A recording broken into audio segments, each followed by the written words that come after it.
third of their lungs capacity, which is shallow breathing, which ages you, lowers your brain capacity, and also lowers your state of consciousness. So it's essential that you breathe consciously on a day-to-day basis, because this is what truly elevates your consciousness. I am going to give you the key for you to raise your consciousness just through breathing alone. Such a simple thing, but yet the most effective way for raising your state of consciousness and becoming more spiritually and mentally advanced. So tune in for this video and I'm going to show you exactly how to do it and the symbolism behind breathing. Air is more than just air. It carries electromagnetic energy. So now I'm going to give you the science behind this spiritual truth. This invisible force is what sustains all physical life, providing the life force energy essential for existence. Electromagnetism. Everything is fed off electromagnetism. Your body is an electromagnetic battery. Now, we can prove that air carries electromagnetism just by doing a simple test, a simple scientific experiment, by getting liquid oxygen and pouring it between a north and south magnetic pole, two polar opposite magnets. We see that the liquid does not fall straight through it. It is sucked, it is magnetically attracted to these two opposing forces, opposing magnets. This is proof that air, liquid oxygen carries electromagnetism. When you are breathing electromagnetism, the essential life force behind all living beings. This is known as energy or prana, chi, ether, or spirit. This is all the same thing. Air is not just empty space, it is energy, it is prana, it is life force, it is spirit, it is ether, chi, prana. You are an electromagnetic being. Your consciousness is in direct correlation with your electromagnetic aura or biofield around your body. Your state of consciousness is mirrored within this field around your body. Now, your breath, when you breathe in, you're breathing electromagnetism or life force. Breath is the vital link between the physical and the spiritual, bridging the body with the soul. Through breath, we connect with both tangible world and deeper, the unseen realms of energy and consciousness. Breathing deeply and properly elevates our consciousness, enhancing the brain's functions, heightening the sensitivity of our five senses. It also brings a profound calmness to the mind, creating a state of clarity and inner peace. Like I said earlier, breathing properly is the fastest way to elevate your consciousness. It is the fastest way because breathing, when you stop breathing, what happens?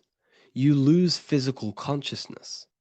Your body will shut down if you do not breathe in this vital electromagnetic energy in the oxygen. If your body does not get this for 5 minutes or however you can last without breathing, this makes you lose physical consciousness. Your body will not survive without this essential life force energy. Therefore, air is one of the most overlooked things. This is why we see the symbolism of Buddha having a big belly. Why does he have a big belly? Because it's symbolizing breath work, proper spiritual breath work, the certain teachings of breath work, of when you breathe in through the nose, you have to breathe in through the nose. You don't want to breathe in through the mouth because the nose acts as a filter which catches dust particles and filters out the air before it enters the lungs. The mouth does not do that. The nose is for breathing inward. We breathe in through the nose, and when we breathe in, we breathe into our belly, not our lungs. When we breathe into our belly and our belly expands outwards, we are then moving this energy down from the nose, down the spinal column, And when we breathe back out, the belly goes in, which is raising the energy up the spinal column, back out through the mouth. This is the true way of breathing, because when we breathe, we are moving energy. We are moving electromagnetic energy. When we breathe in through the nose, the energy travels down the spinal column. And when we breathe out, we are raising this energy back up the spine, some of it going out the mouth, and some of it reaching the brain, activating dormant brain cells in the brain. But when we breathe, we need to make sure we are using 100% of our lungs' capacity, because the lungs is what transforms this special energy into consciousness, physical consciousness. So this is why Buddha has a big belly. It's not because he was fat. It's not because he was overweight. It's symbolism. It's symbolism of breath work. So try this. Do this for 2 minutes while you watch this video. Breathe in through the mouth as hard as you can until you no longer can fill any more air into your lungs and belly. Breathe it into your belly, not your lungs. And breathe out through the mouth. Do this for 5 minutes or 2 minutes, however long. I promise you, breath affects your consciousness. You will notice the difference. If you do it quicker, the quicker it'll affect your consciousness, and you might go lightheaded. But that lightheaded is you activating your spirit, your energy body. So try this just when watching this video. When you breathe consciously, you are renewing both your energy body and astral body, aligning your consciousness with a higher state. This practice feeds new life force energy into the body, revitalizing and enhancing your overall well-being. Like I said, your brain requires the most amount of oxygen. When we have shallow breathing, this is reducing the brain's capacity. Because when we are not breathing properly, which 98% of people are only using a third of their lungs capacity, we are essentially only using a third of our consciousness, because your breath is directly correlated to your consciousness, your state of consciousness. When you breathe in through the mouth, out through the mouth, out in through the nose, out through the mouth, consciously and deeply for 5 minutes, you will notice that your senses are more powerful and sensitive. Your brain is quicker.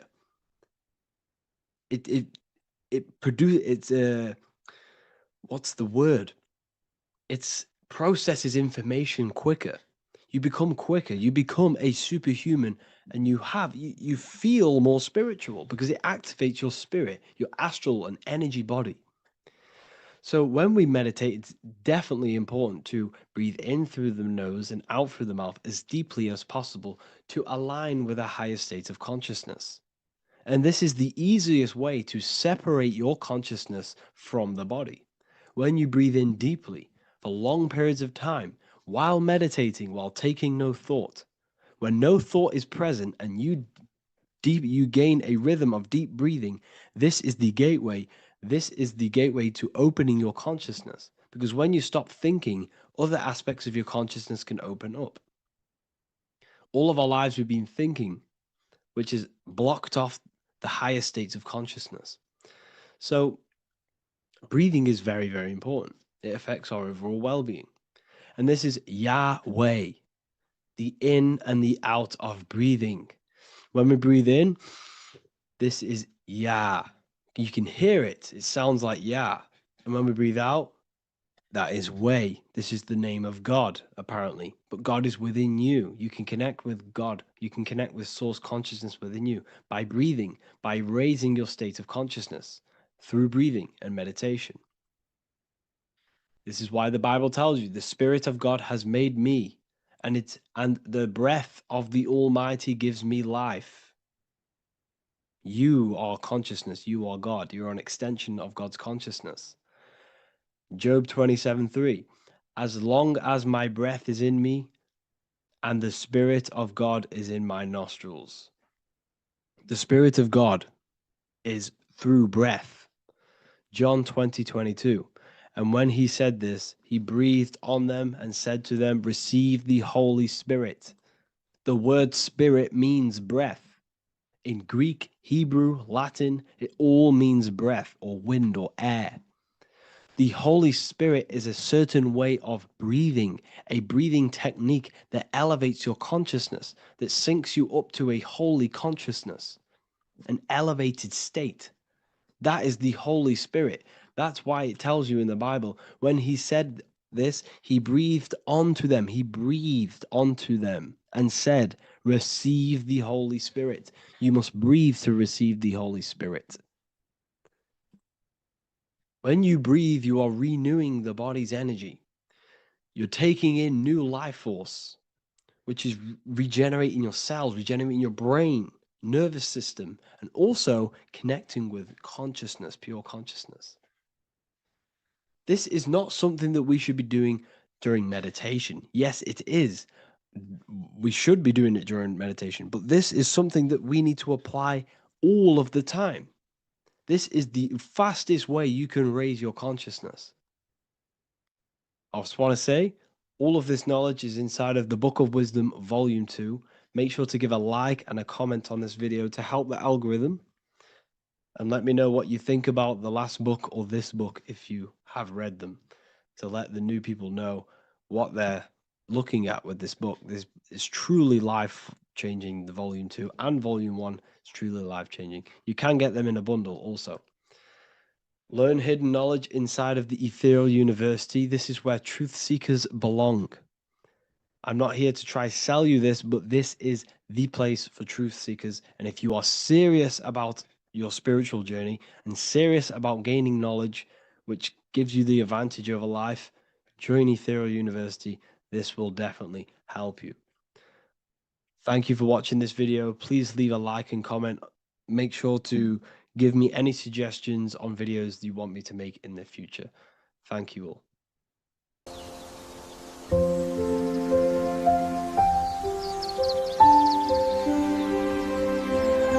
bookofwisdom.com. Visit today.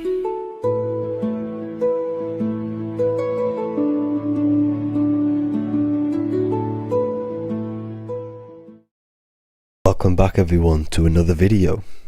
Today we're going to cover everything that you need to know about the mind, starting with the two aspects of the mind, the conscious and the subconscious.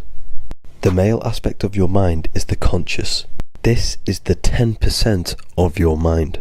The conscious part of your mind is only aware of everything around you, your vision, your sight, your smell, your taste, your hearing, and your current state of emotion and thought.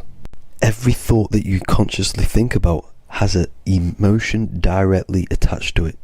That emotion is then impressed onto the subconscious part of the mind. The subconscious part of the mind is the female aspect of your mind. It is also a whopping 90% of your mind. Subconscious mind is controlling all of the subconscious processes which happen within your body. For example, your subconscious mind is controlling your heartbeat, your digestion of food, and all of the things that you do not have to tell the body to do. It is the hidden part of our mind which is controlling all of the hidden things. The subconscious mind is like a recording supercomputer. Everything that you have experienced in your life is all recorded and stored within the subconscious mind. One of the most important things about your subconscious mind is that it stores your mental programs. Everything in the subconscious mind manifests into behavior and actions within the body. Your daily basis routine and habits are all mental programs within your subconscious mind. These mental programs are created by mainly two ways. 1, repetition, and 2, emotional impact. The repetition is fairly simple to understand. The more you do something, the more it impresses onto your subconscious mind and becomes a program. That program will then manifest into your behavior. However, with the emotional programs, they work a bit different. The stronger that you feel an emotion, the stronger it is impressed onto the subconscious mind. And then that emotion becomes a program.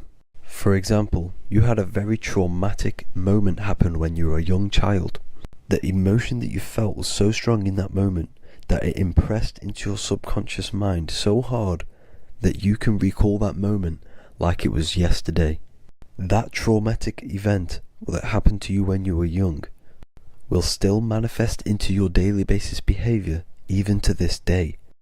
However, it manifests subconsciously. For example, if you were in a car crash, you will be wary to enter cars with certain people, all because of that traumatic emotion that you felt and impressed onto your subconscious mind.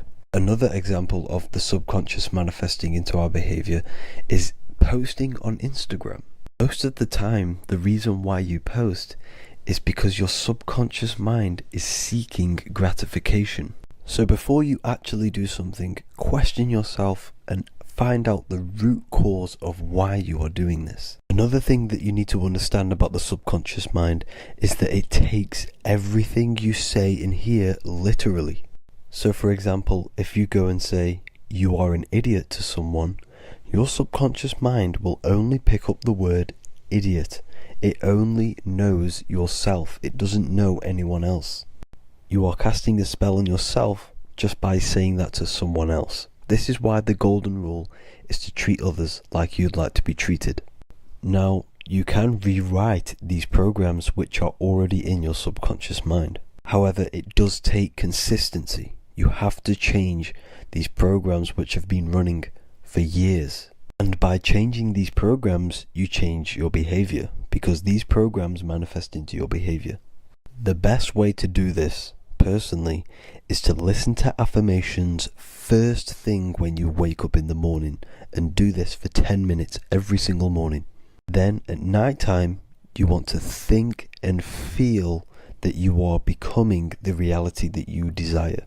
The more that you feel this reality, the more it will become a program and impress your subconscious mind.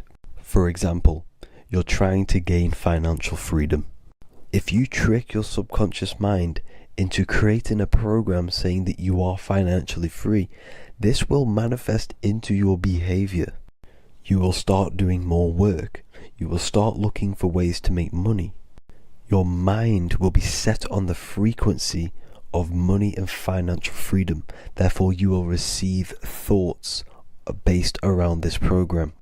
If you take enough action, your life will dramatically change because of this program that you created in the mind. This is why we call it a mindset, because your mind is a frequency tuner which sets its frequency onto different thoughts, because thoughts are frequency. If you fill your mind with a specific frequency, you will gain thoughts and ideas based around that frequency. To create a stable mind, you need to master your emotions. You need to change your mindset. Everything that you experience is neutral. Based upon the mindset that you see it, you either give it a positive or negative charge. By understanding this deeply, you will then control your emotions. I hope you gained some wisdom and enjoyed this video. Please, if you can, leave a comment and a like, and subscribe to the channel if you like this content. Love and light to you all.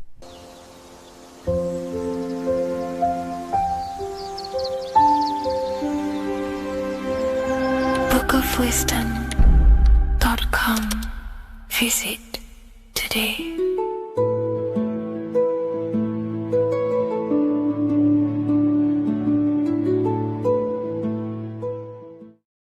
You're living in 4 planes of existence right now, but most people are only aware of one.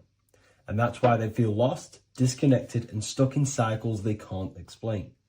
If you don't understand the blueprint of reality, you'll keep trying to fix the physical, while the real causes lie in the unseen dimensions that you have direct access to.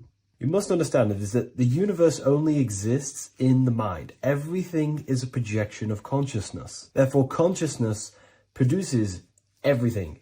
Our internal world is consciousness. Our external world is this physical body, physical world. Everything is an externalization of consciousness. For example, this was a thought. Now it's made physical.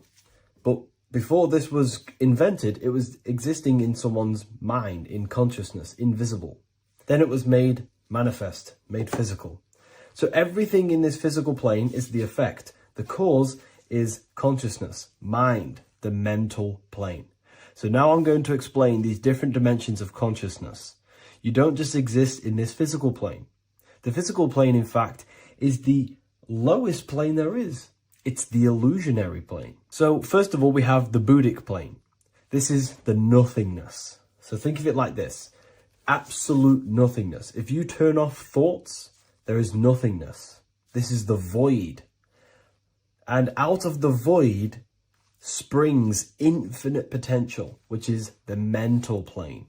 Now, your mind has no limitation. It can think anything, be anywhere, anytime, any place. In the whole world, there is no limitation with the mind.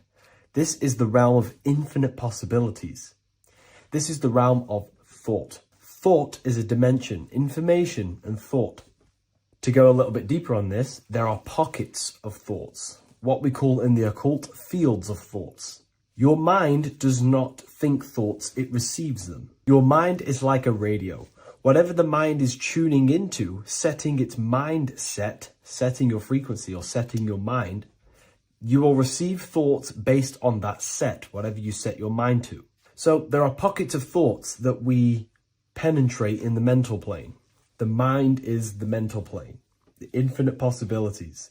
This is the spark of creation. This is where all things begin to manifest as an idea in the mind as a thought. So if you want to gain certain information, you need to meditate or do thought exercises where you are penetrating that dimension of thought, that pocket of thought. For example, if you want to find a way on how to make financial wealth, you would use your mind, set your mind on wealth and money and think, close your eyes and think about that specific topic and see where your mind takes you. And you will expand your mind into different pockets of thought and gain information. So this is the mental plane. This is how you can use the mental plane.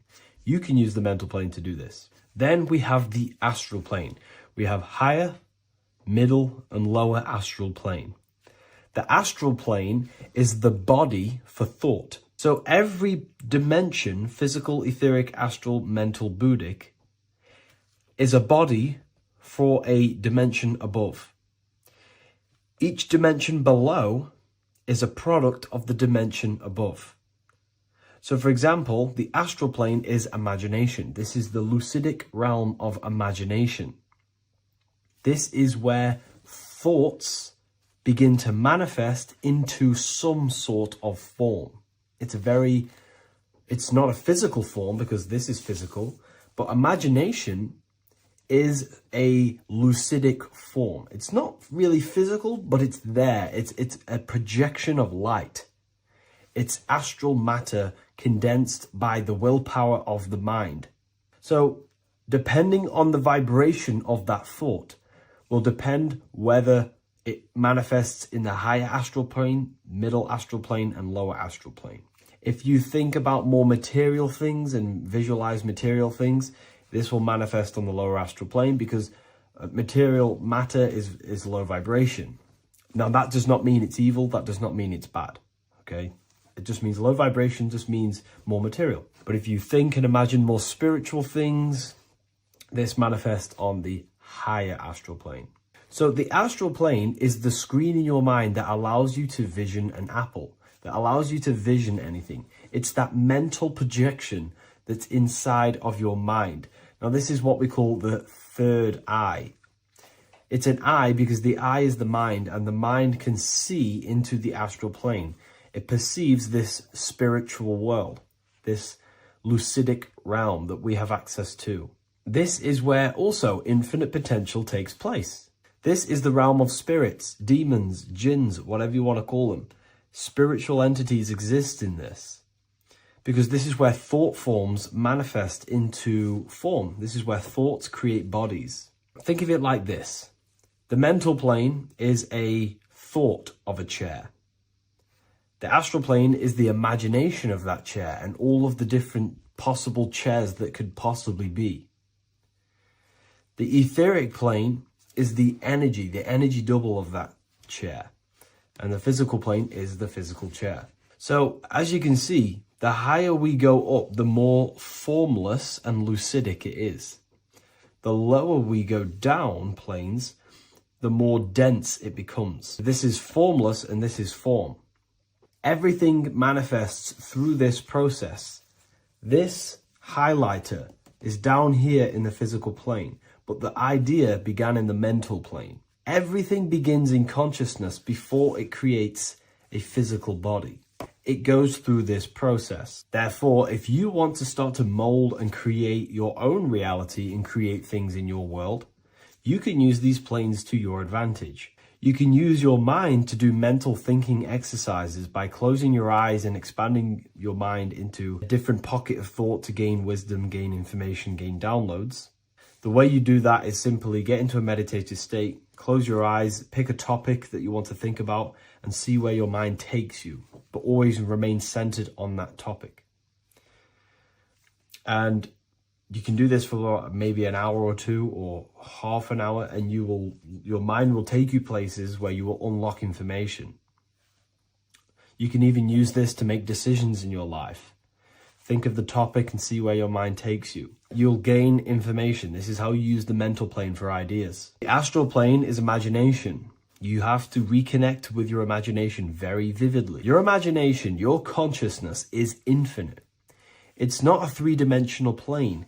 It's an infinite plane. You can think and make form anything in your consciousness, in your imagination.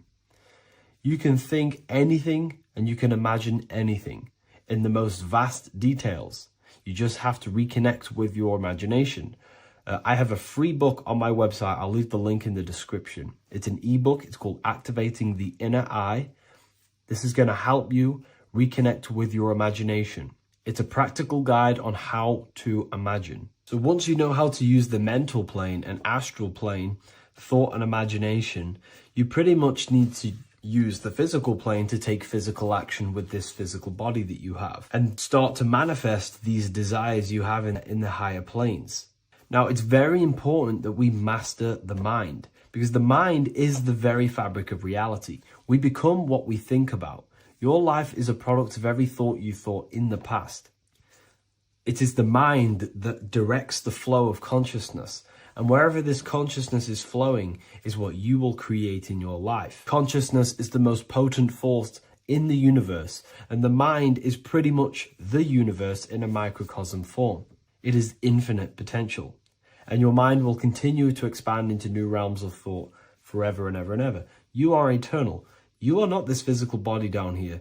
You are consciousness, literally dreaming that you are in this physical body. So everything begins with the mind. We need to be conscious of the thoughts that enter our mental field of consciousness. There is a level of self-awareness that you can reach where you can become conscious of pretty much every single thought that enters your mental field. Now, we have over 7,000 thoughts a day. You can gain such mastery over your mind where you can become conscious of every thought you think. And that is when you gain superior power.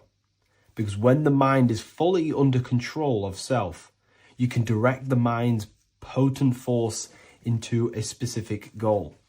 Most people's minds are dualistic. They want something, but their mind is thinking something else. They have limiting belief systems. They have the little voice that comes in and says, you can't do this, you're a failure. That is a fractaled mind. The mind needs to be singular. It needs to be on your team and not an enemy. Do not let your own mind take away your power. Your mind should be on your team, giving you power, giving you the best possible thoughts and the best possible beliefs. When the mind is in this condition and on your team and not taking away your power through the destructive thoughts, it becomes a potent, powerful force used for manifestation to create anything. And the way we get the mind on your team is through constant meditation to learn how to control the mind and turn it on and off. Subconscious reprogramming through visualization, affirmations, cultivating emotions associated with your goal.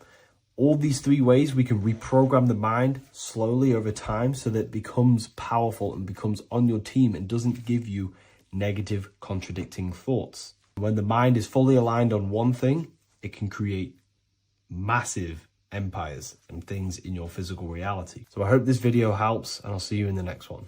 Do the elites actually worship Saturn? In this video, we're going to be discussing the occult and esoteric meaning of the 7 planets and the abuse of the Saturnic energy within today's world. This will help you gain a deeper understanding of reality, yourself, how you create reality, and what these 7 planetary energies actually truly are. In order to understand anything within the universe, we have to understand the law of correspondence, the law of as above, so below. There is one consciousness expressed in infinite forms. Me, you, the squirrel, everyone who possesses consciousness within this universe is an expression of the one divine consciousness, what we like to call Source, God, or the grand architect of the universe. We have to understand there is a large scale, but the large scale is mirrored in the small scale. If we look at lightning, this is a large scale. This is the macrocosm. Then we go a bit smaller to the trees. We see the same pattern. Then we look a little bit smaller into the human body. We see the same pattern of the nervous system. Then if we zoomed into the microcosm, brain cells, we still see the same pattern. This reveals the universe is a fractal universe. The large is reflected in the small. And this is the symbol of the Fibonacci sequence, which represents this as above, so below principle. The big spiral represents the macrocosm, but then this spirals into the tiny spiral. This symbol goes for eternity, never touching, never finishing. The large is mirrored in the small. With understanding this, we can realize that we are a microcosm of God. We are our own universe. We are our own world. Your body is the earth. Your mind is the mind of God, just in a smaller version. You are a drop in the ocean of the vast collective consciousness. With that being said, everything you see outside of you is inside of you. As above, so below. The 7 planetary energies on a macrocosmic scale are the 7 energies that form the physical world. The physical dimension is crystallized thought. Everything you see around you was thought made manifest. Thought imagined, then created in the physical reality. Therefore, these 7 planetary energies are 7 astral forces that create and weave the material existence. For example, if we look at a tree has 7 categories of consciousness, 7 creational forces that create the tree. This is the reason why we have 7 days of creation in the Bible. This is the reason why we have 7 days of the week for the 7 planetary energies. Monday is for the moon, Mars is for Tuesday, Mercury for Wednesday, Jupiter for Thursday, which is Thor. Thor is Jupiter. Venus for Friday, Saturn day for Saturn, Sunday for the sun. This is also the reason why we have 7 major energy centers within the body. The 7 life forces that flow through the body to give physical existence to the physical form. Man is a microcosm of the universe. With that being said, if we look at a tree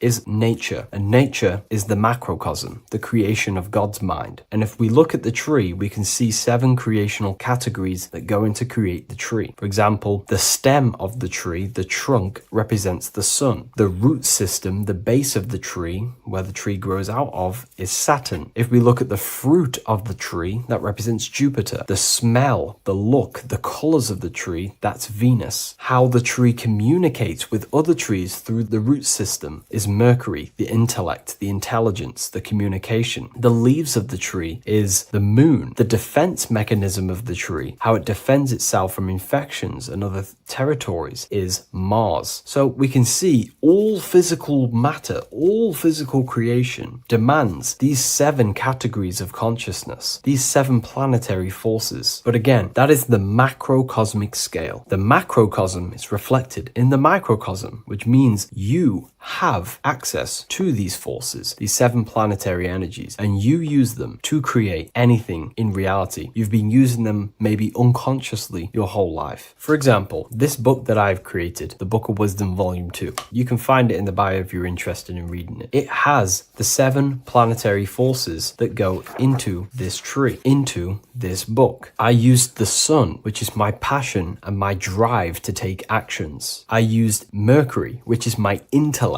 my thinking, my communication. I used Venus, the layout, the look, of the book. I use Mars, my defense of my work, my trademark, my copyright. I use Saturn. Saturn is my time, my discipline, my attention. I use Jupiter, which is the why, the reason why I created it. I used the moon, which is my care. My care is the generative force. Whatever you create in your reality is because you care. You care about keeping a house above your head. Therefore, you go to work and earn money. Care is the driving force to create anything in reality. What you see right now watching this video is because you care about watching this video. If you lose care about watching the video, you will turn it off and continue to do something else. All creation demands these 7 forces, hence why we have here a midsection. Sometimes we see the symbol of the earth, which is a circle and a cross in the middle, because these 7 forces create earth. But again, this video is specifically aimed to Saturn. We're going to be discussing Saturn's Saturnic energy because there is a lot of misunderstanding in today's world, and I'm going to give my perspective and my research on the energy of Saturn and how we use it and how it's being abused in today's world. Saturn externally, because remember, we have an external world, an internal world, a macro and a micro. Saturn externally in the material plane governs the foundational and enduring aspects of existence, such as the roots of plants, the bones of our body, even the insects that dwell beneath the ground. It represents the dull, hard, unyielding forces of life, symbolizing structure, limitation, and conditioning. Under Saturn's influence, things become rigid, bound by the god of time, bound by restriction and boundaries. In Roman mythology, Saturn is revered as the god of time, ruling over the cycles, beginnings, and endings. This connection with this emphasizes Saturn's role in marking the passages of life, aging, and inevitable constraints we all face. Internally, inside yourself, the microcosm. Internally, Saturn embodies the conditioning within our own consciousness. When Saturnian aspects of consciousness dominates, we become overly rigid, fixated, restricted in our thinking and actions. For example, Saturn's influence is strongly felt in today's world, where many people's minds are confined to societal norms and conditioned responses. The pervasive control Saturnian energy can lead to the sense of limitation, as people become trapped within structure imposed by society and power structures. However, we have to remember that limitation, there is dark and light. Limitation is not bad. This is why Saturn is connected to the god Satan. They are the same being. It's something that restricts, holds back, and keeps you limited, conditions and limits consciousness to its lower power. Saturn is a great teacher, guiding us through difficult life lessons that ultimately lead to growth and expansion and power. Although Saturn's energy is harsh and often challenging, it helps us to develop resilience, discipline, and wisdom. Yet in modern age, this energy has overpowered the minds of the masses, fostering excessive rigidity and limitation. Instead of being ruled by Saturn's constraints, we should seek to embrace more freedom, love, joy, balancing Saturn's lessons with openness and fluidity in our life. So like I said, Saturn rules law. Anything that is limiting or holding back, something that is a restriction or a wall. This is why we see judges wear black robes. The color black is associated with Saturn because Saturn rules over the nighttime and the winter time. Capricorn, they wear black robes. A graduate also wears a black robe with a black square cap on its head because black is associated with Saturn, restriction, limitation. University graduates wear this. Personally, not to offend anyone, these educational systems that we have in today's world are not here to give you power, to find you the power of consciousness or yourself. They are simply to restrict you, to keep the mind limited in a certain belief system. That's not to say the things in university are completely useless, but what I'm saying is it is a conditioning by the educational system. And if we actually look at the top of the hat, it's a square over a circle. And in Freemasonry, we see the compass on top of the square. In Freemasonry, we see the square underneath the compass on top of the square. The square creates squares and the compass creates circles. So this is symbolizing the square, which is matter, the circle, which is spirit, matter over spirit when it needs to be spirit over matter. This is a symbol of conditioning, limiting the mind into being locked in the 5 senses and base consciousness. Saturn's energy is keeping people restricted. This is why there is so much Saturn symbolism in today's world, because Saturn is anything to do with limitation, restriction, and time. All of the systems in place are to limit our minds, to keep us on base base consciousness, only thinking in a limited box, only thinking and aware of the five senses. In base consciousness, in animal nature, one only thinks according to their senses. When they have a sense, their mind thinks. This is an affect state of consciousness. They're living in the affect. We need to understand that in base consciousness, we have no true power to create. We're simply living in cycles of affect. Now, what do I mean? The physical world is the effect. It's already manifested and cannot be changed. Our consciousness needs to rise to become a cause instead of playing around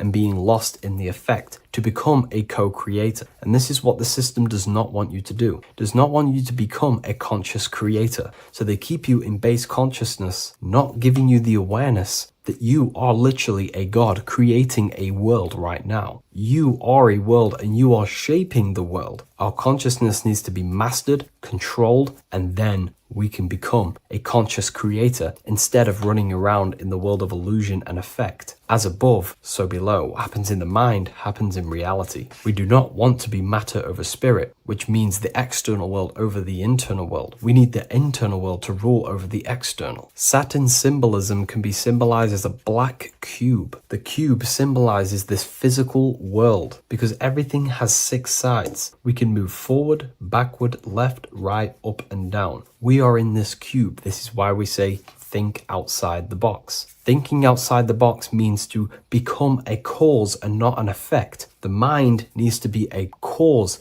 an instruction center, and not just thoughts that are reinforcing the effect and lost in the effects of the material world. Instead of reacting, we need to become a commander. This is a symbol of conditioning and the physical plane. Black is dull, lifeless. The physical world is lifeless. It has no power to create. It has no power to do anything. It is simply a projection and an effect. You, the mind, consciousness, are the cause. You can create the effect. In today's system, Saturn's energy is heavily relied on, which is just simply man-made laws, restrictions, time wasting, and keeping people in base consciousness, only aware of the physical 5 senses. Let's get something straight about the elites. They do not worship Saturn. There is nothing to worship. They simply use the energy of Saturn to keep people limited. They're not using the planet Saturn, but they're limiting people in their belief systems and physically where they can go, restricting boundaries, countries, restricting people's minds through mass media, which is all symbolism of limitation and restriction of Saturn. They're not worshipping it, they're using it and abusing it. Saturn could be anything in your mind that keeps you limited. If you have a limited thought that does not allow you to take action on something, that is a Saturnic energy within your own mind. Anything that is indoctrination, anything that is boundaries on you, that is a Saturnic energy. Some people say that the Saturn and the moon are working together to trap our soul. This is highly symbolic. Saturn and the moon are not forming a matrix to trap your soul and keep you reincarnated. Again, this is symbolic, and in the esoteric version and understanding of this, we can see that they do have a relationship. The moon is our subconscious mind, and Saturn is restriction. If we have restrictions and belief systems in our subconscious mind that keep the soul locked and trapped only in these 5 bases, this 5 senses, then we will think and condition ourselves that we are only the physical body and never actually free ourselves from the material world and ascend. Saturn and the moon are not working together, but these are highly linked. By limiting the subconscious, we keep people stuck in base awareness, keeping them locked in the world of effect, never becoming a conscious creator. We have 2 spiritual currencies, time and attention. These are the 2 currencies that we spend. We spend time or pay attention. These are the 2 spiritual currencies that pretty much create our reality. And the system aims to hijack these 2 currencies from you, to limit you, to dominate you, so you do not become a conscious creator. So again, no one worships Saturn. It's simply just a symbol of limitation and restriction. Limitation has good and bad. Limitation can make us learn, overcome, become strong, disciplined. But when it's abused, it can keep people locked in base consciousness and stuck in their lower nature, never figuring out how powerful they are. You hold the power to shape a world. That's how powerful you are, to turn thoughts into physical existence. I'll see you in the next video. Please leave a like, comment, and a subscribe. Religions were made to hide the truth about yourself, God, and the universe. You see, religion teaches there is a God separate from you. He created the universe separate from himself. They did this to truly disconnect you from consciousness, from God, and from yourself. Now let me explain. It's going to be very difficult to understand this from a left hemisphere dominated perception. The left hemisphere sees everything individual. The right hemisphere sees the whole. For example, if you're walking through a woods, the left hemisphere sees individual trees, leaves, twigs, and branches. The right hemisphere sees the interconnectedness of the whole woods. We've been trained our whole life to be trapped in the left hemisphere, to think logically, scientifically, with evidence. This way of thinking traps you in illusion, division, and separateness from everything. Plus, in science, they teach you the universe exists outside of you. You exist in a universe, and the universe exists whether you exist or not. This is completely false. You are the universe experiencing itself. There is only one person in the universe. There is only one awareness in the universe, and that is God. That is your consciousness. Not your name, your job, your reputation, your thoughts, your beliefs. That is not God. God is the infinite awareness that you are, the alertness, the essence of life. You are an individual. You have a dual nature, an inner world, consciousness, and an outer world, this physical body. The inner world is the immortal, consciousness, awareness. This physical reality is for the immortal within us to experience and enjoy. And the immortal consciousness, the immortal self, the individualized expression of the only thing that is truly real, which is God, consciousness, is seeking a way to understand itself through infinite vantage points. The same consciousness inside of you, inside of the dog, the squirrel, the plants, the stars, the same awareness is in absolutely everything. Only the right hemisphere can see this connection. The universe is one mind separated into the infinite bodies and life forms. This is why scientists tell you that the universe is forever expanding. It's truth in plain sight, because the universe is the mind, and the mind is always seeking more vantage points to understand itself. And the mind is always expanding into new realms of thought. The mind cannot be filled up. It does not exist in space. However, human awareness, human consciousness is very sacred. And the reason why I say that is because humans possess a two-way consciousness, unlike a dog, an animal, or a squirrel, for example. The dog looks in the mirror. It is not aware of itself. It doesn't look in the mirror and see that it needs to improve something. However, humans, we can look in the mirror and say, who am I? Where do I come from? And I need to change this aspect of me. I'm lacking in this area. Dogs do not have this awareness. They function only on their immediate surroundings, on survival and instinct. Human awareness is special because we have the ability to reflect on the self. We can question our consciousness. We can question, who am I? Where do I come from? And where am I going after this? The human mind has no limitation.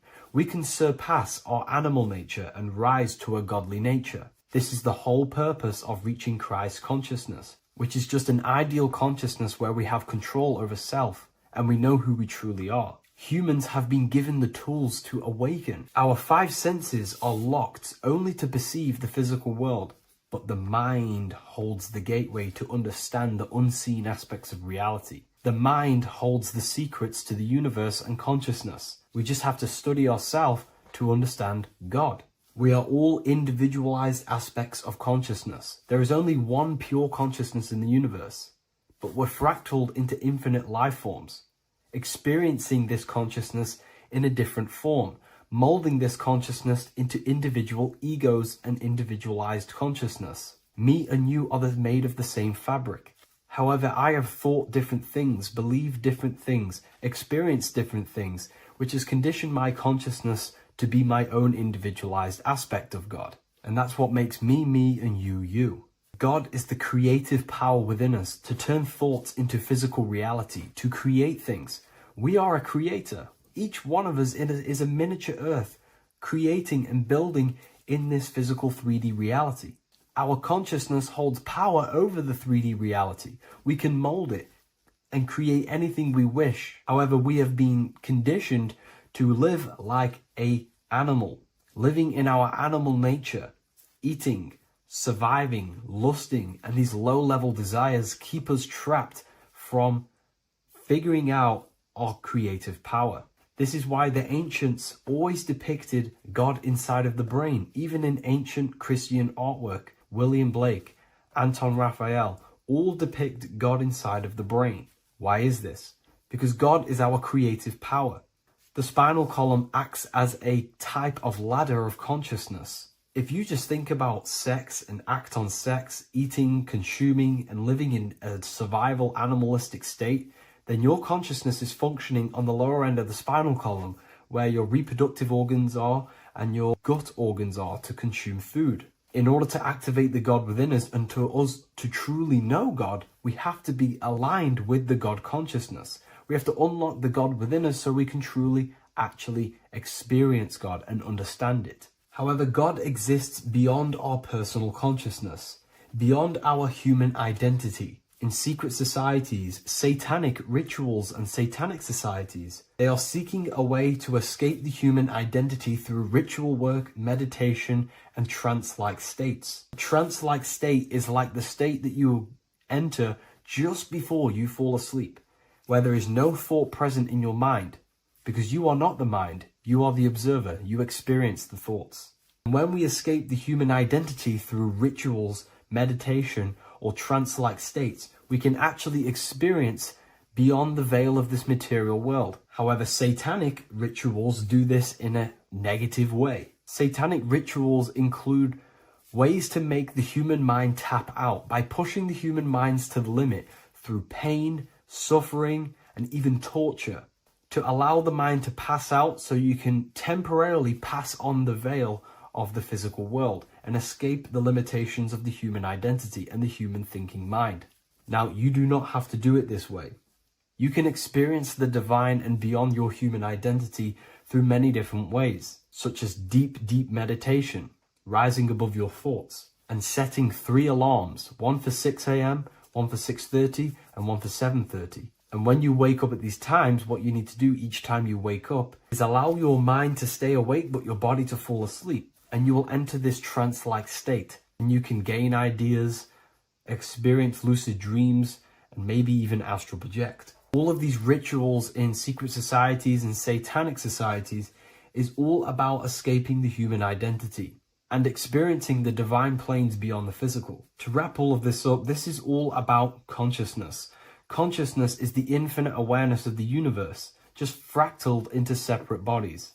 And this consciousness is seeking a way to understand itself in infinite angles and vantage points. And religion was made to cut off your connection to the divine planes beyond this world and beyond your self-identity. Therefore, if you want to know God, you have to study the attributes and qualities of God, such as geometry, numbers, consciousness, the mind, the subconscious, human anatomy. All of these things are aspects of God. We have to study ourselves and study nature so we can see God. God is the infinite awareness of the universe. If you love this video, please leave a like and share it with a friend. I'll leave a link in the description for the Book of Wisdom, Volume 2.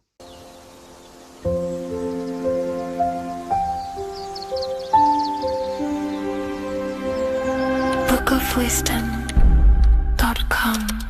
Visit today.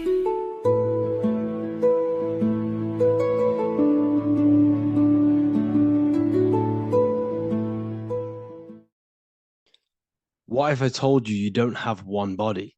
You in fact have 4. There's a secret hidden right in front of you, and most of you overlook it. And by learning these teachings today, this will change your perspective on life, on yourself, and completely change the conception of yourself. This is the key to your highest potential. If you stay with me today, you will find secrets about yourself that will change your life. But I warn you, once you step this path of esoteric knowledge, there's no going back. Once you see, you can't unsee. So stay with me, and we will discuss the 4 bodies of your soul and how you can master yourself to reach your highest potential. The first thing we must understand is that there is a sun. And just like the sun gives life to the earth, there is this life force within the sun that gives life to all matter. We must understand that matter itself is dead. It has no life potential. It has no ability to create or destruct anything. All of the life comes from above, from the sun, from the life-giving power of this infinite energy source we call the sun. No matter what model you believe, the sun still gives power to this physical realm, giving life to all of the crops, giving life to animals, giving life and growth to all things that the rays come in contact with. This is a macrocosm process. We must understand the teachings of as above, so below. This means that the macrocosm repeats itself in a microcosm form. Now, what do I mean? Humans are made in the image and likeness of God. You are a miniature version of God, a spark of the divine consciousness made in human form, in physical form. Just like the sun gives life to all physical matter and growth to all crops on the earth, your soul is a miniature sun, and your soul is giving life to the body. Your body is a miniature earth, which also goes through the cycles of the 4 seasons of the sun. We feel different in each one of these seasons. It's because our body does not only go through these cycles externally, but these cycles happen within ourselves, within consciousness. Your soul is the sun. The sun you see in the sky is an externalization of your soul. Your soul is the life force. You are the soul, not the body. And like the sun gives power to the earth, the soul gives power to your body. So first, let's look at the etymology of the word sun. The word sun comes from it's a Latin word solis or sol, which means the sun. Sol then became soul, sun, soul. And in fact, S-O-N and S-U-N in the old etymology dictionary mean the exact same thing. They are interchangeable. So when we look at the symbol of the sun, we look at a circle and a cross, which represent the 4 aspects of the sun, the 4 seasons of the sun: summer, winter, spring, and autumn. These are the 4 states of the sun. Like we said, this is why we get this symbol. You have the 4 states of the sun, which represent the 4 bodies of the soul. Now, this is where we get deep. Like I said, the sun you see in the sky is a macrocosm of your soul, an externalization of your soul. Just like your sun has 4 seasons, the 4 seasons within us are the 4 bodies. Our soul is incarnated and split into 4 sections. We have a mind, we have a physical body, emotions, and spirit. These are all interchangeable and they are all linked. In ancient alchemy, we have the exact same symbolism of the 4 stages of alchemy. But in this case, they're symbolized as the 4 elements: earth, water, air, fire. In this ancient alchemical symbol, we have the pentagram with the top one representing the soul, ether. Our soul then has the 4 bodies with the human here. We have the man, the eagle, the bull, and the lion. We see this on the tarot card, the Wheel of Fortune. The man, the eagle, the bull, the lion. We see this in Matthew, Mark, Luke, and John. The lion, the bull, the man, and the eagle. We see this with depictions of Jesus. Jesus, the man, the bull, the lion, and the eagle. These represent the 4 fixed signs of the zodiac: Taurus, the bull; Scorpio, the eagle. Scorpio was symbolized as an eagle. It's an ancient symbol. Now it's been changed to a scorpion, of course. Leo, the lion; Aquarius, the man. These represent the 4 fixed signs, which are 4 different elements. Taurus is an earth sign. Scorpio, a water sign. Leo, a fire sign. Aquarius, an air sign. Taurus is the earth. As above, so below. The earth is the physical body. Leo is fire. Fire is the spirit. Scorpio is water, which is the emotions. Aquarius is the mind, which is an air symbol. Air is the mind. That's why we call people airheads. Okay. So, what we're actually looking at here are the four aspects of our soul. We have the sun in the middle and the four bodies of the soul. This is what Jesus is symbolizing. Jesus represents you. God made flesh with the four aspects of the soul. The four gospels are all depicting Jesus in four different ways according to the different body of consciousness. The wheel of fortune are representing the four bodies of the soul. This represents the four bodies. Now, how are they four bodies? They are four dimensions of consciousness. The mind is not made of the same substance of the emotion. The emotion is not made of the same substance of the physical body. The spirit is not made of the same substance as the physical body also. They exist in four dimensions of consciousness. They are four bodies of our soul. And the most important teaching here is what I'm actually getting to, is the powerful one. This is what gives you power. Most of us live in chaos. Our mind is thinking of doing something. Our emotions are feeling something else. Our body is lusting and wanting to do something else. And our spirit's energy is completely off. Most people live in unbalance. None of these four bodies are working together. This is why we produce chaos in our lives. When these bodies are in balance, are not working together. So in alchemy, they symbolize the four elements, which are the four bodies of consciousness. These are the furnaces with the fire. They represent transmutation of each body. We have to sync these bodies. We have to sync the mind with our emotions, and our emotions with our actions, the physical body, and with our spirit. These four key bodies need to be in line in order for us to create consciously in our life. Because each one of us is a creator, a miniature version of God, creating our own earth, creating our own material reality. And in order for us to create consciously and with effect and power, we must have these bodies unified so that we can create consciously and not create chaos. So this is very, very important. And this is a secret teaching found in all ancient societies. But this is what the hidden symbolism of astrology actually is. The sun is our soul, and the 12 zodiacs are 12 aspects of our soul. And we have the four aspects of the four main bodies. This is what we're looking at. We're not looking at the sky. We're actually looking at aspects of ourselves, aspects of our soul that we must master and transmute in order to become our highest potential. So I hope this makes sense.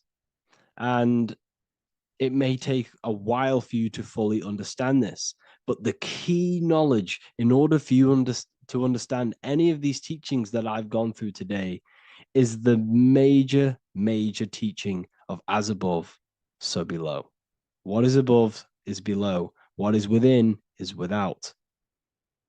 Your inner reality projects the outer reality. What is inside of you is outside of you in some form or way. Whatever trees, whatever roots that go down will always shoot up. When you throw a bouncing ball, you shoot it down, it will go up. As above, so below. As within, so without. God did not make a creation separate from himself. We are all extensions of the divine made in physical form. And we are incarnated into four sections. Our soul is separated into four sections. These are the four corners of reality. These are the four pillars of reality that we must control. So in order to access our soul in meditation, we must turn off these four things. Turn off the mind, the emotion, the spirit, and the body. And then we access the soul. So I hope this video helps today. And you can learn all about this in the Book of Wisdom, Volume 2. This book is a revolution in consciousness. I do not recommend everyone reads this book. This book is only for people who are serious and want to transform their lives. This book is a book that will change the scope you see reality. It will change your perspective on yourself because you will resonate with this. This book does not just give you information, it gives you a sense of well-being.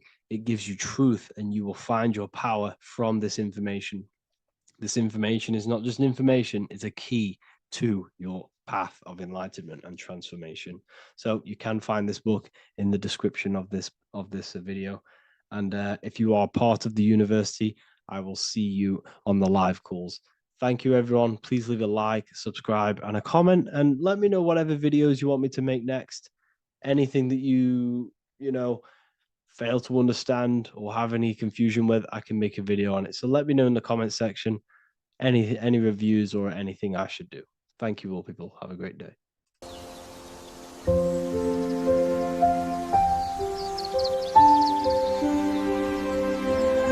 bookofwisdom.com.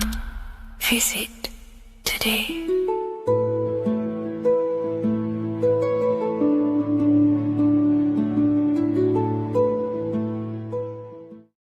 What if I told you that the pentagram can unlock the secrets of creation and make you manifest any reality you want? Hence why the pentagram is used heavily in magic and witchcraft. We have to understand that the pentagram has been heavily demonized. Religions, churches claim that this symbol is associated with Satanism and witchcraft. I personally believe this was intentionally done so that people do not gain their personal power over reality and their life. The pentagram reveals so much about you, and it is one of the most important symbols to understand inside the occult studies. It is one of the most common symbols that you will see across all occult esoteric orders and different occult traditions, such as Freemasonry, Kabbalah, Rosicrucianism, alchemy. You will see this symbol everywhere. And in fact, you even see this symbol, the pentagram, on old church buildings, statues of Jesus next to church buildings.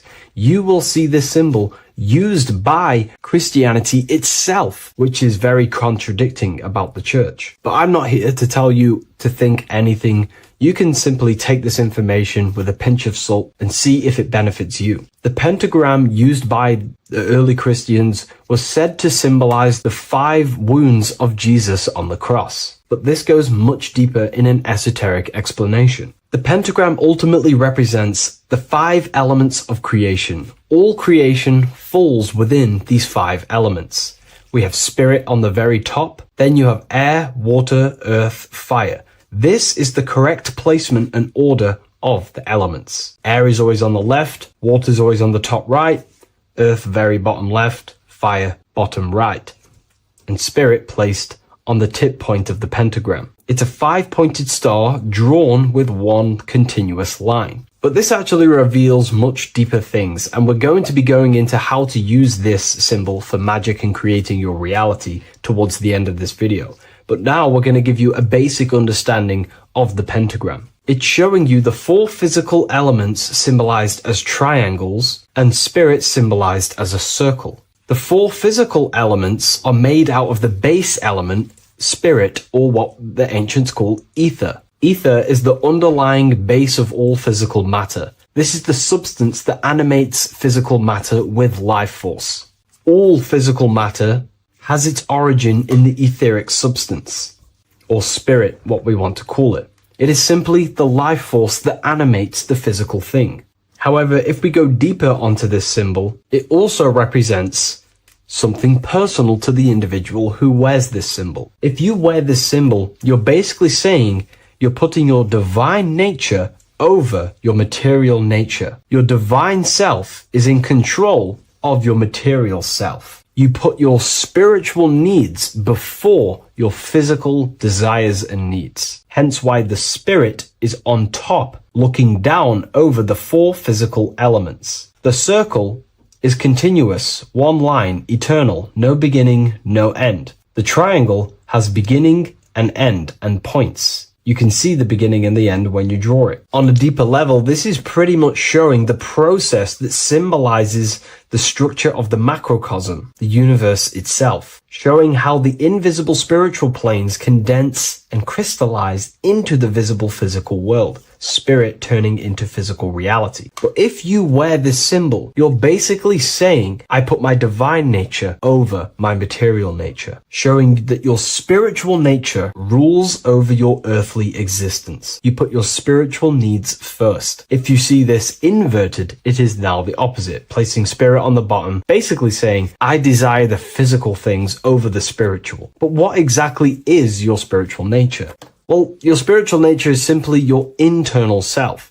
You chase things that are immaterial, such as knowledge, love, experience, expansion, gnosis. These are the qualities of spiritual things that the spiritual person likes to chase and desire, instead of desiring the things that are temporary in the material world and never actually lead to fulfillment. True fulfillment is by chasing spiritual things. God, the nature of creation, the self, gnosis, knowledge. But if we go even deeper, this symbol ultimately represents how reality is created.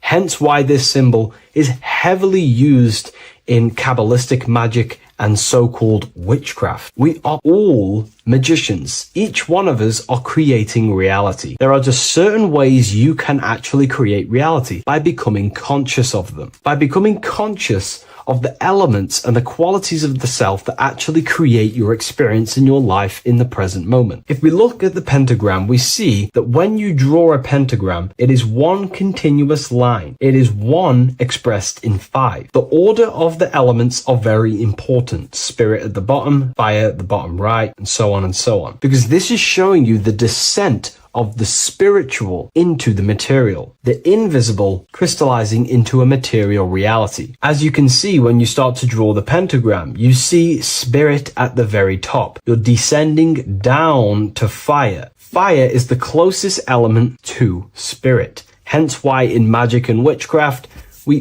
people like to use candles. So you're descending first into fire, then into air, then into water, then into earth, then back into spirit. Because of course, the cycle of creation unfolds itself. When you die, you return back to spirit, and then you reincarnate yourself back into physical reality if you wish and desire to. Everything is under this process of matter spiritual. In the daytime you wake up, you're in your material body. When you go to sleep, you enter your astral spiritual body. Everything's in this continual process, renewing itself in spiritual, then material. But the reason why this is associated with magic so heavily is because each one of these elements corresponds to a different body of consciousness, a different vehicle of consciousness. Consciousness has many different vehicles it uses to create the tangible self, the physical reality. For example, consciousness has a spiritual nature. The spirit element in this case symbolizes the emanation, the descent of the one power, the one force that we are all using. Each one of us is using this one power, the power of the source consciousness, unfolding its creation in the present moment. This represents the source, the emanation, the descent of this continuous flow of energy through us that we are tapped into, like a live stream in the present moment. This descends first, the force descends into fire. Fire symbolizes the willpower, will. In this aspect or vehicle of consciousness, the will is the being that directs intention, initiates action, shapes reality through focus, determination. It sets direction, holds intention, projects a desire into form, and aligns your inner world with the outer creation. The will comes out of the force, spirit. Then the will goes with intention to air. Air symbolizes the mental vehicle of consciousness, the mind, the psychic man. The psychic aspect of your consciousness is thinking, imagination, mental images, logic, using the thought or the mental vehicle body of consciousness. Then that thought has an emotion, which is then water. So it goes from the force to the will to the intellect to the water, the emotional body of consciousness. The emotional vehicle of consciousness amplifies the thought into an emotional desire that you want to take action on. No one takes random actions, and if we do, we say we're very bored and we don't care. The water is the energy, the emotion you have to fulfill something. And that emotion then descends into earth, which is the physical body to take the physical action in the present moment, to fulfill that desire, to fulfill that will, that thought, that desire. And that is how reality is created all the time. Now, there is much more that you can go into with the pentagram, because true magic is about changing consciousness at will, not casting random spells. It's the ability to change the direction of consciousness using the power of the will to direct these forces to create change in the internal world so it can project outwardly in the external world. Because consciousness creates the external reality. What happens within us, we see change outside of us. So true magic is about manipulating the forces and the vehicles of consciousness that exist within our own mind to produce a change in the material world. There are other ways you can use magic, by purifying each body of consciousness or banishing each body of consciousness. Other forms of magic, you can dissect each body of consciousness and work with that specific body. If you think you're using your mind too much, you can start using banishing rituals to banish the power of the mind, to stop overthinking, for example. Or if you have lack of emotional connection with your emotional vehicle of consciousness, we can dissect this body, tap into this body, and invoke this body and strengthen it. We're dissecting each body and vehicle of consciousness so we can work with it to create a specific change inside ourselves, then to be mirrored outside of us. So pretty much this pentagram represents the descent of the spiritual turning into a material reality. Hence why sometimes we see a human figure standing in the point of a pentagram, because it ultimately represents the microcosm. You are the microcosm. You represent the entire process of spirit into matter, the invisible into the visible, the formless into form. The pentagram, drawn in one unbroken motion, captures this divine act of creation, showing how consciousness flows downward through the elements or the vehicles of consciousness to bring forth the material reality. The Book of Symbolism will teach you all about this. It was released November 17th. A lot of people have taken advantage of this. You also gain a free ebook with this copy. Every order comes with a free ebook. And if you wish to get your copy of the brand new Book of Symbolism, you can find it in the description or revivalofwisdom.com. Thank you, everyone. I'll see you in the next video.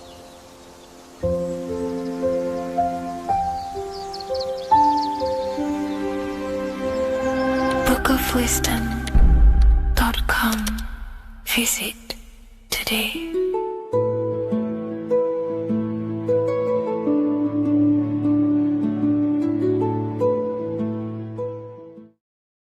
Hello and welcome to another video, people. Before we start, please like, comment, and subscribe if you wish to see more content. Today we're going to be talking about the mental universe and how everything is mental. This is the number one law on the Kabbalion. If you've never read that book, it's called The Kabbalion. A very good book. It's the first law because this is the most important thing you need to understand, is how everything exists within the mind. Behind every single one of these eyes is the same consciousness expressed in different bodies. The mind is what gives perception to what you're experiencing.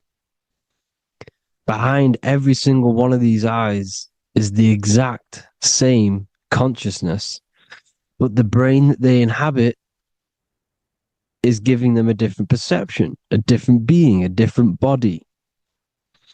Now, this is the difference between humans and animals. Humans possess a advanced consciousness, an advanced mind that gives us the ability to be aware of ourselves mentally physically and spiritually. We can reflect on ourselves. When a dog looks in the mirror or an animal looks in the mirror, it doesn't know what it's looking at. It doesn't realize it has a consciousness. It can't reflect on itself. It can't say, I want to improve in this area. It doesn't have that consciousness. We have a divine consciousness. Take away the N for divine, and you get with a D, put it with a D, you get divide, because we have a divided two-way consciousness. An animal only has one. However, it's still the same mind. We're all mind. We're all mental. We all exist within the mental plane. Look at this person walking. The body, the brain is sending electrical signals through the 12 cranial nerves, which the 12 disciples that spread the gospel of Jesus, right? You have 12 cranial nerves in your brain. There are 12 disciples which spread the gospel of Jesus. Jesus represents the mind, the intelligence, the invisible intelligence that we all are, the same intelligence, the same exact consciousness, which then sends a command into the brain. Then the brain sends these 12 electrical signals through the 12 cranial nerves to control the rest of the body through the nervous system. This person walking is not, the body is not walking. The mind is telling it to walk. And the brain is it's a supercomputer which is decoding these demands given to it by the mind. Because the pineal gland will have something to do with the ether, because the ether is physical and non-physical. The mind is sending the commands through the ether to the pineal gland, which is then getting broken down into electrical codes within the brain and sent throughout the nervous system to control the body. And this is why in the Sims simulation, because the body's the simulation, it's a false reality. It's the fake reality. It's not the real you. You are formless. There is no form, but the third dimension is a dimension within your mind. Matter, mind, light is all a product of your mind. It's all in the mind. Now, this is why The Sims has this green little diamond on top of the head. Because this is you. This is your invisible intelligence controlling the character. Okay? It's controlling the character. And this character is in the world. Your consciousness isn't in the world.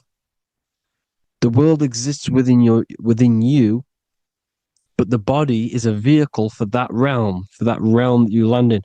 When you have a dream, your mind transcends this body into another body, duplicates your body into another universe, unite.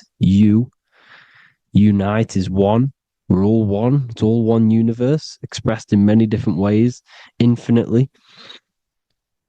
And the vehicle that you land in is the body to operate in that realm. This is the all-seeing eye, as you see here. The eye, this is all the intelligence. This is the ball of consciousness, God, expressed in different bodies. We're all this same one in different bodies, as you can see here.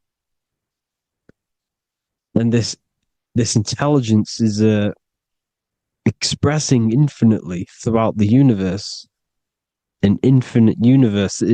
There's no beginning, no end. There was no beginning of the universe. There is no end. It's infinite. Always has and always will. But the mind is what gives you the ability to explore the universe, to make perception of it. We are God in disguise. We are God in disguise. We are God in flesh. but the body can become attached to the mind can become attached to the body if the mind is not aware of itself. When the mind is that blinded by matter, and we lack knowledge and understanding of what we truly are, a formless, infinite being, a traveler. This is why Freemasons are called Freemasons. Mason means traveler, free. You're a free traveler because your consciousness is a traveler of the universe. When we lack understanding, our mind bounds to the body because we don't separate the body with our different layers of consciousness. When we separate them and identify that we are mind, body, emotion, you then can apply this knowledge to when you want to astral travel and explore the different realms of your mind, because the mind is the universe. People, this is what we need to understand. The mind is the universe. I am you and you are me. This is the Egyptians showing you this. The Ankh is the symbol of life. This is the one ball of consciousness, mind, giving it the Ankh life to all the different life forms. The cows, the birds, the snakes, and the big Ankh given to the humans, because the humans are the most intelligent. We have the most advanced consciousness. We have the most advanced consciousness. This is why the one is giving a big Ankh to the humans here. Here you see again, this is not the sun. This is also showing Ankh giving out its life to all things infinitely. And this is the Most High. We are the Most High in disguise. When we strip off the body, we strip off the desires for the physical world, we strip off all of these fake identities that the mind gets attached to. That is God. The universe. You are the universe experiencing itself. I and I. The letter I and the number 1 is just one line. The letter I is the number 1. Because your I am, when you refer to yourself as I, every single one of you who's watching this video refers to yourself as I, which is the one. We are all the one. We are all intelligence. We are all invisible. We are all the one. 1 is the only number.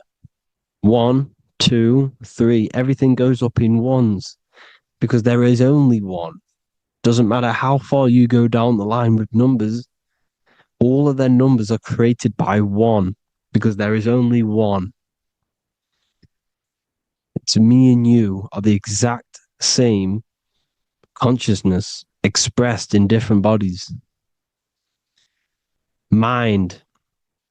Cause. There is only one cause. There is only one mind. There is only one being. But because we lack understanding of this,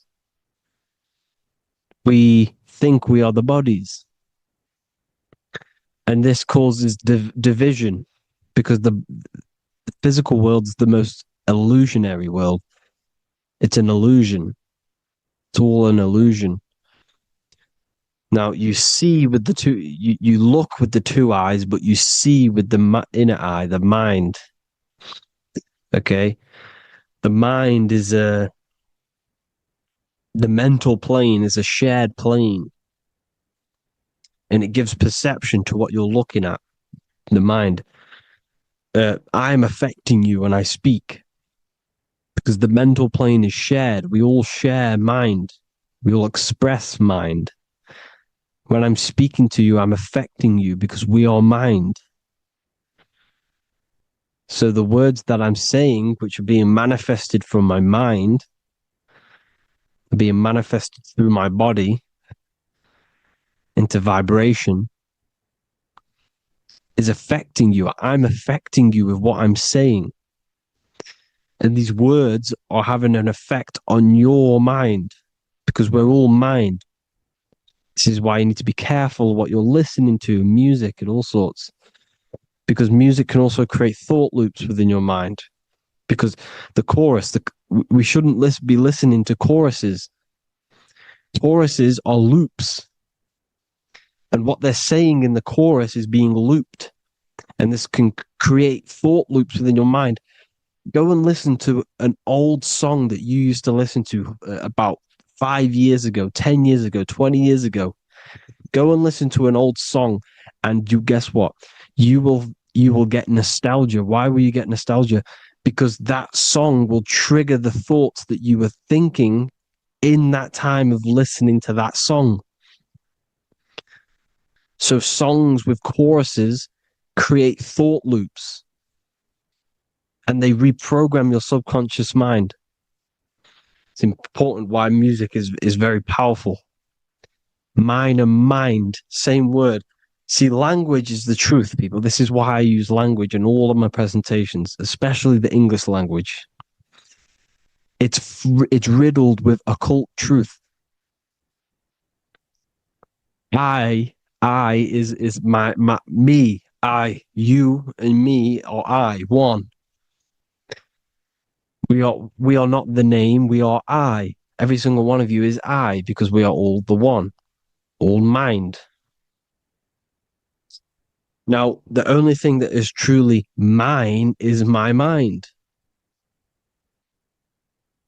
When you say something is mine, it's an illusion. It's not yours. The only thing that is mine is mind, my mind. Okay?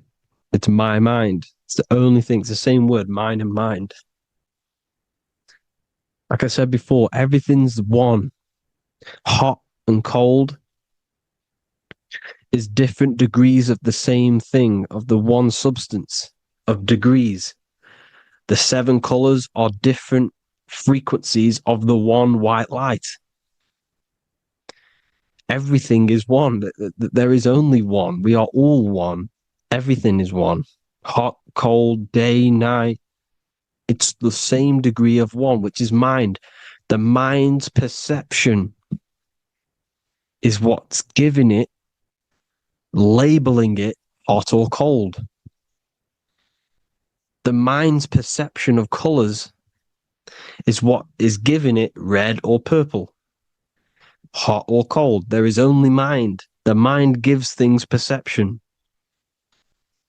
There is only one, that is mind. The conscious and the subconscious mind. The male and the female, these are married. The subconscious mind is your hidden part of the mind. Okay, it's hidden. You can access it through different meditations and Reiki teachings, and dreams are manifestations of your subconscious. This is how you know mind and matter are one, because your mind creates matter in dreams. Your subconscious manifests everything in a dream, in the astral realms. The conscious is what you're conscious of, what you're consciously thinking of. So me, I am conscious that I am speaking into this mic and creating this video.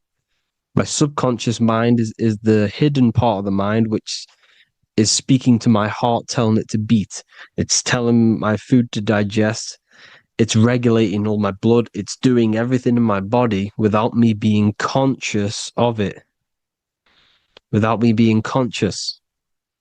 The subconscious is the feminine. The conscious is the male. The Bible, of course. Proverbs 12:4. Helpful, not helpful, an excellent wife is the crown of her husband, But she who brings shame is like rottenness in his bones. In the same way, husbands should love their wives as their own bodies. He who loves his wife loves himself. You can take that physically, you can take that literally, or you can take it metaphysically. See, the Bible's written in such a way where you can take it as your level of realization. He who loves his wife loves himself. If you love your subconscious, if you love yourself, you speak good about yourself because your subconscious takes everything literally. If you say, I hate you to someone, your subconscious does not know the difference between me and someone else. It only thinks me, me, me. Why? Because mind is the only thing that exists. You are mind, I am mind. If I say, I hate you, you're saying that to yourself. Your subconscious picks that up and says, I hate myself. And that's telling your subconscious that's what you want. Because your subconscious manifests 90% of your behavior. The programs within your subconscious. Tying your shoelace is a program. You don't need to be conscious of it. You can just do it because it's a program. It's deeply interwoven in the subconscious. Driving your car, texting on your phone. You don't have to think about what letter. You just do it because you know where the letters are. It's a program. Therefore, if you look after your subconscious, they are a married couple. It's your wife. Your subconscious is your wife. And it manifests 90% of your daily basis thought patterns, actions, behaviors, emotions, all the things that you all the trauma that you've experienced is stored within your subconscious, which is affecting you. So let's say you were in a car crash 10 years ago and you had a really traumatic event, you really hurt yourself, and you had a very, very, very strong emotion that you felt of pain. That will still affect you today. And why? Because it will manifest into your behavior. How? Well, you'll be cautious of what cars to go in and who. You'll be cautious because of that event that stored within your subconscious, because of that feeling you felt was so painful and so strong. It's still manifesting into your behavior today. For example, you won't go in certain cars, you won't go with certain drivers. Subconscious stores everything, all your memories, the programs, and everything. So if you trick the subconscious, that's how you manifest your life. If you trick the subconscious, you already have something. And therefore it will manifest into your life and into your behavior, thoughts, and actions. This is why the golden rule is to treat others like you want to be treated. Because I am you and you are me. We are all subconscious. We all have subconscious. Whatever I do to you, I do to me. Because my subconscious picks that up and thinks I'm speaking to me. Mind is very powerful. Whatever I do to you, I do to me. Treat others like you want to be treated. The golden rule. That is the only rule we need in this realm, in the universe. If everyone understood this rule and how the subconscious works and how karma works, we'd live in heaven on earth, the Garden of Eden, the golden age. As a man thinketh in his heart, so is he. Proverbs 23:7. Where your heart is, there will be your treasure. Your heart's the emotions. The storehouse of emotions is where you feel emotions. You have to let your emotions move through you, not become you. You can't let your emotions become you. But except be like the sky and let them pass through you. Be like the clouds and the stars passing over. Let them pass through you. Do not let them become you. And this is how emotions can take over your mind. We are driven by, when a man is driven by emotions, He has no self to control. You must control the mind, because the mind can be corrupted. Because your thoughts are electrical in the brain. Your thoughts come from the mental plane. So how the mind works is that you place your attentions on something in the mind, and infinite information just flows in. Think about it. When you think of a certain topic, as soon as you think of that topic, information comes flying into your mind. Different ideas, ping, ping, ping. It's all connected. It's why we call it a mindset, because your mind sets itself to frequencies. And when we think of something, we tap into that frequency, and just the universe, the mind, the mental plane just flows in information based on that frequency and that thought. The universe is just information. All of the information out there, nothing is new. It's all there. You just have to tap into it.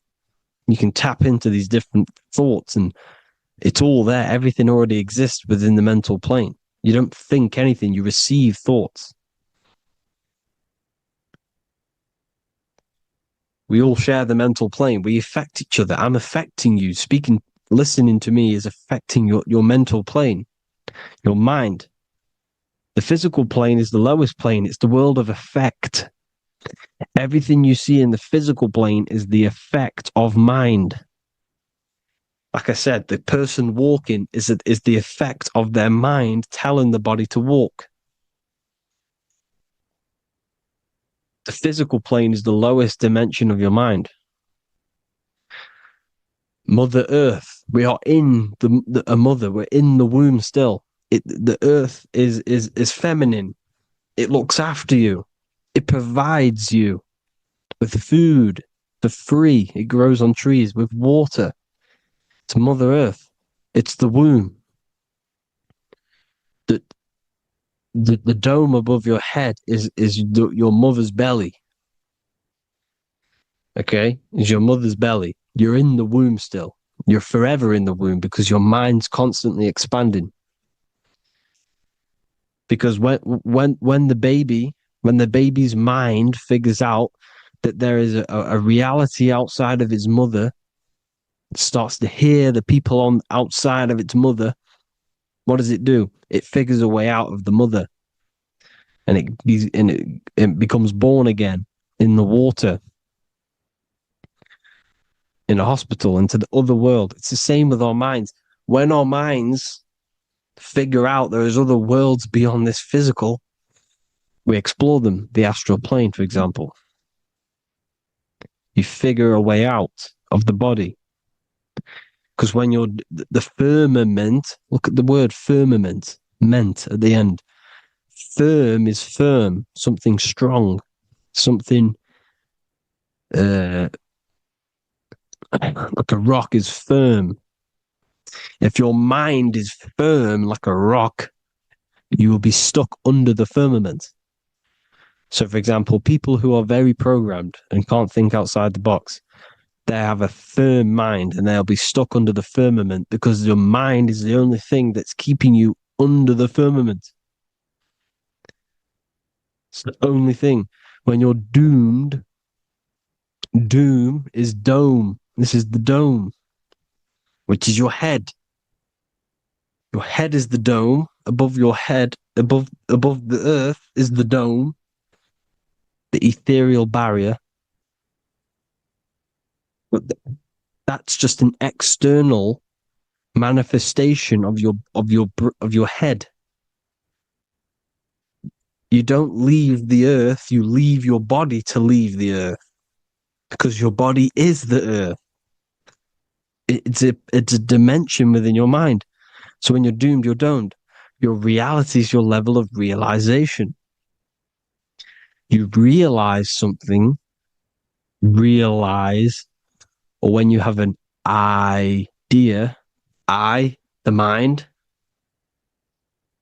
in the eye, EYE or I, same thing, mind, it's all mind. Reality is your level of realization. You realize there's other worlds. That's your reality. Your perception's your reality. Mind in Latin is mens. Jesus was known as the fisher of men, which is the fisher of minds. He was fishing minds worthy of knowing the higher truth, the deeper occult knowledge. Jesus figured out that we are all God. And he got killed for it because in that age they were trying to suppress this information. Jesus figured out he was God because we are all God, every single one of you, and they killed him because we're all mind. We are not the body. We're the invisible intelligence, which is God. But you are not God if your mind is attached to this physical world, to the worldly pleasures. If you master your mind and travel the depths of your mind, that is God. Mental and men. Look at the word mental. It has men in it. Men in the Bible means mind. Here you see Masonic, the Masonic symbol with the eye, the mind. Looking over, everything is the one. Everything comes from the one. All the lines coming off it, giving its life to all of the life forms. Down here on the bottom, you have duality, black and white. Up here, you have singularity. One and the two. Unification and division. The lower self is divided into the left and the right. So the Bible even says, I forgot what verse it is, but it says, it's better to go through life with one eye than to have two and be cast into the fiery abyss of hell. I'm not sure what verse it is, but you can research it yourself. It's better to go through life with one eye, to be unified consciousness, dimension. No brainer. The language tells you the truth, people. Dimension. The dimensions are in your mind. Entertainment. Entertain the mind. Disappointment. It's all in the mind. Environment. The environment that you are in is a product of your mind. Within, rearranged spells high twin. Within is your mind, and your external world is mirrored from the decisions you make in your mind. Advertisement, commitment, it's all meant, it's all mind. Everything is mind. Everything. So, this is important. The collective thoughts and collective beliefs. The collective, because we all share the mental plane. And because of this is why we are in a weakened state of consciousness at the moment. Because the collective thoughts and the collective minds overall are asleep. And they don't believe in anything. You see, everything is true within the mind. You think of something, it is there instantly. You think of a chair, it's there in your mind. You think of anything, it's there instantly. So everything's true within the mind. Anything can happen in the mind. Anything can happen on the physical plane if the collective consciousness, the collective minds believe it to be true. This is why back in the days, in the ancient days, you look at all the old world stuff, you see all this crazy technology, and it's because as a collective, as humanity back then, they believed that they had much more open minds. Therefore, the things manifested in the physical world were a lot more out of the box, so to say, compared to today. For example, magic is not as powerful today because the masses don't believe in it. It's still powerful, don't get me wrong. But if the masses believed, or if everyone knew magic could be real, because it is, anything's real in the mind, it would be a lot more powerful. You see? So and what they're trying to do is create a hive mind worldwide. They're trying to make one religion, an external God. What happens when you worship something external? You give energy to it, because where attention goes, energy flows. Where your mind gives attention to, energy goes there.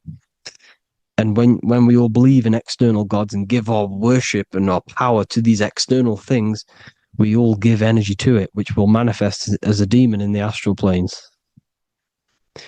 It's a hive mind. They're trying to make a hive mind to summon our energy. Trying to summon our energy. And it through mind, through collective thoughts, the hive mind. They want one religion, one government, one currency, one belief system. And that will create a hive mind, which will limit our consciousness, which will limit what we can do in the physical world. Because if everyone doesn't believe in certain things, it cannot happen, because it's all in mind. Mind is so powerful. I am you and you are me. I hope you all enjoyed this video, people. If you haven't already, join the Wisdom Academy. The Wisdom Academy, we have many occult lectures just like this one. Also, we have just launched Mindwave Hub. If you want genuine frequencies, genuine binaural beats, because the ones on YouTube, the ones on Spotify, Apple Music, they're all tuned to A440 hertz, which shuts down the right hemisphere of the brain. If you want to gain access to your true consciousness, your mind, you need to balance the two hemispheres and balance the chakras. You can do that externally by listening to binaural beats. If you want true frequencies, true binaural beats to hemisync the chakras, hemisync the brain, to gain access to the different dimensions of your mind, well, you can gain access anyway, but it's going to help you if you're trying to learn this. Join Mindwave Hub. The link will be in the description. Listen to the binaural beats, meditate to them, listen to when you go to sleep. They'll massively benefit you. Thank you all, people. Hope you had an amazing, lesson. Hope you learned a lot. And please subscribe. God bless you all.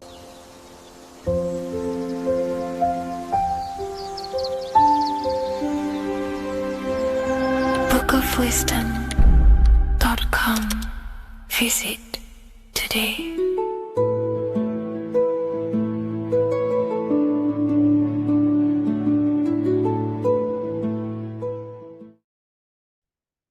As above, so below. This is one of the most crucial teachings within esotericism, occultism, or what we like to call it today, spirituality.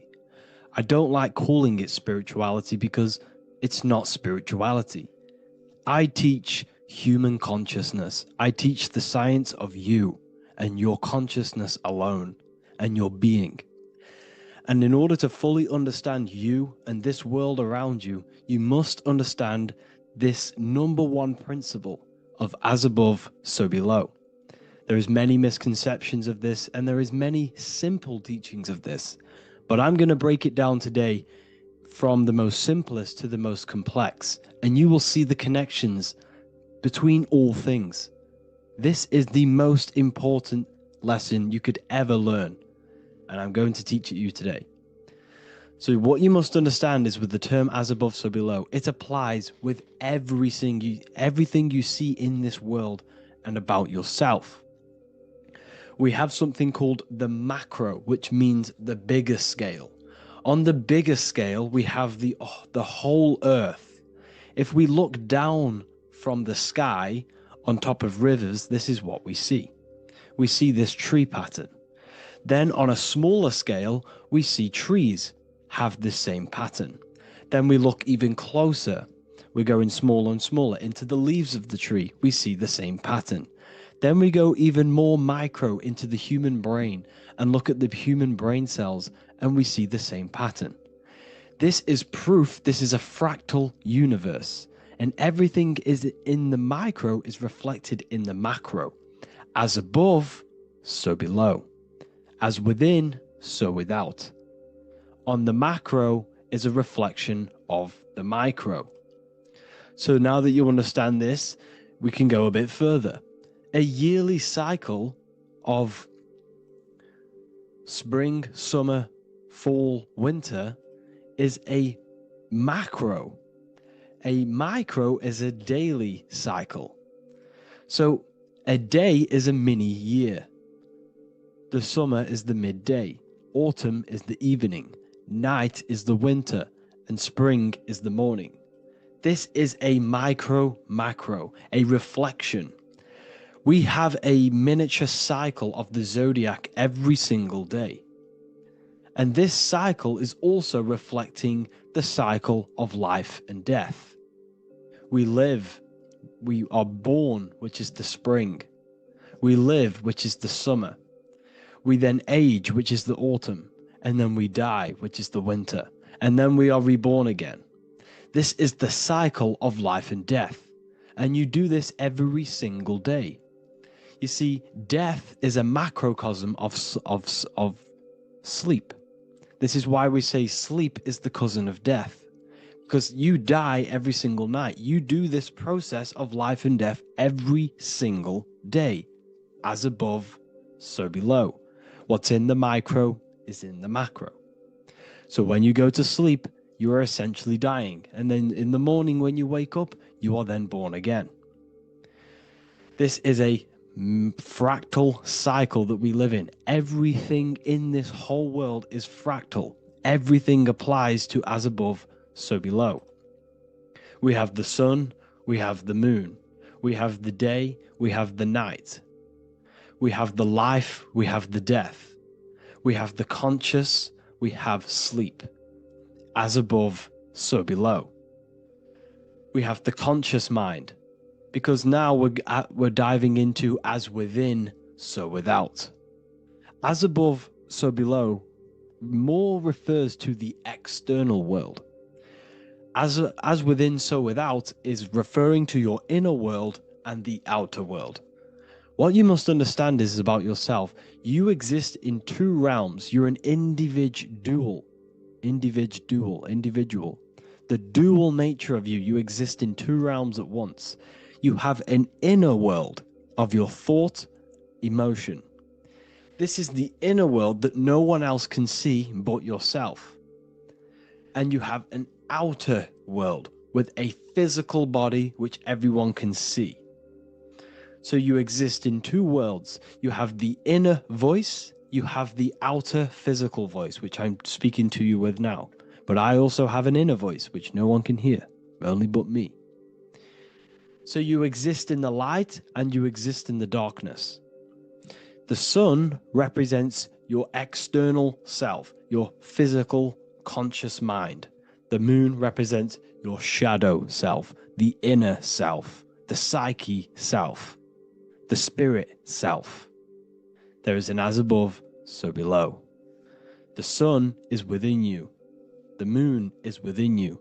Everything is within you. Now that you understand as above, so below, what is your body? Your body is a miniature earth. Let me repeat, your body is an earth. Your body is the earth. Okay? Because like I say many times in all of my videos, you are not in the world. The world is you. You are the universe. Your brain is a computer creating this reality. What you see with your eyes is produced in the back of the brain called the visual cortex. You don't look into the world, the brain produces the world. The body produces the world. When you touch something, you're not actually touching something. This is the electrical nervous system. When you touch something, what you feel is actually electrical signals on your nervous system reporting back to your brain. Therefore, when this body dies, you leave the earth because this body is the earth. Okay? As above, so below. You have the mental plane, the astral plane, the etheric plane, and the physical plane. This is essential for understanding reality and the teaching of as above, so below. Everything in this material plane began in the thinking mind. For example, the microphone I'm speaking into, the phone you're watching this video off, or the laptop or iPad. Where did this begin? It didn't begin in the factory. The first ever place this item begun was in the mind of an individual. The invisible realms of mind is where all physical things and physical items begun. Essentially, this physical plane is the effect of the thinking mind. This world is the world of effect. It's the world of outcomes. When you see something, it is already manifest. It is already being manifested. It is an effect. And in the effect of the cause, which is the thinking mind. Therefore, the mind creates thoughts, which is the mental plane. Then after thoughts creates imagination, which is the astral plane. These two are spiritual. They are non-physical. So spirit kind of means non-physical. Then you have the physical planes, the etheric and the physical plane. As above, so below. What happens in the mind is manifest on the physical plane. Like I said, the phone that you are holding, it was a thought, and then it brought down into a physical reality. As above, so below. You change the mind, you change your reality. Your environment, the word environment has ment in it because your environment is mental. So now that you understand this, so what is the world around you? The world around you was created by the mind of God. It was manifested through God's thought. So you are living in the mind of God. You are a thought in the mind of God. God thought you into existence.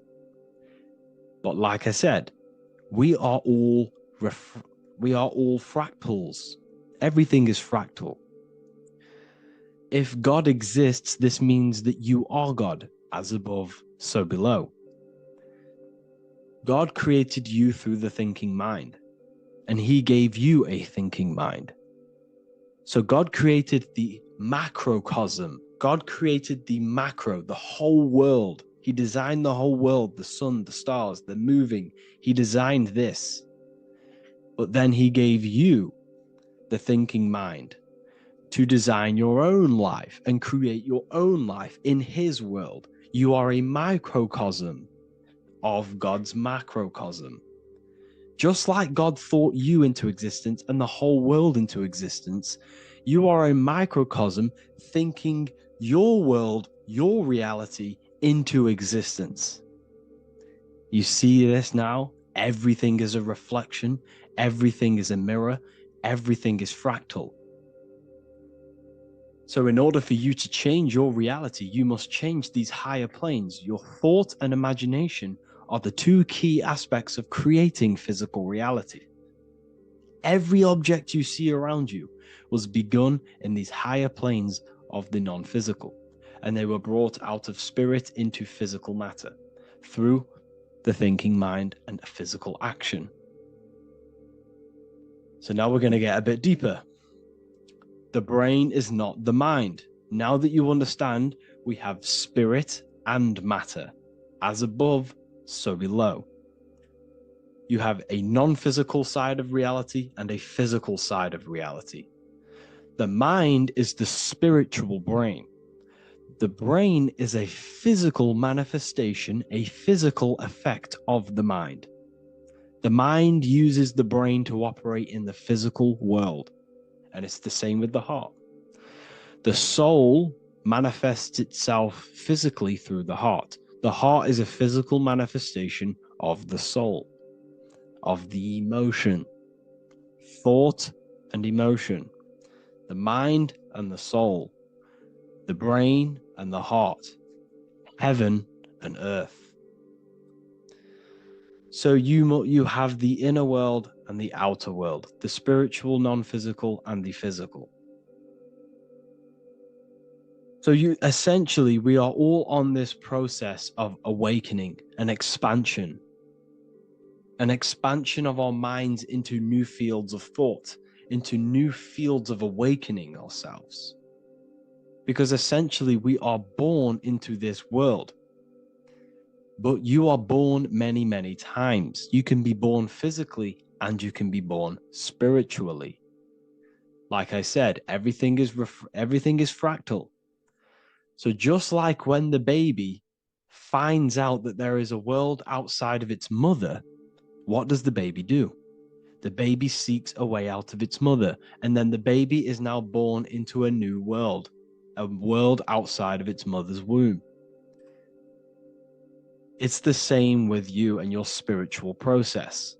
As your mind becomes aware that there are other realities beyond your physical body, it then seeks a way out. And this is why you are probably watching my YouTube, because you are now on the path. Something within you has guided you to this path of knowledge, truth, enlightenment, and expanding your consciousness. And it is your soul who brought you here. Your soul speaks through emotion, like guidance.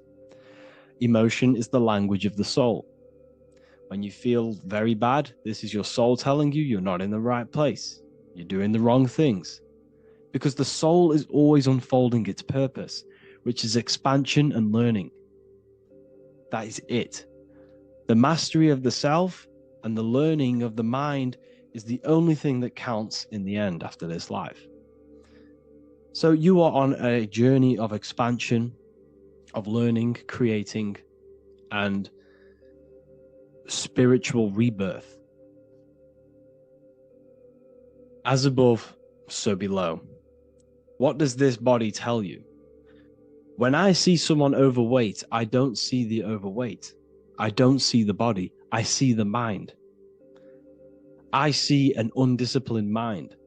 I see a mind that lacks self-control. I see a mind that seeks external validation.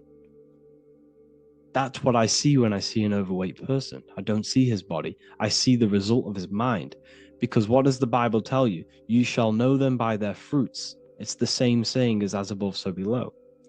You shall know them by their fruit. The fruit is their manifestation. Your body is a direct correlation and manifestation of your mind. Your inner world projects your outer world. As within, so without. As above, so below. Now, what do you see when you see this man's body? I see discipline. I see strength.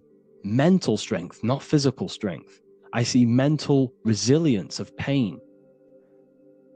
Because all of this man's mental energy has been manifested physically within his muscle. This body is a direct manifestation of this man's mind's pain and suffering, and it shows discipline. This is why people instantly respect you if you are in shape. You walk into a room and you are in shape, people will instantly give you respect because they know that you are mentally disciplined. The body is a reflection of your inner world, and it's the same with your friends, your family, your connections with people. If you think about yourself very negatively all the time, and you don't have a good connection with yourself, you don't have a connection with your true self, this will manifest into every single relationship you have in your life. If you don't have a good relationship with your inner self, you don't have a good relationship with the people and the friends around you. Because as within, so without. If you think negative about yourself, you will only pick up the negative in other people. If I think very highly of myself and I think very happy and good things about myself, I will then see the good things in other people. Because it's as above, so below. As the inner world is, so is the outer world. It's the same with your life circumstances. Your life is a direct correlation of every thought you thought in the past. If you possess millions of pounds, millions of dollars, this is because you have thought this into physical reality. You live the life you are deserved. You live the life that you manifest through your thought. If you live a very poor life, this is a reflection of your mind. This is a reflection of what you have thought into physical existence. Because like I said, everything begins in the mind. As above, so below. And this is even present within the body. So where is the head? The head is at the very top of the body. And where does all manifestation begin? In the mind. That's where the mind is, in the head. And then the thoughts we think travel down the body into the heart, which is the emotion. Every thought we think is in the emotion. Every thought we think creates an emotion. This emotion then drives the action. Where does the action come from? The feet, because the feet move our body. We move with our feet to take action. Our hands. You see, so the body is even a micro reflection. I can't even say it. Reflection of the order of manifestation. This blew my mind when I figured this out. You see, the head, the thoughts begin here. This is the beginning of all manifestation. Then it comes down to the heart. This is the emotion. Then you take the action. The thought and emotion then sparks the action, which is taken with the hands and the feet. And where's the lowest point on the body? The feet, and that's touching the physical earth. So the head is where the thought is, the non-physical, and the lowest point on the body, which is touching the physical earth. So the head represents spirit, the feet represent matter, spirit and matter. Your room, if I walk into your room and I see a messy room, I don't see the room, I see a messy mind. The room is a reflection of the mind. If you have a messy room, this is your mind. It's an externalization of your unsorted mind, undisciplined mind. So like I said, we are all God, and we must find the God self within us. And I teach all of this inside the Book of Wisdom, Volume 2. This is not just a book, this is a revolution. This is the beginning of a new age with this book. If you have read it, I congratulate you. You should feel very proud of yourself if you have an open mind. You should feel proud of yourself for watching these videos, because not many people have an open mind. Remember this, people. You are special if you're watching these videos. You have the mind. You have the ability to see through the illusion. And I take my hat off to you. You want to take this to the next step? Read the book. Or if you want to take it to the serious levels, join the university. The university, you gain access to every piece of my material that I've ever done, all of my books, all of my lectures that are hidden from YouTube, that are hidden from everywhere else, the lectures that give you real power. And if you feel alone on this journey, we have a conscious community where you can connect with like-minded individuals, because I've been there. I've been there when you feel lonely, because you feel like no one else is thinking the way you are feeling. You can't talk to people about these things because people just think you're crazy. That's why I put together this, so we can connect, so we can unite, so you can connect with people, so you don't feel crazy about thinking about this stuff, learning about this stuff. And if you truly want to level up your life, people, and take your studies serious, this is for you. We do live calls, we do lectures. There's a whole library filled with books you can read. It's the perfect place for the truth seeker. I thank you all for joining. Please leave a like, a comment, a subscribe. Let me know any future videos you want me to make in the comments. Thank you all. Have an amazing day.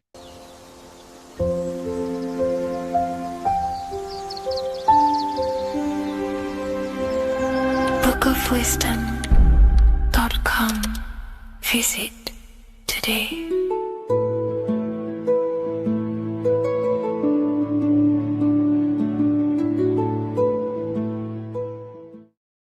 Welcome back, people. We're back with another video.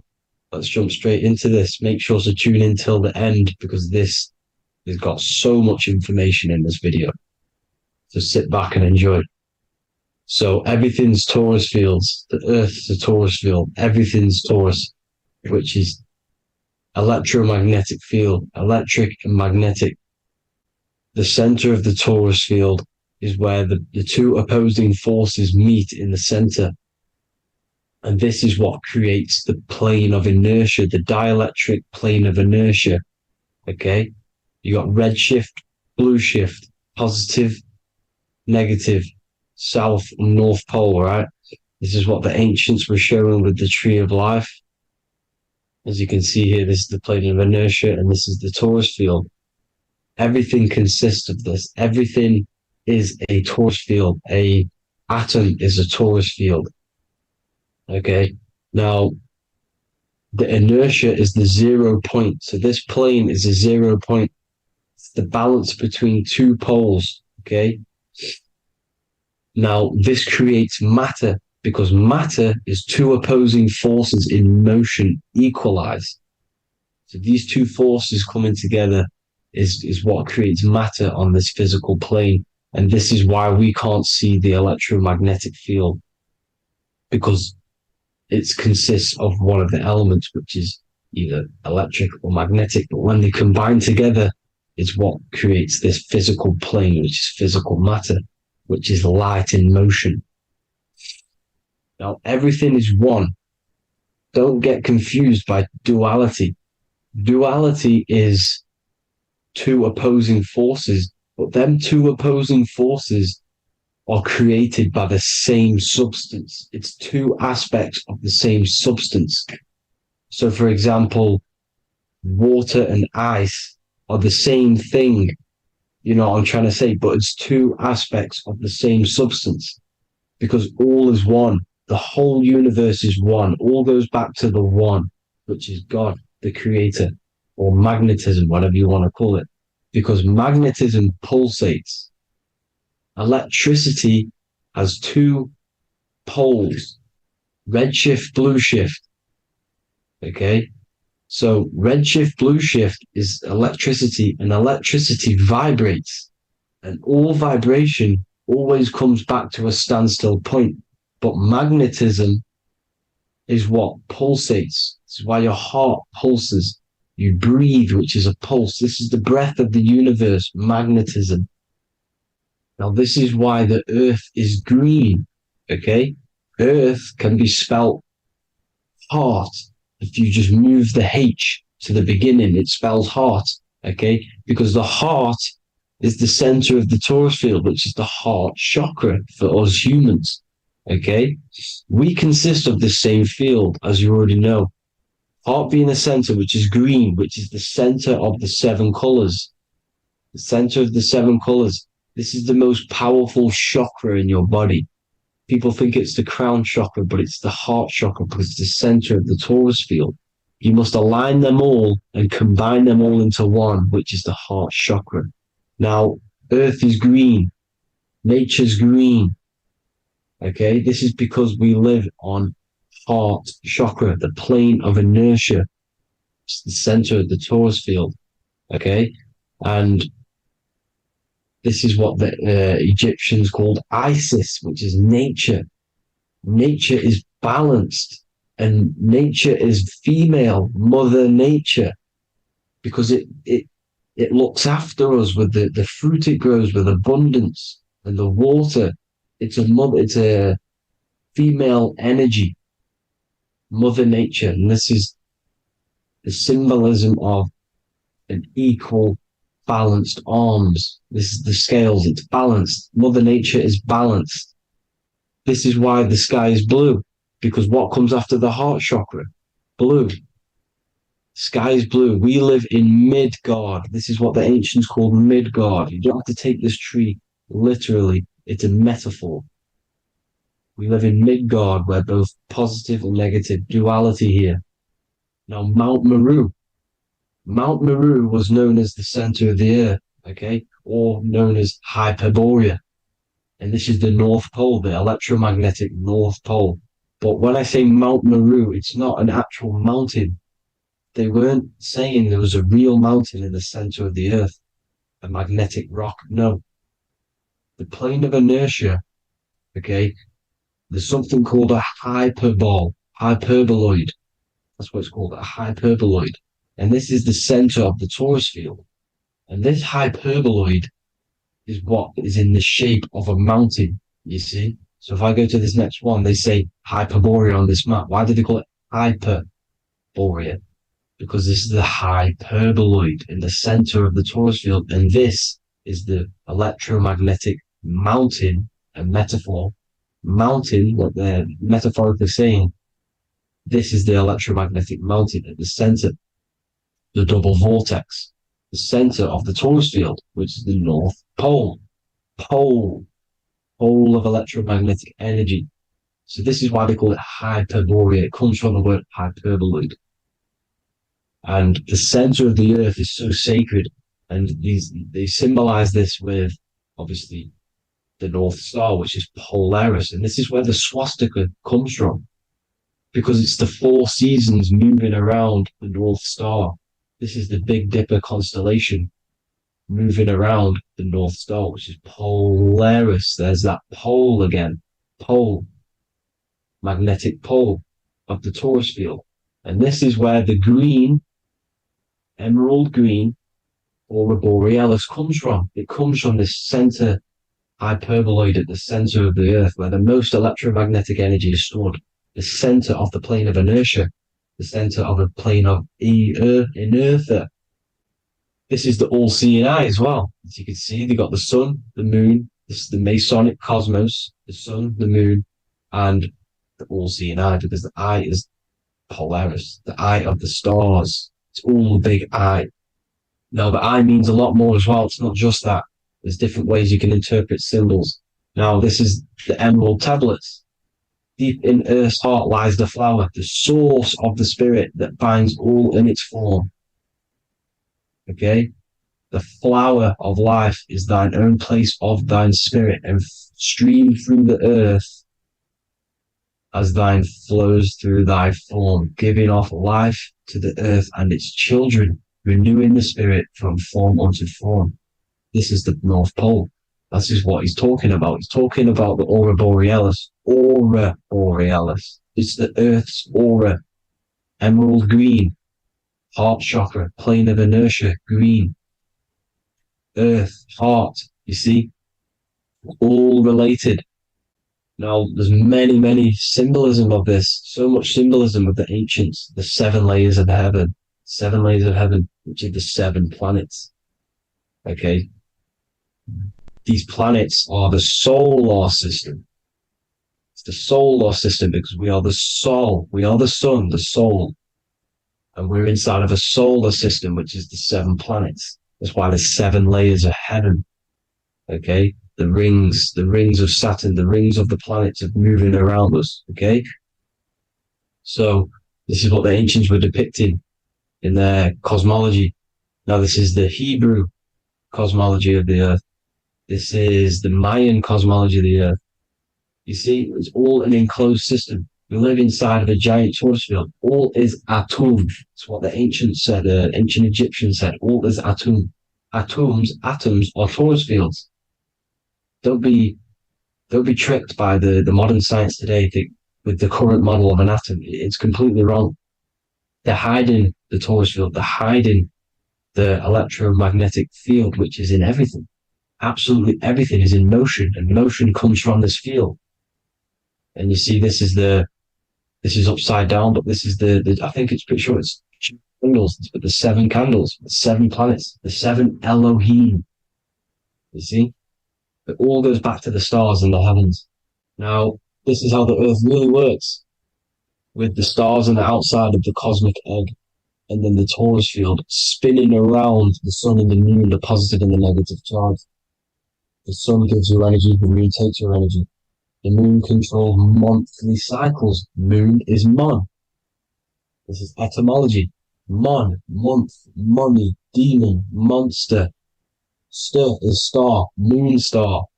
We are all stars. Youngster, minister, superstar, Hollywood star. We're all stars. We come from the stars, which is heaven. Our soul comes from the stars. You see? We are the universe. The image of man is made in the universe. We are a microcosm of the universe. The universe is a macro. We are micro. We consist of everything. The body, mind, and spirit. The sun, the soul. The moon, the mind. Earth, the body, mind, and spirit. We have 12 systems in the body, which are governed by the 12 zodiac signs. Starting at the Aries, which is the ram of God, all the way down to Pisces and Capricorn, kneecap. It all goes back to the stars. We are the stars. We are the universe. Everything is inside of us. Everything. I would say the Temple of Solomon, the Temple of the Soul and Man. The soul, the temple is the body. The soul is the soul, and the man is the mind. The temple of the soul and the mind. Body, mind, and spirit. We consist of the 5 elements: air, spirit, water, earth, and fire. We consist of everything. We are the universe. We're made in God's image, which is the universe. You see? Now, everything goes back to the stars. The ancients worship the stars because the stars govern everything. They govern the systems in the body. They govern your life. This is why your zodiac is so important, your sign. Each zodiac has a specific element associated with it as well. Aries, which is the first sign, the Ram of God, the Lamb of God, which is a fire sign. Fire, first. Fire, first. F-I-R, this is etymology. The cerebrum, ram, which is in the brain.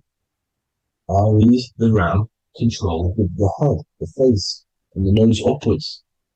So it controls the cerebrum. The Torah, which is, I'm pretty sure it's a Hebrew Bible, which is the Taurus. Tornado comes from the Taurus field. You see? Everything's inside of you. It all goes back to the Taurus field, and the Taurus field is everything. Now, like I said, 12 zodiac signs, 12 systems, 12 cranial nerves in the brain, the 12 disciples of the Bible. All symbolic. Have to read the Bible properly. Now, this center, at the center of the earth, right? This is what's stirring the ether. And the ether consists of the 4 elements. Because there's 5 elements. Spirit can be called ether. People call it spirit or ether. Ether is pure potential, pure energy. It's what connects the astral to the physical.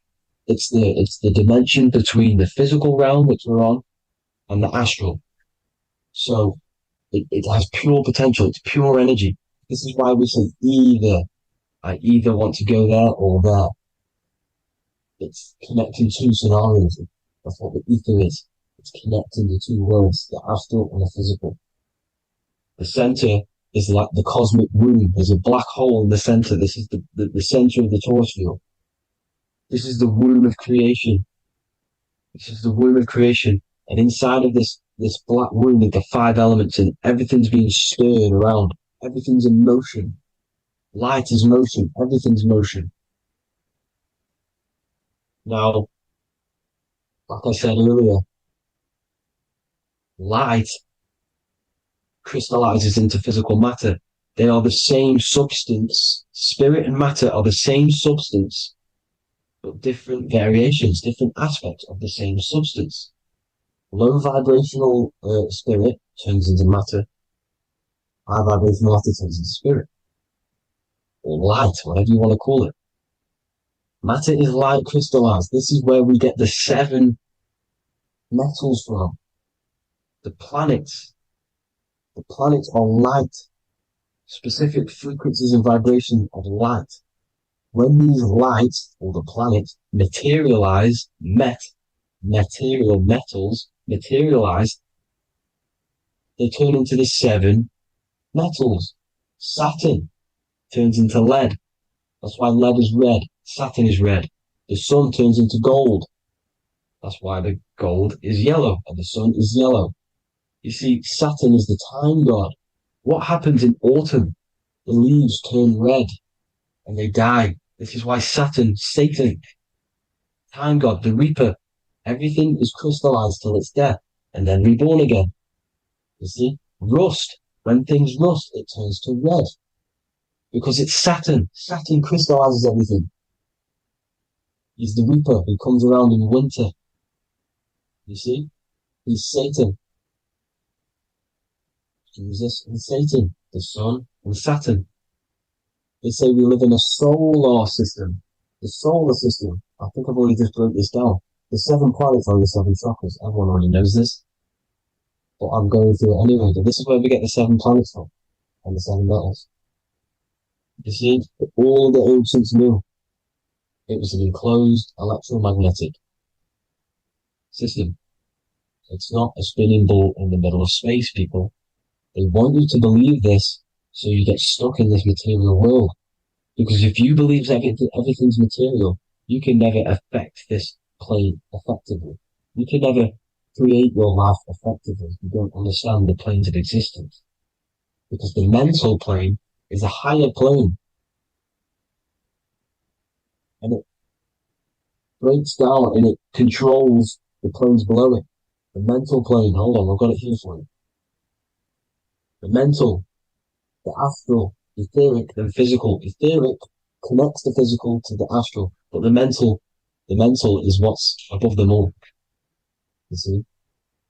Now, it's important to understand this. It's important. However, the ancients always talked about the enclosed system. Only NASA, which is introduced around the Roman times, not NASA, but the globe Earth was introduced around the Roman times. Okay? By these Masons. These Masons introduced this because they wanted to take over the minds of the masses and control them. These people worship the physical realm. They know how it works. They know the ins and outs of it. They know how to do the magic. They know how to do it all. They understand it all. That's why Masonry have to take the oath. The oath of not speaking. You're not allowed to speak about anything you learn about in Masonry. Because they're discovering the truth about your mind and how it creates reality and stuff like that. So this is the Masonic cosmology. The 5-pointed star, the 5 elements. The checkerboard for duality, positive and negative. The 2 aspects of every substance. This is another ancient painting depicting the firmament. The stars inside the firmament. The sun. You see, the ancients worshipped the sun because it's so important for sustaining our life. It's the only reason we're alive is because of the sun. But then people think it gives you cancer today. They brainwash you to think the sun gives you cancer when it's the #1 source of all life. They want you to believe it's a big, spinning, dangerous ball in space. It's not. It's here to give us life. It's God's son. That's why Jesus is known as God's son. It is the Son of God. God created that to sustain us. You see? So it's important you understand the true cosmology of where you are. Because if you don't know where you are depleted of all of your morals. You're depleted. You're demoralized. You're lost. You don't know where you are. You don't know where you exist. Okay? Once you accept the globe model, the heliocentric model, you will subconsciously think that you come from nothing. This is why they implemented the evolution theory just after the globe model was introduced by Charles Darwin. Charles Darwin came in after the globe model. He's a Mason. He was another Freemason. And implemented evolution where we came from monkeys because they want you thinking less of yourself so they can manipulate your mind. You see? They want to manipulate your mind and they have done since you got here. Since you came through that portal, you were manipulated from that day to believe this, believe that. The true cosmology, the truth will set you free. You will understand things better. You will feel better in yourself when you know the sun is here for you. You'll feel better in yourself that you know that you didn't come from a monkey. You were created as a human, a manifester, a creator. You're so intelligent. Your mind is amazing. You can manipulate matter, mind over matter. See? Thank you all people for tuning in. Tap in with yourself. Love yourself. Find the truth. Spread the truth. Nothing dies. Nothing in this creation dies. Everything's energy. Everything's light. Light can never die. You're a light being. That's why it says Q. Q man. Q is light in Hebrew or Latin. Either one of the two. You're a light. You're a light being. You never die. Ever, ever, ever die. Ever. Stop thinking you're going to die. This body will die because it contains electricity. And electricity always goes back to a standstill point because of vibration. Electricity vibrates. You are pure light. You will never ever die. Thank you all people. God bless. Make sure to like, subscribe and share.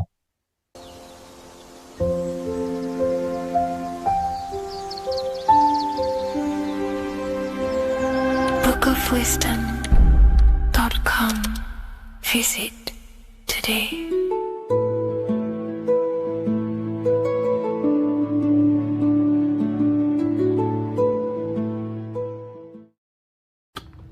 Okay. Is manifestation real? Of course it's real. You've just manifested that sentence. You turned a thought into an action and then generated a physical experience. You turned the invisible thought into a tangible reality. That is manifestation. You just have to learn how to do that on a mass scale, on a bigger scale, to generate something bigger. You know? So yeah, of course, manifestation is real. That's all you're ever doing. Creation is not created, it's in an ever state of becoming. You are in a continuous state of becoming something in the present moment. You know, so you're always molding creation through thought, emotion, and action.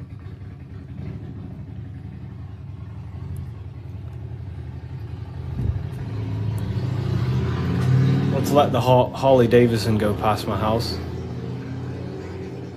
It's a very loud bike. It's a cool bike. But yeah, you're in a continuous state of creation. And that's what this symbol ultimately represents, right? Hi, if I order your book today, will it be here before next Friday? You mean not this Friday, but next? Yeah, it should be there, for sure. So, this is what this symbol ultimately represents.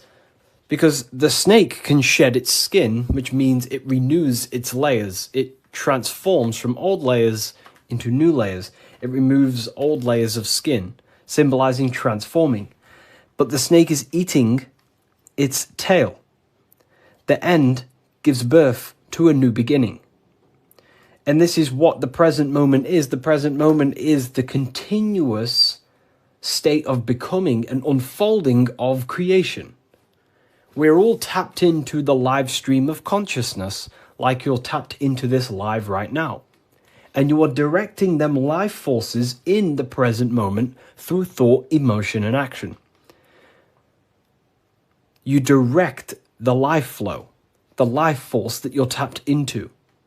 And wherever you direct it through thought, emotion, and action, and your time and attention, that is the reality you generate. And you create that reality.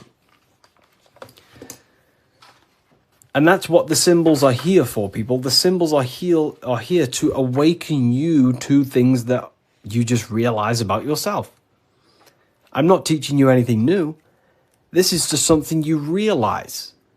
This is solid truth that you can't, escape. You can't escape the law of cause and effect. The force is too powerful to escape the force and the law of cause and effect. The law of cause and effect is over you. It governs you. So you have to work with that law consciously. Most people are not conscious of the laws that govern their life. They're not conscious of the laws that's governing their mind. Your mind is governed by laws, not man-made laws, but universal laws you cannot escape. It is impossible to escape cause and effect. So you must work with the law.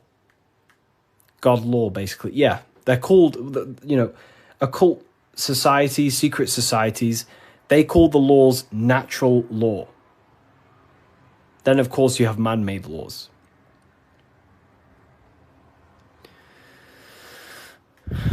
So you have to work with the law. If you do not work with the law is going to be working anyway.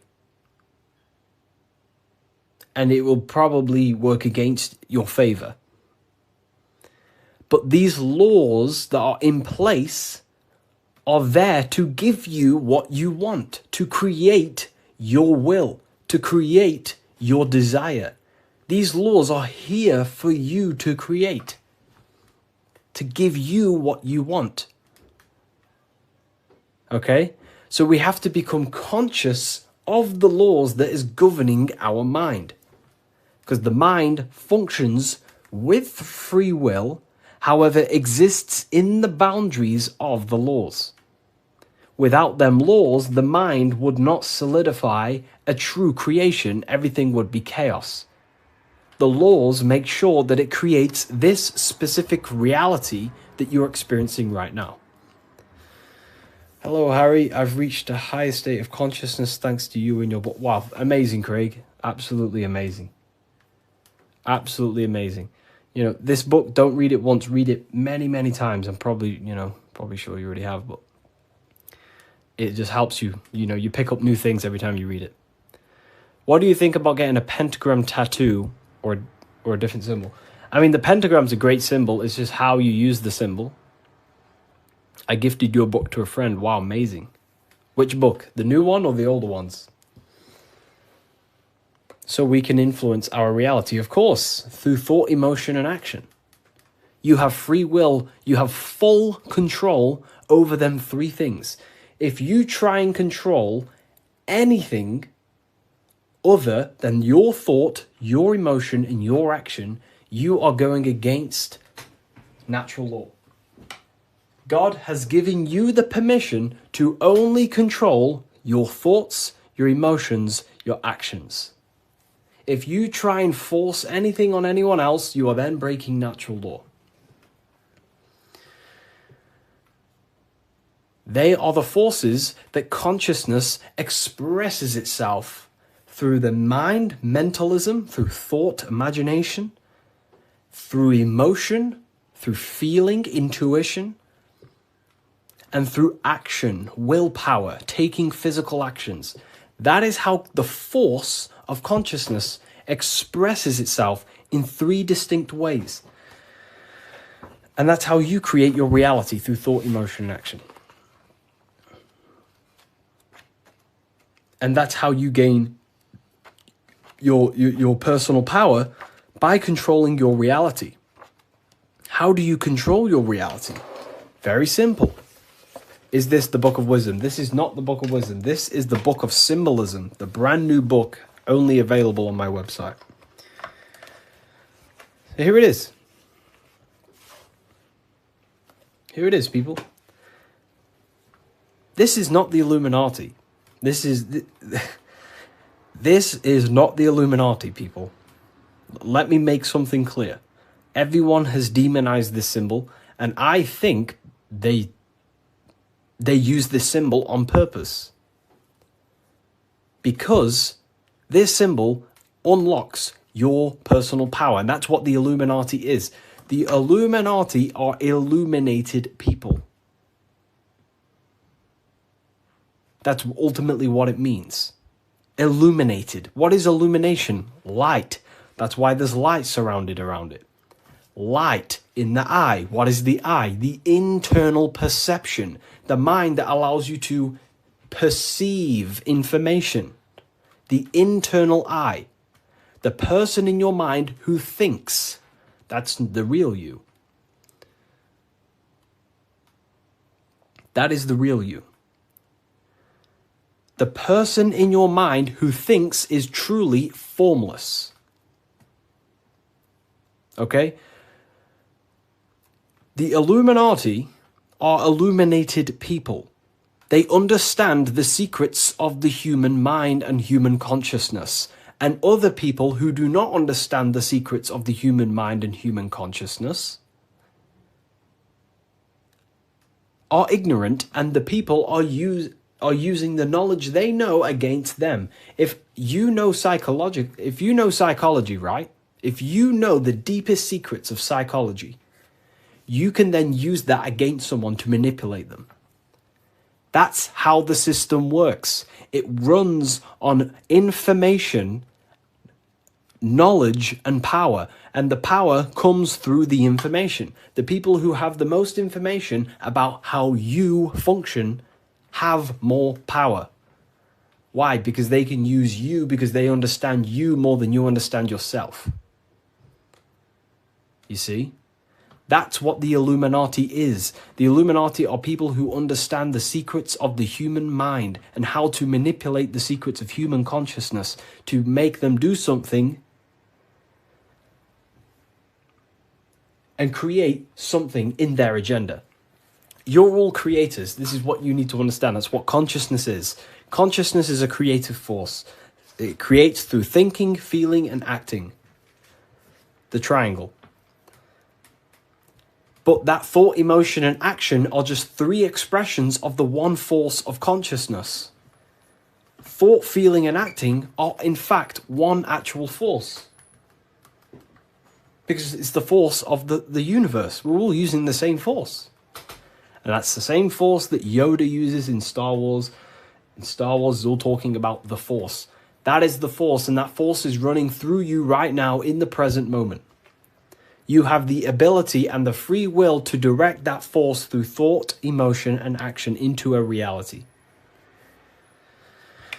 So, the Illuminati is just simply people with a high understanding of consciousness and the human psyche, and how to actually create reality.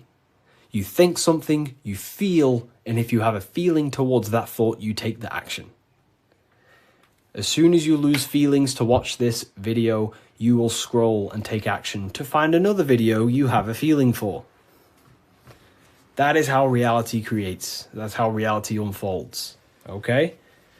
So the eye in the triangle is showing you the ultimate state of consciousness to create reality. 1 and 3. There is one eye and 3 points on the triangle.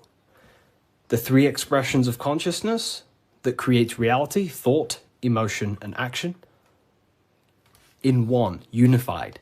Most people do not have a unified consciousness. They think about creating a business, their emotions feel like watching TikTok, and their actions are eating food. That's divided consciousness. That's the checkered board. That's the Masonic checkered board. Their mind is divided in black and white, different personalities, different ideas, different desires. Their mind is not solidified on one creative project. The mind is divided within duality. Okay? That's what the checkered board is. The checkered board is simply a divided mind. Because this checkered board is all, this whole piece of artwork you see here of the Freemasons is showing you how someone's mind functions. That's the secret. Very simple.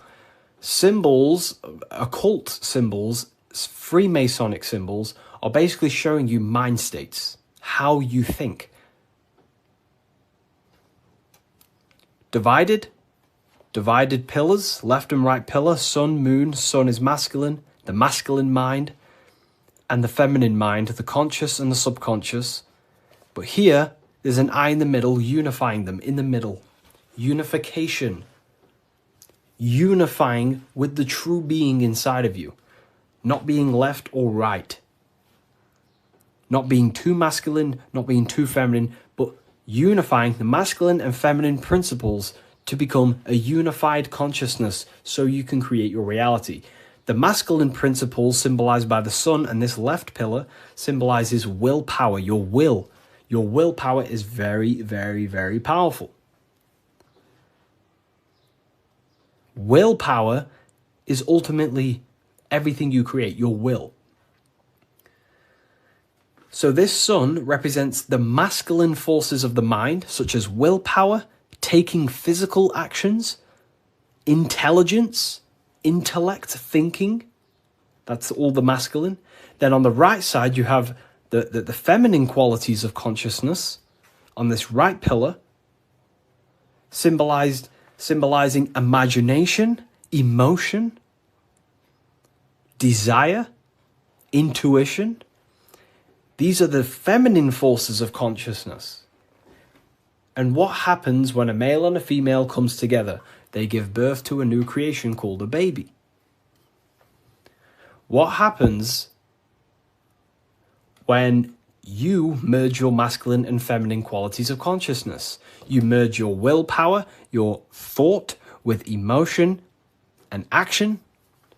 You give birth to a creation, a baby. The same principle.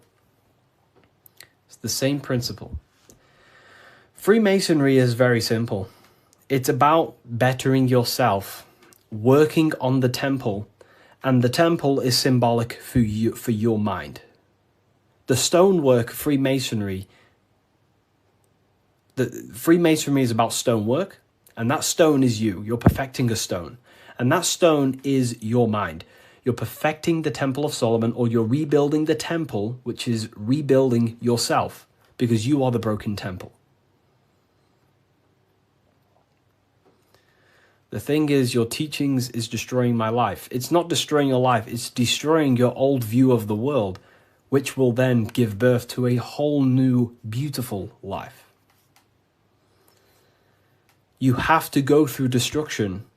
You have to go through the darkness to see the light.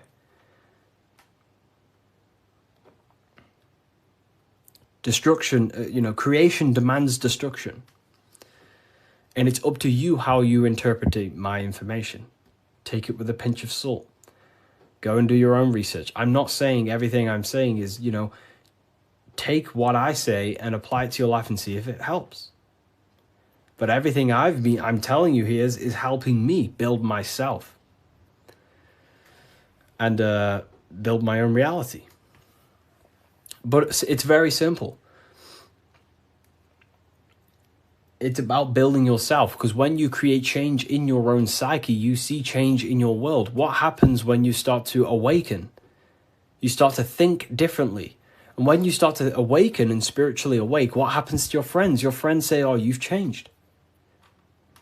You see? So the external world is always mirroring your internal world. If you create change in yourself, you will see a change mirrored outside of you. That is as above, so below. Okay. So, Freemasonry is very simple. It's about yourself. It's about the Temple of Solomon. You're rebuilding the Temple of Solomon. And the Temple of Solomon is an allegory for you. Your mind is the Temple of Solomon. Your body is the Temple of Solomon.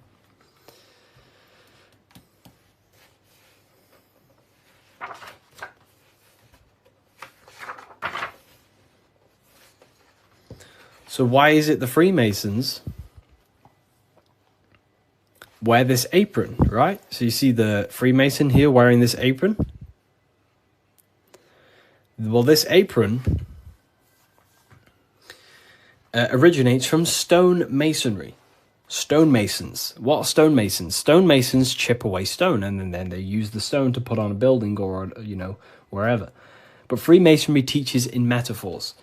So this stone, this apron, was worn by the stonemasons to protect themselves from flying chips of stone hitting their genital area. So this is symbolic of doing the Masonic work, perfecting the stone, perfecting your mind. Every day you are either building your mind or building your mind's prison. Every day.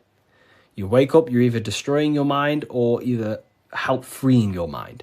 You have the option, right? And they also wear this apron on the lower half in the genital areas because you think with every chakra. The chakras are basically spinning energy vortexes. This is what you see here, right? These chakras.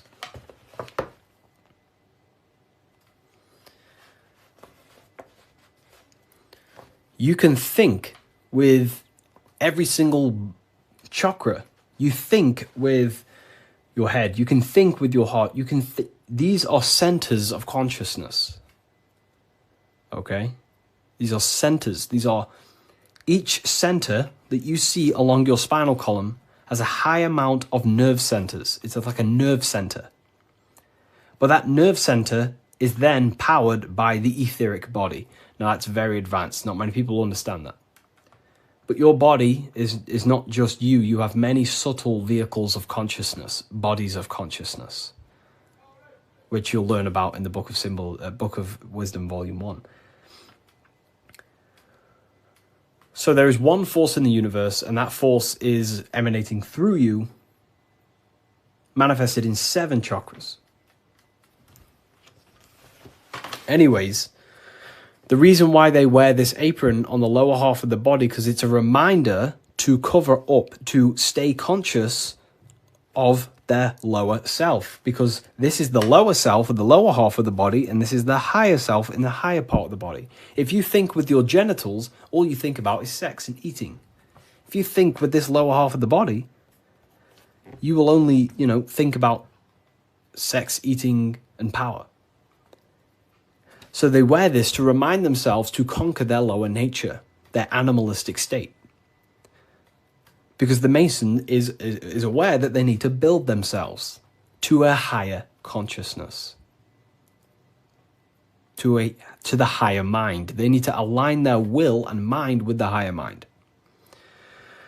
Because ultimately, the reason why all of these teachings stem from is because it's preparation for death. This is where all this comes from, okay? You never die. This is the truth. In the daytime, you're in your physical body, and in the nighttime, you're in your astral body, and it's just a massive cycle. So daytime is life, nighttime is death. Wintertime is wintertime is death, summertime is life. As above, so below. It's just bigger and smaller, right? So, with that being said, you never truly die. You are not the physical body. You are the internal being in your mind who thinks. You are not the thought. You are the one who hears the thought. The thinker. The knower. You are the being inside your mind, not the being outside your mind, which is this physical body. So Masonry is about working with that internal self. Mastering that internal voice, because that is the architect of your reality. The internal dialogue. That is the stone that they're working with. They're chipping away at, they're perfecting, they're smoothing. The inner dialogue. No one pays attention to this. The inner thinker, the being who is thinking in your mind. Who is that being? Who is the person in your head? It's not your body. Your body is acting out the commands of the internal being.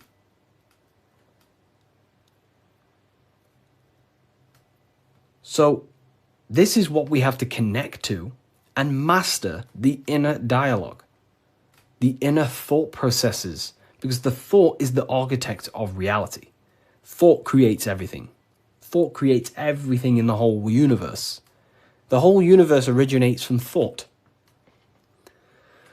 So Freemasonry is basically about mastering the inner dialogue and working on the inner self, the person in your mind.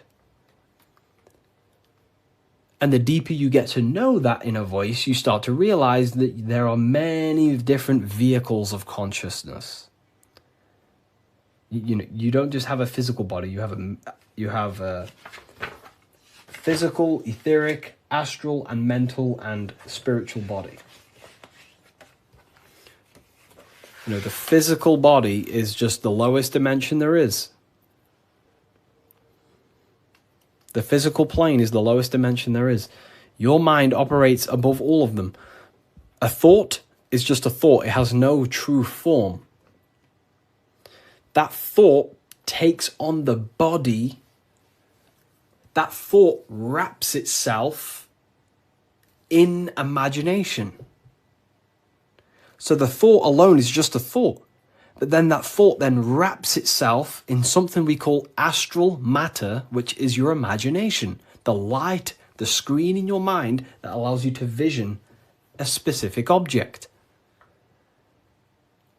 The thought wraps itself in astral forms.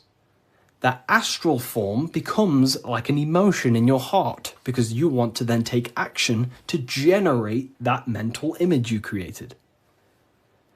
Then it turns into a physical reality once you start to take the action to fulfill the desire of that mental image you created.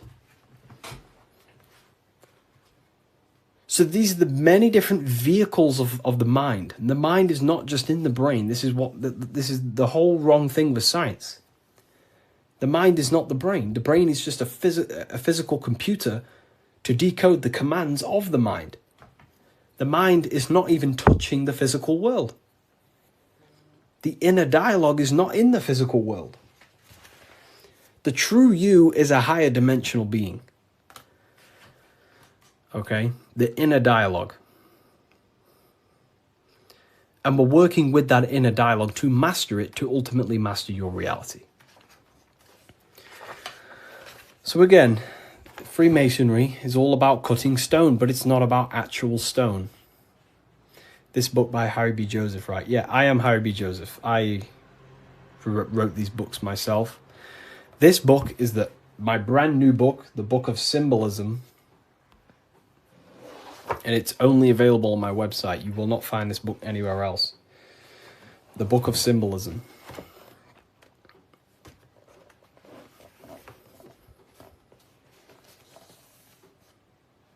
So, nice to meet you. Welcome. Okay, so, again, what does this represent?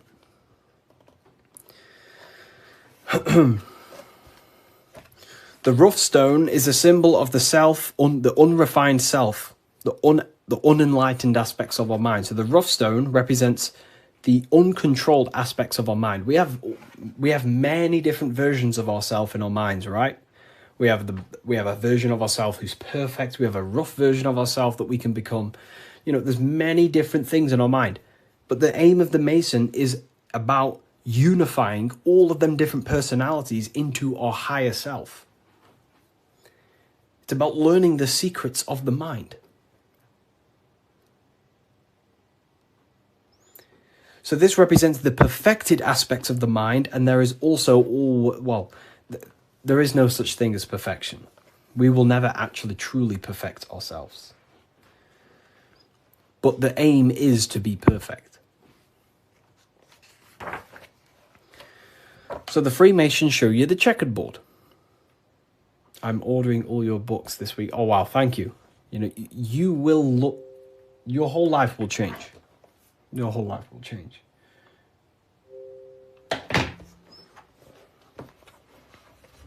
Okay.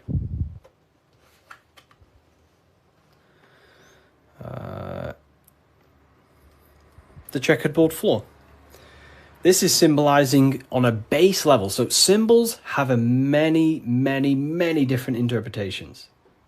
So on a very basic level, this checkered board floor represents duality, how everything is dual, positive, negative, day and night, hot and cold. But the deeper you go into the layers of the symbol reveals the secrets about the human mind. So this is all showing you the mind. Different states of mind. Because that's what the universe is. The universe is one singular consciousness expressed in many different forms, in many different clothes, what we like to call people. Me and you are cut of the same fabric, which is the universal mind experiencing itself. So the mind is the very architect of reality. Life is not happening outside you, it's happening inside your mind. You are a projection of the mind.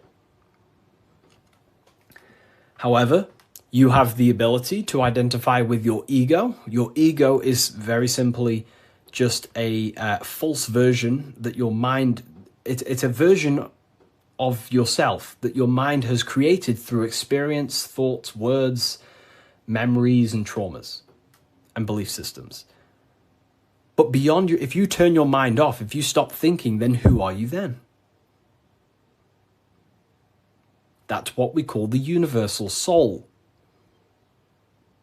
Everyone is that same substance.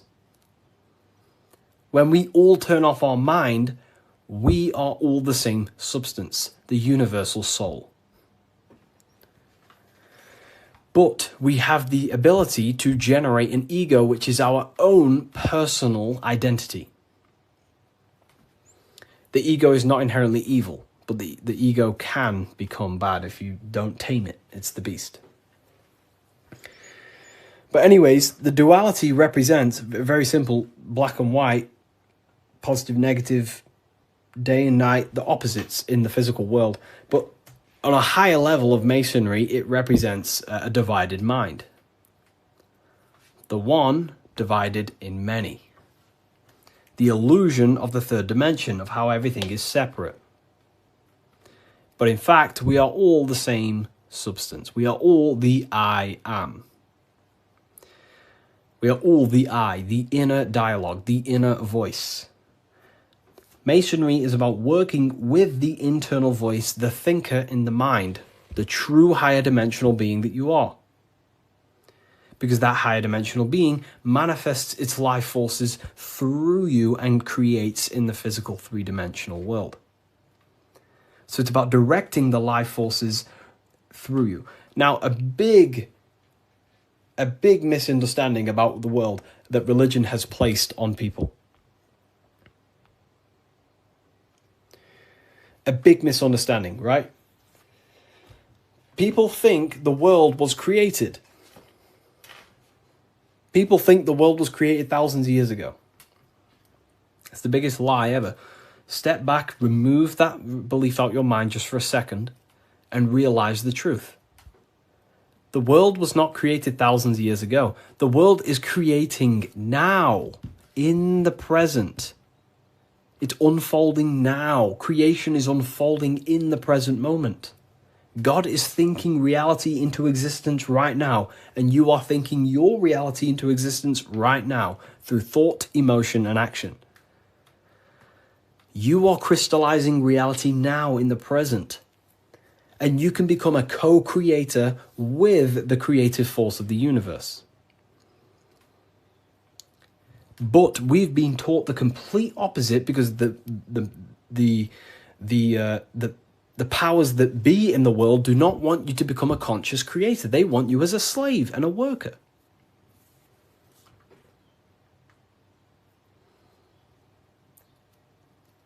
You see, so we have to understand that we are all co-creators of this world. We're all contributing towards the building project of Earth right now. But the elites make you think that the world was created thousands of years ago, and now you're just experiencing it. Now you become an experiencer. You're not an experiencer. You're an experiencer and creator. You mold it. And when you do not understand this, someone else who does understand this will use you to create their agenda. Because they understand this. And look what's happening in the world today. We are creating the agenda of the government. Why? Because we believe their lies. We don't have to, but we choose to. We all have free will. Everything else is just an illusion. Money is an illusion. It's a belief in the mind. Harry, are you a part of Freemasons? I am not. And if I ever do, I will be transparent about that.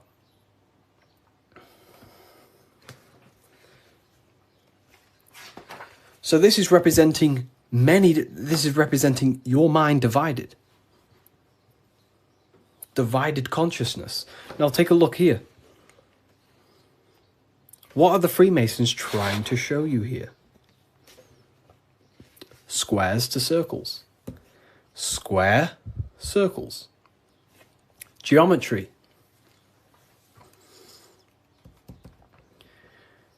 Geometry. Harry, my book came, thanks. It's a pleasure. It's an absolute pleasure. Enjoy the book.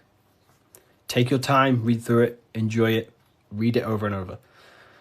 You know, I can't wait for you to read this. Was it the third book you got? The three represent alignment, the black and white represents conscious and subconscious. It can represent that, yeah, that's one layer of symbolism. But you got to remember that the symbols don't represent one thing. There are many different layers to the symbols. Many different layers. So it's going from squares to circles. So you have to understand geometry for this. There's different codes to this. A square. Can you measure the surface area of a square? Of course. Very easy. You just measure this side and that side and times it. Right? Very simple. Then you have the surface area of a circle, of a square. But can you do that with a square? No. You can't find the surface area of a circle. It is impossible. You can get very close by using pi and different, different mathematical equations, but you will never exactly find the exact surface area of a circle. So what are the Freemasons trying to show you? Measurable and immeasurable. What you can physically touch and measure down here, the squares, and what you cannot touch and what you cannot measure. And there is a ladder going from what you can measure, the physical world, the squares, up to what you cannot measure, the circles. So this is about the upliftment of the mind. This is about the mind raising from only a physical state of awareness, raising the mind so it can function as a spiritual mind and use the higher dimensions of consciousness, such as imagination, thought. Most people's minds are stuck in the measurable, the squares, limited. They think inside the box. You have to raise your mind and think outside the box. This is what it's about. Raising your mind and using the higher dimensions, which is imagination. You cannot measure imagination. It does not exist in the physical plane. You cannot measure thought. It does not exist in the physical plane. So it's about raising consciousness to actually use the cognitions of the mind. Most people are not using the mind. Climbing in consciousness. We're going from squares to circles, measurable to the immeasurable. Okay? And that's the key. Look at the key.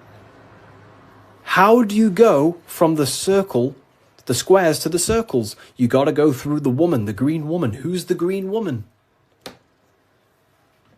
Who is the green woman? The feminine. The feminine aspect of consciousness. You cannot just go from low consciousness to high consciousness. It is impossible. It takes a lot of work. Doing work on your mind is way harder than any labor or work you could possibly imagine.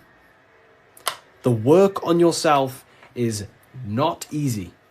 And I never say it, I never have, never will say it's easy. It is very, very, very difficult to change your mind because it is literally programmed. Very difficult. So you have to go through the woman. And what's the woman? The care, the desire. You have to have a desire to climb the ladder. You have to have the love and the care to do so. If you do not have the care, you will not climb the ladder. If you do not have the care to watch this live, you will continue scrolling. You have to come into contact with the feminine, the heart. You have to care to reach the higher consciousness, to take the actions that are necessary to generate that consciousness. That's the key to open the door to the upper room Jesus mentions. Jesus is always talking about the upper room, the kingdom of heaven. This is what it is. It is a higher state of understanding, a higher state of self-mastery. That is what it's all about. So in order to climb the ladder from the immaterial to the material to the spiritual, you have to care.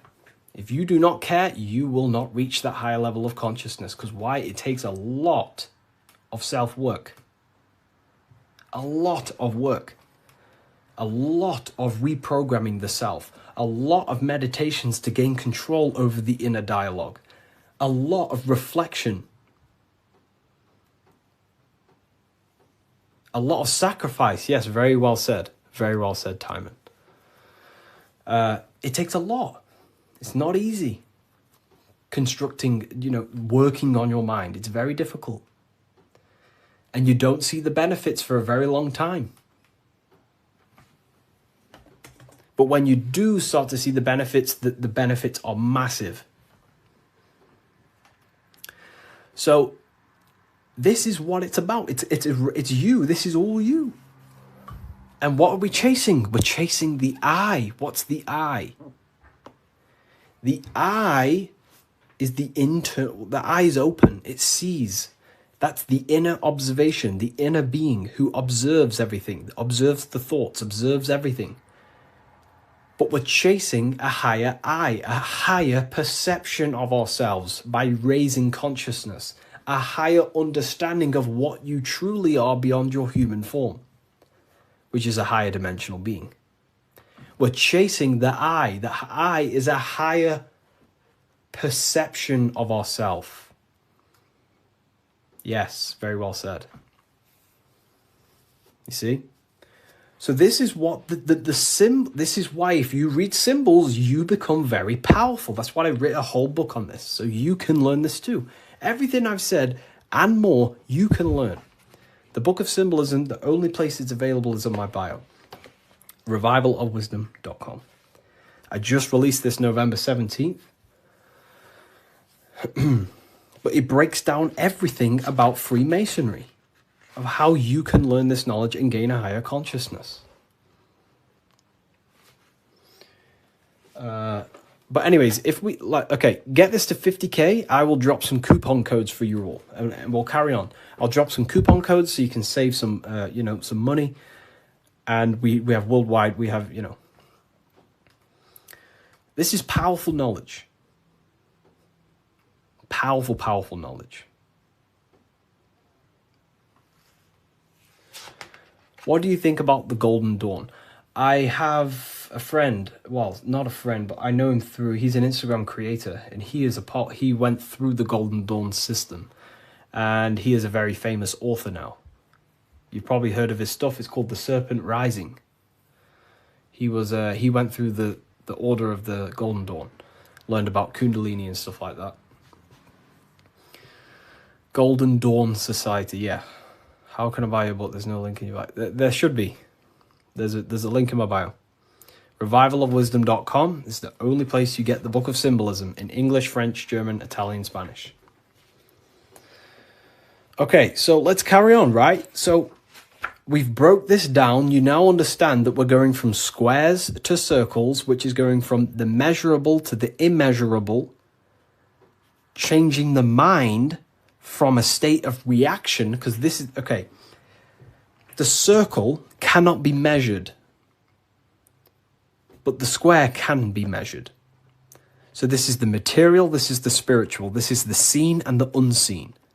This is the cause, this is the effect. The cause, effect. What does the sun do? The sun causes effect on the earth. This is why there's a sun here. It's showing cause, effect. The sun produces changes in the plants and the nature on the earth. which means as above, so below. The cause is above, the effect is below. So this is talking how to change the inner dialogue of yourself, the inner voice, from a reaction mind to a demanding causal mind. Most people live in reaction mind, the square. They're reacting to the world outside of them, when the world outside of them is simply the effect. You cannot change it. It's already affected. It's already manifested. The only thing you can do to change the world is to change the cause. The inner world is the cause, the mind is the cause, the external world's the effect. The inner world is the cause, the external world is the effect. Most people have something bad outside them. You know, I'm not perfect. I'm not saying I've reached the highest level of consciousness. You know, I'm still working on myself, and I'll always say that. But most people are stuck in reaction consciousness, where their mind is just reacting in a state of complaining about the external world. When the mind is the cause. The cause, the mind needs to be a cause and a demand and a command. But that's fine, you know, I was in that state. And I still catch myself now and then being in that state. But we have to train our minds to understand that the outside world is the effect and the internal world is the cause. And we need to raise that ladder towards the causes. Make the mind a powerhouse of control. A powerhouse of control. Okay? Awareness, yeah. Okay. Symbolism. The winding staircase. You can't see the room. Where is it taking you? This is talking about the upper room, climbing to a higher state of mind. But when you're down here, you can't see that room. You don't know what a higher consciousness is. You don't know, like right now, maybe there's some people in here, they don't even understand what even is a higher consciousness. You will never understand until you start to do the work on yourself, until you start to see what it's like to understand yourself. When you understand how you work, you know what to do in every situation. You have the tools to use in life. So this is about climbing the staircase of higher consciousness into the inner room that you can't see. Beyond the curtain. The curtain is the veil. This is about entering in yourself. Walking past these two pillars is about walking into the internal self. It's a journey inward. You have a self outside the mind, this body, and you have a self inside the mind, the inner being, the material and spiritual. That's why you're an individual. You have a dual nature, inner and outer. So when you're walking in between these pillars, you're walking, it's symbolic of walking in your mind, walking in a journey into the self. And we're working with the inner self. This is what Freemasonry is about. But it's a winding staircase, which means you can't see where this staircase is taking you. You don't know what a higher consciousness is, what it's like to be in a higher consciousness or a higher understanding of reality in the self. So you must have faith. Faith, not faith in a God, but faith that the staircase or this journey, this work you're doing on yourself is going to lead you somewhere. You must have willpower. It takes willpower to walk the stairs. You must have care. Faith, will, and care are the three forces that help expand the mind into higher levels of consciousness. So it takes faith, will, and care to walk this staircase, to walk this path, to do the work on the self, to master the self. And a spiral staircase also represents time. It takes time. Time moves in a spiral. Yesterday there was 12 o'clock, but today there's also 12 o'clock. But today is higher than yesterday. So it's just a continuous spiral upwards. Yesterday was 12 o'clock, today there's 12 o'clock, and we're just going to continue this spiral. This is time. It takes time to walk this staircase. It takes time to reach a higher consciousness. It takes faith, will, care, and time. It's not an overnight process. Okay? So I hope this understands, hopefully you people are taking this on. Darkness to light. This is a massive phrase in Freemasonry, from darkness to light. But what is the darkness? Darkness, you can't see. When the room is dark, your eyes can't see. Symbolizing ignorance. There are parts of yourself that are in darkness. You are not aware of these parts of yourself. Most people are not aware of their imagination and the powers of the imagination. That means it's in darkness. Darkness to light is about becoming conscious of the things inside you, the aspects of yourself that you may not be aware of. Exposing a light. If I turn on a light on something, you expose it. You see it clearly. So Freemasonry is about going within the self and finding the things that you are unaware of and becoming conscious and using them as tools to help you in life. Your imagination is a guiding force to shape your future. Your intuition is also a guiding force.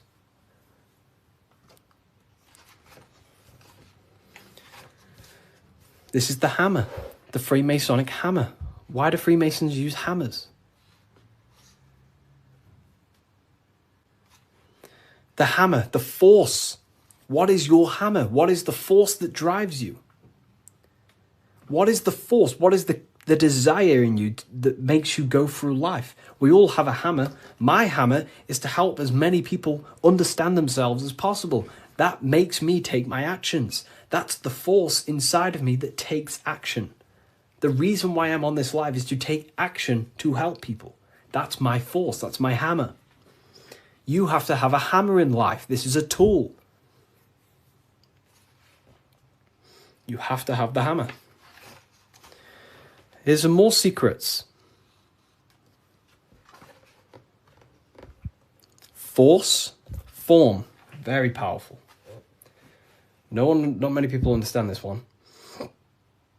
But like, I could sit here all day and talk about all the different symbols in this, but there's many different symbols that you can go over. Force and form. Okay, so we have hit 50k, by the way. I did promise people earlier, we have hit 50k, that I would give out a coupon code. I did promise people. So I'm going to have to give that coupon code, and then we'll carry on with this, breaking this down for you. Okay? Let me know in the comments if you want a coupon code. Just say the word yes or something. And if I know people want it, then I'll give one out. If not, I'll just carry on. Okay. I'm going to give you a 20% code. In fact, no, I'm not going to give you 20%. I'm going to give you 30% off. Wait, let me just test something. I don't want this to mess up for you. I want to make sure it's working properly. Okay, 2 seconds. Let me just test the website to make sure the code works. I don't want to give it out and then people, don't end up working and then people start, So let me just test it.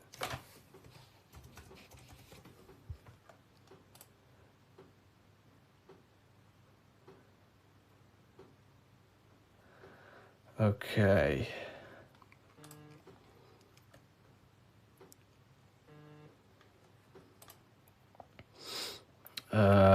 2 seconds, people.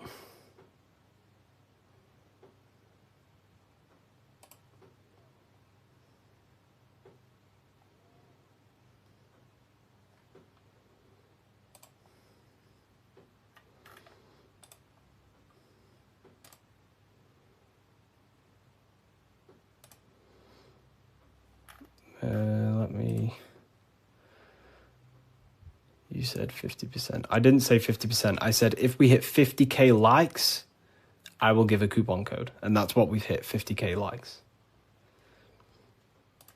I can't give 50%, then that would be pointless. I wish I could, but it's literally, I'd probably lose money. I'm just testing the code out for you.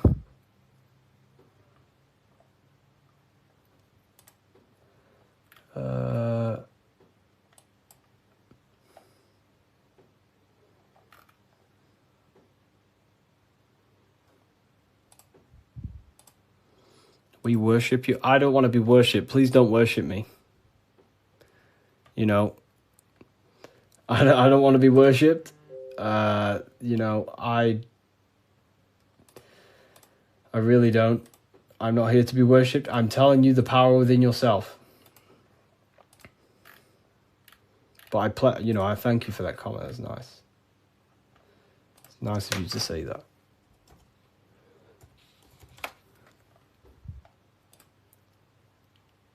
Okay, so it is working. Okay, nice. So the code is working, and the code is, I'm not giving you 20%, I'm going to give you 30%. Do I have a pen? I can write it down for you. The code is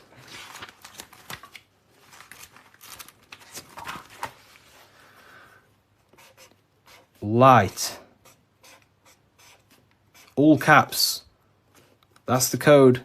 All caps, capital letters. And you'll save yourself 30%. This is the brand new book of symbolism. You're going to save yourself 30% on the brand new book of symbolism.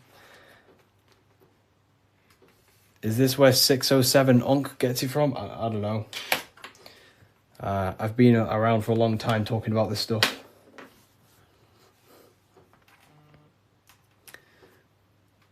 I don't know. I don't know. I don't know where he gets this information from.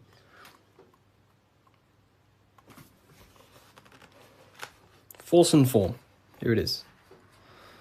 Website name, revivalofwisdom.com. Revivalofwisdom.com, or the link in the bio. No book is going to help you just meditate. You know, I used to think that exact same thing. But unfortunately, that is I used to think that, but then I realized my ego was keeping me back. The ego wants to say, I don't need anything. I don't need someone else to tell me anything. But then you have to come to a realization that there are people out there with knowledge way beyond what I knew. There are books out there that I need to read. There are people out there with knowledge way beyond mine. And you have to suffocate your ego and let go of that to actually grow. I used to think that exact way. But it depends what you want, you know. You don't have to go down this path. You can just meditate. That's completely fine. You know, it depends what you want, I guess, as well. So you are completely right.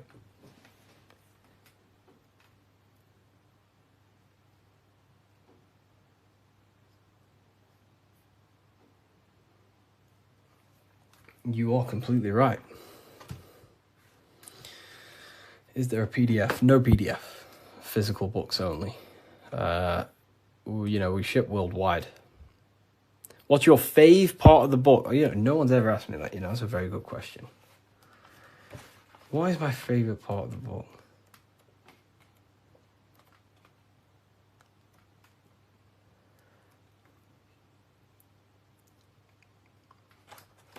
I love this part. I love this part. How quick is delivery? Delivery, it depends where you are. UK is around 7 days. US, pretty sure it's about 7 days. It's a print on demand. So basically, an order will go through the website and then it'll go straight to my suppliers. They print it and then they ship it. And then they obviously send you emails with the tracking information, stuff like that. you know. But this is probably my favorite part. Is it UK based? It's not. So the supplies that I have, they have printing warehouses all around the world. I'm pretty sure they have one in the US, one in the UK. So wherever you are in the world, wherever the order is going to, it goes to the correct warehouse, so it gets shipped in time. That's basically how everything's set up. Because I don't actually stock them all. I mean, I do have quite a lot here. I'll show you. I have quite a lot of them here. These are all Book of Symbolisms. This is what they look like. Explain everything about Freemasonry, pretty much. Everything you can imagine about Freemasonry. That's the first book. That's the second book. This is the brand new one. Which this is the one we're going over today, pretty much. They will be on Amazon in the next, I don't know, 2 weeks, 3 weeks maybe.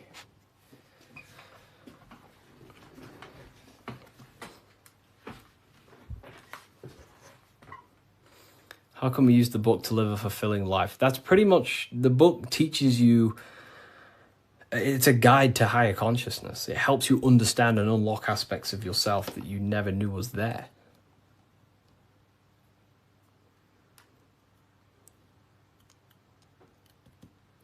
What are the 2 pillars in Freemasonry? Great question. So the first part of this book goes over that for a very long period of time.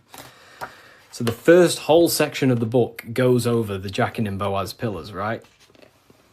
The different symbolism. So it basically represents the masculine and feminine forces of consciousness. But it ultimately represents division as well. The number 11 is a dividing number. It's left and right, right? It's left and right. So, have you experienced spiritual psychosis? No. If you met me in person, you would never even realize, because I don't talk about anything to anyone.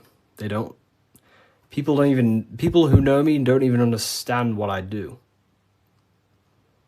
I don't talk about, I'm just a normal person. They probably think I'm asleep. Well, just a regular person who's not aware. But, I only talk about this stuff to people who ask me. To my family members, I'm just a regular person. But then obviously if they ask me about this, then I can tell them things. So yeah, in person you would never even know. I'm just a regular guy. I work throughout the day. I make videos. I work on my YouTube. I help my affiliates. I come on live. I help people. I speak to my university students. And then I go to the gym, see some family members, and, I'm just a regular person.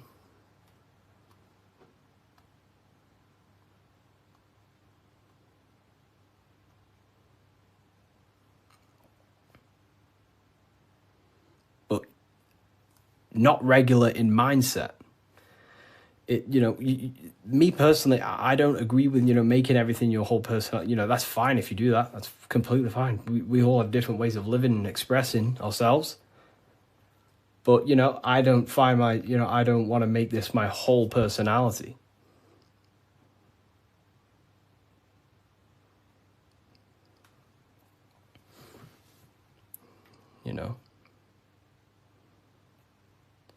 I love to read books in my spare time. I watch a lot of, listen to a lot of audiobooks.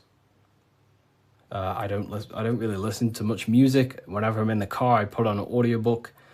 And just by doing that alone, you'll gain a lot of information.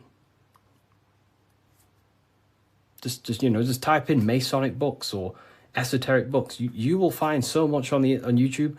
Just listen to everything, and over a period of time, you'll start to develop pattern recognition, and you'll start to decipher your own truth. the Bully Slayer was cloned.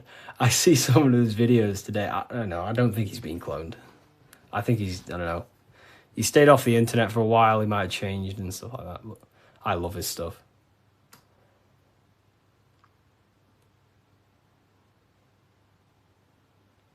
How long did it take to change your reality to your desired reality? Good question. For me, it was, I wouldn't say got lucky because I work very, very hard. I work at least 10 to 11 hours a day most days, but not recently, but before. But for me, there was not many people in this space talking about the things that I do at the time. So for me, it sped up very fast because of that. You know, there's not many people who can give you this information I give you. Of course, well, there's a lot of people who can give you this information, but they're not, you know, well known or outspoken about it, you know, respectively to them. And luckily, my stuff started to gain a lot of attention, and my life changed in a matter of a year. But, you know, it can take longer. For years before that, I was trying many different things. Many different things. But whenever you preach about mind control, I realize I'm in a prison of my own thoughts. Yeah, a lot of people live in their own prison. Like I say, every day you wake up, you're either building your mind, you're either building your freedom of your mind or building the prison of your mind. Every day. You're either building your prison or your freedom. How long have you been on this path, Harry? As long since way before 2020. Way before 2020. I was talking about, I can't say the thing on here, but you know, the virus. I was talking about the virus way before 2020. And there may be some people in this live who watched my very first lives. I used to go live all the time. But I was looking into conspiracy theories when I was year 7, year 8. And then I got really deep into like conspiracies 6 years ago. And then after about a year of that, I started to switch into like esotericism. And then for like the past 5 years, since 2020, it's been all esoteric stuff, pretty much. You know, like Masonic, the psyche, human psyche, human consciousness, metaphysics, symbolism. So the last 2 years, it's mainly been symbolism, because I'm obsessed with symbolism at the moment. But yeah. Do you believe in God, Harry? I believe in a form of energy that gives rise to all things, yes. And we are a part of that energy source, that conscious energy.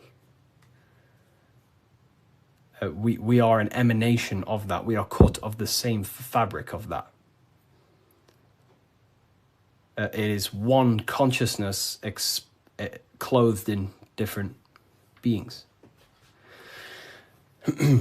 Harry, you said faith, will, and care and time. Didn't you say time doesn't exist? Can you explain this? You know, time is the present moment. It's an eternal now. But, you know, that's what we call time. The movement of that.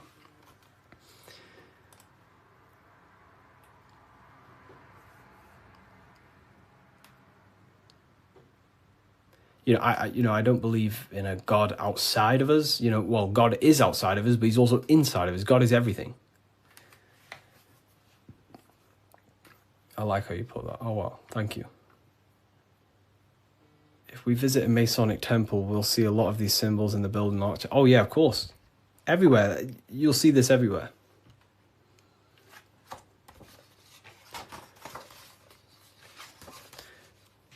And look here.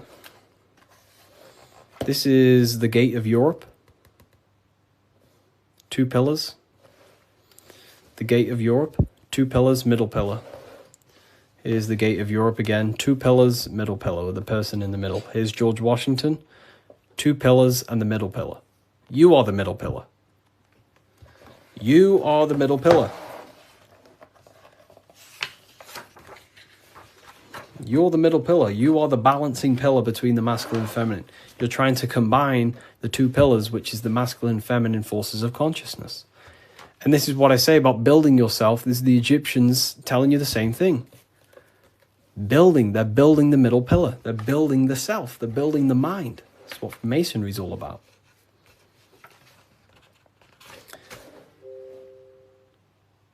You know? So look. Here's the Anunnaki showing you 2 pillars, Jachin and Boaz. And look at the person in the middle pillar, which is balancing the masculine and feminine forces of consciousness, trying to become whole and unified, a unified mind. And he's stepping up, symbolizing raising consciousness. Stepping up to a higher level of understanding. Here's Buddha, same thing. Buddha, Vishnu, Sumerians, Egyptians. Wait on, we still got more. Jesus with the 2 pillars. Egyptians again, they're building the self. This is what it's about. It's about building the mind.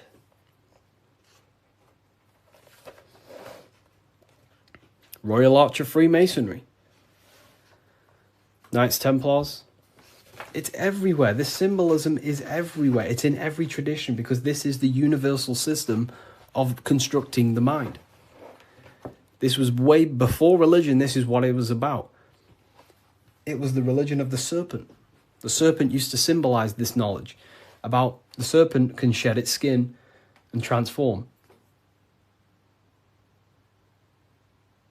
So it's about transforming the mind. The serpent was the universal symbol of this spiritual journey. What does the G mean? So here, you see the G. It wasn't a religion of the serpent. I wouldn't say religion, but I in my conclusion, you can take this as a pinch of salt. In my conclusion, I think the serpent, found in every religion. It's the Vatican. It was in the Garden of Eden. It's in every religion you can possibly imagine. There's a serpent, and there's serpent symbolism all around the world. I personally think the serpent was the symbol for gnosis, for well, I don't like calling it religion, but a spiritual system that was universal before religion. It was the wisdom of Kundalini. It was the wisdom of awakening. It was the knowledge of the self. And then I think the serpent got demonized because then religion took over and started to externalize all the spiritual teachings and then following man-made gods and gods in the sky and stuff. But before all of that, I believe that me personally, I believe the serpent was a symbol for the universal spiritual system of knowledge that was before all the religion. That's my interpretation. It's about self-transformation.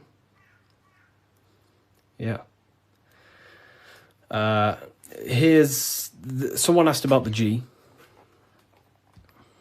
And now they say serpent is Satan. Yeah, very well said. Now everything about the serpent is demonized. And it's crazy to me when you realize, well, everything's inverted nowadays. So, I guess we'll never know, but based on my symbolism studies, that's what I think it is. I could be wrong, but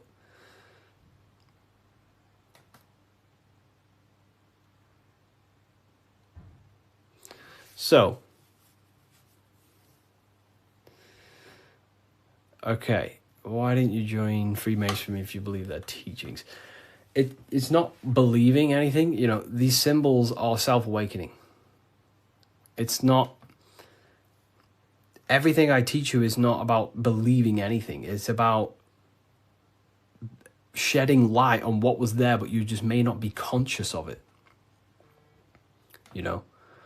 So for example, the G, this is a Masonic symbol, and the G represents the force of care, the force of love, the heart, the generative principle, the G, the generating force of reality. That is love. The heart generates your reality. You right now are watching this live because you have a care. You care for the information I'm sharing. So that care is allowing you to take the action to generate this experience you're having right now.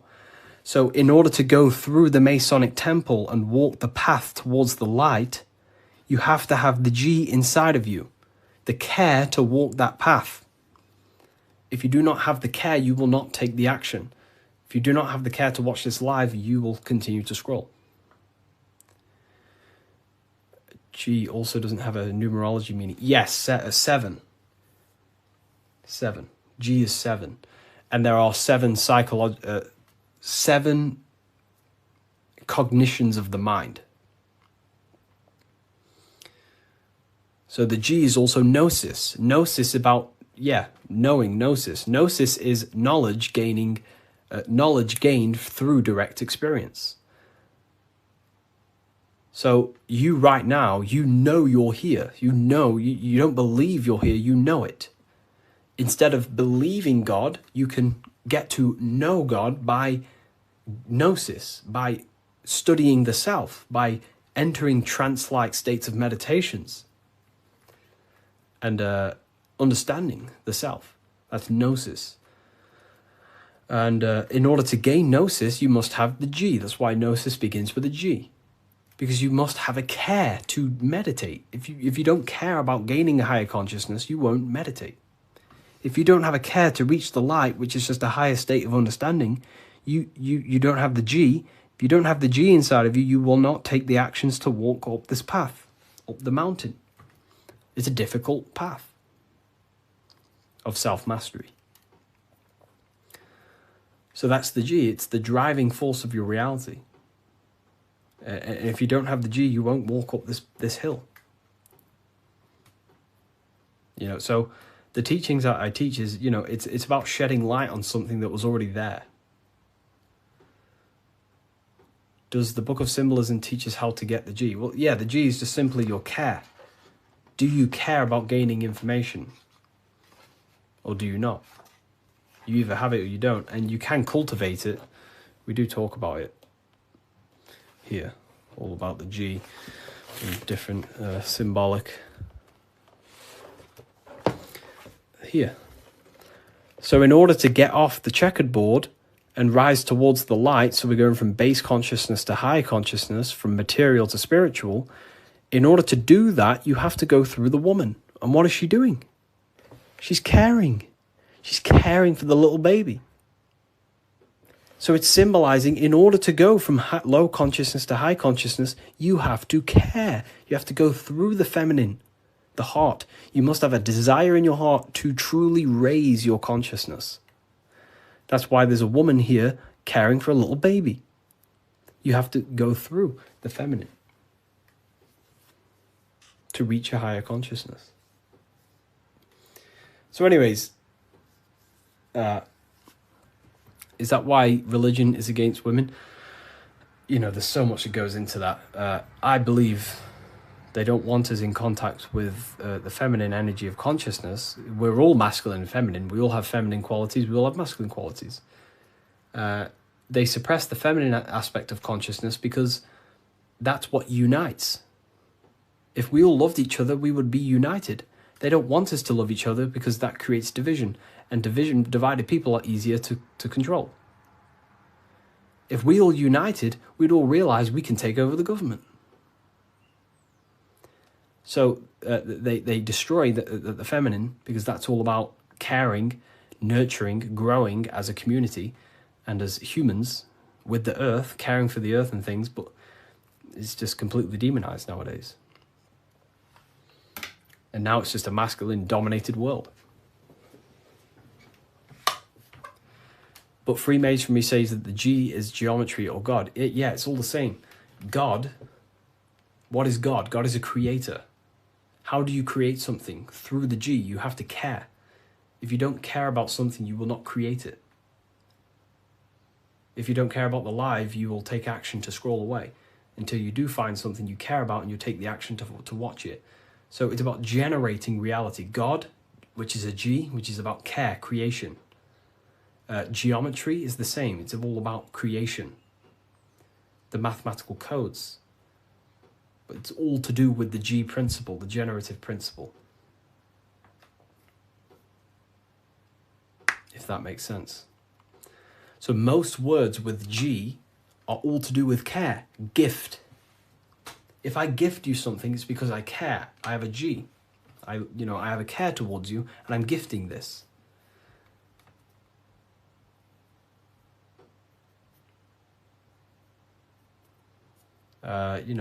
Geometry. God. Generation. Genesis. All about creation and care. The whole world is built on love, and when you see it, you can never unsee it. The whole world is built on love. All creation is built upon the principle of love. That's why the earth is called hot.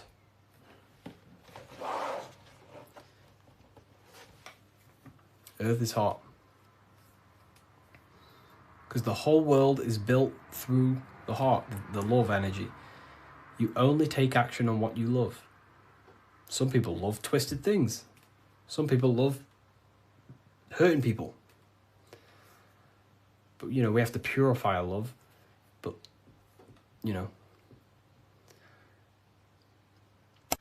The Book of Wisdom by Harry B. Joseph has really piqued my interest. It's 119 pages of curated spiritual insight. This book has really piqued my curiosity. And regardless if I believe in everything I read out of here or not, I am just so mesmerized by a lot of these topics. It's all, some of them are controversial. Some of them are based in Christianity. Some are not. But it's just a really insightful book. And I'm super excited to check it all out. If you want to check it out too, I'll link it for you. Get your copy. Visit bookofwisdom.com. Hello, Seeker. Welcome to Revival of Symbolism, a channel devoted to the language of esoteric symbolism, guiding you to discover yourself and expand your consciousness into deeper realms of thought. I'm Harry B. Joseph, also known as Revival of Wisdom, and today we're going to be discussing this particular piece of Freemasonic artwork, and in the context of force and form. This is a very important ideology to understand about life, your reality, and ultimately to gain your personal power. So if you want to gain your personal power, you have to understand force and form, which is one of the most basic understandings and teachings within the occult schools of thought. So if we look at this piece of artwork that we have here on this Freemasonic drawing or painting, whichever it is, we see in this context force and form. Now, there is a lot going on in this piece of symbolism. There's so much more than just force and form. However, in this video, we're just going to be breaking down the force and form aspects so you can gain an understanding. Here at the very top, we have light rays. This represents force. Here below, you have the physical manifested plane, form, force and form. All creation is force and form. It is the interplay of force and form. Force is the invisible energy that moves, and form is the pattern that contains and directs that movement. Force without form is chaos. Form without force is lifeless. So without any force, there would be no movement or manifestation. Without form, there would just be chaotic forces within the universe. So force and form are the opposites in duality, force and form, okay? So without any force, which is your spiritual life force, your consciousness, which is force, your body wouldn't even exist, because your body is the formation of the spiritual forces. Your life is a creation of your forces, such as thought, emotion, imagination, desire. We're going to be breaking that down in detail so you can use these forces in your life, okay? So we have light rays here. This is a force. This is light emanations coming down from above into the world of form. We have to understand, no physical action on the physical plane, there is no force. All force takes place within the astral and etheric realm. So that's what we must understand. Force takes place in a higher dimension. What you see in the material realm is the formation of that force. So every movement in the material is made manifest through the invisible forces. When you take an action, there is a reason why you are moving the body. And for me, for example, I've written the new book of symbolism, and it's out November 17th.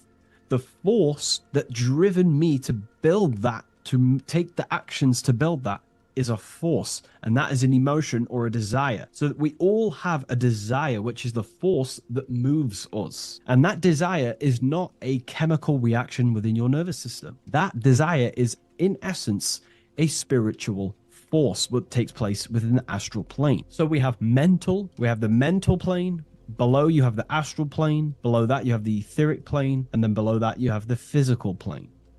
All creation begins in the mental plane, what we think about. But then if we have a desire about a specific thought, we have a specific emotion towards a specific thought, such as, I don't know, making money. We all have a desire to make money, right? That desire then focuses down the mind, because you can think any thoughts you wish, but if you do not have a desire or an emotion towards it, the mind will not be narrowed down to one specific thought. So then that thought has an emotion or desire behind it, which then manifests itself. The thought descends into an astral form. The thought takes the body of an astral desire or imagination. That imagination and desire feeds the human heart. That human heart feeds the force through the physical brain, through the nervous system, and then allows the body to take physical actions. So each one of us has forces. So it's very, very important that these forces, such as desires, are not random and they are controlled. Because if you desire many different things, you are uncontrolled, you will have many issues in your life. You will have, if you have uncontrolled desires of lust, uncontrolled desires of vanity, uncontrolled desires of low pleasurable things of the flesh, your desire will not be controlled. Therefore, your force is scattered. So in order to gain self-mastery and to get what you want out of your reality, you have to control your desires, your force. So you have force and form. This is why down here you have people taking physical actions. You have, people running around taking action. And up here you have the forces. So it is the astral forces that is in constant rotation and interplay with the physical material realm, force and form. Force originates in the higher planes of consciousness and descends through the mental and astral into the physical. Within the mental plane, force takes the shape of thought. Thought is the first outline of form, the archetype that gives structure to creative currents. When one conceives an idea, the pure spiritual energy flowing through the consciousness becomes clothed in mental matter. This mental form is the mold through which all subsequent energies must pass. It defines the direction of movement and determines the quality of the outcome. Within the astral plane, the same force becomes emotion, desire, and vitality. Here, the mental pattern receives life. The astral body, being composed of the substance of feeling and magnetism, fills the thought form with motion and color. Force in the astral plane is dynamic, fluid, and responsive to rhythms of desire. If desire is pure and unified, it directs energy faithfully into the form conceived by the mind. If desire is scattered or conflicted, the astral force distorts the form, producing confused results in the physical world, confused actions, chaotic actions, if you do not have your desires and your heart under control and your emotions under control. Thus, the quality of one's emotional life determines how effectively forces passes through the pattern of thought. So the emotional quality of life, of your life, is determining your actions, because we all take action on what we care about, on the force that is driving us. So we must unify our heart with the higher mind, with higher thought. Thoughts that are not selfish, thoughts that are not egotistical. In the mental plane, there are three subplanes. We have higher mental plane, middle mental plane, and lower mental plane. Higher mental plane is higher thought. This is what people call the higher mind. A lot of people say the higher mind, but they don't know truly what it is. A lot of spiritual people will just throw these words around. The higher mind is simply the mind that exists within the higher mental plane where higher thoughts take place. Thoughts that are guided with love, with that are guided with selfishness, without being selfless, thinking with, without being egotistical. If you, for example, if you think, how can I make money? How can I gain? How can I do all this stuff? And you're thinking how to make money for yourself, for personal gain. That's a selfish thought, and that will manifest in the lower mental plane. If you want to become more of a powerful mind and gain your personal power, you want to think in a different way to penetrate the higher mental plane, because the lower mental plane, most minds in the collective consciousness operate in the lower mental plane, because that most people think unconsciously. Therefore, their minds are not trained to think in the higher mental plane. So most people dwell in the lower mental plane. This is where all the lower thoughts are. There's not very good ideas because the collective consciousness is there. Once you start to raise your mind, you then start to learn to think differently. Instead of thinking, how can I make money? How can I gain? How can I, get this? Think differently. Think on a collective scale to penetrate the higher mental plane. Think, how can I benefit the world? How can I do something that's going to benefit people? Because money will come as a side effect of that. That's just one example. So when you shift your mindset to use the higher mental plane and train your mind, you're gaining willpower. You're also penetrating the higher mental plane where better thoughts are. You receive better thoughts, better guidance through thought forms. That's a whole other lecture I can make. Thought forms, which are basically demons and spirit guides, what people call. They're just thought forms. So we truly do live in a mental world, and everything is force and form, symbolized by the light and the material reality. The individual who understands this relationship between force and form begins to work consciously with the descent of energy through the different planes of consciousness: mental, astral, etheric, physical. When you hold a clear mental image, you create the form. You fill that image with emotion and desire, you generate the force. When you act upon that energy, you complete the circuit of creation. The process is simple yet exact. Force always seeks form, and form always requires force to live. If the mind is undisciplined and the forms it creates are vague, force dissipates into confusion. Energy without direction creates turmoil in the astral body, manifesting as restlessness, anxiety, or inconsistency. If the emotions are intense but the form is weak, the force becomes misdirected, often leading to chaos in one's actions. Conversely, if the mind creates a strong form but the emotions are dull or lifeless, the form remains unanimated, a structure without vitality. True creation requires the balance and union of a defined mental pattern and vibrant astral current. So it's about aligning your mental and emotional states, symbolized by these two pillars here. Well, they are the extremes. So the moon would be your emotional state, the sun would represent your intellectual, or the masculine and feminine. However, they are the extremes. So this middle pillar represents the balancing of those. So when we balance our mental and emotional state, we become conscious co-creators using force and form. It's a very important lecture, and I know this is a quite complex and advanced lecture, but this is what this channel is about, Revival of Symbolism. It's about more advanced teachings. But hopefully you can get your head around this. There's a few books out there you can definitely read. I can't think off the top of my mind, but you can read this stuff up. It's great information. It'll definitely help you in your life. Force and form. And if you haven't already, join the waiting list. I'll leave a link in the description for the Book of Symbolism, November 17th on revivalofwisdom.com. If you wish to be notified, I'll send you an email. I just want to say thank you for your support. Please like, comment, and subscribe, and share to a friend. I'll see you in the next one. Absolutely. Let's refine that into your signature deep and esoteric.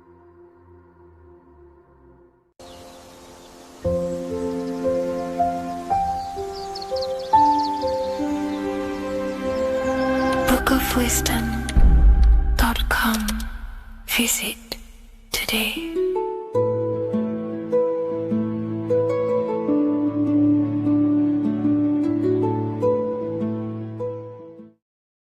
Greetings everyone, it's Revival of Wisdom. I facilitate human enlightenment through occult and esoteric teachings.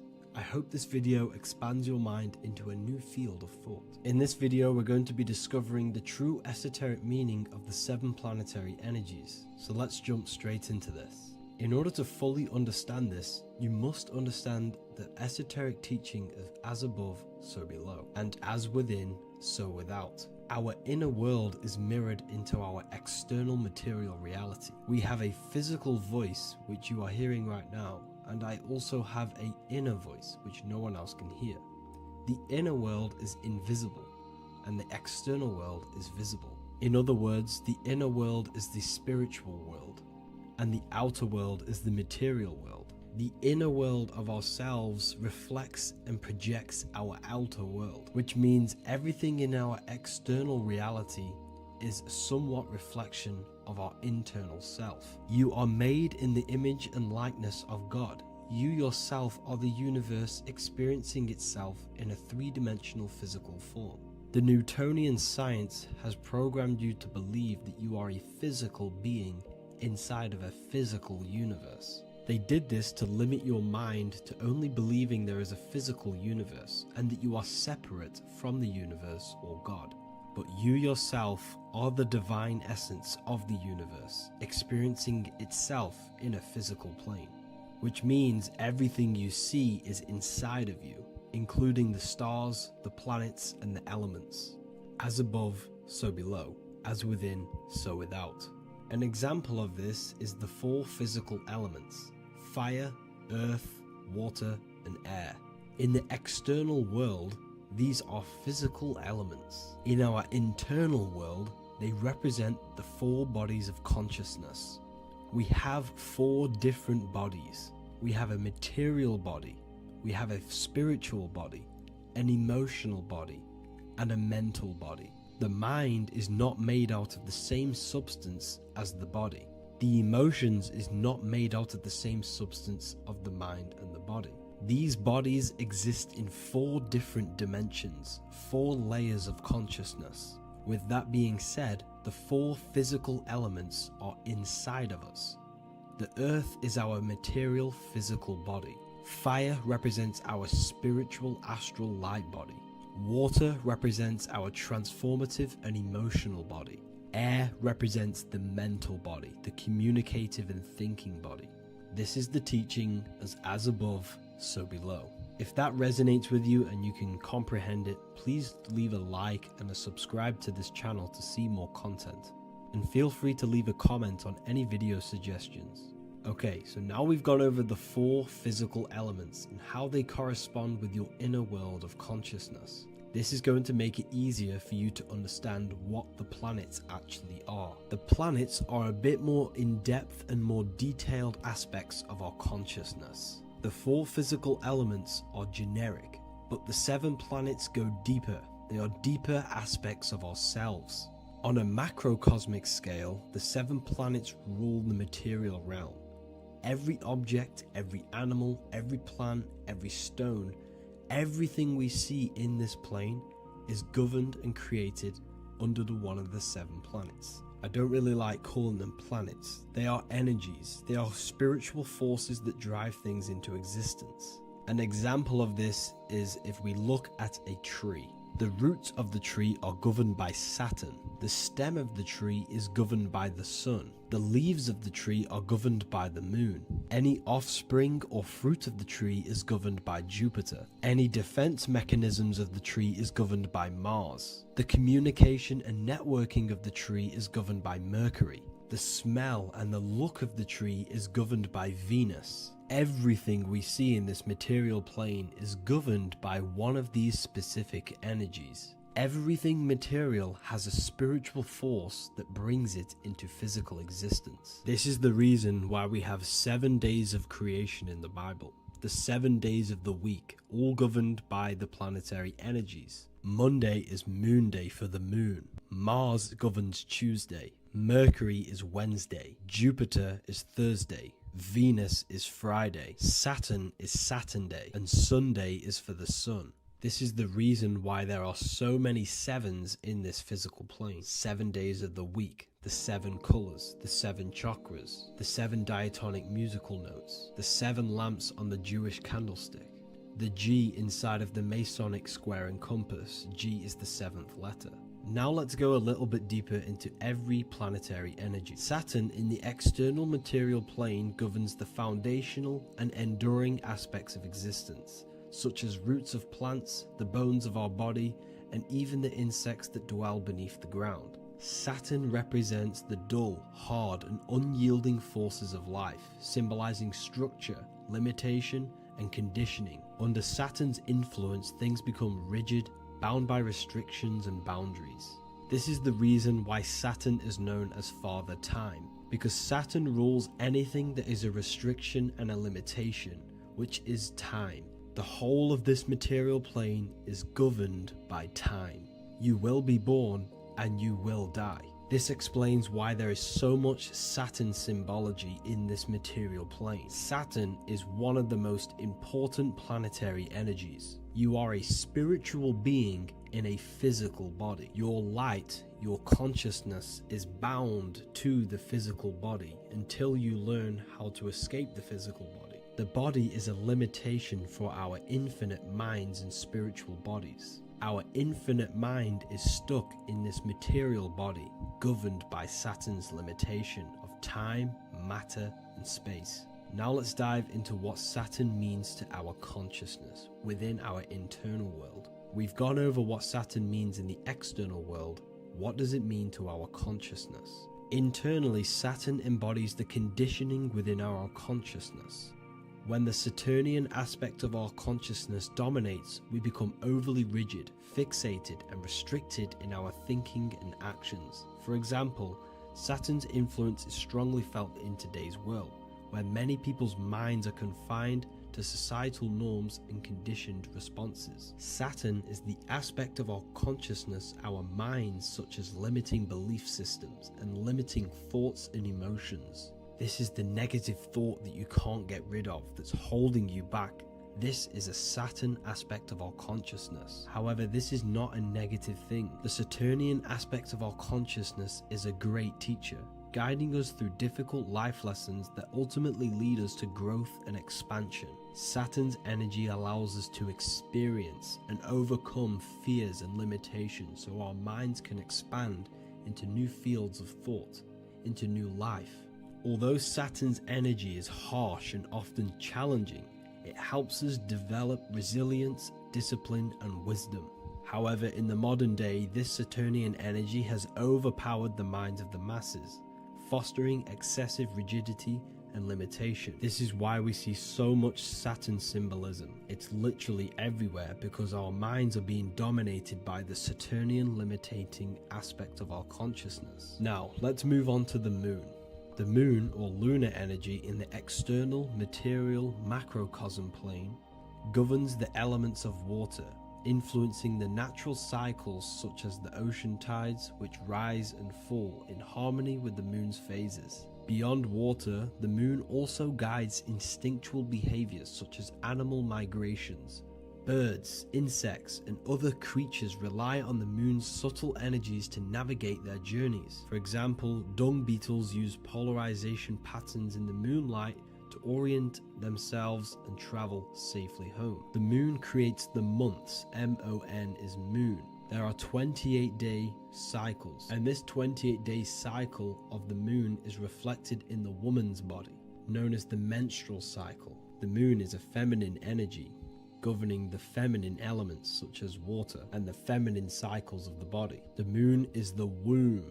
This is why eggs have the same color as the moon, because eggs are ruled by the moon's energy. Now that's the external world. The internal world, the moon symbolizes the emotion aspect of our consciousness. It represents the subconscious mind, the seat of intuition and psychic abilities. Just like in the external world, things are born out of the moon, such as eggs and the womb. The subconscious mind acts as a womb for our conscious mind. Our deep subconscious emotions and programs are born into light into the conscious mind and controls the conscious mind. The moon represents our hidden psyche, our shadow self. Now let's go on to the sun. The sun represents the life force. In the material external world, the sun is ruling over pretty much all life. The sun gives life to all things. Without the sun, animals could not exist, the human body could not work, and plants would not grow. The sun is the life force. It's the soul of the world. Now, in our internal world of consciousness, the sun represents our passion, our drive, our conscious mind. The aspect of our internal world that wants to drive things and give life to physical manifestation. Now we go on to Mars energy. Mars is well known for being the god of war. Mars energy manifests into the material plane through anything that seeks to protect or defend itself. For example, the holly tree. The holly tree leaves are very sharp and they defend itself. Anything that is protective in the material world has Mars energy and is governed by this specific aspect of consciousness.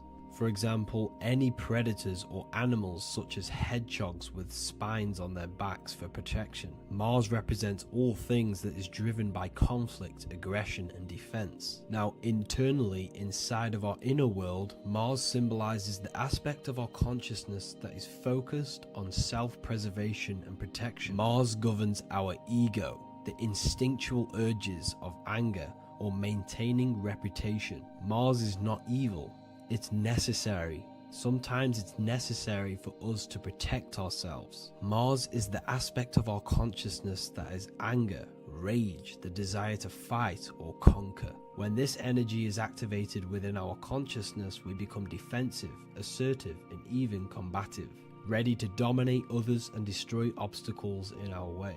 Now let's move on to Venus energy.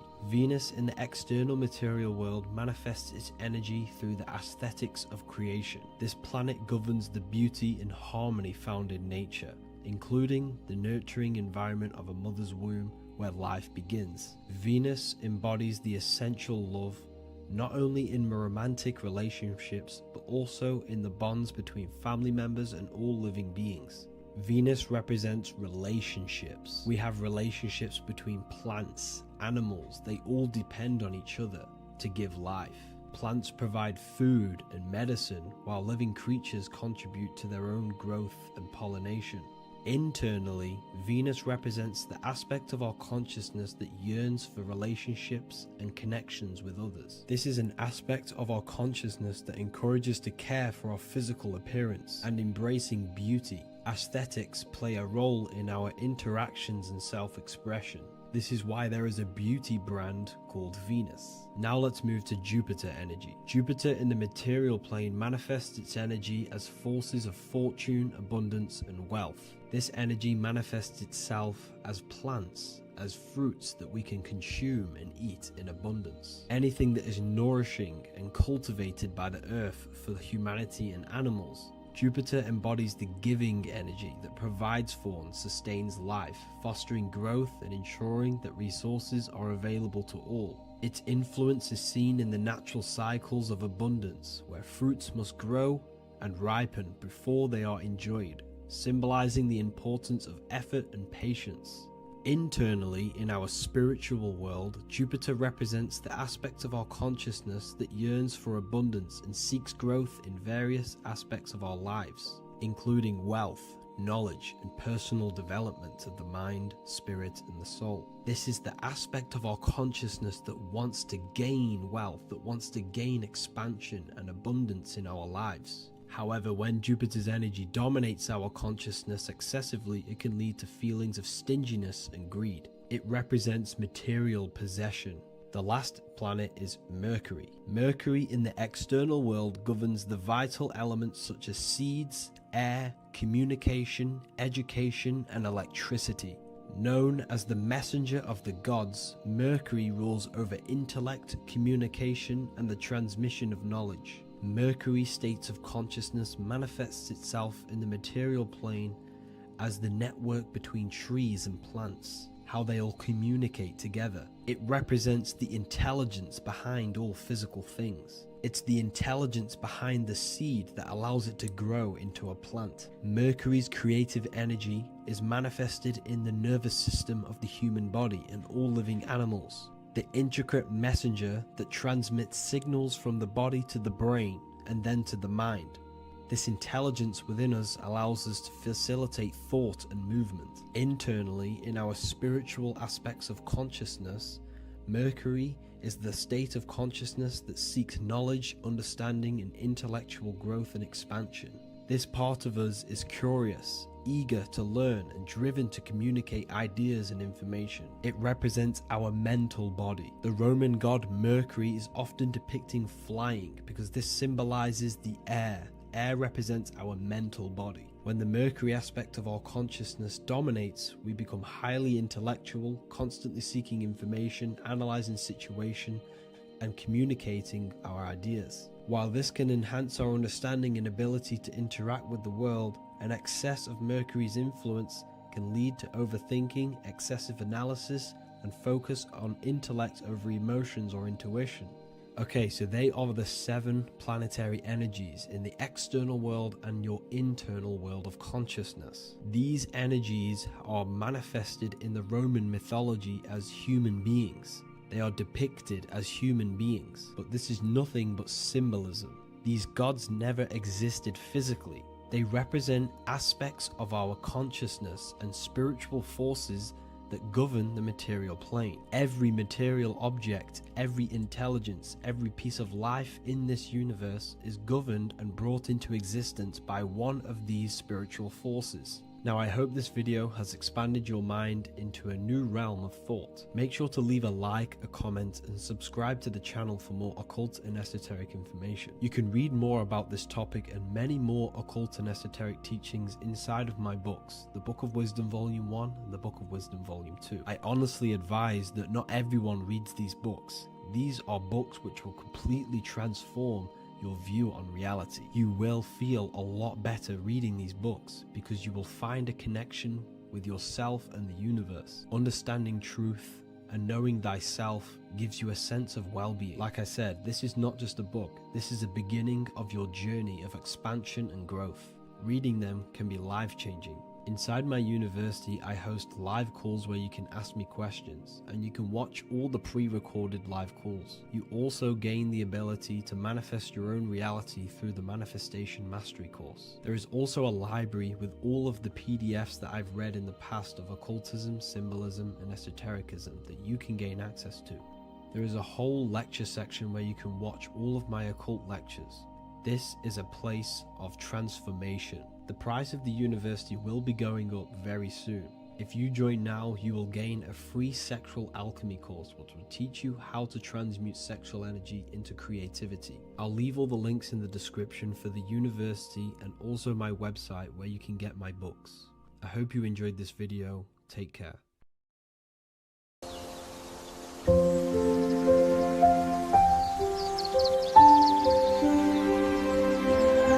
bookofwisdom.com. Visit today.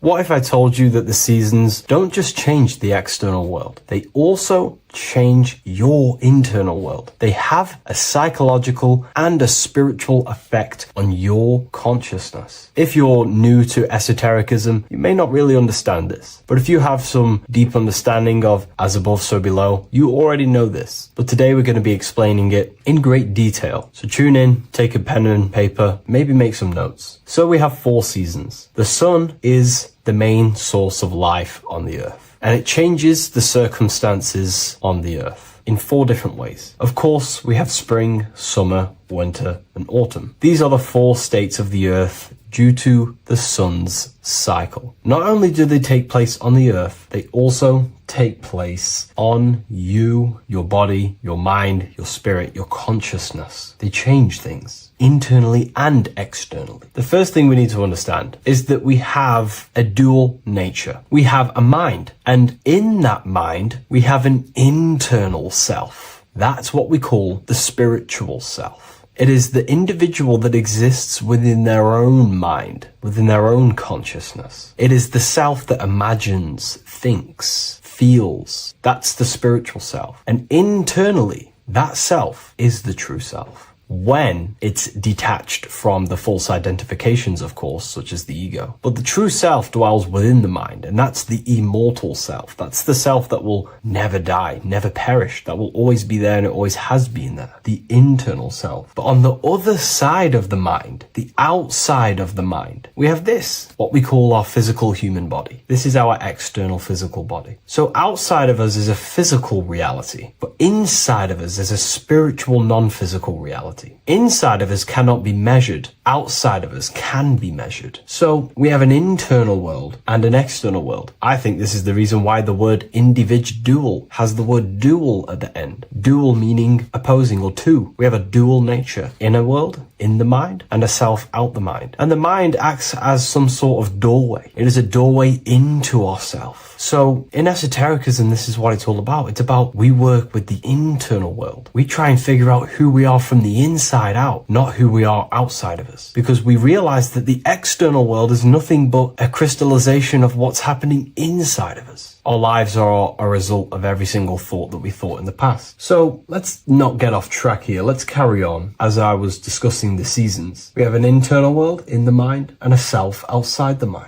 And this is reflected even in the cycles of the heavens. This is how you know the universe is intelligently designed, and the law of correspondence corresponds with everything. The law of correspondence is as above, so below. It's not a Hermetic principle. It's not a Freemasonic principle. The law of correspondence, as above, so below, is just the law of life of the universe. It is in everything. So the daytime, the sun, this is external impressions or expressions, should I say. We express ourselves outside the mind, in the outside world, in the material body, taking actions outside of us during this daytime. The sun represents outward expression, the daytime. This is when we wake up, we're conscious, we do things outside of our mind. But then the nighttime comes around and it becomes dark and the moon rules over the nighttime. And we return back to our internal world. We return back to the darkness. We return back to the internal self, the self in the mind. Really is fascinating. And this is as above, so below. This follows the correspondence. This follows the law. Although that the outside world has a cycle of day and night, so does our own mind have this cycle. As above, so below. As within, so without.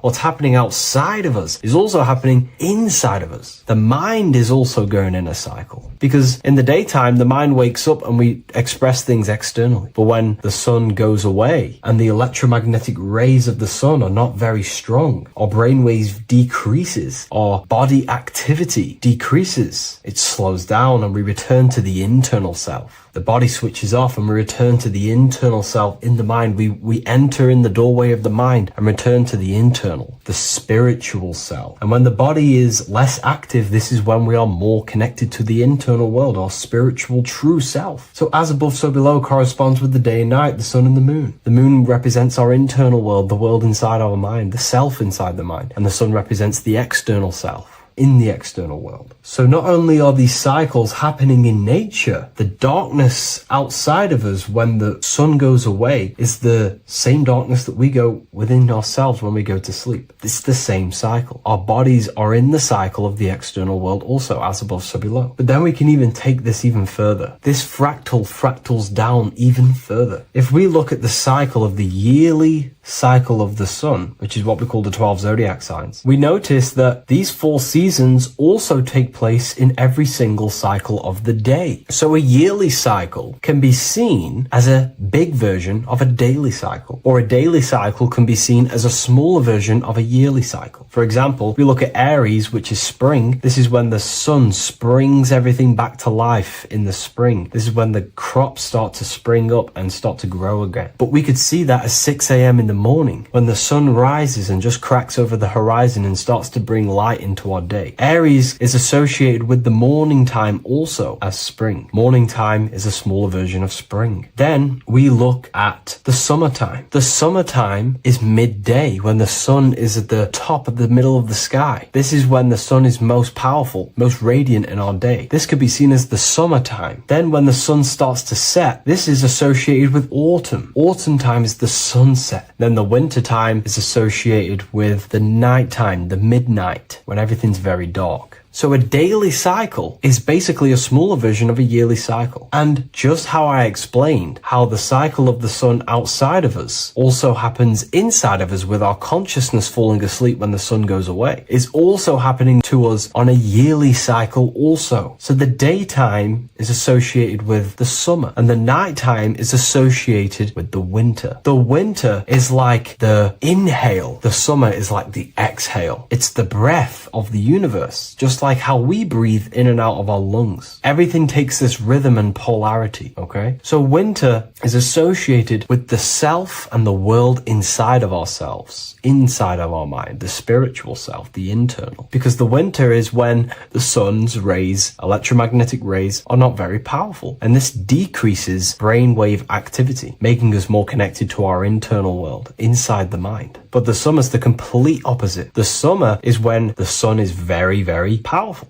And the sun's powerful electromagnetic rays increase brain activity, making us more actionable in the physical world outside of our mind, in the external world. So summer is the daytime and winter is a big version of the nighttime. Vice versa. Just like how in the winter, we're more in the house. We're inside buildings because it's very cold outside. Animals hibernate. They go inside. They go into little places. They collect all their food and prepare for the winter. They go inside. They go in darkness to hibernate. So does our consciousness, our spirit, the self inside of our mind. We can use these cycles to our advantage, to evolve spiritually, to connect and be more balanced. You know, I've mentioned a lot of this inside the university to my members, to the family inside of there. We discussed this. We had a great discussion about this. And, you know, the live calls we have are priceless. The conversations you can have with someone when they're awake, you never forget them. You always have deep, meaningful conversations. And we discussed this deeply, and we were going into some interesting things about how we can use these types of changes in the seasons for our spiritual growth. We even discussed about spring and autumn and how they're associated with the different spiritual bodies that we have. But anyways, let's not get off track. Lucid dreaming, dreaming itself, and astral projections, I find are more easily accessible during the winter and the night times. Like I said, because the brain activity is decreased due to the sun being not powerful, we are more reconnected with the self inside the mind, the spiritual self, the immortal self. Wintertime is a great time to work on yourself, to start to gaining discipline, to meditating, to really working on the subconscious. Because spiritual work is harder than any physical labor. You really got to dig deep within yourself and be honest and true with yourselves. I think this is the reason why, you know, a lot of people convert to spirituality from religion. They come into spirituality and then they go back to religion because they realize spirituality is it's difficult. You have to be honest with yourself. You have to really face the traumas, the negative aspects of yourself, the dark side of yourself, and bring it to light and transform it. And that sort of work is a lot more difficult to do than any physical labor. So the winter time is the time that we go inside ourselves. We reflect a lot more. We need to work on ourselves, on our mind, on our negative habits, on our dark traits, on our things that we have been pushing away and not controlling. The winter time is that time we can really start to connect with the internal self, work on our imagination, work on our mental willpower, work on all of these things like lucid dreaming, astral projections, and purifying ourselves, removing any mental barriers, any negative belief systems that may be subconsciously holding us back. It's easier to access the subconscious in the nighttime and in the winter, especially the winter. That's why I made this video, because we're in autumn now. We're transitioning into the winter. So I thought I'd share this with you all. And it's important to understand that you are a microcosm of God. Like I said, the law of correspondence associates with everything in the universe, people. Everything. And that's the best thing with the law of correspondence. And I've been using this for the past 3 to 4 years, right? The law of correspondence has determined and filtered out so many lies that was given to me, that's given to you, that's given to everyone in the world. The law of correspondence is like a filter. If someone gives you a piece of information, for example, gravity, and it does not apply with the law of correspondence, then you know it's a lie, because it's a universal thing. What happens inside of me also happens outside of me. What happens in my astral world happens in my material world, more than likely. As above, so below corresponds with everything. The same structure in my veins, in my nervous system, is the same structure in the trees, in galaxies, in everything. As above, so below, the universe is a fractal universe. Therefore, the point that I was getting at is that you are a microcosm of God. The same mind that God manifested things through thinking. He thought the stars, the earth, nature, the human body, designed everything with the God mind. He thought everything into existence. And that mind then powers that God used to to manifest everything into physical existence through the power of thought is the same mind that you possess, but on a smaller scale. God manifested the macrocosm through thought, as the universe is a mental universe. Everything you see around you was thought, then manifested into physical reality. God manifested the macrocosm, the world, through thought, and that same force of thought you use to create the microcosm, to create your own world. You think your life into reality, your world into reality. Your body is a microcosm, a miniature universe. Every thought you think commands 50 trillion cells in your body, and your cells religiously execute on every command that you give it. You're in charge of 50 trillion cells. You're literally commanding a whole civilization inside your body. And this is how you are a reflection of the divine. The God mind created the macrocosm, the world, and you create your own world inside that world using the same power as thought. Very powerful. So everything that happens outside of you is also happening inside of you. The law of correspondence is the most important, the law that you could possibly learn, because it makes everything so clear for you in the universe. Makes life so clear. You see reality for what it truly is. It's a reflection of the higher dimensions. Just like how reality right now is a reflection of what's happening inside of people's minds and consciousness. We can't blame the elites for all the negative things that's happening in reality, because all the negative things that's happening in reality is the negative things that's happening in people's minds. We need to take control of ourselves. So with that being said, thank you all, everyone. If you wish to read more, 90% of you watching this video have already got this book. I want to say thank you for your support. It means the world to me. It makes me research more and write more books. And the book of symbolism is coming very soon. So thank you, everyone. I'll leave a link in the description for the university, for the live calls, and for the book if you wish to join. Have an amazing day.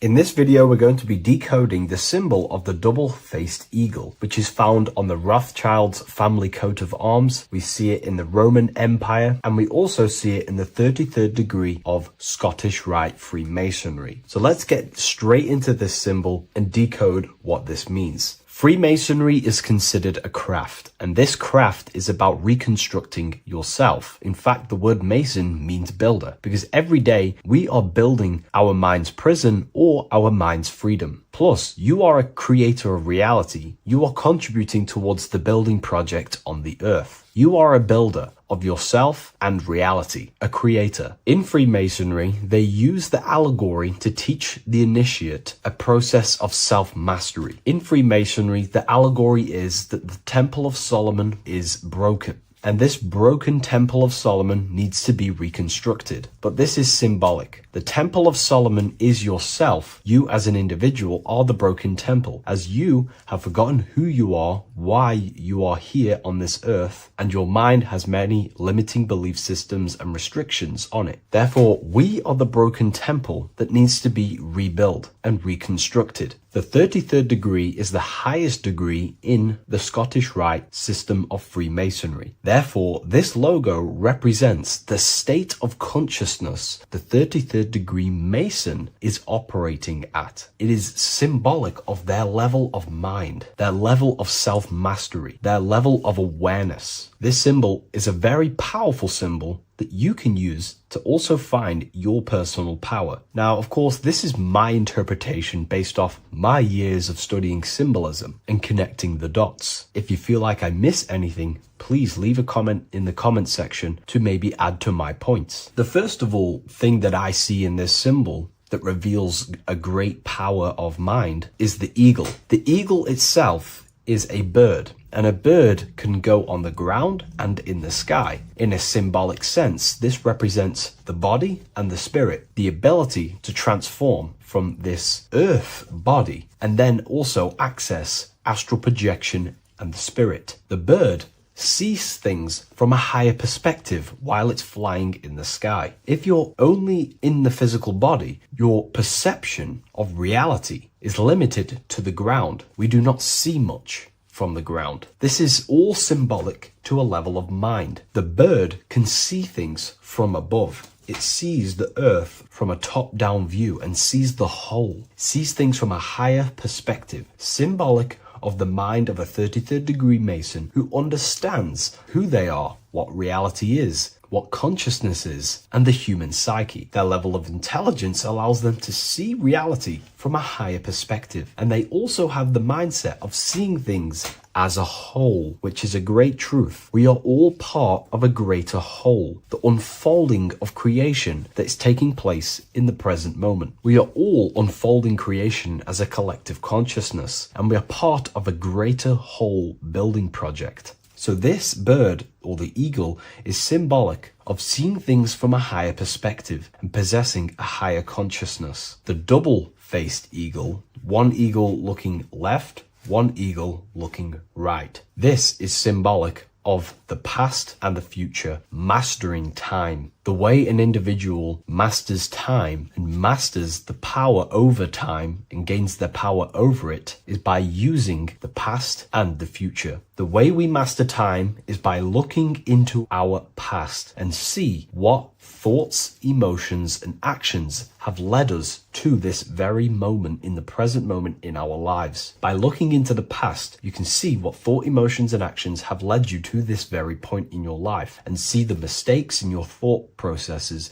the mistakes in your emotions, and the mistakes in your actions. You can extract wisdom from the past of your past and apply that wisdom in the present moment to then change your future to a better future for yourself and the collective consciousness and your contribution towards the creation taking place on the earth. That is how an individual masters time. You can do this through memory work. Every time you go to sleep, go through your day backwards. Follow the events backwards. What this does is literally create new neural pathways in your brain and allows you to strengthen your memory so you can remember more. Memory work is massive in Freemasonry based off my research. They make you do rituals, memorize rituals, because they're trying to develop these different aspects and cognitions of the human mind. We see that the double-headed eagle is looking left and right, but then joins. This is symbolic of unity of duality, unifying duality. And the only way you can do that is by connecting with pure awareness without distortion of the mind and body. If you turn off your body, it goes to sleep. If you turn off your mind, you go to sleep. But if you can turn off your mind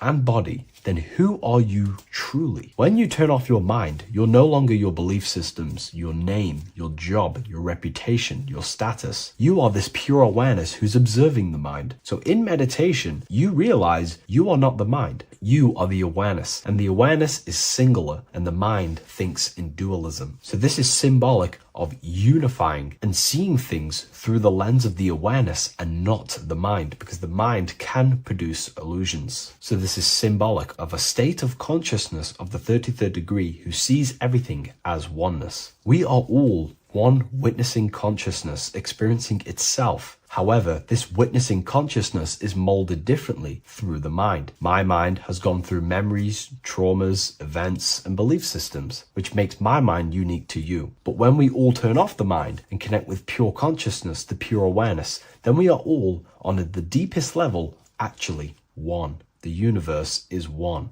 This is symbolic of seeing and perceiving that reality and truly maturing that understanding in your consciousness. We also see that the double-headed eagle is standing on a sword, which is a tool. The tools that you possess in life are aspects of your consciousness. Your thoughts are a tool. Your emotions are a tool. Your actions are a tool. These tools are creating and building your reality, and they're also building your soul, building your consciousness. But we see that the double-headed eagle is standing on top of the sword, the tool. The sword is a powerful tool. So this is symbolic of power on the surface level. But if you go deeper and decode the symbol, it reveals something way more powerful. The sword carves through things. It's also a very murderous tool. If you hold a sword towards someone or something, you hold power over it. It is a symbol of power. And that power that you possess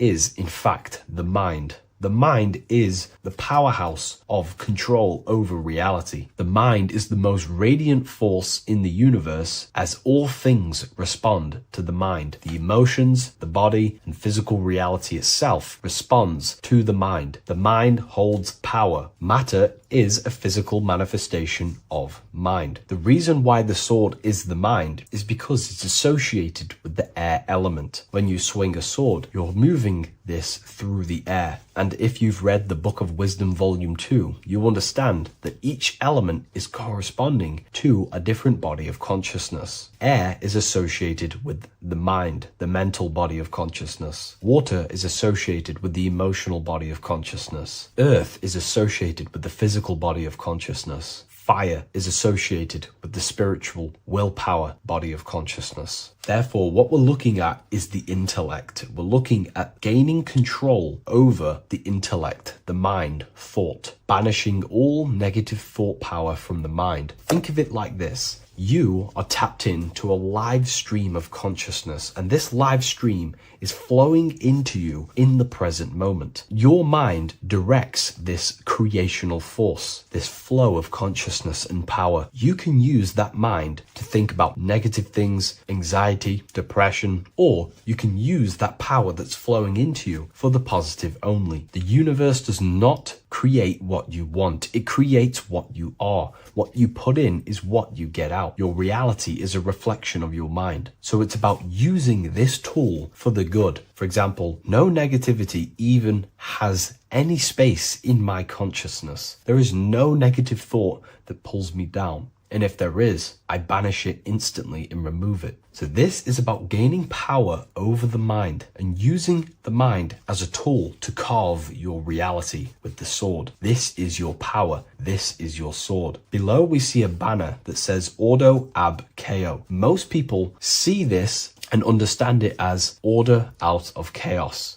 And yes, it is linked to, obviously, molding society, manipulation. However, on an internal understanding of order out of chaos, it's something much more powerful to the individual. Most people see order out of chaos and see the manipulation that takes place on human consciousness, which is very true. The ruling powers create chaos or a problem in society, then they produce an order and a solution to mold society towards their agenda. That's order out of chaos. However, to the individual, this represents something much more powerful that you can take advantage of. Ordo ab chaos, order out of chaos. This is understanding that reality comes from chaos and physical creation is the order of that chaos. The mental plane is chaos. It's just simply pure thoughts, random thoughts. But the physical world is the order out of that chaos, the darkness coming into light. To you, for example, when you first start your journey of self-mastery and spiritual awakening, you are in chaos. My mind was in chaos. My mind had many limiting belief systems. My mind used to think random thoughts unconsciously. I used to take random actions, unknowingly create my reality and produce chaos. That chaos needs to be ordered. So when there is chaos in ourselves, with different aspects of our minds and subconscious, we need to produce an order so that we can gain power over the mind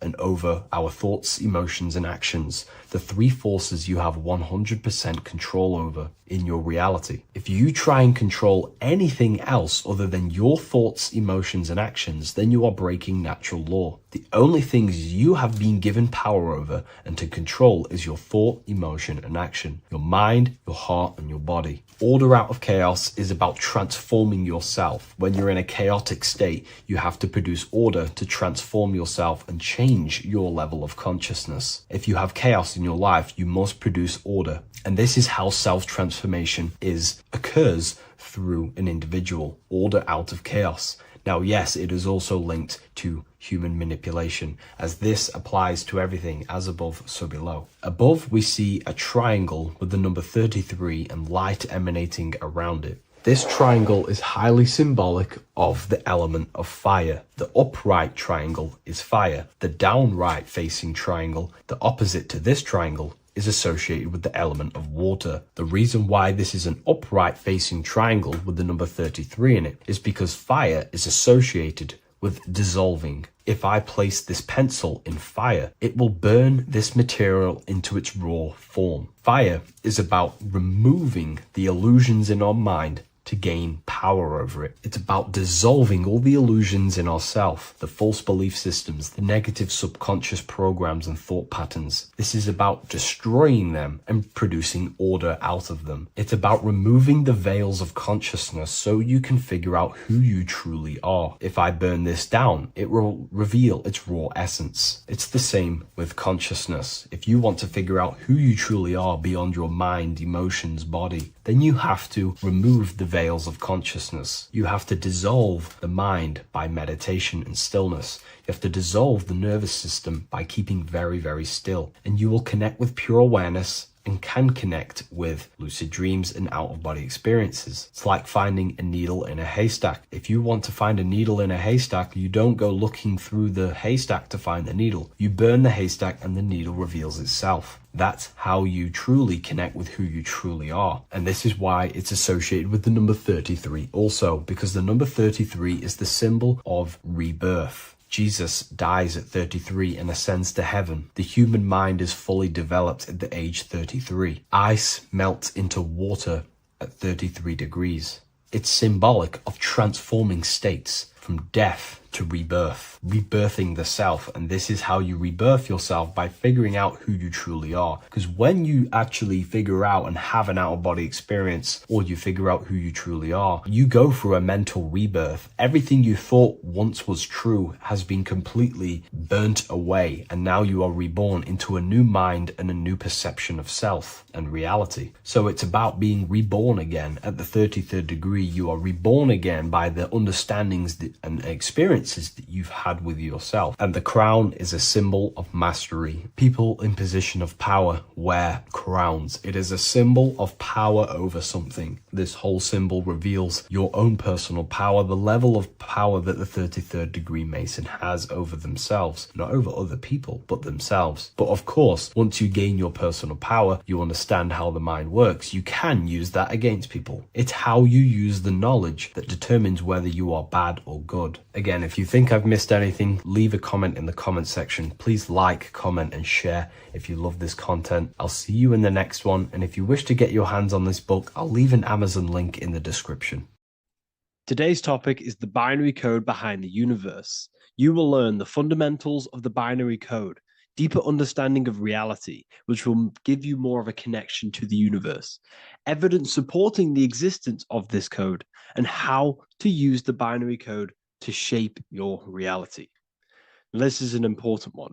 We have 0 and 1. This is the binary code of the universe. It underlies everything. It is the source of all creation. The universe is binary in nature, meaning it exists as both something and nothing, on and off, male and female, light and dark. Everything has its polar opposite. At its core, all that exists is 0, representing nothingness, infinite potential, and 1, representing something, order.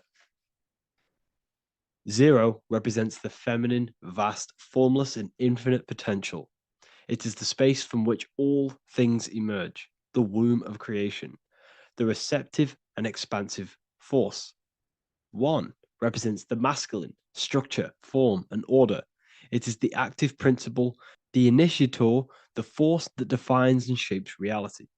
Together, they create the fundamental duality that underlines existence, the balance between chaos and order, the void and creation, yin and yang. We see this in the masculine and feminine bodies. This is deeply encoded into the fabric of reality. And once you see this, you will never unsee this. So please leave a like on this video if you love my content and you love the wisdom that I share with the world. So we see this with the masculine genital areas. Remember, this is the genital area. This is all to do with creation. These are the generative principles, the generative organs in the body that allow creation to continually outfold into new life. The genital areas are all to do with the code. The male is the 1, the action. He's the initiator. The feminine is the 0, which is the infinite potential, the womb of creation. 0 and 1. This is why we have 10 numbers. 0 and 1. Masculine and feminine. We even see this in the bodies. The feminine body is made out of curves, which is 0, curves. And the masculine body is made out of lines. So please leave a like and comment if you love this. And if you have any lecture ideas, feel free, and I can make a lecture on any suggestions that you have. So look at the word masculine. Masculine, line. Line is just one line, which represents order. 1. Feminine. 9. 1 and 9 equals 10. 0 and 1. The binary code of all creation. Why is feminine? Why the number 9 for feminine? Because the moon has to go around 9 times to create a human in the feminine's womb. And look at this image of nature. All nature is zeros and ones. Now you can tell. The stick is a one. It's a line, and here we have curves. It's curves and lines. Curves and lines create reality, creates matter. Everything is 0 and 1. We even see this with the sky.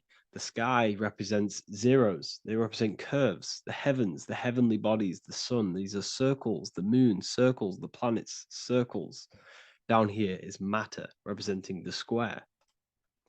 We have the Freemasonic square and compass, representing lines and circles, masculine and feminine. We see this with Leonardo da Vinci, with the circle representing the spirit, the void, the womb of creation, and matter, which is the body. This is the soul in matter, infinite potential in matter. This represents spirit over matter. This represents the architect of reality, zeros and ones, spirit and matter. This is all the same thing. Understanding this binary nature of the universe, where 0 feminine represents the infinite potential and 1 masculine symbolizes order and structure, can benefit you in several ways. Manifestation and creation is the first way it can benefit you. Now that you understand this, you understand that everything comes out of infinite potential. 0, infinite potential. 1, action equals manifestation equals creation. So you must pull things out of infinite potential. If you have ideas but don't take action, too much 0, nothing materializes. You'll never materialize if you sit there imagining all day, visualizing all day. You have to take action. They both come hand in hand. If you only take action without tapping into intuition and creativity, too much 1, your actions may feel hollow and misdirected. Using both effectively leads to greater success in life, work, and relationships. This is the 33rd degree motto, or this is on the 33rd degree of Freemasonry Scottish Rite logo, and it's called Order ab Chaos, order out of chaos. Chaos is the 0, infinite potential. Chaos is the dimension of the imagination. This is where this all ties in now. Imagination is the dimension of infinite potential, pure potential, formless creativity, and the realm of infinite possibilities. It is the void, the unmanifested energy that contains all that could ever be. That is the imagination. The imagination is the dimension that you are connected to, and you can pull any idea out of and materialize it into a reality. Matter, on the other hand, is order brought out of the imagination, chaos.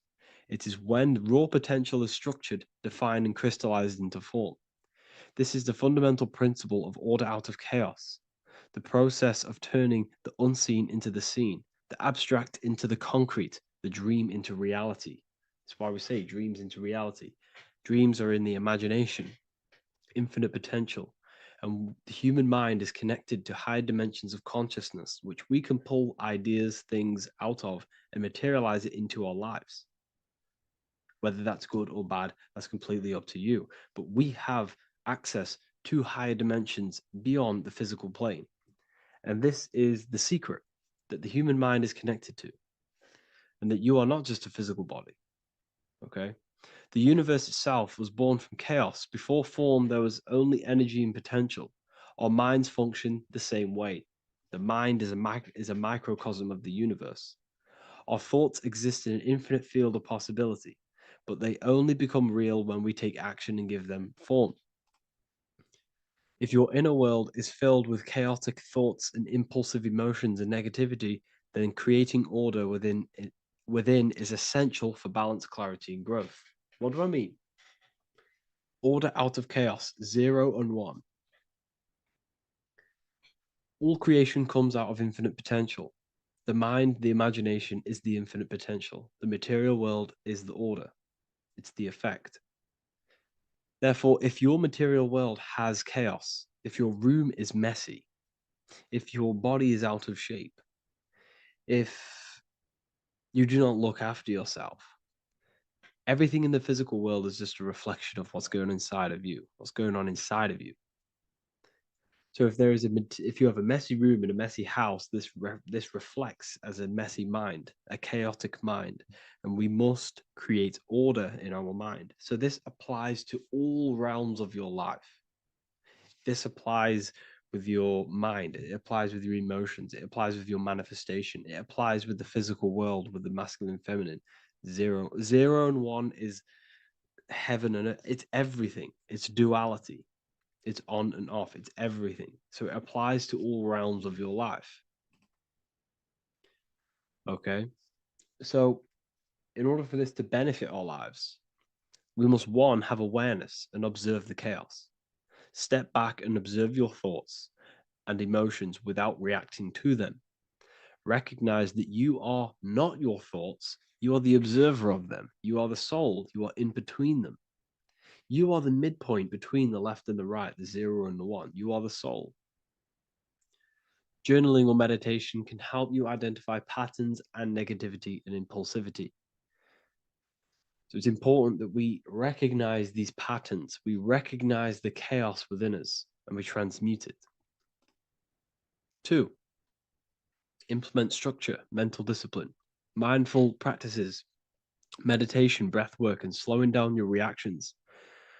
Cognitive reframing, replace destructive thoughts with constructive ones. This is so important. For every negative thought that you place attention to, place your attention onto 5 more positive. Never think about something that you don't want to manifest, because whatever you're placing attention on inside that mental field of consciousness, you're giving attention to, which then can manifest into your action, and that will materialize into your world. Routine and ritual. Create daily habits that anchor you. Morning routines, exercise, or creative outlets bring stability. We must master the inner world of thought and emotion. We must bring chaos into order. In order to create anything in your life, you're turning chaos into order. Order out of chaos. You're turning 0 into 1. This is the binary code. All things underlie it. 0 and 1. So it's so important that we master our minds, we master our emotions, we master our inner world so we can produce effect in the outer world. We cannot create consciously and effectively if we have chaotic thoughts and impulsive emotions.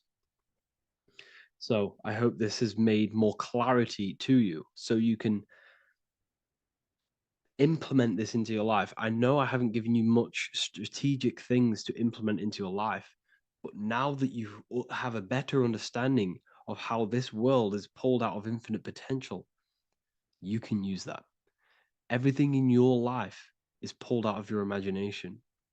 Every text you send, everything you think of, oh, I'm going to do this later, that is your imagination thinking about the future.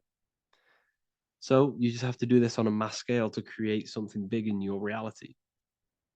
So I hope this gives you a better understanding of how the universe works and has benefited your life. If you have any comments or any suggestions or how this video made you feel, let me know in the comment section. I would really appreciate it. And I'll see you all inside of the Symbolism Masterclass on March the 8th.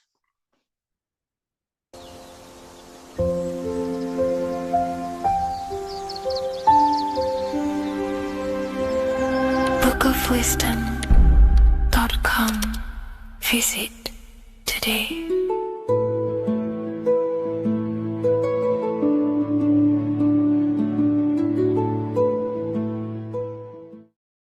This isn't just spiritual fluff. Your words are vibrational commands that teach your subconscious what to believe and what to create in your reality. Now, I'm not going to sit here and tell you how words are these vibrational things that create reality. In fact, they are. However, the power of words does not hold in the vibration of the word. Yes, it has a little effect on plants. Yes, every word is a vibration that speaks to every cell in your body. However, this is not the main power of words. The main power of words is restructuring your consciousness and invoking energy inside of your own consciousness. I'm going to go over these two in detail for you. Your life is an externalization of your consciousness. Your belief system, your internal world, are building blocks to create your external world. What you believe in is how you see reality. It is the filter that you see to see reality. If you want to change reality, you have to change your consciousness first. There's no point trying to create a change, a manipulation in the external world, because it won't last very long. You have to restructure your inner temple, your inside world of thought and emotion. For example, your external reality is an externalization of every thought you thought in the past. Your life circumstances are just a result of every thought you thought in the past. You become what you think about. So if we can control what we think about, we will control who we become. Words are a powerful way to restructure your subconscious mind, which will then restructure what you think about. For example, if I said the word chicken all day long, I'm going to be thinking about chicken all day long. The words we repeat enter our subconscious mind, and our subconscious mind molds our conscious mind of what we are consciously giving attention to and thinking about. And that becomes our emotion. Our emotion becomes the energy, the charge behind our action. And all this creates who you are and your reality. If you want to create a change in your external world, you need to repeat the end result as in an affirmation. I am abundant. I am disciplined. For example, if you're trying to stop a certain addiction, don't say, I am going to stop smoking. Say, I am disciplined. By saying discipline, the subconscious mind accepts the word discipline and not the word smoking. If you repeat smoking, I am not smoking, your subconscious mind will just pick up smoking and then do more smoking. So if you are trying to create discipline in your life and trying to stop something, say, I am disciplined. The reason for this is powerful because you're conditioning your consciousness. You're conditioning your subconscious mind and filling it with the word discipline. And I'm not going to say do this a certain amount of times a day or do this in the mornings. I want you to do this as much as possible. I did this as much as possible. Whenever I had free time, whenever I had a free minute, I would say these words either physically or mentally, just to condition your consciousness. Words are the most powerful way to restructure your belief system and restructure your inner world, which will then mirror in your outer world. Words are also a powerful way to invoke energy. This is why when you see these magic occult rituals, you see people chanting and doing these things. It's because if you slowly chant a word, you can actually invoke the emotion. There are three aspects of creation: thought, emotion, action. Emotion is energy in motion. By repeating a word over and over again, you can actually begin to invoke that energy, that emotion inside your heart. And you can start to feel the reality as if you are already living it. And this is just another powerful way to condition your consciousness to become a certain thing before you have it. This is what magic is. Magic is all to do with reprogramming the subconscious mind, aligning the subconscious with a certain belief or reality, which will then produce an effect in our thoughts, our emotions, and our actions, which will then create that reality. So if you want to create something in your life, literally just repeat, I am something. I am is referring to your consciousness. I am is the highest aspect of you. It is the true self. Whatever you condition your consciousness will be mirrored in your external reality. I am abundant will condition your consciousness to feel and believe you are abundant, which will then seep into your thinking. And then you will start to act more on this because you are thinking about it, which will then change your external reality. Words are vibration, and vibration is powerful. However, If you truly want to change your reality, you have to change your inner world of consciousness. And words are the best way to invoke feelings to become the reality you want. And words are the best way to condition your consciousness to a certain belief or a thought. And by doing this, you're actually creating a root cause. The cause is your consciousness, your mind, and you have to restructure the mind to create that reality. Words are a great way to restructure your consciousness and create reality.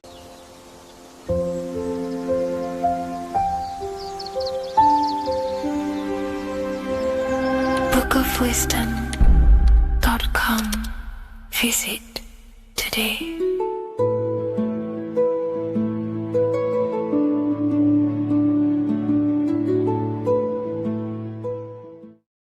What if I told you that the Egyptians were trying to give you instructions on how to not reincarnate and come back to this material world and ascend your consciousness, your soul, to a higher plane that exists in the various dimensions of consciousness? This is Anubis, and this is his scales. You can find this image in the famous Book of the Dead, which is a famous Egyptian book and text talking about death, reincarnation, and the different things that go into death and how to prepare our mind, our souls for death. The Egyptians saw this as a massive thing in life. We must prepare our consciousness for the transition from a physical reality to a non-physical, tangible reality. The first thing we must understand in order to understand death is the term as above, so below. We die every single night. Consciousness goes to sleep, which is the withdrawal of consciousness from the material body into the inner realms of the mind. At nighttime becomes the darkness, and consciousness goes within itself. When the daytime comes around and the sun becomes more powerful, the rays of the sun increase the brain waves, and the body becomes active again, and consciousness manifests things externally. So the nighttime is the internal world, death or sleep, and the daytime is life, the external world. When we die, it's just a bigger version of sleep. We enter into our inner realms of consciousness. However, this transition needs some preparation. In order to understand the universe, understand what happens after we die, we have to understand that life is mental and the mind is not the brain. The brain is just a physical computer for the mind to operate the physical technology of the physical body. What you are seeing right now in your eyes is a simulation produced by your brain. Light waves entering in your eyes and the visual cortex at the back of the brain producing an image of what you call reality. Therefore, reality is not outside of you, it's a simulation produced by the body. The five senses are just electrical threads of light, all sending information back to your brain, and your brain is interpreting these electrical signals as senses: touch, taste, smell, and hear, and see. So everything you're experiencing right now is a simulation produced by the brain and the nervous system. But you are the observer of that reality, of that simulation produced by the technology of the body. So when you die, the technology, the simulation produced by the electrical system called the human body, is no longer running. Therefore, we don't actually leave anywhere, but the simulation stops running and we are dissolving one layer of ourself. So most people think they leave the body when they die, but we're not. We're simply just removing an aspect of ourself, a different dimension of ourself, and casting off that dimension, removing a veil or a layer. And we're seeing what is behind that layer. And what behind the layer of the physical reality is simply the world of imagination, the astral plane. At the moment of physical death, consciousness withdraws from the physical brain, yet the awareness does not cease. For a short period, the individual may experience a condition of peaceful unconsciousness, similar to deep sleep. Then, once the individual becomes conscious again after death, once the physical body, the etheric body, has fully been split up and consciousness is now operating in the astral plane. This is what the ancients called karma loka.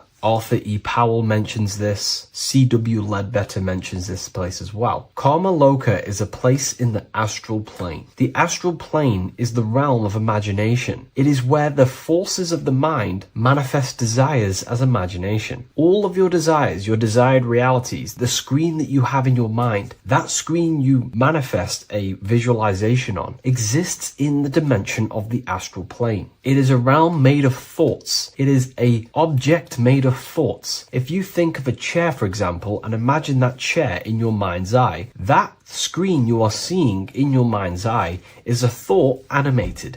That thought is an animated desire, and that exists in the realm of the astral plane, a realm of subtle thought forms. Therefore, the physical world has an exact copy of this world, however, in the astral plane. Just like how if you remember the house that you grew up in as a child, if you could sit down right now, wherever you are, and you can imagine, walk around that house in your mind. You can imagine the layout of the street of the house. So in our minds, we have our own layout and map of our house, but then now connect all of the collective consciousness's minds and memories of places on the earth, come together to create a collective astral plane, a world made of thought forms, but it's an exact copy of the material world. To go into a bit more detail, this would exist on the lower astral plane. On the lower astral plane, there is an exact copy of the earth, made of everyone's memories, imaginations, and things along them lines. Karma Loka is where the word karma comes from. This is the region of desire and emotion and imagination. This place is not a place of reward or punishment, but a state of consciousness corresponding to the emotional nature of the person who passed on, who transitioned from the physical to the astral. Your state of consciousness, the thoughts you think every day, the fears that you face every day, the belief systems you have in your mind every day, still is passed on from the physical into the astral. The astral plane, you will go into an astral plane that directly corresponds to your state of thought, just like a dream. In your dreams, you will see materializations of your fears, belief systems, and things going on in your subconscious mind. You will go into an environment and a landscape when you die in the astral plane that match your desires, habits, and your state of mind. If you believe in Jesus, you will go to a place where then thought forms manifest in the astral plane. If you believe in Buddha, you will go to a place where then thought forms manifest. That is the environment. It's mental. Reality is your level of realization. You are seeing through the lens of your mind, of your beliefs, and you see the world tinged with your belief systems. Karma Loka is a place where you balance out your desires, sensual cravings, ambitions, jealousies, fears, emotional fixations continue to assert themselves in your mind when you die. Yet because there is no physical instrument through which they may be gratified, they gradually burn themselves out. These desires start to be balanced out again, and your mind becomes more balanced. The more refined the individual in physical life, the shorter and gentler this stage becomes. The more desires you have in material things, sex, whatever it is, the longer it will take to balance out the forces in your mind in Karma Loka. Desires weaken through repetition without fulfillment. Emotional attachments lose their magnetic hold. The astral body sheds its lower layers. It's like you're stripping away aspects of yourself. When that last personal desire dissolves eventually in the astral plane, consciousness can no longer maintain cohesion in the astral vehicle. The astral body disintegrates naturally and awareness withdraws into the mental body. The mental body is what the Christians call heaven. The mental plane is heaven, the realm of creative thought forms, the realm of pure mind, pure thought. The mental plane, also called the Devachanic plane, is a realm of blissful, creative, and luminous consciousness. The Devachanic plane is not an illusion, but subjective yet intensely real world, constructed by the individual's highest thoughts, ideas, loves, and aspirations. How does this link in with Anubis? Anubis is trying to give you instructions on how to prepare for life after death in this image. If we take a look at Anubis in this image, we have to understand this is symbolism. This is metaphorical. Anubis is known as the god of the underworld. He symbolizes the transition from awake to death. He is not a real god that you will meet when you die, but he represents the process of death, transitioning consciousness from physical to astral. He's giving you instructions in the Book of the Dead to make your heart as light as a feather, as this is a scale. So he represents death. Your heart needs to be as light and balanced as a feather. The heart is the emotional vehicle of consciousness, as I just explained that emotions are subjective to the astral plane or karma loka. We do not want a heavy heart before we die.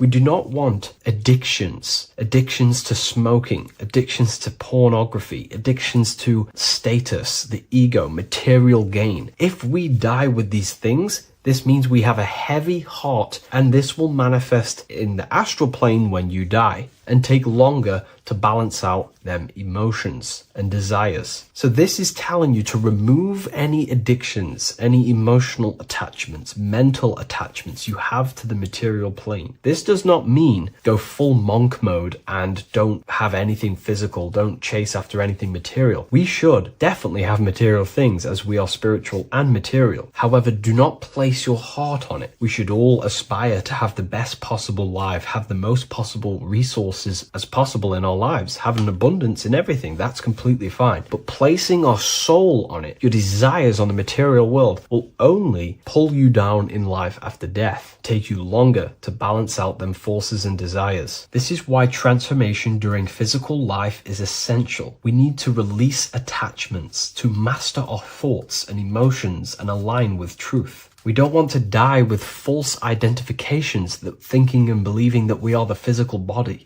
We need to balance out our heart. Yes, have material things. Yes, chase the best possible life for ourselves, but also have connection with the divine and practice detaching from the material world, maybe even fasting from any addictions that you have, the phone and things along them lines. When this is achieved, when you are fully balanced and have no more addictions and attachments to your mind and consciousness, the scales are balanced. The soul becomes free and rises beyond the lower planes of existence when you die. It transcends the physical body and more than likely enters the mental body. We can't take anything physical after this life. The only thing we can take is spiritual things such as wisdom, understanding, and connection. We can only take internal things. So we have to master our internal world before we pass on to a world where we cannot fulfill our physical desires. Now, this is kind of what heaven and hell is. There is a hell realm in the astral plane. If you desire horrible things, you desire to kill people, or you desire to do horrible things, then you will manifest in a place where that is taking place, with people, with entities that assimilate with that vibration. You might have to watch this video a few times to get a full understanding of this, but Anubis is trying to teach you, make your desires as light as a feather, purify your heart, purify your soul, and place your heart on the spiritual things, knowledge, information, connection, thought. Because if you desire material things, then you will more than likely desire to manifest yourself back into the material world and reincarnate. If you've read the Book of Symbolism, you already know this information. You can now find this book in the description of this video. Please leave a like, comment, and subscribe to the channel if you like this information. And we also have the Book of Symbolism available on Amazon.com now. Take care, everyone. I'll see you in the next video. What if God is not watching you every move, not judging every mistake that we make, not deciding in real time who goes to heaven or hell? What if reality does not work through God micromanaging everyone in his creation, but through a law? And what if you are not separate from those laws, but an active expression of them? Once you understand this, everything in your reality will shift. The idea that God micromanages everything and does everything by himself to hold up his creation is illogical. It makes no sense. There are billions of souls and living people in this world. There are plants. There's no way there is an intelligence out there micromanaging everything. If you die and pass on, there's no one waiting in a queue to be judged by God. This is totally, just religion creating up their own version of the Bible or whatever holy book it is. We have to remove that system out of our mind that's being heavily implanted into us. If God were personally judging every soul the moment they died, there would be an endless queue of people waiting to proceed, punish, or rewarded. Reality does not operate like a courtroom with a single judge overseeing every case. Instead, reality operates through systems, through structure, through law. God does not intervene moment by moment. God sets laws into place and creation unfolds by obeying them laws automatically. Think of like a video game. Reality works like a code, not a control. When someone creates a video game, they do not sit there creating and controlling every character, every movement, every outcome. They write a code. They define rules, gravity, collision, cause and effect. Once the code is set, the game runs on its own. Reality functions the same way. God is not micromanaging existence. There are laws that were written into the fabric of reality itself, and everything operates through them. And these laws are not just in the fabric of reality, like I just said.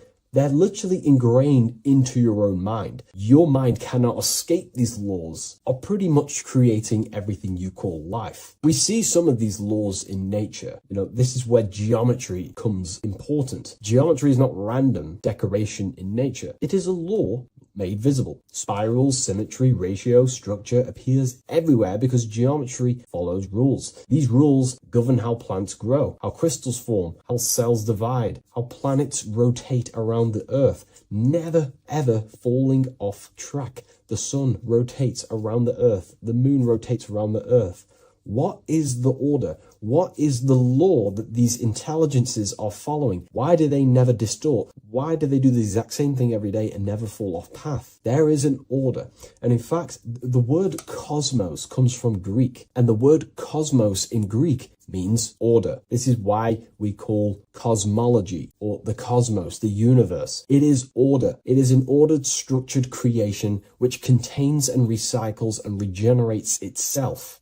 For example, if we look at the Fibonacci sequence, this sequence is a code written into nature. It's not just decoration. It is an instruction into plants, into everywhere you see the Fibonacci, which is right there in your hand, the Fibonacci sequence. The pattern governs how things grow in the most efficient and sustainable way possible. Leaves, flowers, shells, trees, hurricanes, and even galaxies follow this sequence because it allows growth without collapse, overlap, or waste. The reason the Fibonacci appears everywhere is because it's the law of balance. Each stage of growth builds the one before it. Nothing is forced. Nothing is micromanaged. Growth unfolds naturally because the rule already exists. Without this law, nature would not sustain itself. Plants would block their own light. Branches would compete instead of expand. They would all be fighting for space. Systems would collapse under their own complexity. The Fibonacci solves this by allowing infinite expansions while maintaining order. This is what an actual law looks like in action. A single principle set once, creating harmony across all scales of existence. Nature does not think about how to grow. It follows the code on a subconscious level. And because the code is perfect, growth appears intelligent. This is the same principle that governs reality itself. Without the Fibonacci sequence, plants would be fighting for space, fighting for light, that it would be pure chaos. The reason why there are laws in place is because it allows everything to self-sustain itself, to grow infinitely. These laws, such as the Fibonacci sequence, is pretty much a code to ensure that plants, nature, are eternal and they keep recycling themselves without a being micromanaging these things. Just like how your body works. Your body is running off subconscious programs. You don't tell your heart to beat, you never have. You don't tell yourself to breathe, you never really have. You don't tell your digestive system to digest food. These laws are already in place before you even become conscious as a baby. Who is the one telling your body to grow, to regenerate itself when it cuts? Who is this intelligence? What is this intelligence? Well, this is what we call the universal subconscious mind. The universal subconscious mind, the same power that is making the planets rotate around the earth, the same power that's telling the seed to grow into a plant,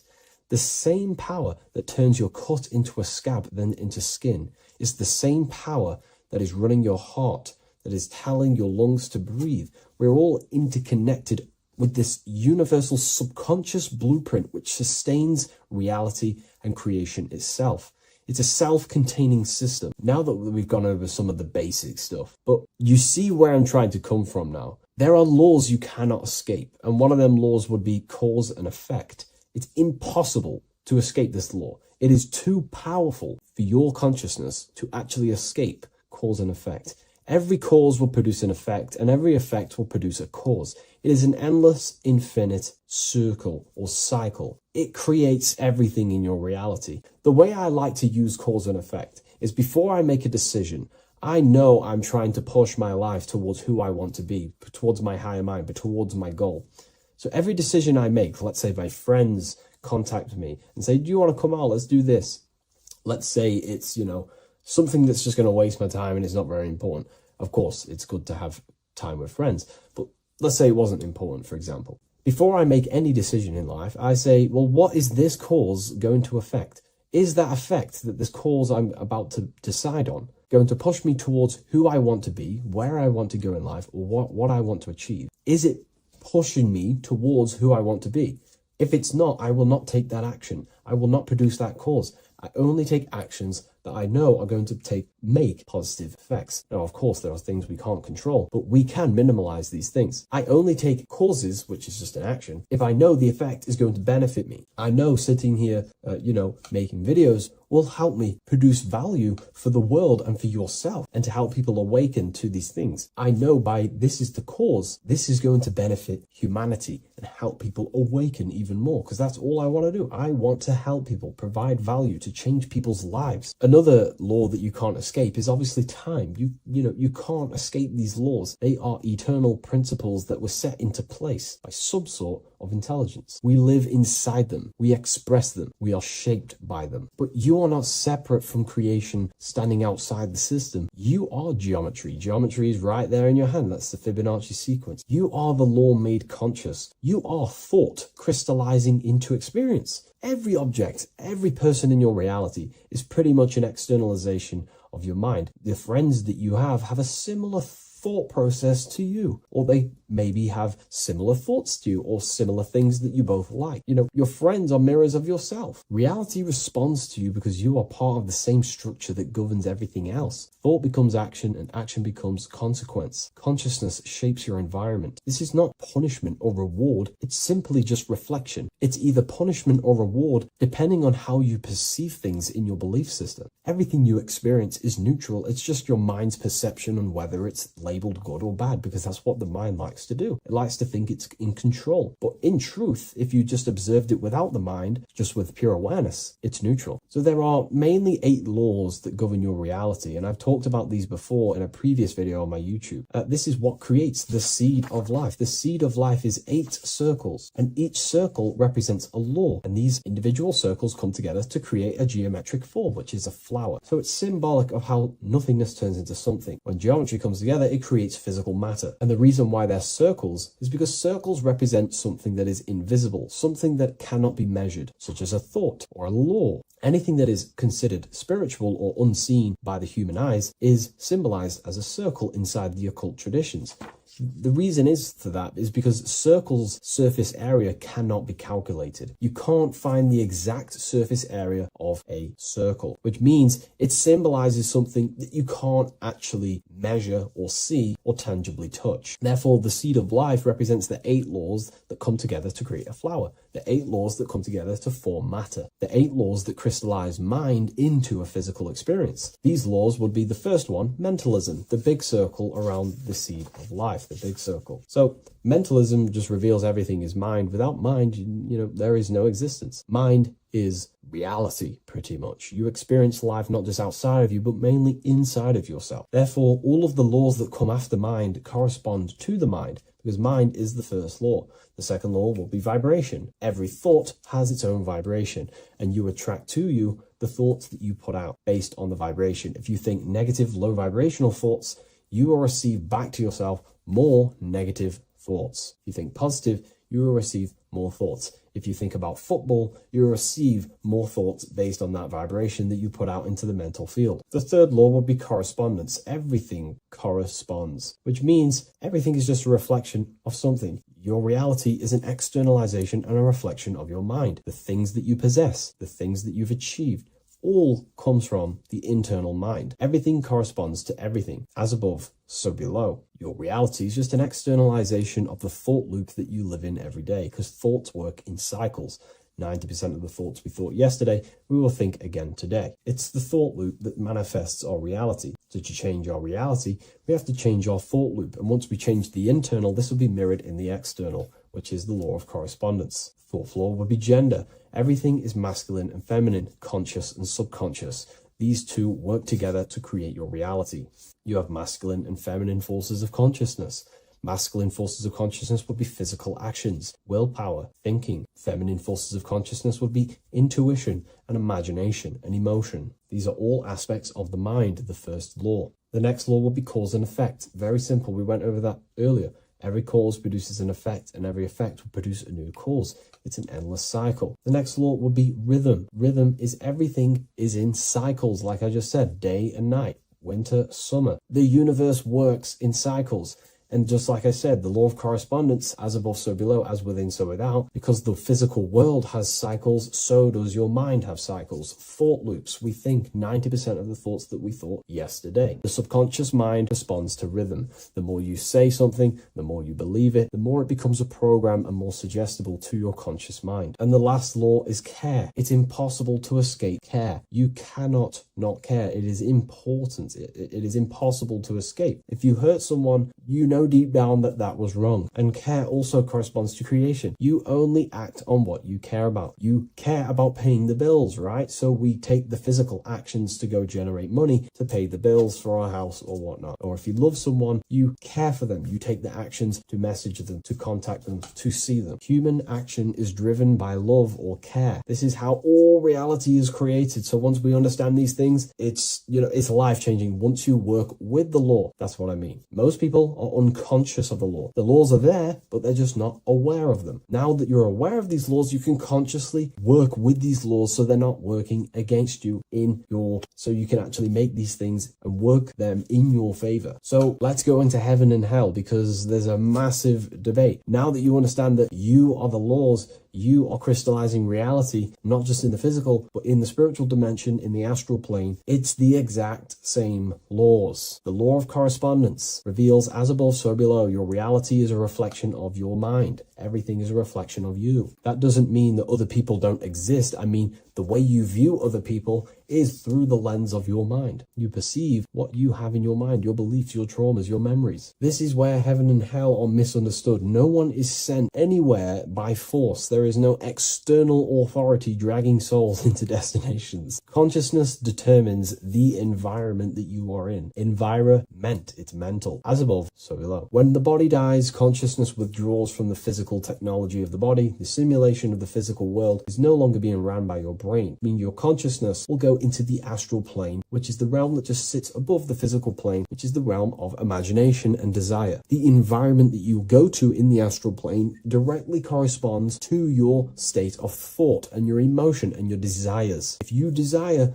hurting people your whole life, then you're going to go to an astral realm, as above, so below. You're going to be in an environment where that goes on, but in a non-physical sense. Wherever then thoughts, whatever the strongest thoughts you thought throughout your life, that is the environment that you go to. If you were so caring and loving to your family, all you wanted to do is provide for your family or whoever, and you pass on, you will go to a place where people care. Souls are manifesting them thoughts and them energies. It's vibration. Whatever vibration you're vibrating at, you will reflect and correspond in your reality when you die. Therefore, you create your own suffering by desiring such low vibrational things, or you create your own heaven if you are truly operating from a place of love in your heart. You see, your mind can lie, but your heart cannot. Your heart reveals your true desires, your deepest wants and needs, and it reveals your true self, and that will be projected and responded in the astral plane, because astral matter is very respondable to consciousness.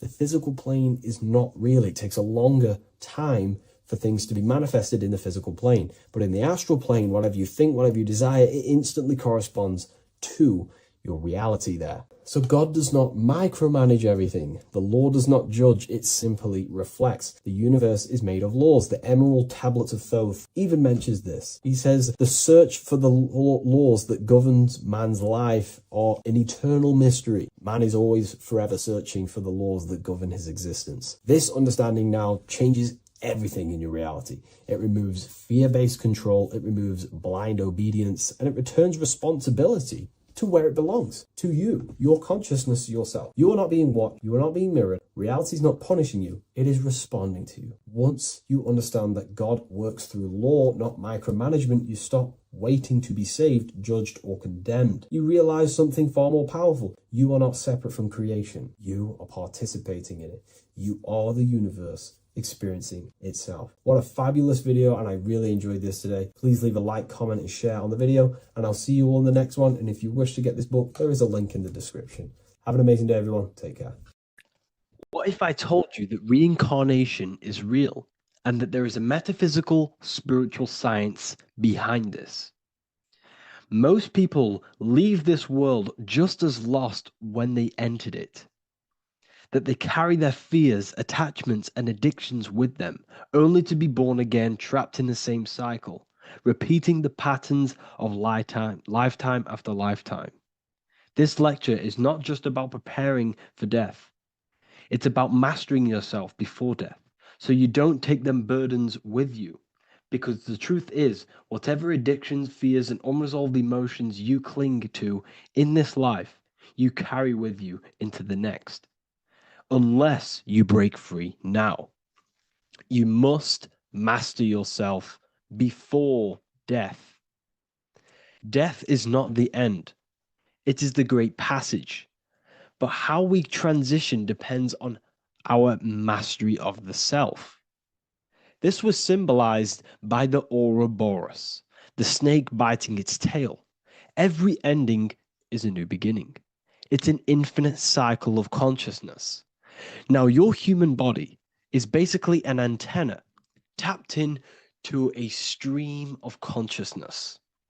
Just like a radio is tapped into a specific frequency to play that radio. Your body is basically an antenna, a crystal picking up the consciousness of God. You are on an ever-ending journey, a journey of learning and expansion of the mind into new fields of thought. This was symbolized as the Ouroboros. When you die, it is a new beginning. It's a transitioning, not an ending. Everything is eternal in this universe, as consciousness is formless and constantly transforms into new forms of life. Let's break down the word death. Death contains the word ether.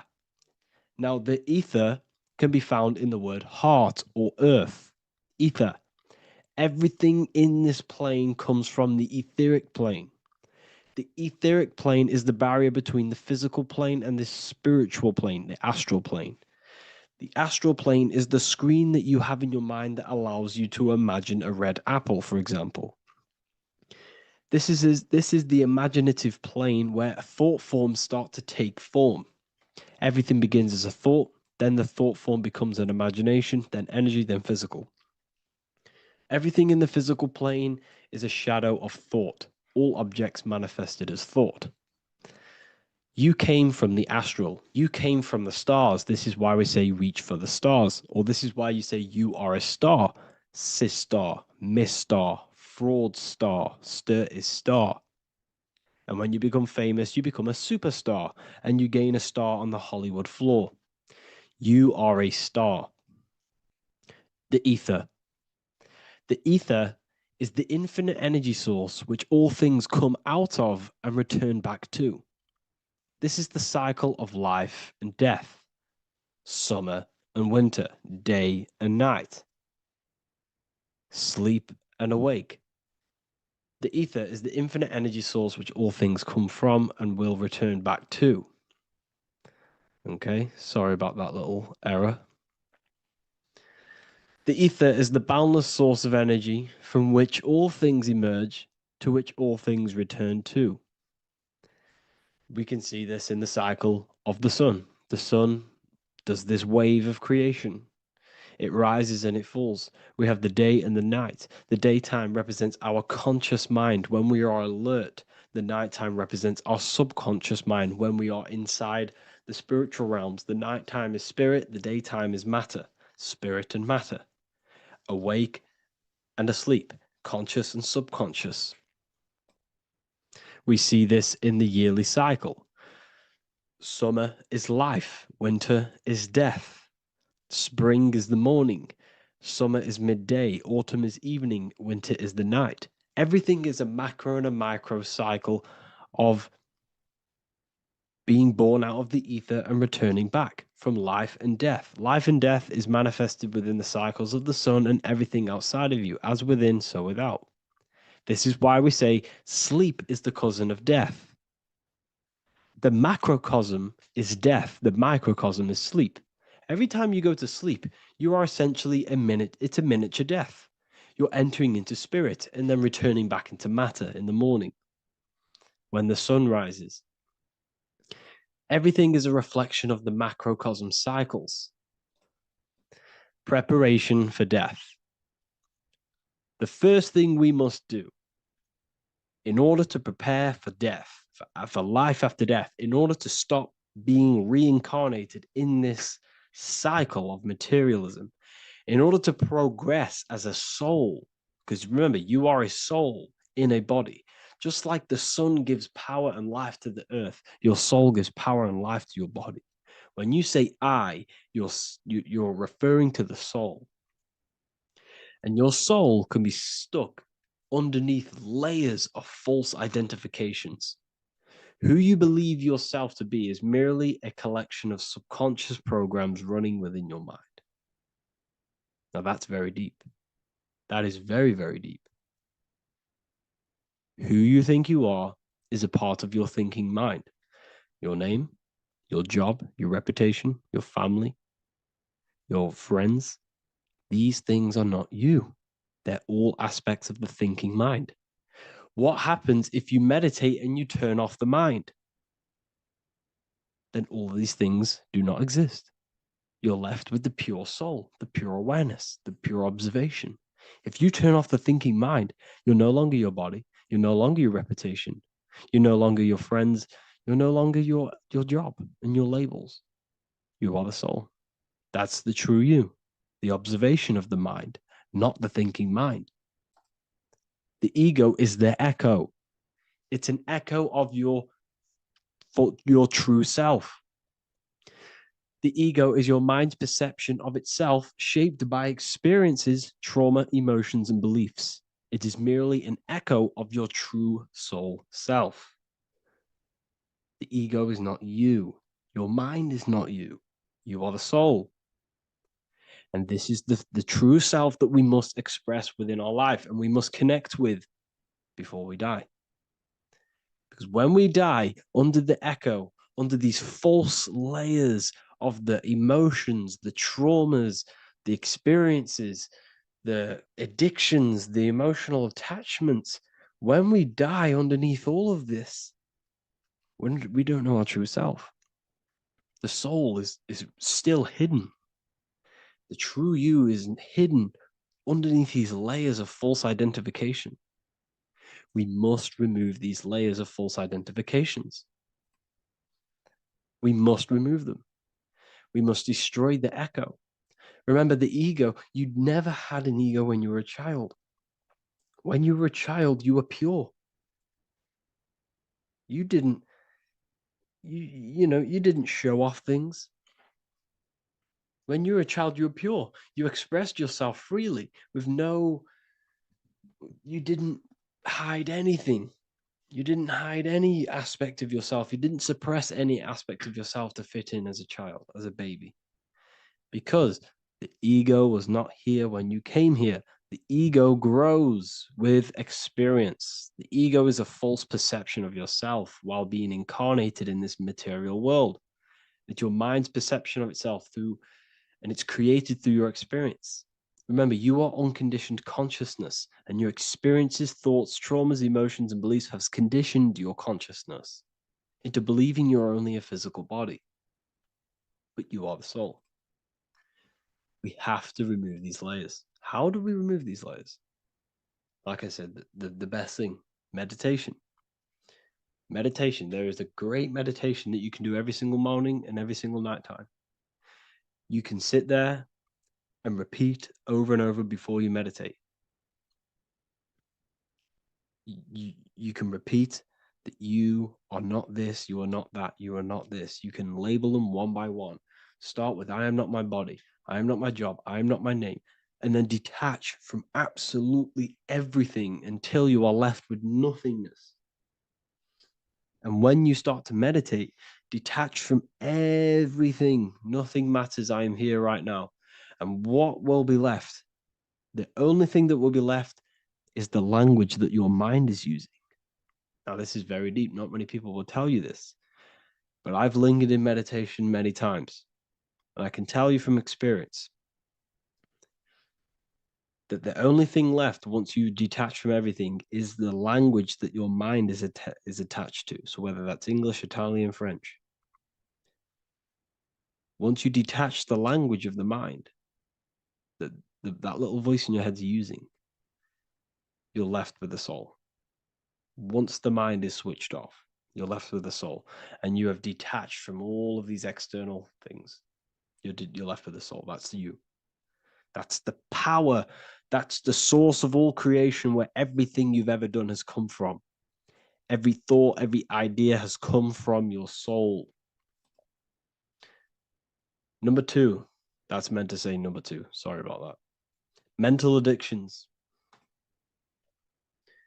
and emotional addictions. Okay. These two are very important. Mental addictions, this could be thought patterns, this could be the labels that we've just been talking about. Then you have emotional attachments, which is maybe you're too attached to an external thing. Maybe you're too attached to your phone. Maybe you're too attached to family. Maybe you're too attached to loved ones. Yes, I'm not saying don't love them, but what I'm saying is do not rely on anything in this world to make you happy, to fulfill your emotional needs. Everything is found within you.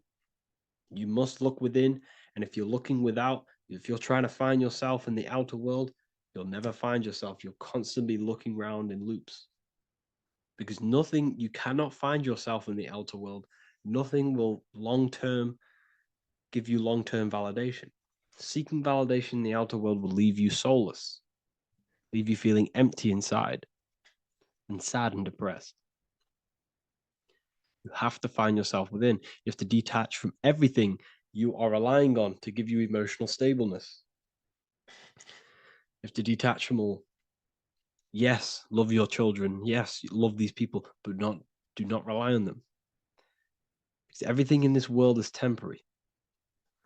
Do not conform to this world. The Bible tells you this. Everything in modern society nurtures the body, but neglects the soul. They keep you addicted to as many things as possible. Smoking, you have to detach. Drugs, you have to detach. Alcohol, detach. You cannot rely on anything. This is why this path is very, very difficult to walk. But I'm showing you the way. These are the things you must do before death. You have to detach from absolutely everything. If you die and your mind and soul is still addicted to these worldly things, then you guess what? You're going to reincarnate. You're going to reincarnate because your mind is still thinking about these material earthly things. And if you are operating in that vibration, you're going to project that vibration and come back here. You have to detach. You have to master the soul and master the mind. Like I said, the matrix is designed to keep you addicted to as many things as possible. Your phone, food, smoking, drugs, alcohol, clubbing, all of these things. Everything in society is made to trap your soul and reincarnate in this world. That's why it's very, very, very difficult to walk this path. Very difficult. Matrix, matter tricks. John 2:15 to 17. Do not love this world, nor the things it offers you. For when you love the world, you will lose God. Do not love this world, nor the things it offers you. Do not conform to the pattern of this world, but be transformed by the renewing of your mind. Great quote. Do not conform to the pattern of this world, but be transformed. Let this world transform you. Learn from this, expand from this, but do not be mentally and emotionally attached. Okay? What good will it be for someone to gain the whole world yet forfeit their soul? Like I said, everything in the Bible is telling you the truth. You just got to read it correctly. This is spirituality. This is spirituality. The Bible is spiritual. It's a spiritual text. We must disconnect from everything outside of us and connect with the true soul. Here we have the Egyptians showing you the soul leaving the body. Here we have the soul here. Here we have the Masons showing you the soul coming out. The soul is real. You are the soul. And when you leave this physical plane, you will go into the astral plane. That's where you came from. You came from the astral. You came from the stars. You incarnated into this physical body. Your consciousness fell into this material form to experience limitation, to experience a 3D world. So in order to ascend properly before we die, we have to let go of all the attachments. Every addiction you have, write them down. And one by one, tackle them. Before you die, you have to, or else you will reincarnate. This is the teachings of Egyptians. This is the teachings of Masonry. All of these addictions contribute towards life after death. Everything must be controlled, and we must be attached to the soul. I'm not saying I'm perfect. I'm not saying I'm perfect, people. We're all not perfect. We're all under psychological operation by the government. We're all in a very difficult situation with this awakening. I'm simply pointing out what I know from my journey and what I've been learning through occultism and research and reading lots of books and many different things. I'm on this journey just as you are. Maybe I'm further. Maybe you're ahead of me. We don't know. But this is what I'm sharing with the world. This is what I'm sharing with my research. And this is what makes sense. It's common sense. Look at everything around you. Everything's made to feed the body, not the soul.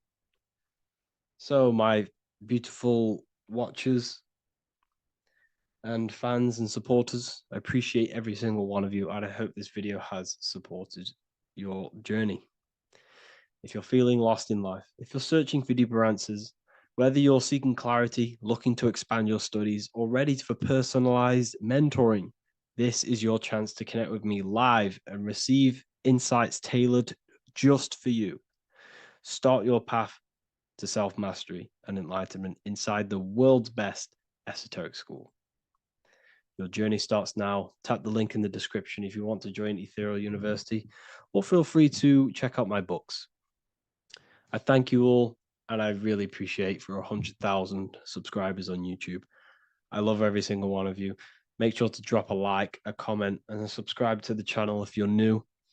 Let me know some ideas for, lectures, anything that you want to know. I can make lectures on them. Just drop it in the comments. I appreciate every single one of you. Take care.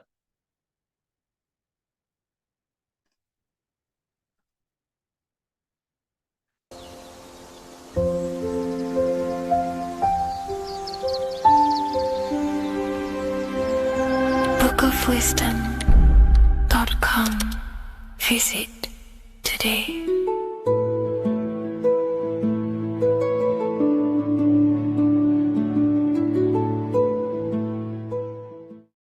Hello, Seeker. Welcome to Revival of Symbolism, a channel devoted to the language of esoteric symbolism, helping you discover yourself and expand your consciousness into new realms of thought. I'm Harry B. Joseph, also known as Revival of Wisdom. In this video, we're going to be breaking down the occult and esoteric meaning of the tarot card, the Magician. This contains many layers of symbolism. Let's get straight into this. So if we look at the card of the Magician, the first thing we notice is this gesture, his hands. We have one hand up, one hand down. This corresponds to the teaching and the principle of the universe called the law of correspondence, also known as above, so below. As above, so below pretty much corresponds with everything in the whole world and life. Everything functions underneath this law. It teaches that everything below in the material plane does not exist on its own. Physical life does not create itself. It is not independent. It cannot sustain itself. Everything below in the material plane has its spiritual counterpart within the heavenly realms of higher consciousness dimensions. Everything above manifests that which is below. It's simply representing how reality is dual and you are dual. You have a self outside the mind, which is the physical body, and a self inside the mind, the spiritual self. While most people are fixated on the external self, the physical body, they never give attention to their internal self, the self inside the mind. The self inside the mind is limitless, has infinite potential, and is not bound to any true form or identity. The internal self is the immortal self, the higher self. It is the self that can turn anything, any thought, into a form within the realm of imagination. This is what we call the astral plane. The astral plane being a plane or a dimension that sits just above the physical plane, and it's the realm of imagination, emotion, and desire. Because in order for us to imagine something, we have some sort of emotion or desire to create it. Therefore, it is the astral energy, the desire and the imagination of something above in the higher realms and dimensions of consciousness that make it possible and physically created within the material realm. It is the astral forces of desire manifesting the actions of the physical body, because the physical body only moves to what we care about or we have a passion or desire. These forces, what we call passion and desire, are not just chemical reactions in your body. They are astral forces directly coming from your astral body. We think with thought. This is the beginning of all creation. We think, we imagine, we desire, then we act. It is the higher realms first, then the external realm, the material. Higher dimensions over the lower dimensions. This fits in perfect with the magician, because a magician is not someone, like Harry Potter shows you with wands casting spells. This is fantasy. The real magic is about changing consciousness at will, because consciousness above creates that which is below, the material.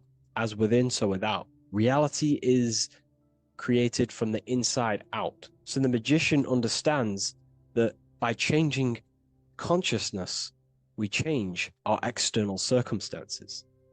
You see this reflected in your life, and I've seen this reflected in my life. When you change your consciousness, for example, you start to spiritually awaken. You start to think differently, see the world differently. What happens to your external reality? Notice your friends start to say you've changed. You may not fit in with your current friendship circle. Your friends will change and you will outgrow them, and you will have to seek to find new friends that fit with your new internal state of consciousness. This is teaching that the internal world rearranges the external world. While most people stay in a cycle of trying to change the external world, not realizing that they must first change the internal. This is what magic is about. Magic is about changing consciousness at will. Because when a magician holds the ability to direct all forces of their consciousness to a specific reality within them, to create that form and reality within the internal self, they can actually start to produce change in the external reality. We have masculine forces of consciousness, feminine forces of consciousness. The feminine forces of consciousness are imagination, intuition, emotion. The active masculine forces of consciousness are willpower, actions, and intellect, thinking. When we combine the imagination, seeing the reality within our mind, forming the reality within our spiritual vision, the internal vision of the soul, because imagination is the expression of the soul. It is creating with astral light, astral vision. Freemasons, occultists call imagination spirit vision. When we see that reality with our spiritual vision, this is why we have to increase our ability to vividly see within our imagination or the astral plane. If we do not develop these faculties of consciousness, we will struggle. This is what the esoteric is about. We have to increase and develop every part of our consciousness to develop spiritually, to try and reconnect with the internal world, while our whole past life we've been focusing on the external. When we combine the soul's vision of imagination with a feeling and a desire of creating that reality, that's then the internal world pretty much sorted. Then we have to combine that with willpower and actions. The masculine and feminine come together to give birth to a child. The masculine and feminine come together in your consciousness to give birth to a reality. It's about changing what's inside the self to produce change below. This is what true magic is. Look at the word magic, magi, and the word imagination, imagination. Imagination is about working with the forces of the soul and the forces of consciousness, producing change in consciousness at will to produce change in the external. This is what this represents. Changing above so we can change below. No point trying to change the external world because the external world is already formed. It is a form, it is an effect. So to produce true change in the external world that lasts long term, we must first gain control over ourselves. We produce change internally. This is why the magician is called to gain mastery in every element of their being. They have to gain control over every aspect of consciousness and develop every faculty of the soul. This includes developing strong imagination, developing a very strong willpower. We can do this through exercises such as imagination exercises, holding one specific vision for a long period of time, meditation, thinking on one specific thing for a very long period of time. This will increase the willpower. It's also about gaining control over the subconscious impulses, the subconscious thinking patterns that seek to control us. It's about gaining control over every aspect of our consciousness. This is what a true magician is. And this is what the true spiritual path is. Developing every faculty of consciousness. It's a never-ending journey of self-mastery. If we look at the magician, we see this infinity symbol rising just above his head, symbolizing the mind being filled with higher knowledge. The mind aware of higher dimensions. You see, the mind is the cause, physical reality is the effect. We need to raise our consciousness from effect consciousness to causal consciousness to truly become a magician and a master of our reality. What do I mean by effect consciousness? Most people live in the realm of effect and reaction. Their consciousness, their mind, emotions, and imaginations are constantly thinking, feeling, and imagining the things that have happened to them. Instead of doing this, we need to change this state. Instead of reacting, we need to become the cause. Instead of thinking and imagining and feeling the realities that's already gone past and things that have happened to us, we need to change this so we use the powers of the soul, the powers of consciousness as imagination, emotion, the intellect, as causes and not reactions. This is how we truly become a magician and apply this principle of as above, so below. We need to think, feel, act, imagine, and use all the faculties of consciousness and the creative powers of the soul to cause things, to create a better future, to imagine a better outcome, instead of dwelling in reactivity, because reactivity will create a constant cycle of negative manifestations. If we sit around and moan, complain, think, imagine, feel the things that have happened to us in the past, the mind is the cause. And if the mind is in that state of reactivity, it's just going to constantly create more negativity in your external reality. This is what it's all about, as above, so below. You can see the sword here. The sword cuts through the air. The air is one of the 4 physical elements. Fire represents the spiritual body of consciousness. Water represents the emotional body of consciousness. Earth represents the physical body of consciousness. Air corresponds to the mental body of consciousness. So this sword is a symbol of a sharp mind. The mind needs to become very sharp and very disciplined and very controlled, both consciously and subconsciously. What does this mean? We have to gain control over the mind. We have to become more conscious of the thoughts that are happening inside our mental field, because the mental field of consciousness is pretty much the birth of all creation. We think, imagine, feel, then act. So we must gain a sharp intellect, a sharp mind, a sharp, powerful mind. The sword is also a symbol of power. So this is a symbol of a powerful mind, a mastered mind. This is your sword. This is your tool to create, because you are a co-creator. As above, so below literally tells you that you are God itself. The same powers God used to think everything into existence, such as nature, the stars, the human body, the macrocosm, the world. God thought the world into existence. We live in a mental universe. All creation is first thought, then manifested physically. The same powers of thought God used to create the world is the same power that you use to create your world. You are cut of the same fabric of God. You are a microcosm, as above, so below. God is the macro, you are the micro. What is the wand?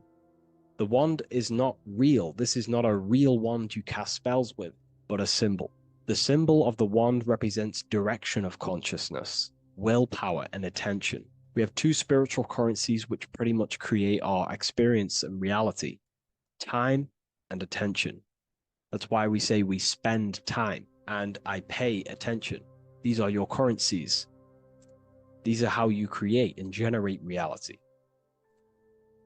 Moving on to Jesus and Satan, we see there's an exact same symbolism within the ancient paintings.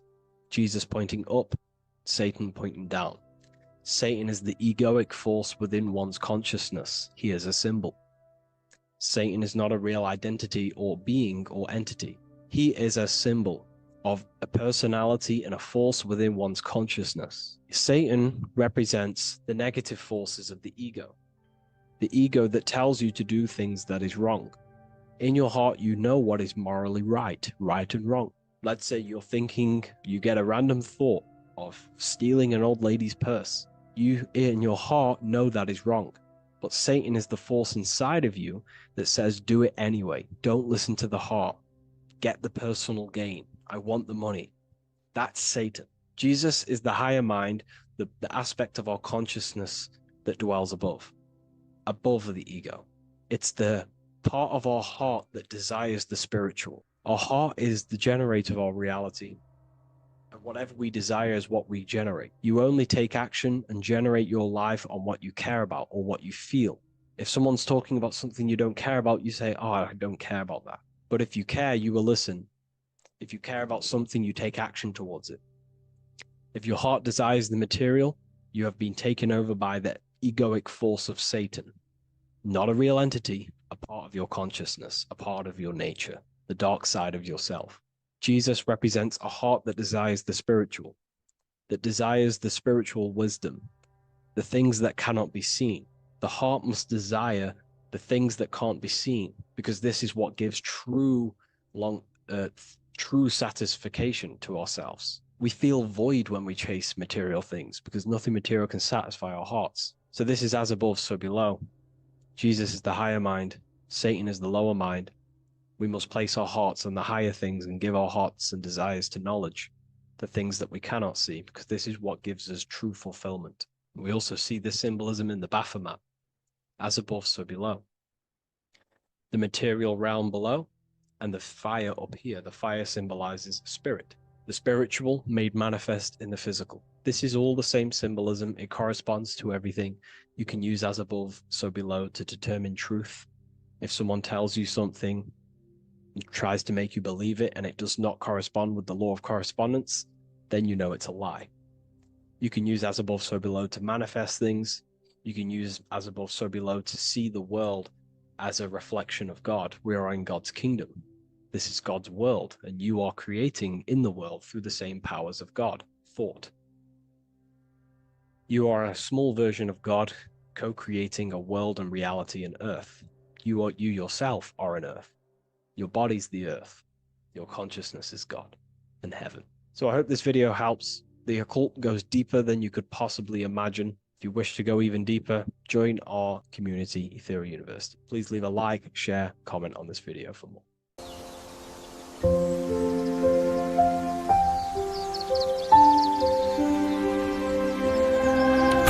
bookofwisdom.com. Visit today.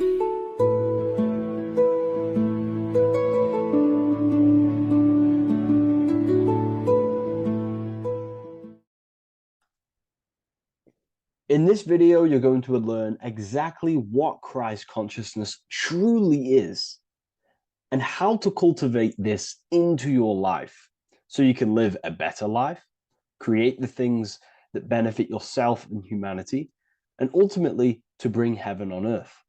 This is the true way. If you're familiar with my work, you know that, I'm pretty much obsessed with symbolism.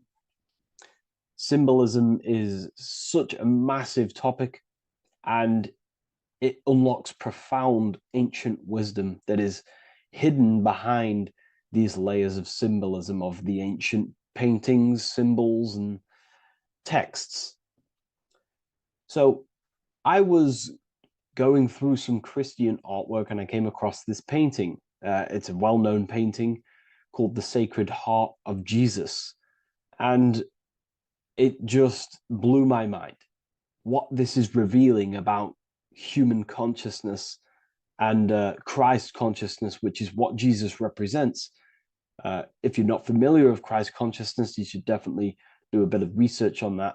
But I'm going to explain it today in detail. So when we look at this painting, we are looking at symbolism. We're looking at consciousness, a state of being, a state of living, a way of thinking, a way of feeling, and a way of acting in the world. As I've said this many times, we're all creators. We all create and generate reality. And you don't just have your personal reality, you have a collective reality. Your reality is affected by the collective consciousness.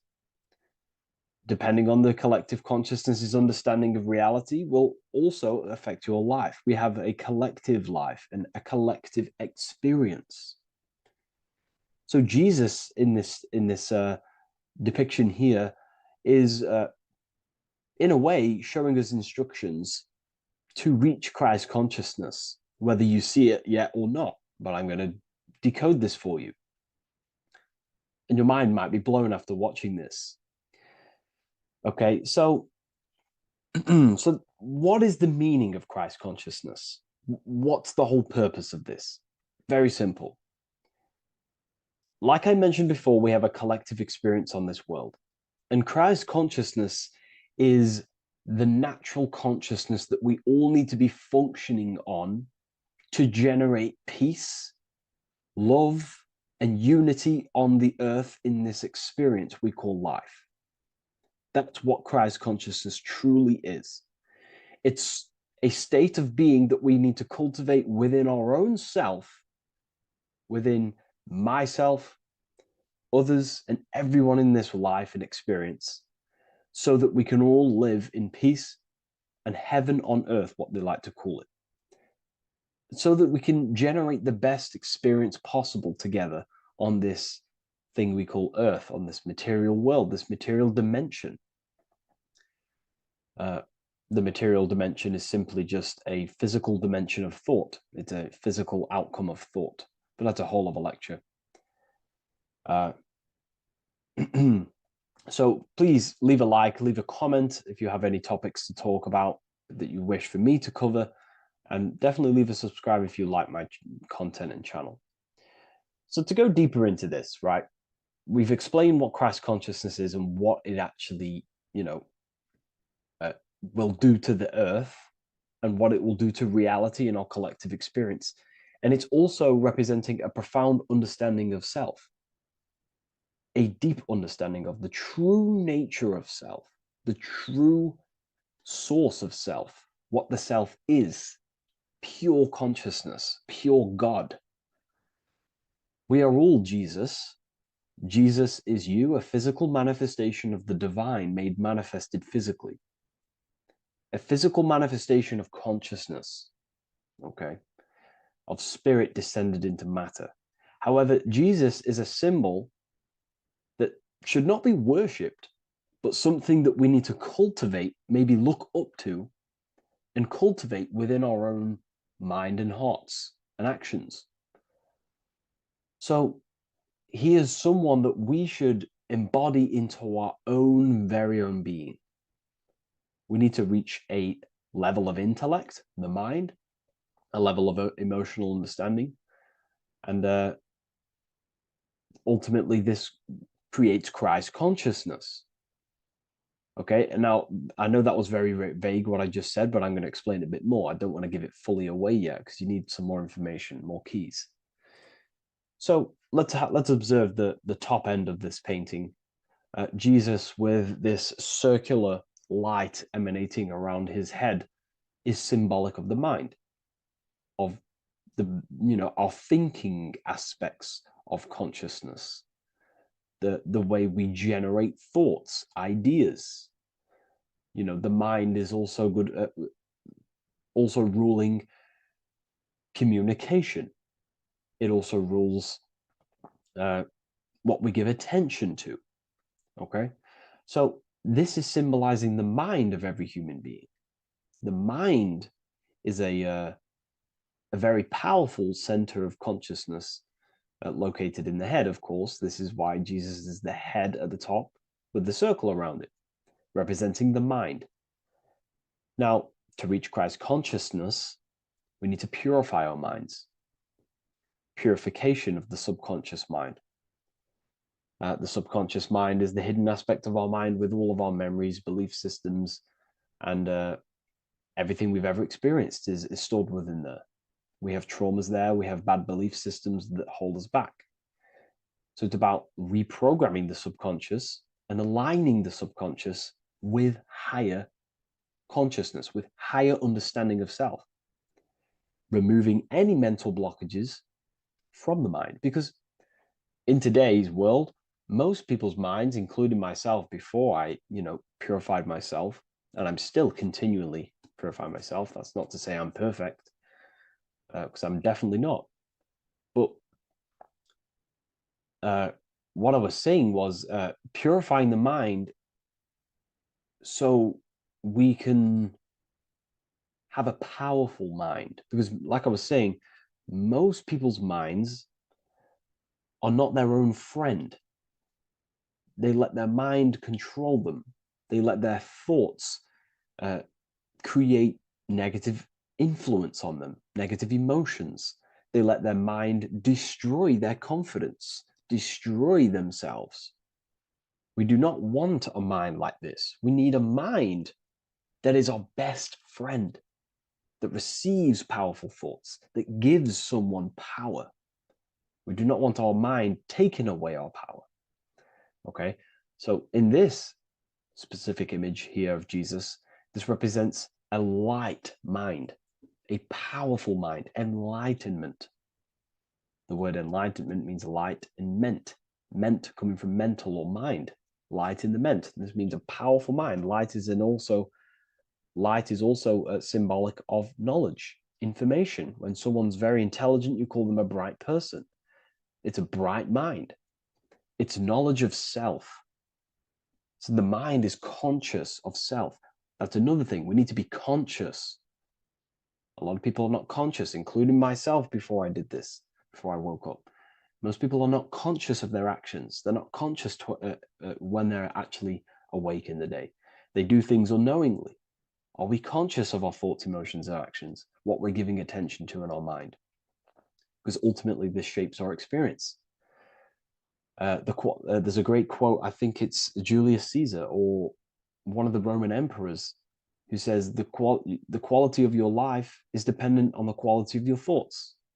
Something along them lines. I don't know if I'm 100% correct there, but it's very true. Our thoughts dictate our happiness. So to cultivate Christ consciousness, we need to be conscious of our actions, conscious of our thoughts that we're giving attention to. There is a level of mastery that we can achieve within ourselves where we become conscious of every single thought that enters our mind. That sounds easy, but it's definitely not. But that's a high level of mastery that we can achieve and cultivate within ourselves. So we're looking at a powerful mind here from Jesus, a powerful mind. a purified mind. And we purify the mind through, affirmations, meditations, ritual work. Rituals are things we do every single day with an intent in our mind and an emotion in our heart to impress that state of consciousness into our subconscious, so we can slowly rewrite our consciousness and align our consciousness and sync it with higher thoughts and higher emotions, with love. We can sync our consciousness with love, which is ultimately what Christ consciousness truly is. Well, now we're going to go on to that now. So we've gone over the mind. Now we go over the heart. Now notice, before we go into the heart, Jesus is revealing. He's pulling back the robe, symbolizing opening the heart, revealing the heart, revealing the soul, the light of the heart. Our authentic self lies in the heart. Our pure intentions, our love, our soul needs to be shining through our heart. And our soul is unconditional love. Now,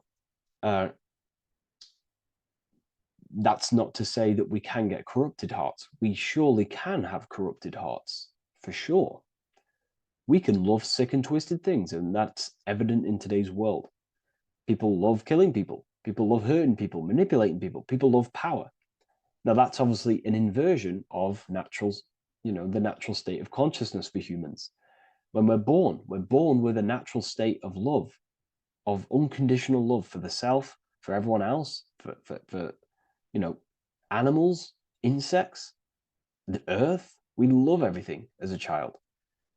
And not only do we love everything, we actually act upon this. As a child, we do not act on anything we know is not good. And I'm talking early stages of being a child, before we're indoctrinated, before the mind and heart become corrupted. We are pure. This is symbolizing this. Light represents also purification and truth, because when you shine light on something, it's the truth. You see it. You shine it through the darkness. It reveals. So light, this is symbolizing revealing the light of the soul, of love consciousness, holding love in the heart, true love, not love for sick and twisted things, but true love for the self, the body, and for everyone else and all things.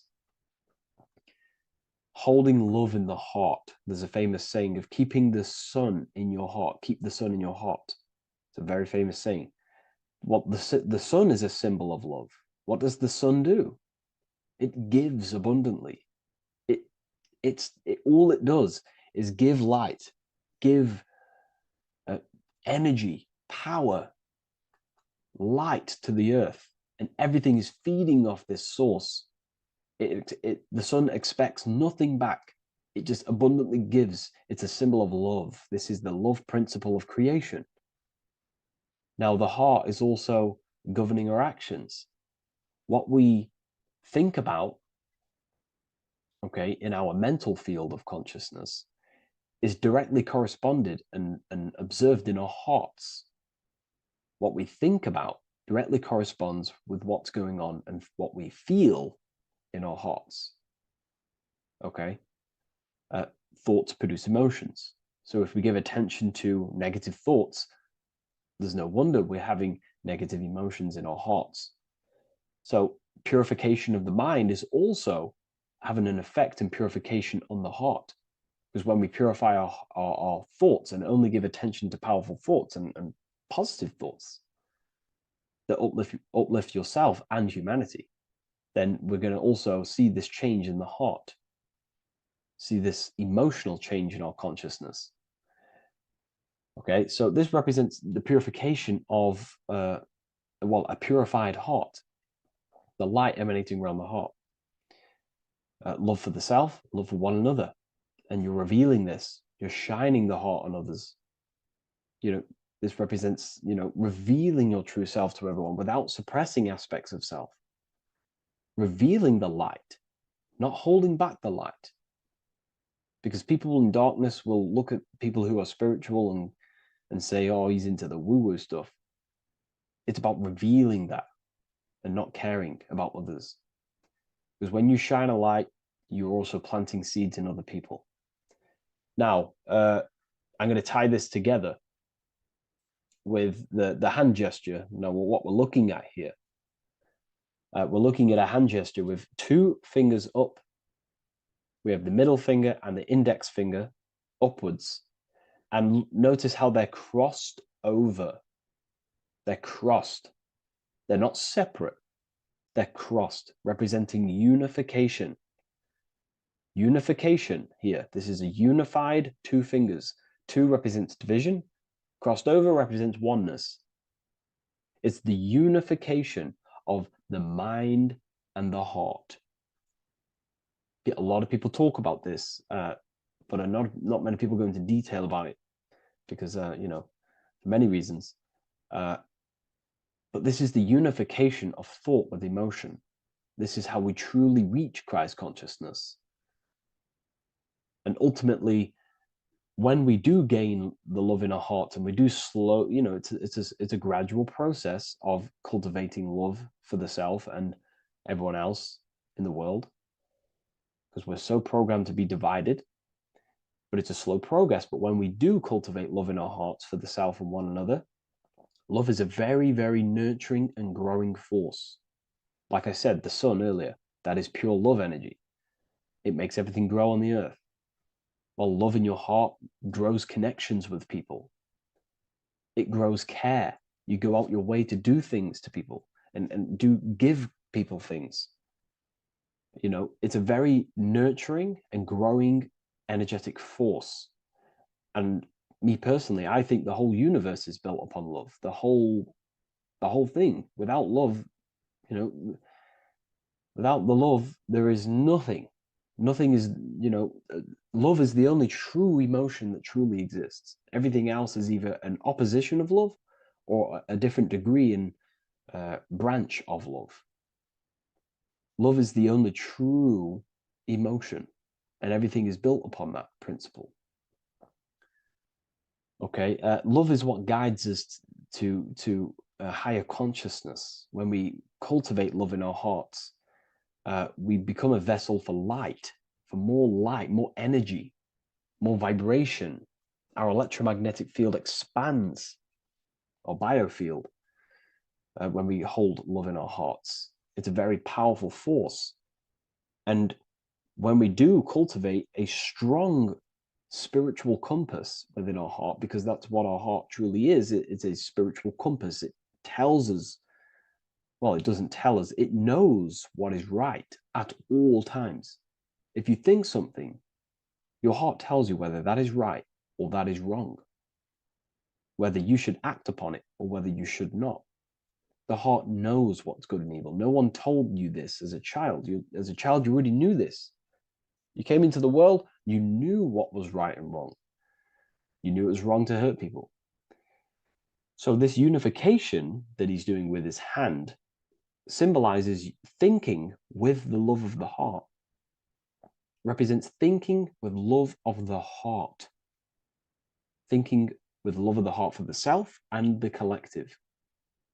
Now, ultimately, what this does is give birth to perfect action. Why? Why does this give birth to perfect action? Think about it. Every time you've taken an action, why did you take the action? You probably, well, you would have thought about it, you had a feeling towards it, a care energy, and you took action.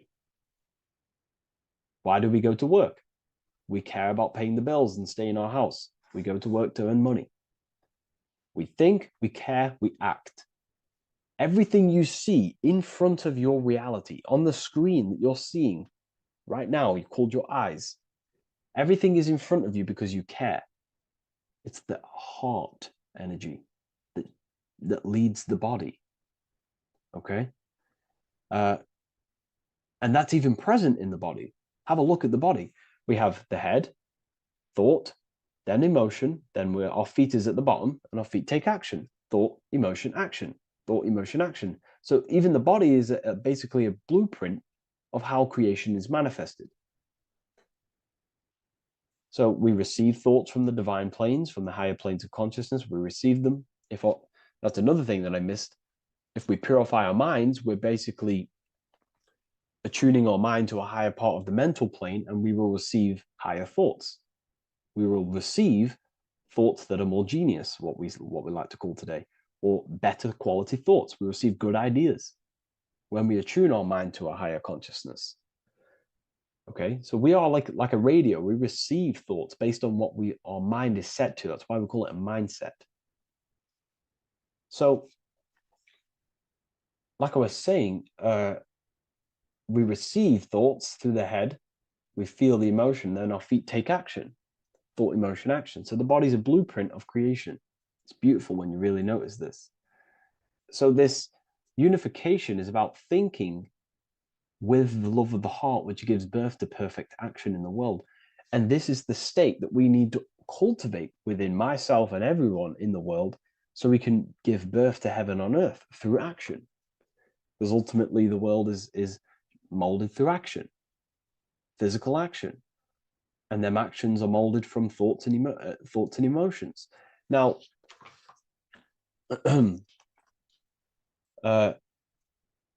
just to have a little announcement, I am now opening 10 more spaces inside my symbolism masterclass. With 10 more spaces, you're going to learn about a lot more about symbolism. It's very affordable. I'll leave the link in the description if you wish, if you care about gaining more information and learning the ability to read symbols.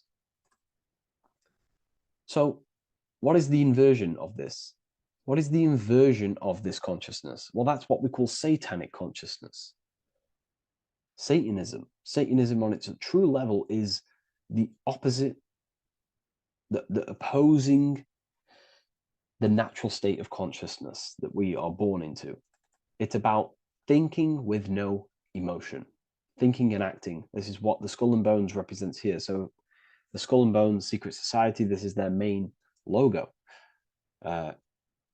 Again, we have the skull, which represents thought, and the bones, which represent action. The bones take action in the physical body. We're looking at thought and action with no emotion, no empathy, no love for one another, only love for the self, the inverted love.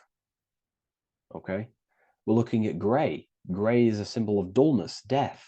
There's no emotion in gray because colors provoke emotion. When we look at a color, it invokes an emotion. Gray has no emotion. So we're looking at dullness of the emotions. I'm not going to go too deep on this subject. I'm going to create a whole new lecture for that. In fact, I think we have a great lecture inside Ethereal University on Satanism. We're going very into depth of what Satanism is and what Satanism consciousness truly is. And again, it's just the cross inverted. Satanism is just it's the invertation of, I don't know if that's a word, but it's the inverse of natural law, natural consciousness, of love consciousness that we are born into. Okay, so ultimately the message in this video was to create love in our minds, love in our hearts, think with the love of the heart, think with the care for one another, and that gives birth to perfect action. And when we align, when we do truly act out what our heart is telling us, and I know this from first-hand experience. This is what happened to me. I woke up, I started to follow my inner guidance. I always took action on it. I was saying yes to it every single time. And it led me, this is, I'm getting goosebumps actually saying this. It led me to where I am. Like that action, me saying yes to my heart, to that knowingness of goodness within me, was like a domino effect. And that domino effect, every time I did it, it was just opening more and more doors, not physically, but mentally. I was receiving more information. I was receiving more opportunity physically. My work started to explode on social media. Like, when you follow your heart and truly take action on what you know is good, it's like a domino effect that leads you step by step to where you're meant to be. And it's so profound and it's so, beautiful. And I'm telling you this from firsthand experience. This is ultimately how you kind of unlock your purpose in this physical world as well. So not only is it going to create a better world, it's also unlocking your true soul form and soul purpose while you're here. It's very beautiful. So I thank you, everyone. Please leave a like, comment, and share, and subscribe to the channel. And I'll see you all inside Ethereal University if you decide to take your studies to the next level. Take care.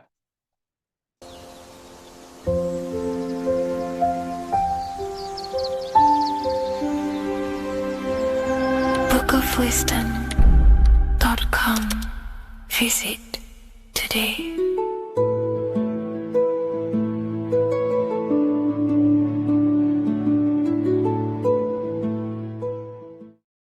Welcome to Revival of Wisdom.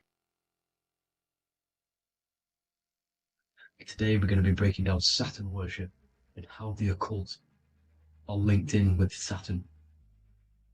Okay, so first of all, let's start with the celebrities. All these celebrities are doing 666. Okay, covering the one eye, which also symbolizes the all-seeing eye, which is another occult symbol. But we're focusing on the 666, the 6 with the 3 fingers. Also, we have CERN with the 666 within their logo. Also Disney, okay, as you can see here, 666 within their logo. Pepsi, Coca-Cola, and even Cadbury's. Monster Energy with the 666 in Hebrew numerals. Unleash the beast. So what is 666 to do with Saturn? Because on Saturn, there is on their north pole of Saturn, there is a 6-sided hexagon, okay? So Saturday is named after Saturn Day, the 6th planet.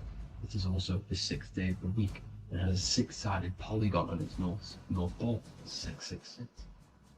Not only that, when you create a star out of the hexagon, you will create a 6-pointed star, okay? With 6 triangles within the star and a 6-sided hexagon, which all adds up to 666. Okay, so this is why all these symbols contain 666. So why do they worship 666? Saturn. Because Saturn is the god of time and death, okay, and order and lessons. Okay, Saturn is a very cold and dry being. That is the 6th planet from the sun. Okay, Saturn represents the winter, which symbolizes death. Okay, because all nature dies within winter because the sun's not there. So it represents darkness and death. It rules the zodiac sign of Capricorn. Okay, so in the celestial cycle, Saturn is always opposite the sun. So it's the opposite of the sun. So they're worshipping this energy which is death-like.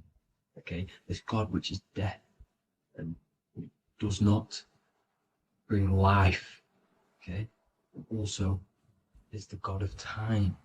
Okay, also in the Roman and in Greek it's called Chronos. Okay, which is just a translation for time. It's also known as the Father Time, aka the Grim Reaper. Okay, the Grim Reaper. Keep that in mind. We'll come back to this. Here are some more logos with Saturn. Okay, NAG, Internet, Wi-Fi. Okay, all these occult logos all worship Saturn. They are a satanic occult. They worship this death god, this evil god. Okay, this is where the cube now comes in. Okay, because what color is associated with Saturn? It's black, because it's the absence of light. It's opposite the sun. So black is the color associated with Saturn. Each planet has its own color associated with it. Okay, so when you make the cube, okay, as you can see here, the cube out of the polygon, it creates what? A black cube. Okay, and the Kabbalah, okay, Kabbalah means cube, Allah means the god, the cube god. These religions are secretly worshipping this cube god, the god of death, Saturn, Satan. It's the same entity behind it all. Okay, so also we have these black cubes in Australia, Denmark, all around the world. These black cubes, because this occult is worldwide. It's Saturn, Satan taking over this realm. Okay, also with this black cube, they walk around it like the rings of Saturn. Around the black cube of Saturn with the rings, they walk around in circles. What are circles? Cycles. What is a cycle? Time. The time god. This is why it has a ring around it, because it represents time, cycles. Okay? And this is another depiction. Saturn, always depicted with this Reaper staff. Okay? Keep in mind this staff, just like we associated him, aka the Grim Reaper. The Grim Reaper also wears a black robe, representing Saturn with the same staff. Can you see it? This is where it comes in. Okay? It's the same thing, look, the same staff with the black robe. Black representing Saturn, the god of death. Okay, the Grim Reaper, Satan. Okay. Also, when you graduate from university, what do? You wear a cube on your head, a black cube with a black robe. This is Saturn worship. See, this is how Saturn, Satan, has tricked the world into worshipping him, not God, the sun, which represents God. So what is a corona? Because a corona is a crown, a circle, okay? A set of concentric circles of light seen around a luminous body. So Saturn. So this is why they used to worship Saturn by wearing crowns in ancient days. And we still do to this day. The king or queen has a crown, a corona.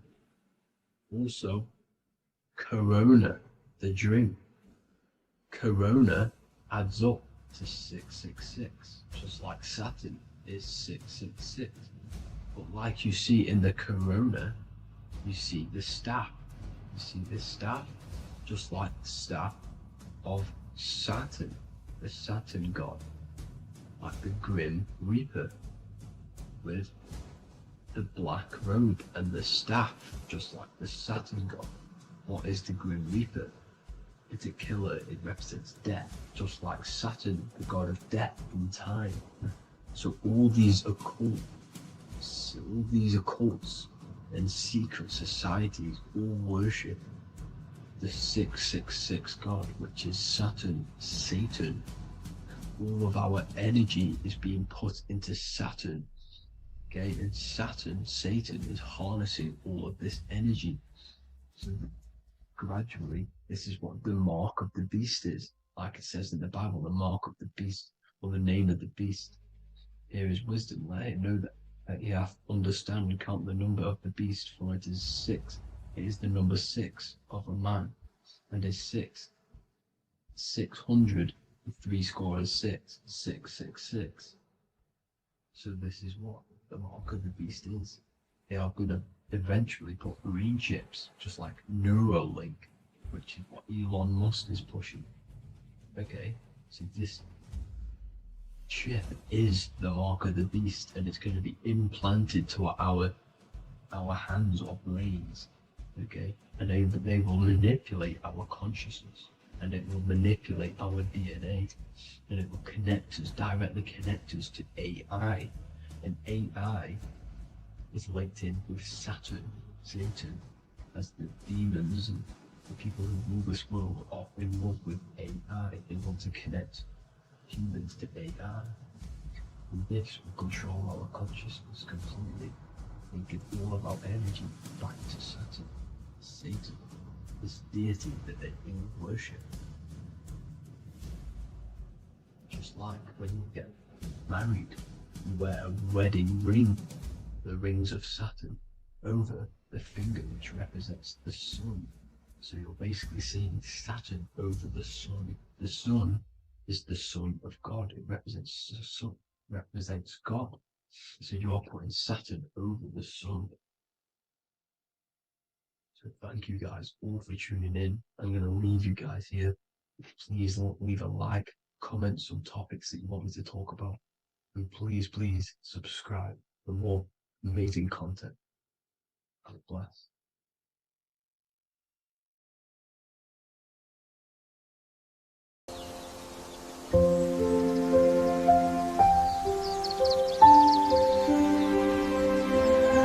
bookofwisdom.com.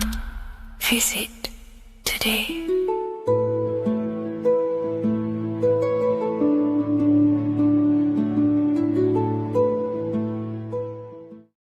Welcome to Revival of Wisdom. Welcome people, we're back with another video, and this video is about Freemasonry and their connection to the Illuminati. Please, as always, to make sure to hit that like and the subscribe button and turn on the notifications to never miss a video. On May the 1st, 1776, the founder of the Illuminati, Adam Weishaupt, founded this secret organization, and this date can be found in Roman numerals underneath the all-seeing eye pyramid on the $1 bill. This $1 bill also says Anno Coptus Novus Ordo Secularum. This is Latin for announcing the birth of the New World Order. This New World Order will be headed by Lucifer, the all-seeing eye, and followed by the 13 layers of bricks for the 13 elite bloodlines. So your Orsini's, Rockefellers, Rothschilds, Soroses, and the other 9 elite families. So when Adam Weishaupt created the Illuminati, he made it consisting of high-level degree Masons, French and Latin philosophers, and many more powerful people to all become one society. So this is why you see Masons using this same symbol of the all-seeing eye inside the pyramid. But not all Freemasons are part of this Illuminati secret society. As the 33rd degree Freemason Manly P. Hall said in his book The Secret Teachings of All Ages, Freemasonry is a fraternity within a fraternity, an outer organization concealing an inner brotherhood of the elect. So what he's saying here is that Freemasons have to go up the degrees of Freemasonry, and once they hit the top, they either get elected or not into these secret societies like the Illuminati, Skull and Bones, and Knights Templar. So when you see celebrities doing this one-eye symbolism, either covering one eye, doing the triangle, or doing 666 over one eye, this is showing and reflecting the symbolism of Freemasonry. They have taken the oath to never speak on anything they learn about Freemasonry. Duncan's Ritual of Freemasonry book states the oath they have to take.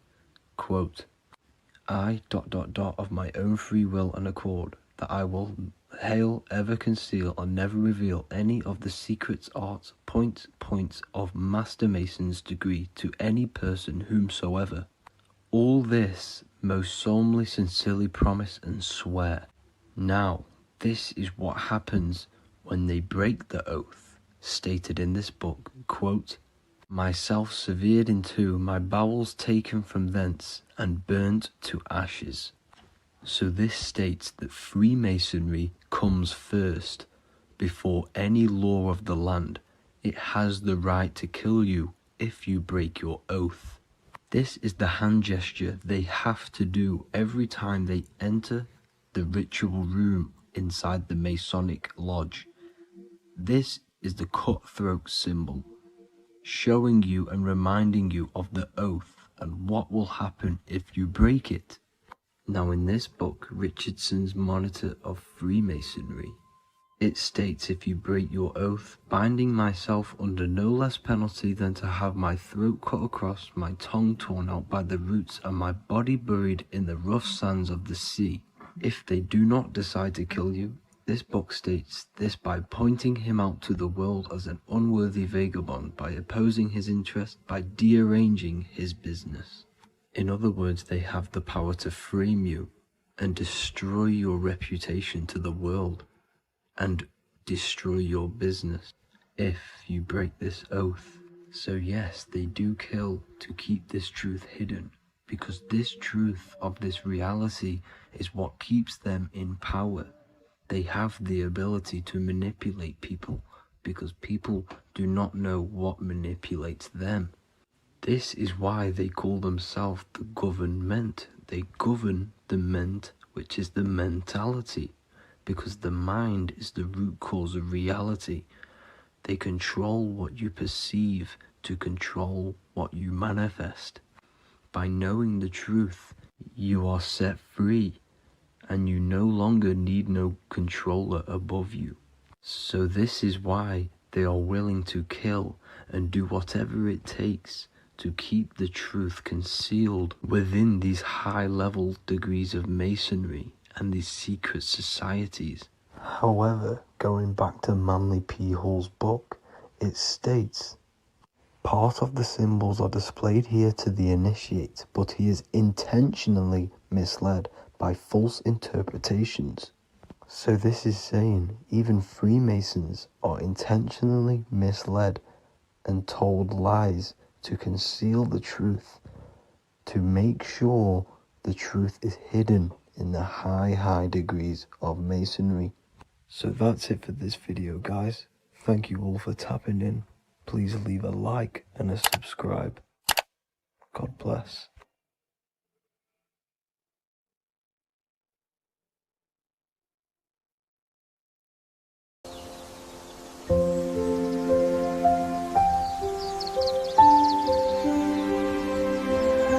bookofwisdom.com. Visit today.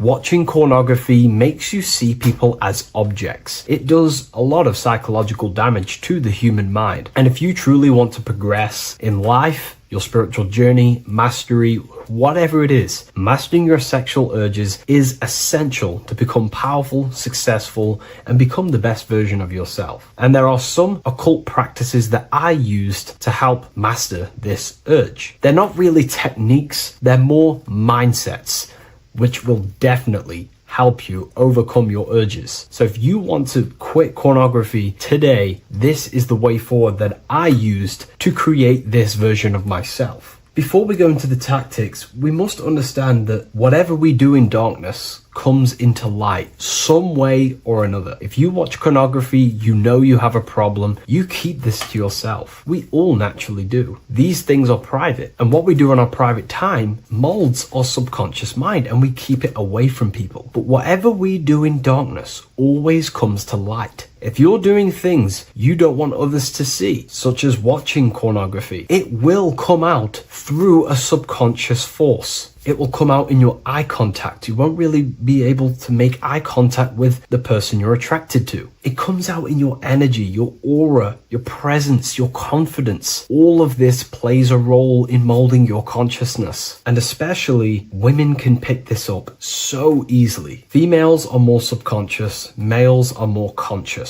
Females speak indirectly, males should speak directly. If a woman is hungry, they will say, I'm hungry. Are you hungry? But a male will say, let's go get some food. You have to see the underlying subconscious messages in women because they speak in more of a subconscious language. Men speak in a direct language. And maybe even men will pick this up. If you want to be taken seriously in the business world or your career, whatever it is, this is essential for your body language and your personal power. So you must master your sexual urges. Releasing your sexual energy, your sexual fluids, removes the life in your eyes. A lot of people get dark bags underneath their eyes. I used to have them years and years ago. My eyes were always half shut. There was no life in my eyes. But as you purify yourself, the life and the energy comes back into your glaring eyes. The first tactic on mastering your sexual urges is understanding that thoughts produce emotions. Whatever we think about inside of our mental body directly corresponds to what we feel in our emotional body. What we see here is a piece of alchemical artwork showing you the light of the mind shining down into the heart. This represents the mental body with the clouds. This represents the human heart, the emotional body of consciousness. What we think about, if we think about sex, or if we watch things that are stimulating to us on Instagram, TikTok, that thought goes into the mind and the feeling gets then produced in the heart and the body becomes aroused. What we think inside of our brain becomes emotional energy in our heart.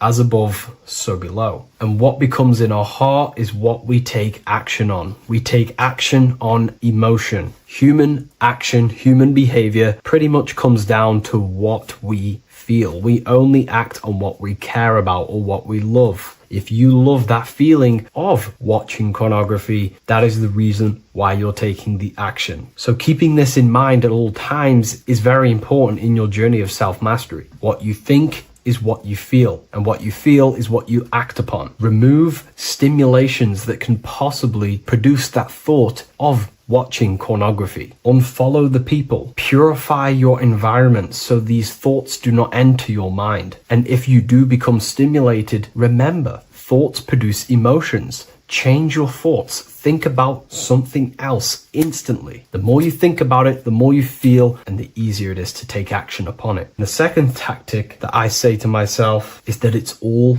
mental. World, the universe, life is all mental. For example, unfortunately, my brother passed away recently. I've never gone through something like this in my life. It's tough. It's horrible. It's not nice losing a loved one. However, if I sit around and focus just on the negative side of that, yes, of course, I'm going to have my moments. But if I just sit there and focus on the negative, it will destroy my life. It will pull me down. The only thing that I can do to benefit from this situation is to become a better family person out of this. Become more loving. Spend more time with the people who mean a lot to you. You can always change and transmute the mindset of every situation in your reality. There's a famous saying I like to say, if you can change it, change it. But if you cannot change it, change the mental attitude towards it. Never just sit there focusing on the negative side of reality. This helped me with mastering myself watching pornography. It's all mental. You hold the power over the mind. And the next tactic is probably the best one ever. And I still use this today in everything in my life. Before I make any decision in life, I always say to myself, what is the effect of this cause? Is that effect going to push me towards who I want to be? Or is that effect going to pull me away of who I want to be and become and where I want to go in life? If the effect is not pushing me towards who I want to be, I will not take the action which is the cause. Consciousness cannot escape the law of cause and effect. It is an immutable,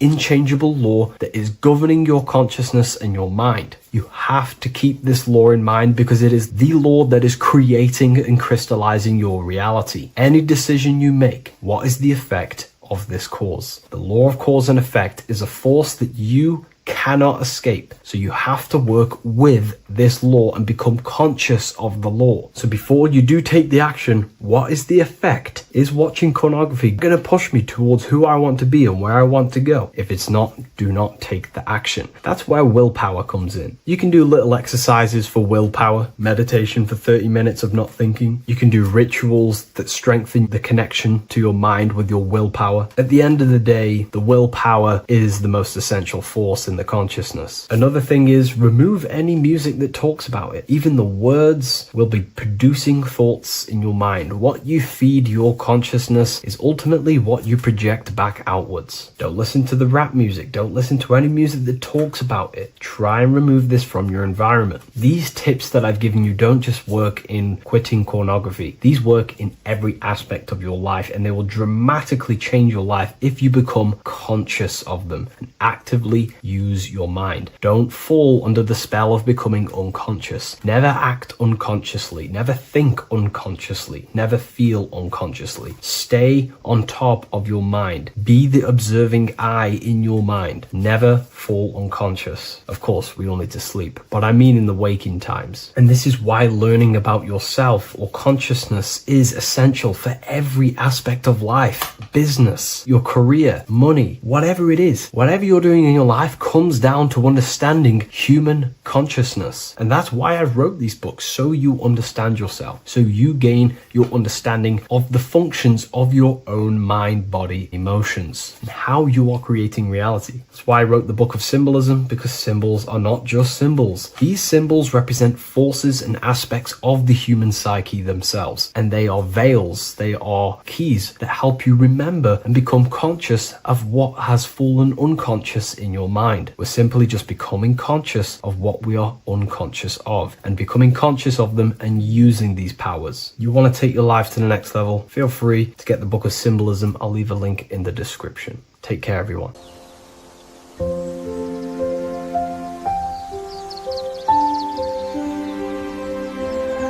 bookofwisdom.com. Visit today.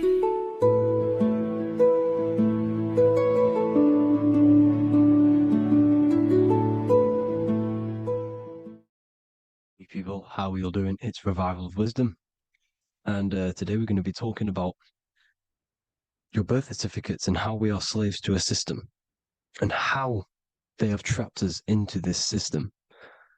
Okay, so the first thing you need to understand about this system is there are two types of laws. You have the law of water, which is admiralty law, and the law of the land. So the admiralty law is the law of water, and this is what money is. Money is water. This is why we say liquidity, currency, the current. A current is water, something moving through something. Cash flow. And this is why banks are called banks, because a river bank is on either side of the water and it directs the currency. You see? So money is water.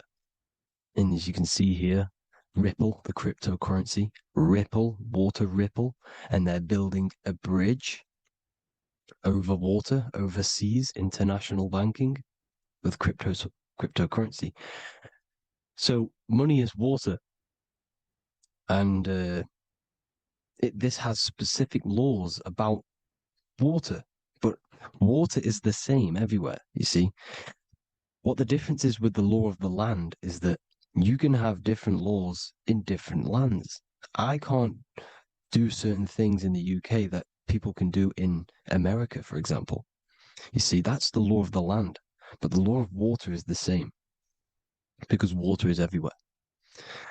Now, this is very important to understand when it comes to, you know, these birth certificates. So, Pope Gregory, this is where we're going to start off.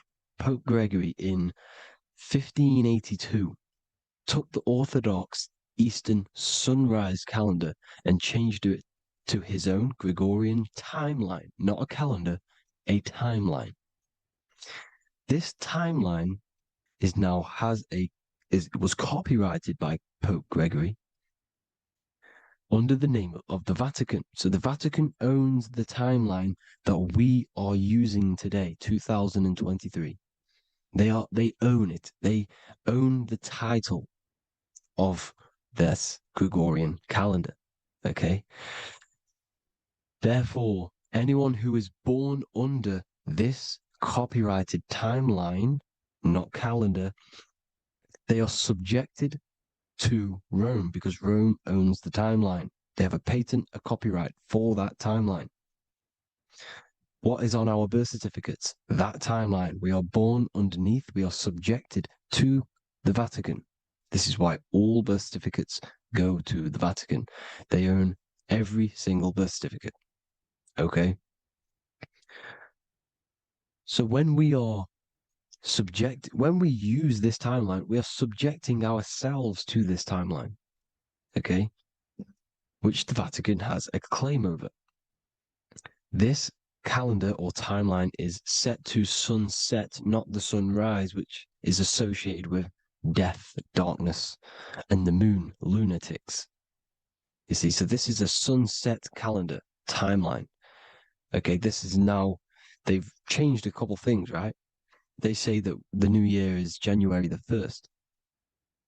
Okay, when we know this is in winter. January is winter, which is associated with darkness, death, the death of nature. So this is a death cult, people. These people are evil. They're so evil. The Vatican. And this is why we use April Fool's Day, because April is in Aries, and Aries is always the start of the zodiac. This is why Aries rules the head region. 12 zodiacs, 12 systems of the body. Each zodiac is associated with each part of the body, and this is why Aries is the head, cerebrum. But we're not going to talk about in this video. But yes, that is what April Fool's Day is. They're putting it in your face. April Fool's Day is the real start of the year, when the sun starts to rise again, when the risen Savior is resurrected, when it's born again. This is when the Jews celebrate the Passover. This is when the Christians celebrate the resurrection of Jesus, and they eat lamb. The Jews eat lamb because we're in Aries, the new year. The sun is now born again, our risen Savior, the light of the world. So yes, this is what April Fool's Day is. It's the first day of the year, which they changed. Pope Gregory changed. So you need to understand is that you are in the womb. You are inside of a ship, because every ship, literally a ship, every ship is female. This is why they say she delivers the product, because she does deliver the product. You, the baby. Same thing with a ship, they deliver products. They are a she. And when they pull up to the bay, like you can see on this picture, they're pulling up to the bay. This is now called the birth canal. The ship is now in birth on paper. Okay, this is law. And when they pull up, they tie up to the bay, and now they get a certificate of manifest certifying all of the products which are on the ship and what they are bringing into that nation. Okay, so you're bringing in this many of that, everything's on the certificate of manifest. And this certificate of manifest is also your birth certificate, because you are traveling through water when you are in the birth canal of your mother, because you are in water when you are in the womb. And you travel through the birth canal, and when you arrive, you get a certificate of manifest with the name, how many, the quantity, that's your birth certificate. Okay. And this is what it is. We are a well, we're not a corporation, but we represent a corporation, which is your name in full capital letters. That is your corporation. You cannot physically tax a body, but you can tax a corporation. This is why we get charged. This is why we get taxed, because it all goes down to the corporation which our name represents, which we are subjecting ourselves to. We are my name. I am subjecting myself to this name, and that name has a corporation which I represent, which I subject myself to. You see, this is how we are attached to this straw man, this character that they have built on paper. So it's a character which is on paper. This is what we represent. So when the woman gives birth, she delivers the baby, and then she has another substance. Now I'm going to break down how they attach this name to us, how they do it. Okay. Our mother is carrying us the product in the womb, the water. And it goes from the United Kingdom into a state-owned, corporate, federal-owned hospital, which is government-owned. She does not declare the package when she enters the building. So keep that in mind. When she delivers the package in the federal territory, she does not declare the package either when she leaves. Therefore, there is no evidence that we exist when we arrive. On paper. On paper, there is no evidence that we came into the building or left the building. We have not been declared. So we do not exist on paper at this point. When the woman gives birth, she delivers the baby, and then she has another substance, which is called the afterbirth material. Okay? This afterbirth material has the same DNA as our physical body with the body, mind, and spirit. Okay? This is how they get this cooperation. Hold on. The afterbirth material does not get claimed by the mother nor anyone. Therefore, they salvage that substance because we are under the Vatican. Every state is all Catholic. Your birth certificate is Catholic. No matter what religion you think you are, every single birth certificate is Catholic because we are subjected to Rome. All roads lead to Rome. Rome runs all of this. Okay, we're still under the Roman Empire.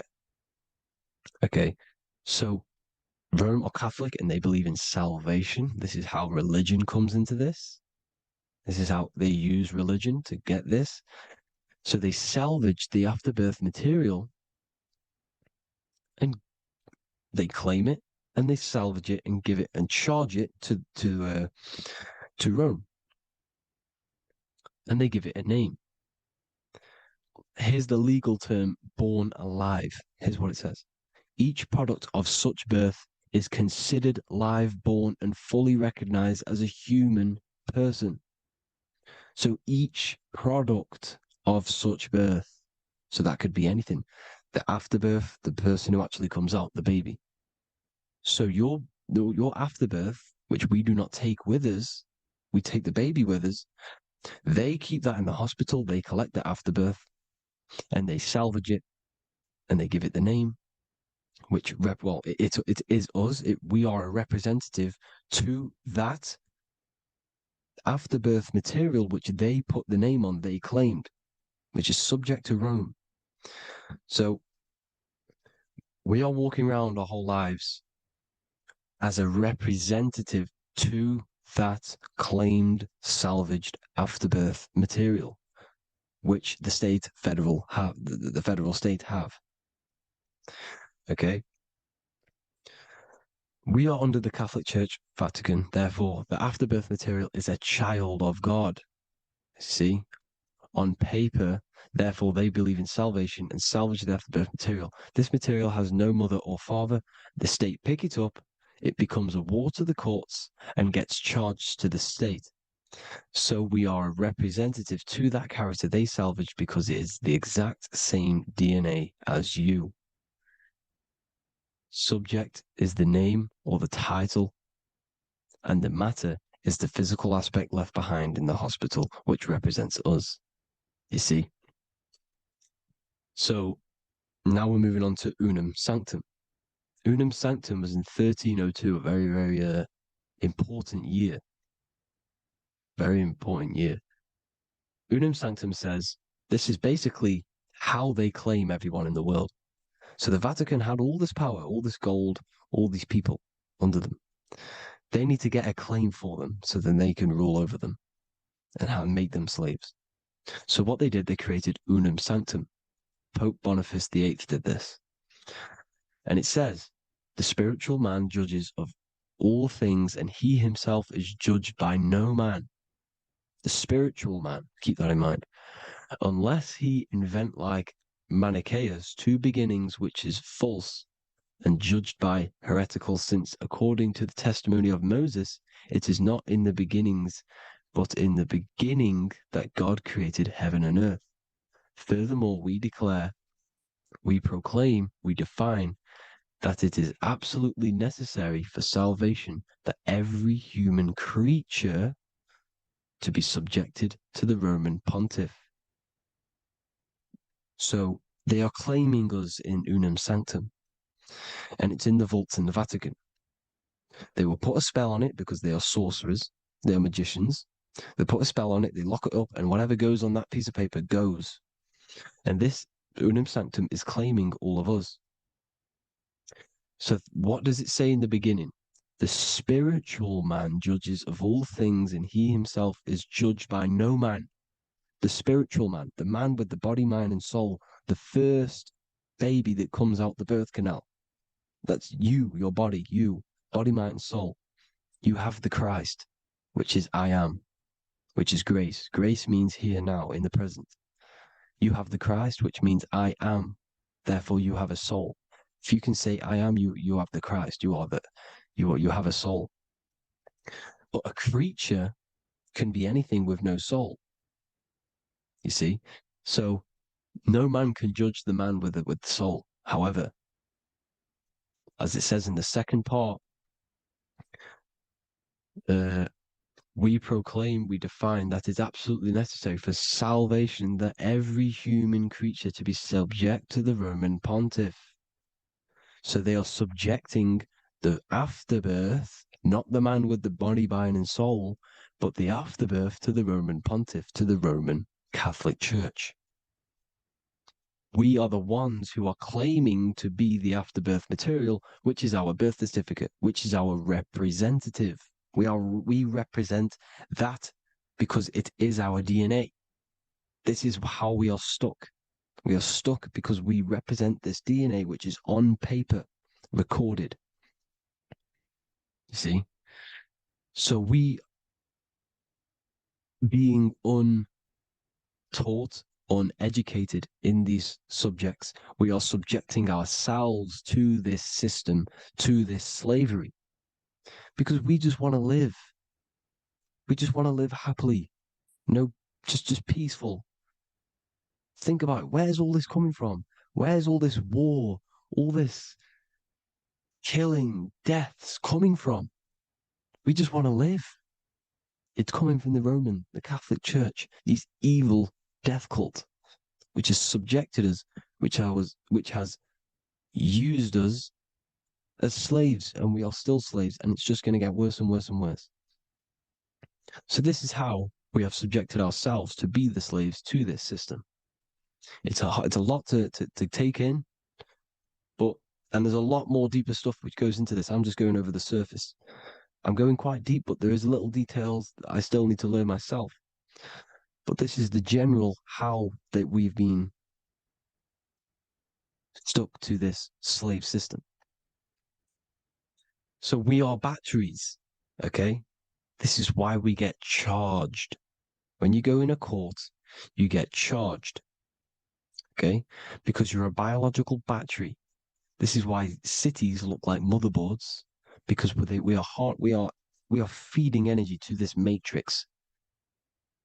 Okay, when we look outside of ourselves, when we give power to so-called Jesus Christ, worshipping idols outside of ourselves, where attention goes, energy flows. We are feeding the matrix with energy.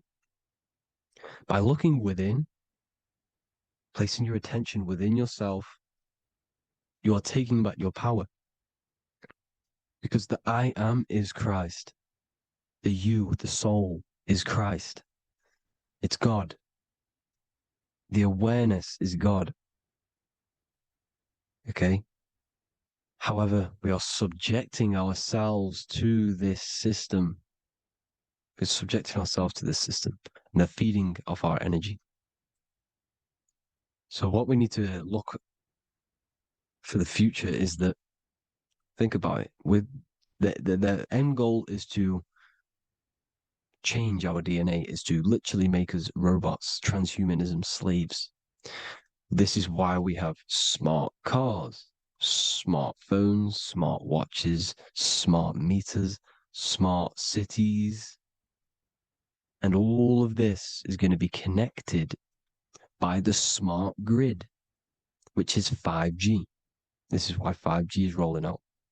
5G is going to connect all of these technologies to one. It's like a big net system.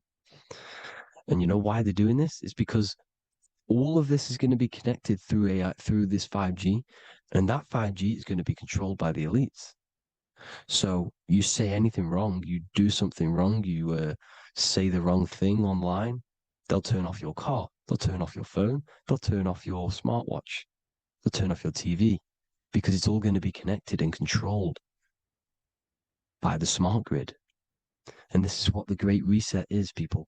But they're going to trap us inside of these 15-minute smart cities so we can't leave the area, because they're going to use They're going to use climate change as a tool to enslave us to not travel because of so-called climate change and the fumes that we are putting into the air, which is all BS.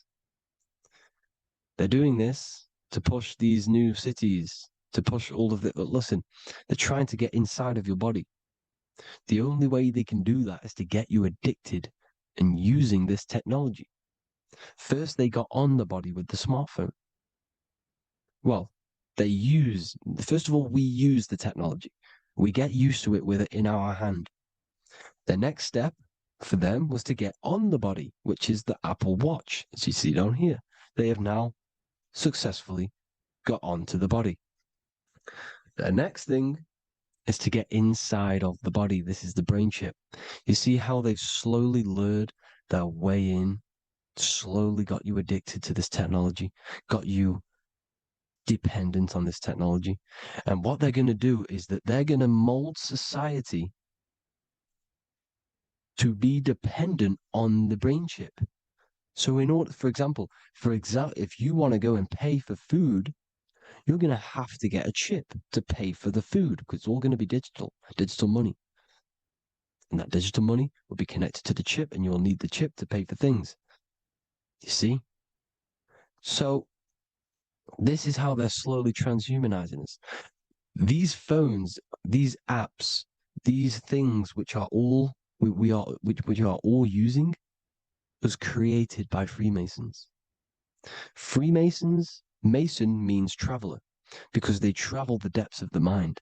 They understand human consciousness. They understand the brain. They understand the mind. By the deepest root cause, they understand it. This is what Masonry is. It's the occult. So these technologies is designed by these people. This is why they're so addictive, because they understand how it works. They understand how to get people addicted because they understand human consciousness, the brain, the body, and the mind. So this is the advantage Freemasons have over us. And these secret societies, which have gone through the orders of Freemasonry and progressed onto these secret societies, which are the evil side, because I'm not saying Freemasonry is evil, okay? But the societies which they go beyond Freemasonry, because you can go beyond the 33rd degree into these secret societies, and they use this knowledge for the bad, to enslave people. And this is what's going to happen. Transhumanism. So I hope you all learned some insight for today. Please do a bit more research on, the birth certificate and stuff like that, the straw man. And have an amazing day, people. Please like, comment, and subscribe. Peace.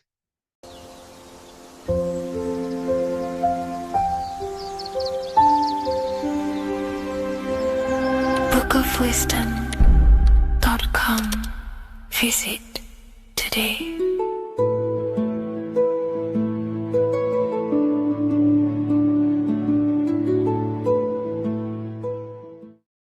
You're living in 4 planes of existence right now, but most people are only aware of one.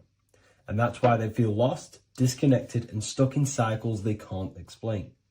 If you don't understand the blueprint of reality, you'll keep trying to fix the physical, while the real causes lie in the unseen dimensions that you have direct access to. You must understand is that the universe only exists in the mind. Everything is a projection of consciousness. Therefore, consciousness produces everything. Our internal world is consciousness. Our external world is this physical body, physical world. Everything is an externalization of consciousness. For example, this was a thought. Now it's made physical.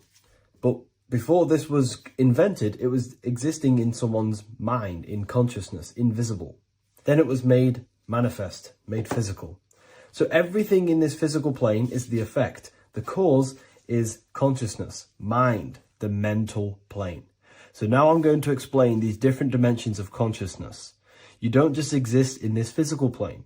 The physical plane, in fact, is the lowest plane there is. It's the illusionary plane. So first of all, we have the Buddhic plane. This is the nothingness. So think of it like this. Absolute nothingness. If you turn off thoughts, there is nothingness. This is the void. And out of the void springs infinite potential, which is the mental plane. Now, your mind has no limitation. It can think anything, be anywhere, anytime, any place. In the whole world, there is no limitation with the mind. This is the realm of infinite possibilities. This is the realm of thought. Thought is a dimension, information and thought. To go a little bit deeper on this, there are pockets of thoughts, what we call in the occult fields of thoughts. Your mind does not think thoughts, it receives them. Your mind is like a radio. Whatever the mind is tuning into, setting its mindset, setting your frequency or setting your mind, you will receive thoughts based on that set, whatever you set your mind to. So there are pockets of thoughts that we penetrate in the mental plane. The mind is the mental plane, the infinite possibilities.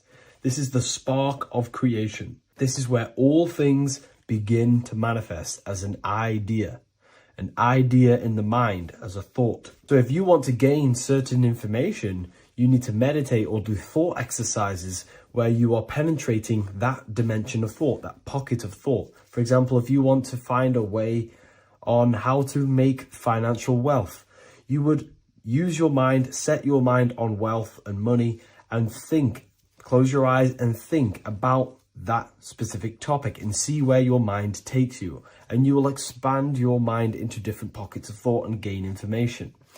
So this is the mental plane. This is how you can use the mental plane. You can use the mental plane to do this. Then we have the astral plane. We have higher, middle, and lower astral plane. The astral plane is the body for thought. So every dimension, physical, etheric, astral, mental, Buddhic, is a body for a dimension above. Each dimension below is a product of the dimension above. So for example, the astral plane is imagination. This is the lucidic realm of imagination. This is where thoughts begin to manifest into some sort of form. It's not a physical form because this is physical, but imagination is a lucidic form. It's not really physical, but it's there. It's a projection of light. It's astral matter condensed by the willpower of the mind. So depending on the vibration of that thought will depend whether it manifests in the higher astral plane, middle astral plane, and lower astral plane. If you think about more material things and visualize material things, this will manifest on the lower astral plane because material matter is low vibration. Now, that does not mean it's evil. That does not mean it's bad. Okay? It just means low vibration just means more material. But if you think and imagine more spiritual things, this manifests on the higher astral plane. So the astral plane is the screen in your mind that allows you to vision an apple, that allows you to vision anything. It's that mental projection that's inside of your mind. Now, this is what we call the third eye. It's an eye because the eye is the mind, and the mind can see into the astral plane. It perceives this spiritual world, this lucidic realm that we have access to. This is where also infinite potential takes place. This is the realm of spirits, demons, jinns, whatever you want to call them. Spiritual entities exist in this because this is where thought forms manifest into form. This is where thoughts create bodies. Think of it like this. The mental plane is a thought of a chair. The astral plane is the imagination of that chair and all of the different possible chairs that could possibly be. The etheric plane is the energy double of that chair. And the physical plane is the physical chair. So as you can see, the higher we go up, the more formless and lucidic it is. The lower we go down planes, the more dense it becomes. This is formless and this is form.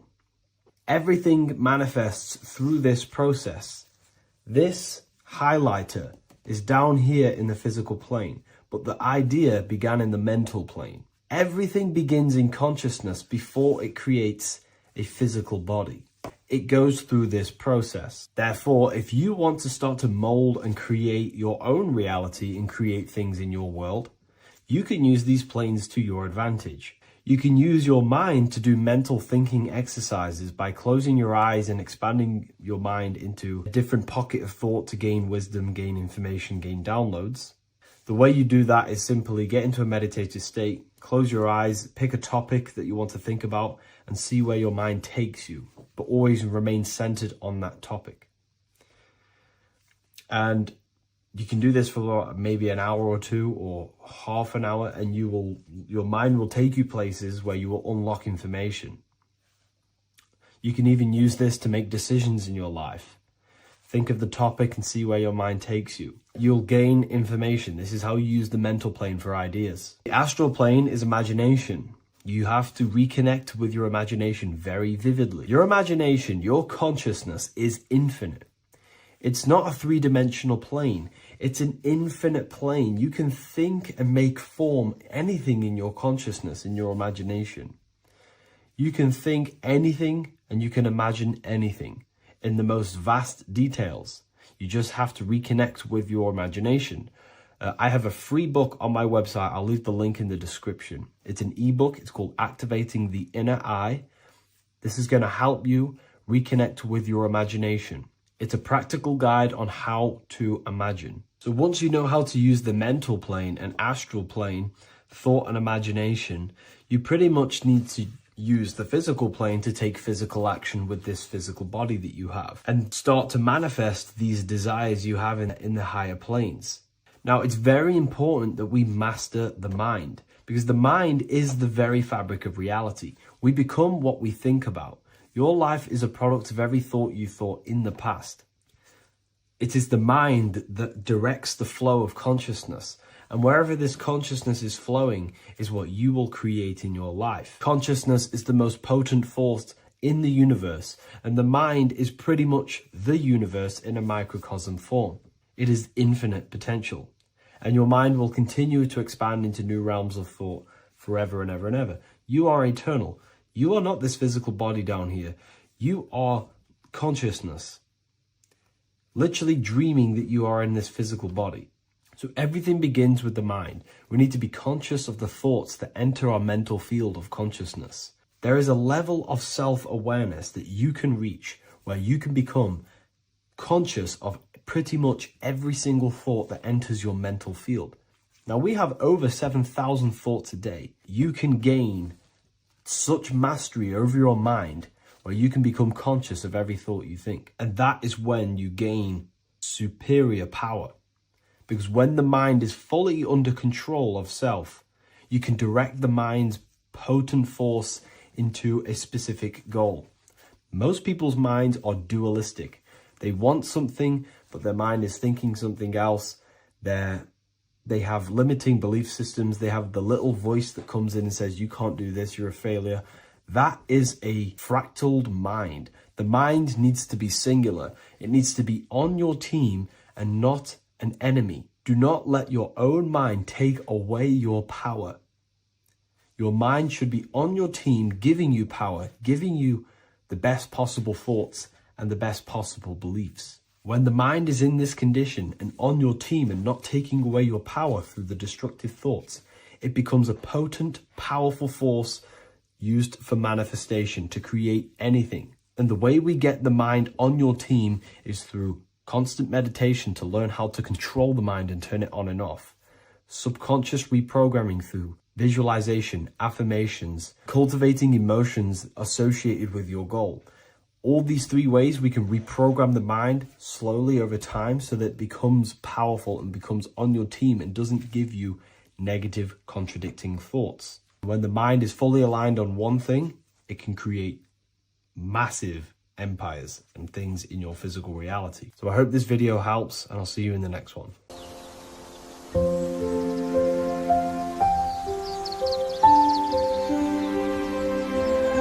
Book of Wisdom.com. Visit today. today.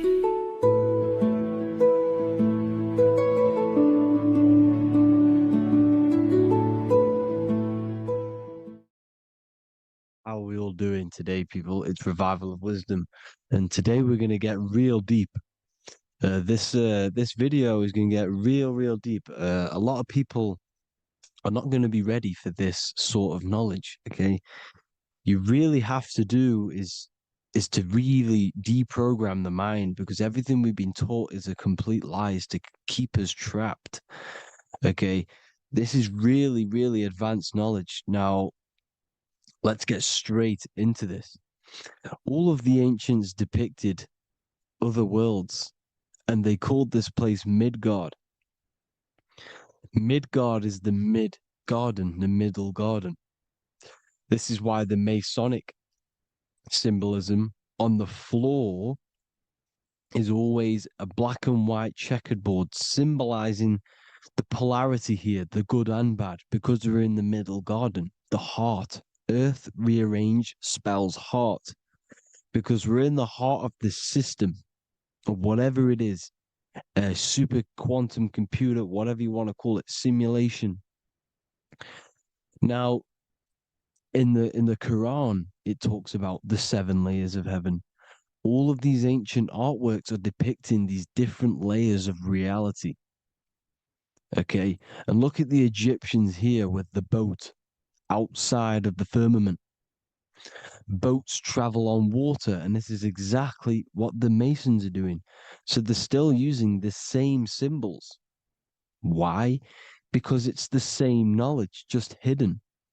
The Egyptians have the same knowledge as the Freemasons. It's just hidden. Now, this cosmology that they're showing here, which is probably made maybe 100 years ago, this painting or artwork, is the exact same as the one we see here, with the arch, the boat. You know, it's similar, because the boat is symbolizing traveling these other worlds, because the ether is also symbolized as water, because if you look up at the stars through a telescope, it looks like it's water. It's shining through water, because this ether, whatever this substance is outside of this world, was symbolized as water. Okay, and look at all these ancient depictions showing these different layers of reality. Now, we are being trapped within this 3D dimensional world, which is the cube, the Saturn cube, because there are 6 sides to everything in this world: front, back, left, right, up and down. 6, which is the cube, because we're in the Saturn, Saturn's world. Okay, now, always been depicted as a tree of life, the tree of the universe has always been depicted as this tree. Because let's get a bit deeper. Now, the cosmology of this reality is the sun, the moon, and Polaris, always in the Masonic art. The sun, the moon, and Polaris, the all-seeing eye. If you go inside of the temples, of the Masonic temples, they always have this star in the middle, shining light beams.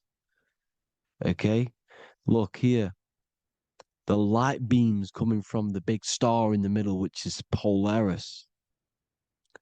This eye is God. It's God's light shining down from his abundance.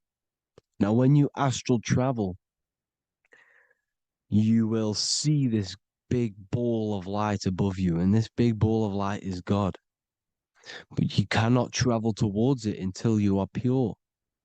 It doesn't work like that. You have to become formless. You have to become pure before you can become one with the light. In all these Masonic artworks, it's all depicting the star in the center. This star is Polaris, because Polaris is the way out of this place. And this is why you see the stairway to heaven all the way up to the light beam, the light source. What does it say in the Bible? God is light, because everything is made out of one substance, and that substance is light. And it symbolizes the eye, because God is an eye. All things that are alive have an I. And we all say, I am. We all see these realities through eyes. God is an eye. He's the all-seeing eye. He sees all things at all times. And he is projecting this light. And this light comes down to create all the different levels of the worlds. And this is what the two pillars symbolize the number 11. 11, the number 1, is just a vertical line. It's the 1. It's a 1 point. 11 symbolizes the mirror nature of reality. Everything's mirrored. As above, so below. Now, the 11 also symbolizes openings, doorways. And as you can see here, an opening to the all-seeing eye. And you see here again, an opening to the stairway all the way up to the light. This light is the light of God in the astral worlds, beyond this world. Now, Polaris has also been symbolized as the UFO. They put the truth in plain sight. So, you know, in the films, how the UFOs suck people up. That's what Polaris is doing. If you ascend beyond this world, if you do not ascend beyond this world, you will be reincarnated in this world. The whole thing is to outgrow this consciousness to the plane above. And I'm not just making this up. I'm going to be bringing in scriptures after this. But you can see with the Christmas tree, we always put a high, big star at the center, at the top, which is the star of Polaris, which is exactly what the Masons are doing here. The star at the top. And it's on top of our Christmas trees. And all of these symbolize the other stars, because Polaris is the most high star. And all the other stars are wrapped around the firmament lower than Polaris. And that's exactly what the Christmas tree is. And it's a triangle. It's a triangle, just like light beams travel from one point in the triangle, just like the all-seeing eye. It's a triangle. The light is coming from one point and sending its rays downward. You see, it's kind of like you see here with the water. And the lower you go, the darker it gets, the more evil it becomes. And this is what the ancients would call hell. Now, this all-seeing eye is Polaris. And below Polaris is Mount Meru, the North Pole, the magnetic North Pole. The Tower of Babel, which is in the Bible. The etymology of the word Babel, Ba meaning spirit, which gives the ability to move the soul through the worlds, which is that's the ancient Egyptian description of the word Ba, meaning of the word Ba. You have the Ka, the Ba, the Ak, but the Ba is the one that gives the ability for the soul to move through the worlds. Your soul can't speak into a world without incarnating into it. Now, the Tower of Babel symbolizes Mount Meru because it's the word Ba is the spirit which gives the ability for the soul to move through the worlds. The Tower of Babel is the magnetic North Pole, Mount Meru, which gives the ability to move through these different worlds. And you can see the ancient Tibetans always showing this depiction of these different worlds coming from the center. Because we have to ascend our consciousness. It's not about how good you are to reach heaven. It's about how you expand your consciousness, you expand your mind. So they teach now that you have to be good in order to reach to heaven. It's about expanding the mind, expanding your consciousness to these different planes, these different realms. So that's what it's about. And Jesus was known as the fisher of man. Now, Jesus is a massive part of this. He was known as the fisher of man because he was fishing. He could have been fishing. He could have been one of these deities that had come down from these different higher realities and pull people up. So they would so they called Jesus the fisher of man. And he says unto them, follow me, and I will make you fishers of men. So these deities that we see in the past, like Buddha, Krishna, Hermes, Thoth, Jesus, could all be these entities who were coming down to pick up the minds that were worthy enough to see the higher planes of reality. And this is why they called him the fisher of man. Now, when Jesus walks on water, there is a parable with Paul. And he says, but Jesus immediately said unto them, take courage, it is I, don't be afraid. He's talking about astral travel here. He's talking about leaving the body. Because when you leave the body in astral travel to see these alternative realities, you can't be afraid because fear is a bondage, which is what the Emerald Tablets talks about. Lord, if it's you, Peter replied, tell me to come to you on the water. The water. Come, he said. And Peter got down from the boat, walked on the water, and came towards Jesus. But when he saw the wind, he was afraid and began to sink. When you become afraid in astral travel, you sink back into your body. Lord, save me. So this is talking about Jesus pulling people up into different realities. And you can see the fish is the symbol of Jesus. Is another symbol of Jesus, a fish. Because fish symbolize deep occult knowledge. Because fish travel the depths of the ocean.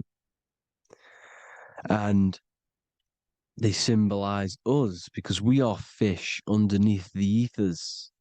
And Jesus was pulling people up. You see, so the Bible is a people today believe the Bible is a book telling you how to reach to heaven, how to become godly and reach heaven. But you've got to become the Jesus Christ to see these alternative realities. Now look at the Emerald Tablets is a massive part, and it speaks so much about these different realities. Look what it says here. This is in Emerald Tablet 3. Then in my heart grew a great longing to conquer the pathway that led to the stars, which is exactly what the Masons depict in all of their art. Look, the ladder to the stars. And then he goes on to say, years after years, I sought after wisdom, seeking new knowledge, following the way, until at last my soul, in great travail, broke from its bondage and bounded away, broke from the bondage of the body. Free was I from the bondage of earth men. Free from the body, I flashed through the night. The stars. The stars are a massive part in the astral world. Each star is a different reality. And the true astrology is the star that you came from. You came through a star to reach this, to reach here. There is a reason why you are here. There's a reason why you have the personality traits, because your soul came from a specific star. This is why we call them stargates, because they are gates in and out of this reality. And Polaris is the way out to the higher worlds. Now look, far into space, my soul traveled freely into the infinite circles of light. Beyond knowledge were some planets and great gigantic beyond dreams of men. Then he goes to say, lift up your flame from out of the darkness, fly from the night and ye shall be free. Lift up your flame. Your flame is your soul. because it has to be lifted up out of the darkness. This is the darkness, this world, this body's the darkness. Because it's a bondage. You need to break free. You need to learn how to astral travel, people. You have to learn this. If you want to get out of this world, you have to learn how to astral travel and see the other realities.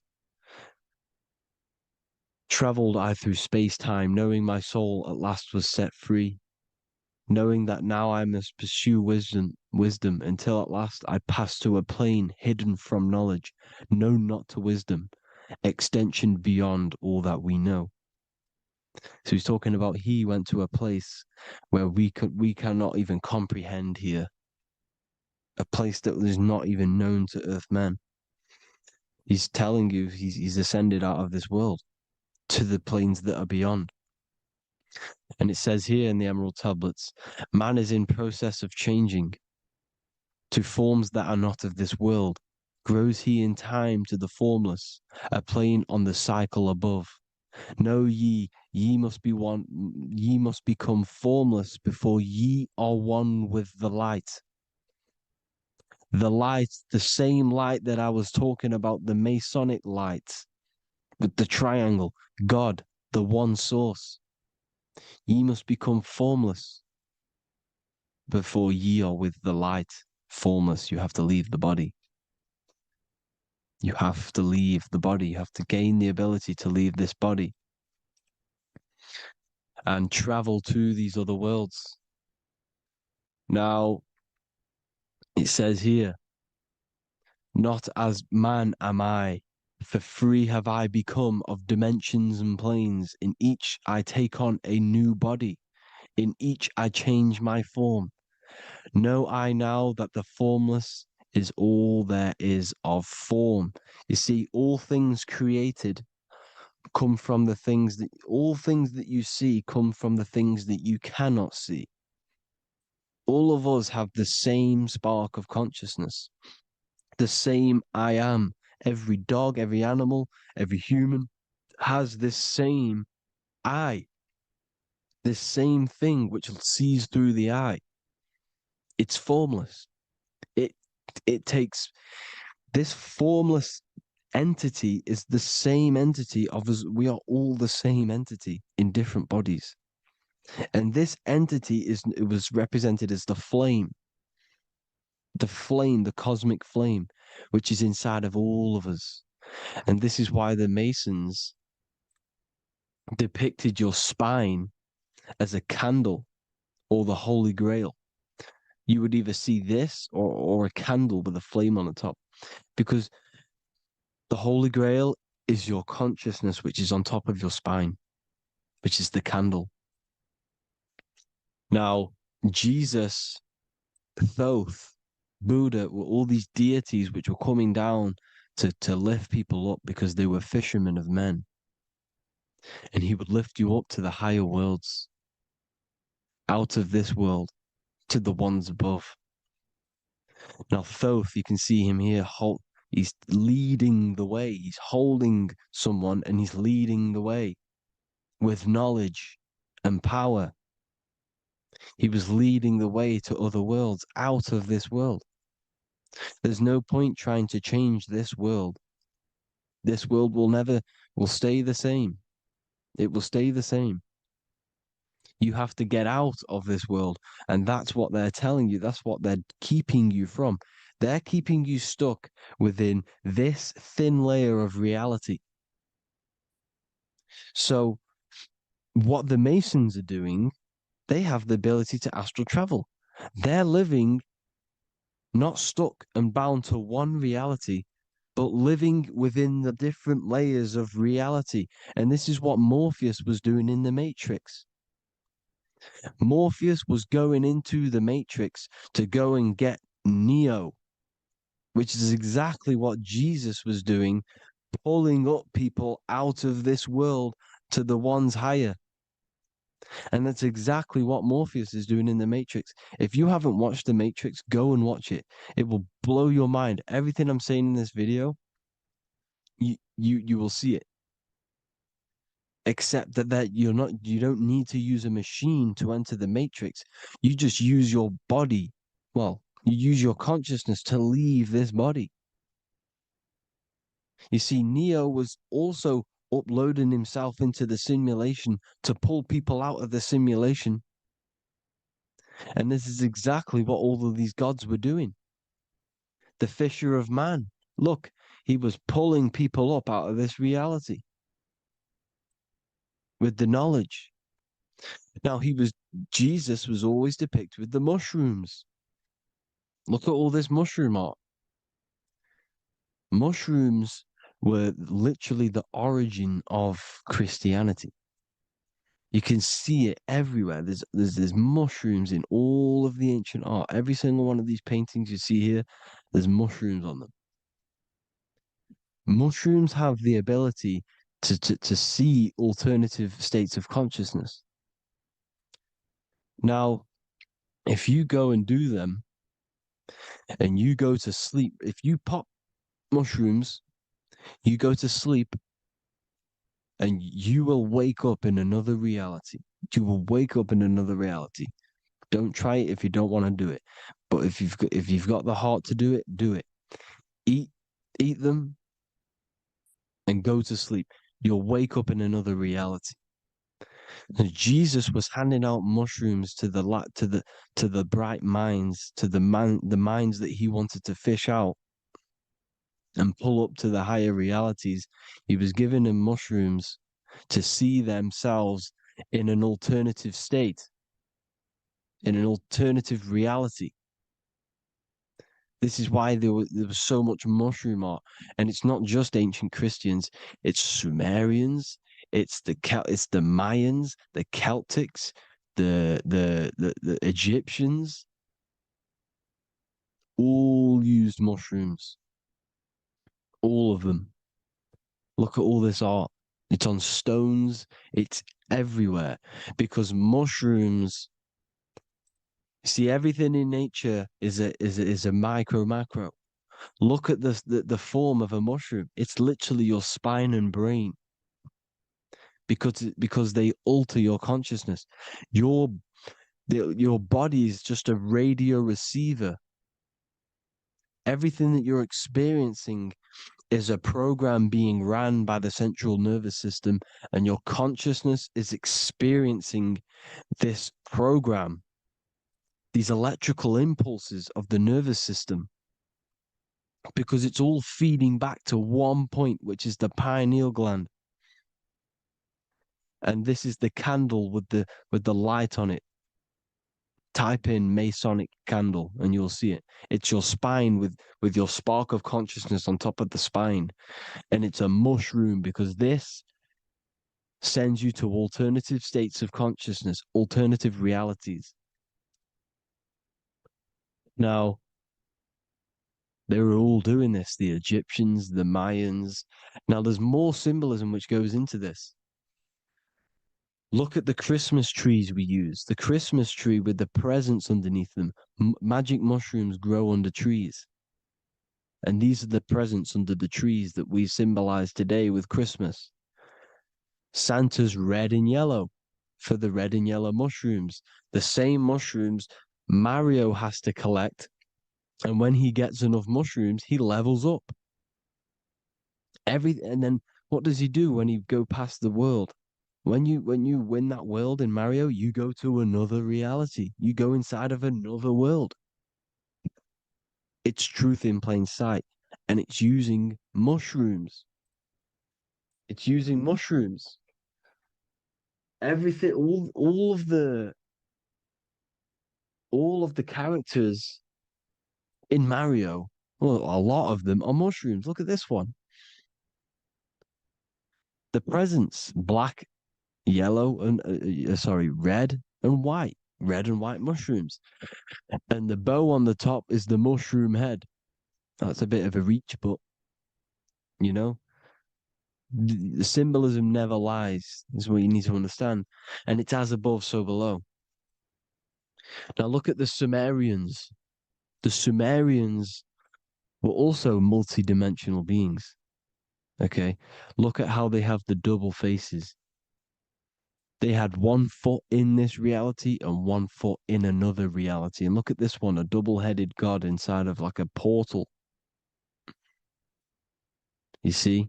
Because it's, and look at these with the wings, the astral travel. Birds, ancient birds symbolize the soul, because the soul is a bird. It flies to different worlds. It flies around the cosmos. And mushrooms gave you the ability to see these alternative states of consciousness, these alternate realities, because you exist in infinite realities.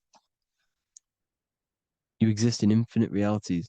Now look at the 33rd degree Ordo Abkeo badge. You get this badge when you become a 33rd degree Freemason, and it's a double-headed eagle. A double-headed eagle. And you can see this in Sumeria first. Sumeria have the same symbol, a double-headed, well, bird. You can see it here as well. And the Masons are still using this symbol today.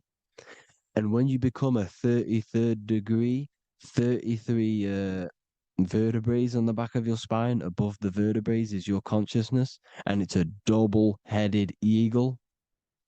One reality in one, you become a multi-dimensional being in the 33rd degree. And I've heard many interviews of Masons say it becomes Luciferian. You see, they speak in code. These Masons can't tell you about what they learn about, but they will speak in code. They said it becomes Luciferian. The word Luciferian is lucid. The root word of Luciferian is lucid, and lucid is lucid dreaming, alternative realities, dream worlds. You become a god. Luciferian means you're becoming your own god, pretty much.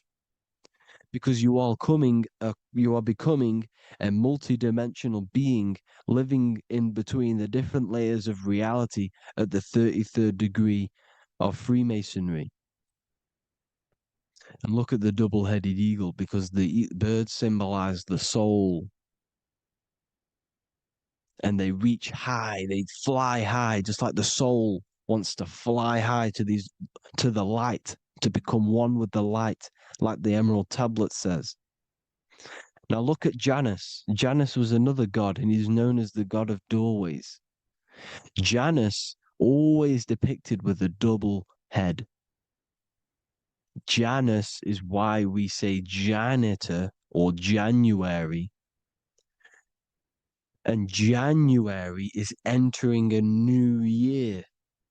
Janus is known as the god of doorways with keys, always got a key, because keys open doors. That's why the janitor holds all the keys. And Janus always has double heads, because he had one foot in this reality, one foot in another. He was a multi-dimensional being, a Luciferian, living between the different layers of reality, except from instead of being stuck in one like we are. Well, a lot of people. And that's the whole point. You see, all of this stuff is about like changing the world and stuff like that. This world will probably never ever change. It's probably been like this forever. Well, forever, for a long time. But it's about moving out of this reality to the higher states. And the Masons always depict the ladder to the luminaries, the stars, with a key, the same key of Janus. The Vatican is a key, and it's in charge of all the religions. Why is it a key? Because they're holding back the key. They're keeping you stuck within this reality, keeping you stuck as identifying yourself with the body, identifying yourself with this world. You are not in the world is within you. This is a program being ran by your central nervous system, and your consciousness is experiencing this reality.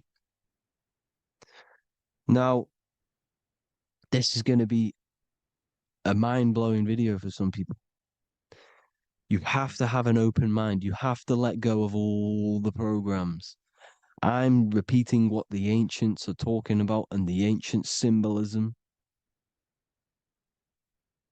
Look at Janus with the double-headed god. He was just another god coming down, giving keys to people who had the worthy mind to be pulled up out of this reality, to be pulled up to heaven, just like Jesus was teaching how to reach heaven. But really, it's an encoded scripture. But anyways, hope you all gained some insight on this video. Have an amazing day. Please like, share, comment. All the links are in the bio for the PDF, for the Manifestation Mastery course, and all the other amazing stuff. And if you want to support the channel, I'd greatly appreciate if you became a Patreon member. Hope you'll have an amazing day, people. God.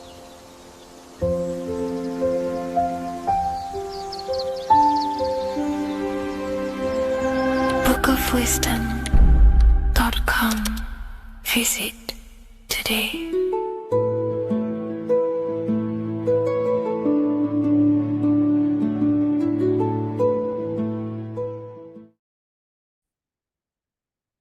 Hello, Seeker. Welcome to Revival of Symbolism, a channel devoted to the language of esoteric symbolism, guiding you to discover yourself and expand your consciousness into deeper realms of thought.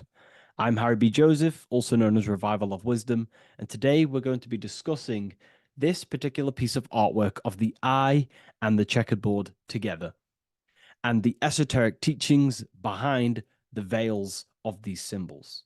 So the first thing we must look at is, of course, the eye.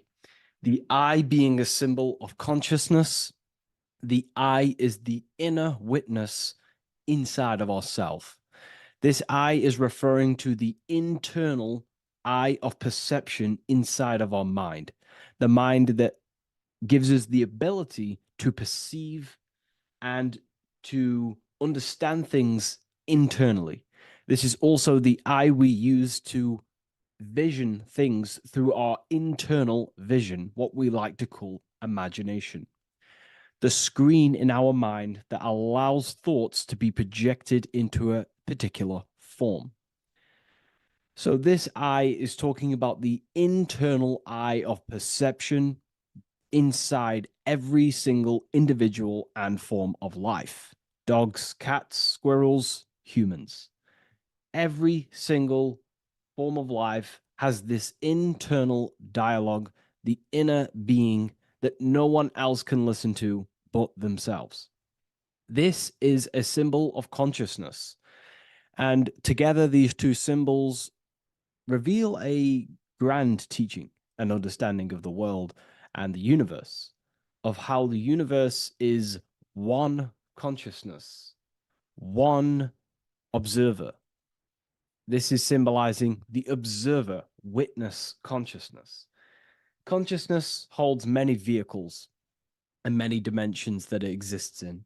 As I've talked about previously in my previous lectures, we have a physical vehicle of consciousness, which expresses physical actions through the physical body. We have an emotional vehicle of consciousness, which is our emotional body or the astral plane.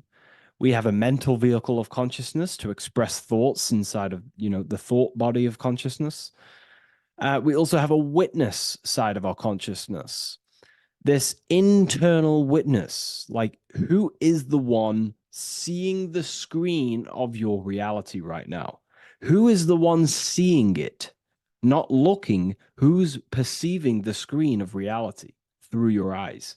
Well, that would be the inner witness. And that inner witness is also perceiving your thoughts.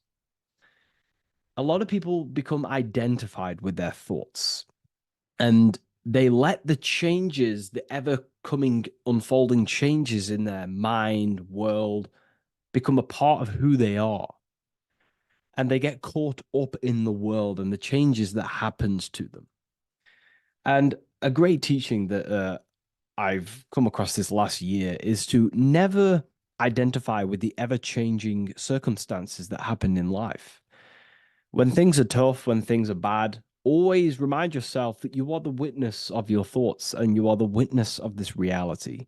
You are the one witnessing your thoughts, emotions, and actions. You are the one behind them. So when things get tough, try not to get too indulged in these negative things. The I is the witness. Connect with the witness. And this is the same I that sees the screen of your reality, and it also sees the screen of your dreams. So this witness consciousness is transcending your physical day life and reality, and it's also witnessing your dreams. It's the same observer who's observing your reality now, but also observing your dreams. So this witness consciousness transcends all forms of bodies of consciousness. It is essentially the highest aspect of ourselves. And it is literally the thought voice, the inner thinker, because you are not the external body. You are not the being outside your mind. You are the being inside your mind who is actively thinking. I like to call what you are, what we are as consciousness is consciousness in action. We are the thinking inner thinker, the inner being. And it's about becoming into contact with that inner being again to unveil who we truly are. If we sit back and truly have a thinking session of, closing your eyes and going inside yourself, and you ask yourself, who am I truly? Who am I beyond all of my beliefs, memories, my body? Who am I beyond that? And it will lead you to the inner voice, the inner dialogue. But again, you are not the voice. You are the one hearing the voice. You are the silent, invisible one, the one behind the veil. So this is ultimately what the I is representing. It is representing the inner self shining, looking down upon the earth, upon duality, right? But this also reveals a great teaching as well, is that consciousness is universal. It is not something solely given to you. It is universal. It is a part of a greater whole. Consciousness is personal and also impersonal. We have our personal sense of self.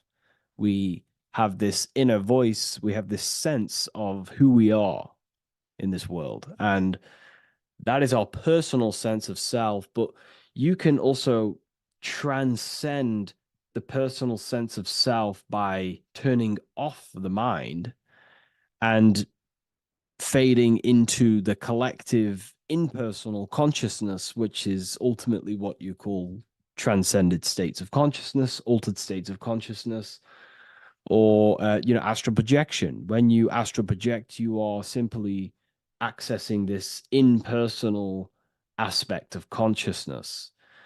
And this is ultimately what the symbol is representing with the checkered board floor, because the checkered board floor is duality, division.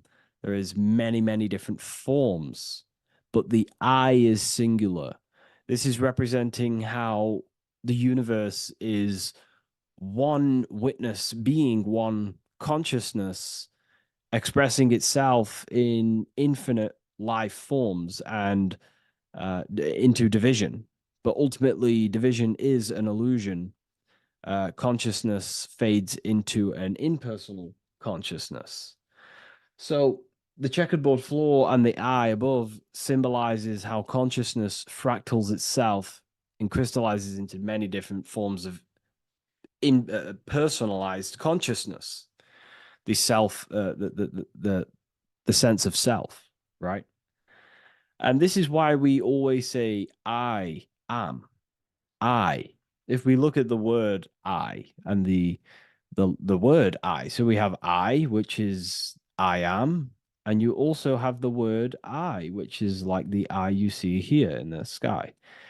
The I, and if you look at the beginning of some words, you have inside. You also have internal, intelligence. You know, all things to do with the inner self. Most words begin with an I, which is, I find, is a great connection because it's referring to the inner intelligence, the inner being, the inner sense of self.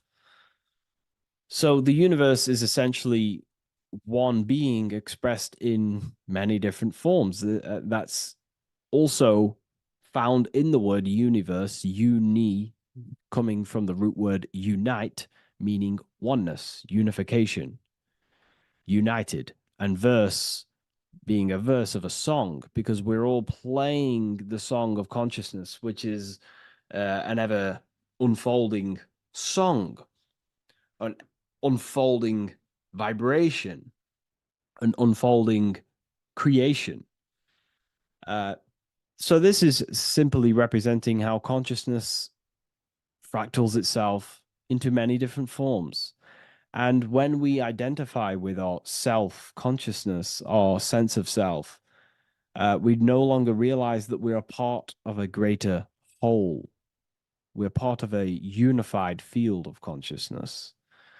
And there is only actually one true being in the universe, and that is the inner witness. And that inner witness is inside of every living form. And in order to truly process that, it takes a lot. You know, you have to disintegrate who you truly think you were before you wake up to this universal truth. Before you understood this, you just think, I am me, you are you, and everyone is divided and everyone is their own being. When in fact, we're all not. We're all one consciousness expressing itself infinitely. And it's kind of like a social system. Consciousness is always interacting with itself. You know, when you interact with someone else, you're interacting with yourself. It's a very mind-boggling concept to truly understand. But again, in order to truly understand this, you have to let go of who you thought you were. And when you do no longer identify with your personal consciousness and you identify with the witness consciousness, you become unified with the whole, with the greater, with the collective consciousness. And this changes the way you think, you feel, and act, because you then realize that we're all playing a part of creation on this earth. You know, we're all contributing towards the building project of Earth. And your thoughts, emotions, and actions also hold a great impact on the building project, your contribution towards humanity and the collective.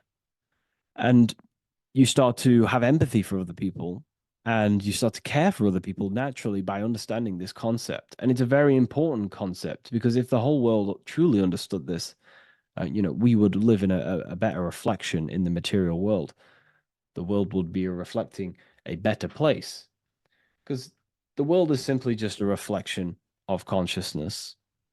And the world today is so bad because people's thoughts and consciousness is not in the greatest state of mastery, of self realization, and people don't understand who they truly are.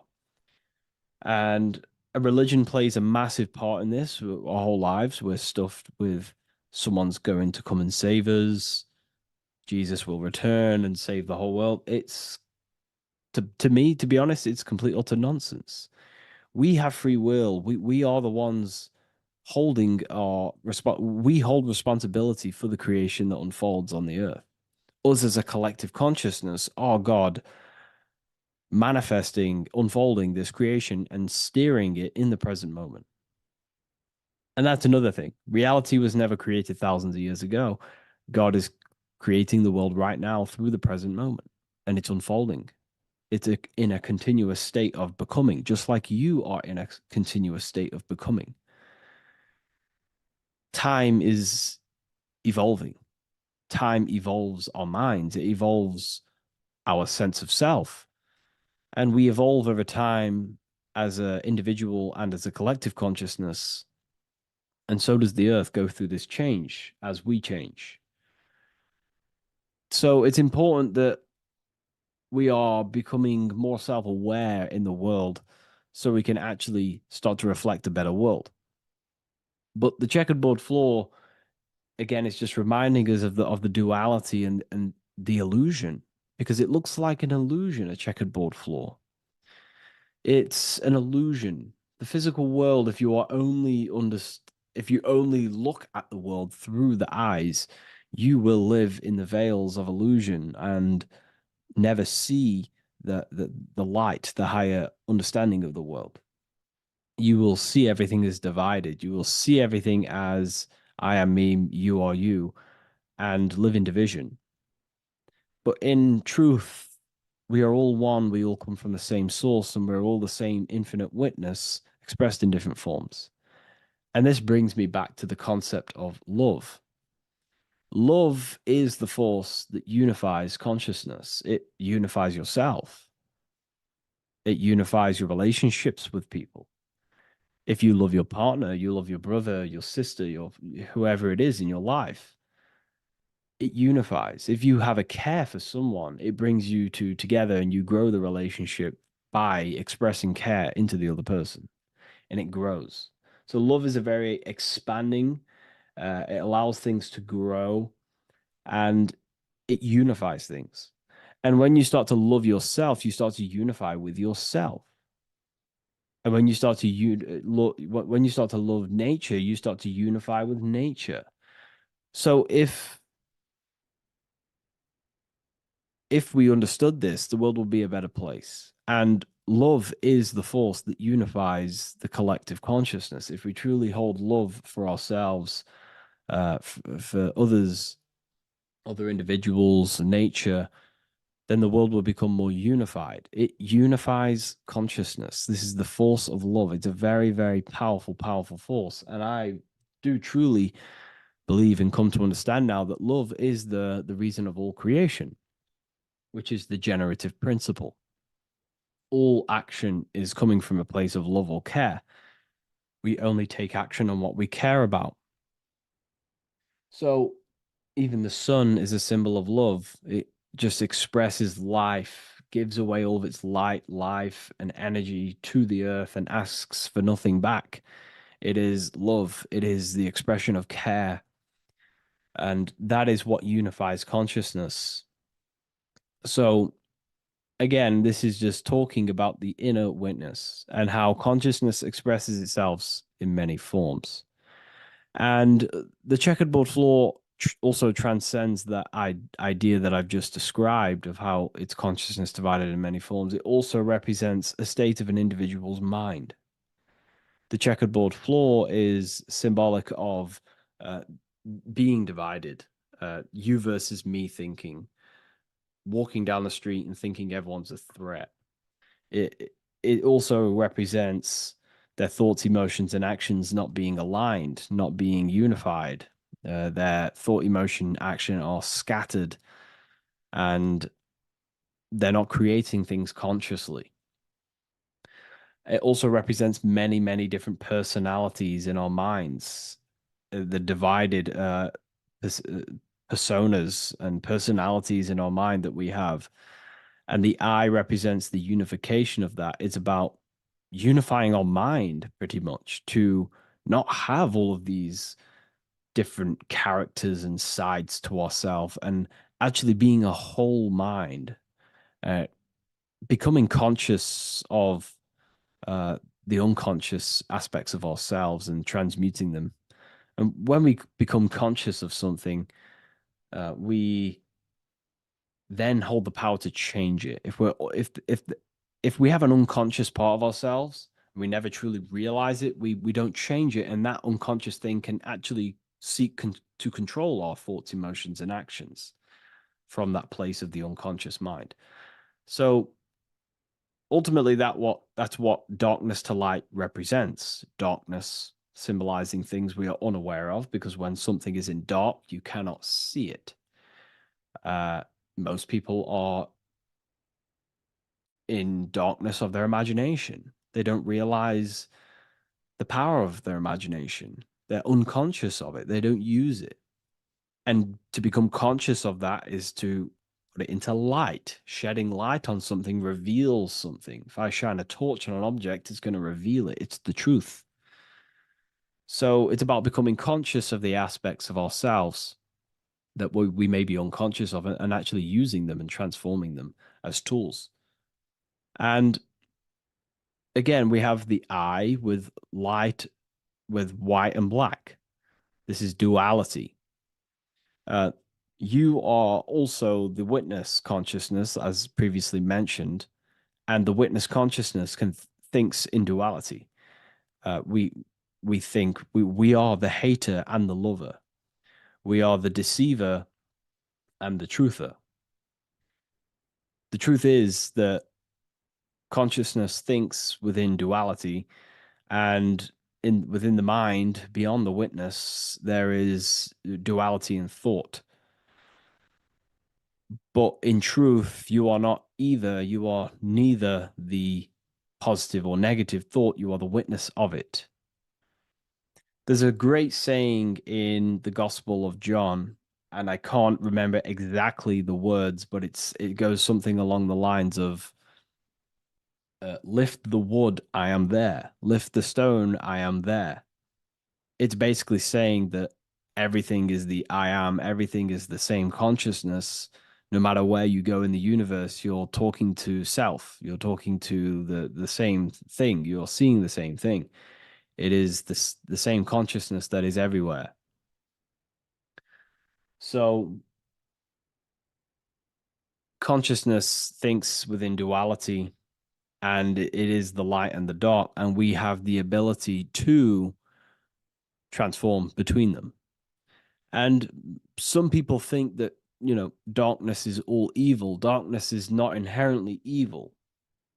Darkness is not inherently evil. There are dark aspects of the world that help you actually progress into the light. Without the darkness, consciousness can't move into the light, into knowingness. Without bad, there is no evil. They are needed. Both of them are needed. So in order to understand the light, you have to understand darkness. And there are some forces of some forces of darkness in the universe that are purposely there to cause certain things to then push you and activate the good or the light. Some Gnostic texts talk about how there are very powerful beings that purposely descend themselves into darkness on purpose to make things happen in certain people's lives, so it actually pushes them towards the light, towards the good.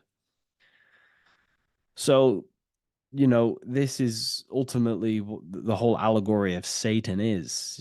Satan was created by God, and Satan is necessary, which is symbolic of darkness. It's symbolic of evil, the evil forces of the universe, because the universe is simply just one force of consciousness, and that one force can express itself in good and evil. The power of the mind can be used to kill, or the power of the mind can be used to create amazing things. So there is only one force in the universe, symbolized by the one eye, the one force of consciousness, and that one force can be used for light and dark, which is the checkered board.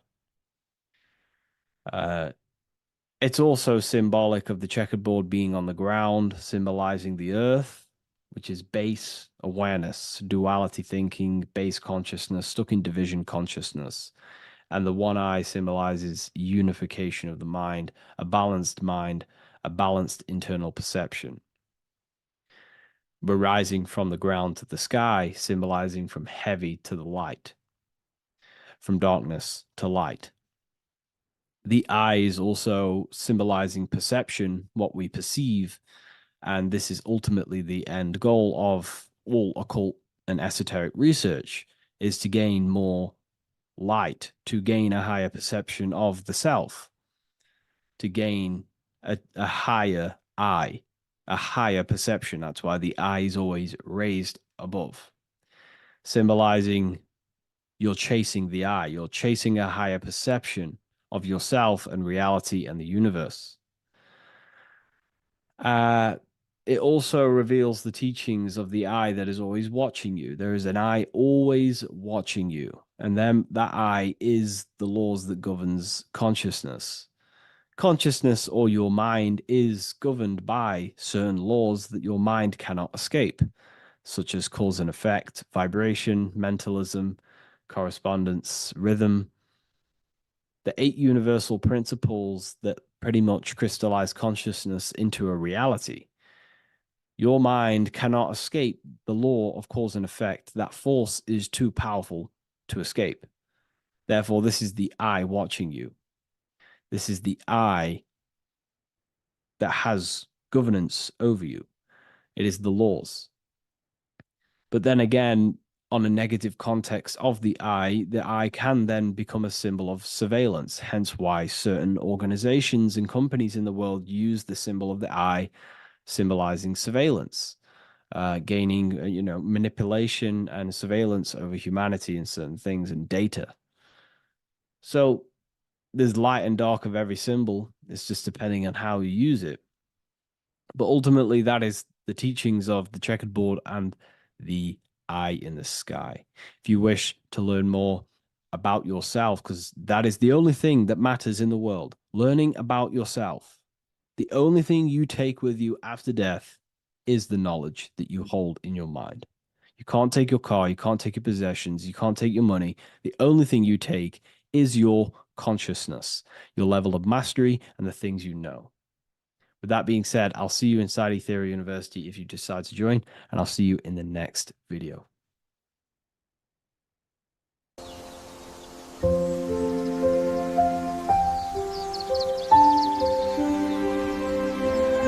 bookofwisdom.com. Visit today.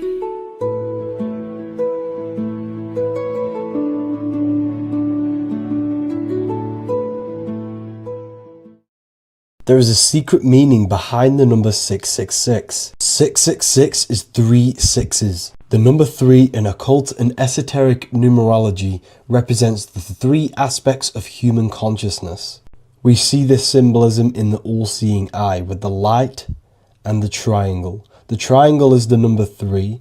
The eye represents consciousness, observation, and the light represents the light of consciousness, because consciousness is pure light. The 3 aspects of our consciousness is thoughts, emotions, and actions. Every thought creates a feeling, and the feeling creates the action. All physical manifestation is driven from these 3 aspects of our consciousness. All physical manifestation comes from thought. Every object you see around you, this screen, the phone you're on, the laptop you're using, or the iPad, was a thought in the invisible realms of consciousness. Then it was brought into physicality through feeling and action. This is because man is made in the image and likeness of God. We are all mini creators. We are all extensions of God's creative consciousness. Therefore, the number 666 represents 3 sixes. 3 is thoughts, emotions, actions. The number 6 represents the cube, because cubes have 6 sides. This material world that we experience, everything has 6 sides. Everything's created by cubes. We can move forward, we can move backwards, we can move left, right, up and down. This is the cube that we are stuck in. Therefore, 666 represents our 3 aspects of our consciousness, thoughts, emotions, actions, all contributing towards our physical self, material world, material pleasures, completely cutting ourselves off from our spiritual, true, divine self, which means 666 is representing a state of consciousness. A state of consciousness where we only operate from a place of material needs and survival things. As humans, we possess a physical material body in the physical material external world, but we also possess an invisible inner world, which is what we call spirit. When we disconnect ourselves from our inner world, we become lost in this materialistic way of thinking and acting, which can lead to no life purpose, a feeling of emptiness and voidness in our hearts. Humans possess the ability to transcend our animal instinctual natures and turn to the divine mind, to the spiritual inner world. It is our inner world that is projecting our outer world. The outer world is just an effect of our inner state of consciousness. It's important as we go through this human life to not lose ourselves and look for our validations outside of ourselves. The external world is simply just a mirror, mirroring with mathematical precision what happens inside our consciousness. When we change our inner world, we produce effect in the outer world. To get back on track about this number, this represents when we are lost in our material self and we are completely cut off from our true divine self. The devil is always having goat horns, which represents a ground animal. This is the lower animal self of man. He's always red. The frequency of red is the lowest vibrational color, and it also represents the root chakra. This is all to do with survival mode and our physical needs and physical self. Red represents chaotic and intense emotions like hatred and anger. This is why the devil is always red, because it represents anger and an uncontrolled state of emotion and consciousness. You see, we've been taught in the church and all through religion indoctrinations that the devil is an external deity which influences humans. And in fact, this is nothing but a metaphorical story. The devil is a character which represents an aspect of the human mind, the lower aspect of the human mind, a facet of our own consciousness and psyche. The voice that we have in our head that tells us to do these negative things is not an external deity pushing us to do something bad. This is an aspect of our own mind. Jesus and Satan are just two characters which represent the two voices that we have in our own consciousness. In fact, the word devil was never present in the early Gospels. Instead, what was mentioned was a spirit of evil. A term spirit of evil was not meant to denote a specific deity or being, but rather any force of negativity, whether it manifests as a destructive thought, emotion, or action. The spirit of evil represents the darker sides of our mind, the part that leads us astray and brings forth negativity in our lives. The reason why they want you to believe in a devil is because they don't want you taking responsibility for your creations. They don't want you to realize that the external world is truly a mirror of your inner state of consciousness. Instead, when something bad happens in your life, you blame it on some external devil or Satan who tempted you. Everything is your creation in your life. When you realize this, you take full control and you begin to reshape your external world by changing your inner state of consciousness.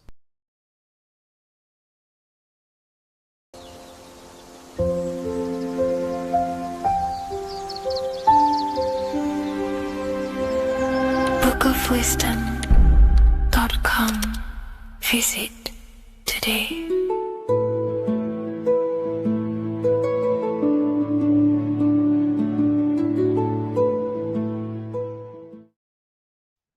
Hello everyone, today we're going to be discussing the esoteric and occult meaning behind the story inside of Genesis, the story of Adam and Eve. This is a widely known story, but not many people know the true esoteric meaning behind it, okay? So today we're going to be breaking this symbolism down. Before we get into this, please leave a like and a subscribe on the channel. I would greatly appreciate it. And please comment below any lectures or anything you wish to know, and I could maybe make it in the future. The first thing we must understand about the Bible is that it is an esoteric and occult book. It is written in allegory. It is written in such a way that we understand the book compared to our level of perception. Now, what do I mean?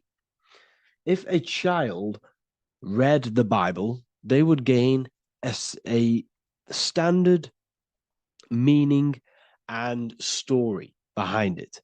They would gain a normal interpretation of the book, of being good, praise God, and be a good person. However, me, who have studied the occult and esoteric and symbolism for a very long time, when I read the Bible, I see a deeper meaning. I can read between the lines of the allegories, which means the Bible is written in such a genius way that it speaks to your level of intelligence. Depending on how advanced you are mentally and with knowledge, will depend on how you decipher this book and how the parables inside the book can speak to you in your personal life. Okay. So the Bible is the greatest psychological book ever written in history. This is why it's known as the greatest story ever told. It's a story. What we must understand with the Bible is that the Bible creates on the surface a logical way of thinking, which is what we call religion. We read the Bible and if we think logically and we take that book literally, then we gain a religion. But if we look beyond the surface, this is what we call esoteric, metaphorical, symbolic. You can read between the lines using our right hemisphere of the brain in deciphering this book and what it truly means to us and the evolution of our mind, body, and soul. What this book actually reveals between the lines is instructions and stories which teach you how to level up your consciousness, how you can sync the mind, body, and spirit and the soul all together so you can live like a god. This is what the esoteric is. It's the purification of consciousness.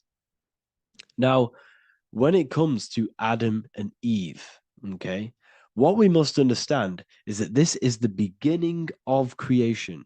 This represents the beginning of your life in an esoteric way. This is symbolic for the beginning of your incarnation into this physical world. Okay. And we have Adam, masculine, Eve representing feminine. These are the two masculine and feminine energies which create the whole material universe. Okay. And as we are born with a pure consciousness. We are born with pure consciousness. Well, now, what do I mean? As a baby, we have no knowledge. We are pure essence of the soul. You know, we don't gain the knowledge of good and evil. We are pure. Yes, we're not happy all the time as a baby, and we're not sad all the time, but we have no ego. This is what I mean. Our consciousness is not split. As a baby, you are whole. You have a whole consciousness. You are yourself. You have no false identifications, no limiting belief systems, nothing. You are pure awareness and the pure soul and the pure mind. Now, this is what Genesis is representing. As we grow older, the more experiences we gain, the more thoughts we start to think, the more knowledge we gain of this world, the more impure our mind, our heart, our soul, our spirit becomes, the more impure our body becomes. As we grow older, we're infected with negative beliefs, negative thoughts, and society norms. This is a big one. As we grow older, we are molded by society. We shut off areas of ourself and we push them away so that we fit in with society. We all know this. We all did this in school. We pushed away parts of ourselves to act cool or to fit in, whatever it may be. Whatever type of person you were in school, we all went through this because society and culture is programmed. So as we grow older, our consciousness splits. We gain a persona, an ego, and we gain a shadow self, the subconscious, and we gain an ego. Now, the ego is what you show to people.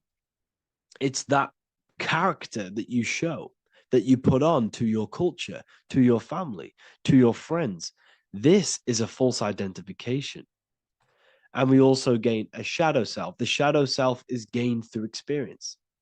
This is the subconscious. Our ego is created through experience. and so is the subconscious and the shadow self. Okay, so as we gain age in this material body, we fall from the Garden of Eden. We gain the knowledge of good and evil. This is what the symbolism represents of us leaving the garden, us eating from the fruit. Now, the fruit represents the knowledge, it represents the insight, the experience, which splits our pure consciousness. Our soul splits. Okay? We lose connection with the divine. We lose connection with our pure self through material experiences. We may lose ourselves in material experiences. We may lose ourselves in lust and material gain, wealth, and all of these lovely things that the material world offers. We lose ourselves in this. Okay? And not only that, there's another symbolic thing that we're missing with being a child. There's another symbolic meaning behind this tree in this story of Adam and Eve. And this is sexual energy. Okay? As we are a baby, we have no ability to create another human life. We have no sexual urges. We have no desire for the material things as a baby. Nothing. As we grow older, our sexual energy cultivates around the age of, it's like 10, maybe earlier for some people or later for some people. This is what we call puberty, when our sexual energy activates. This is when the masculine and feminine energies are present within the body. And we are now given the ability to create human life. We're now given the ability to bring in a soul into the material world. Now, this is what we believe and know in the esoteric world. That is what sex is. You're bringing a soul from the astral into the physical. Okay? So, as you grow older, you gain this ability to use the power of creation. You gain this force within you that allows you to open a portal in the astral and bring in a soul to the material. Now, this power can be misused. This power is very powerful and should not be misused. In occult and esoteric teachings, we teach and learn sexual transmutation, how we transmute sexual energy into different areas of our life so we can grow and create. Because sexual energy is creative energy. It creates a whole new human being. So if we retain it, we can transmute it into creativity.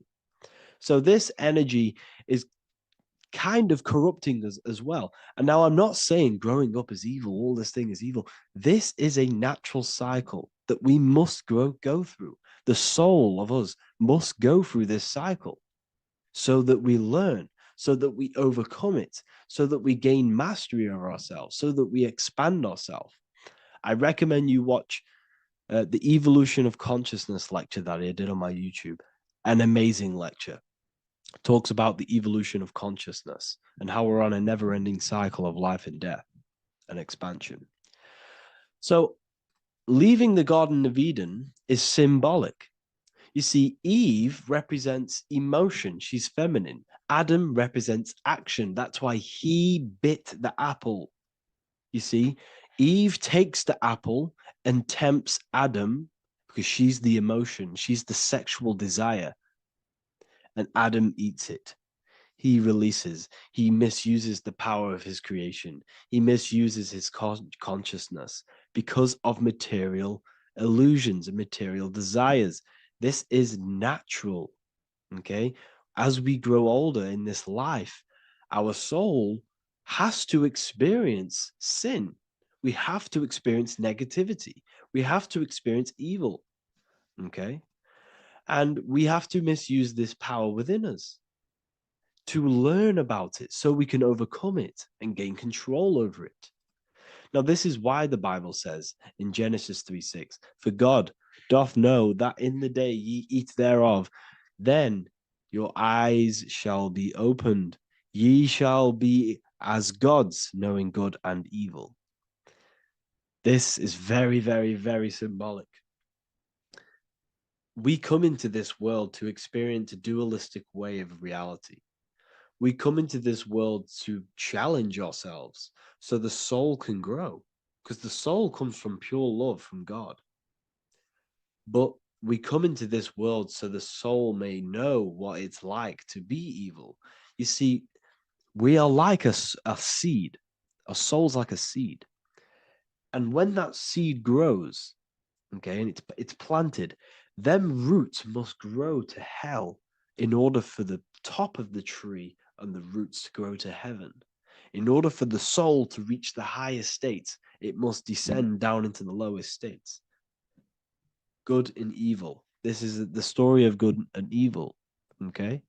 And this is the story, a psychological story of how the human mind has functioned in this life. This is what this story is representing, of how our soul and mind is functioning, how our consciousness is splitting and growing up and evoluting.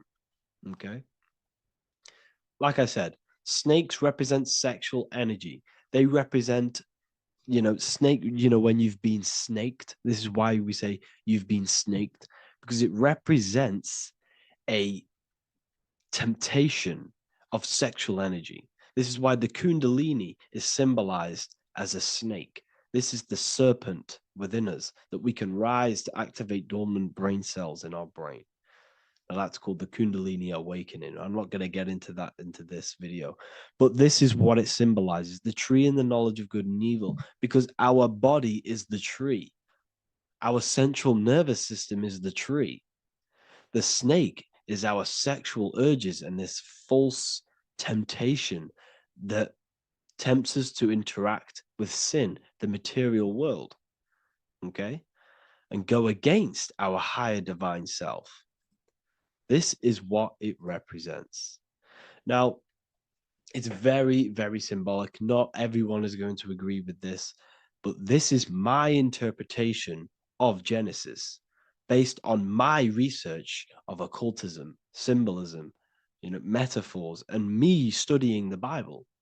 This is my interpretation, and I hope it resonates with you. It might not resonate with you, but this is what makes sense to me, and this is what has made sense to many other occult researchers who are in this space as well.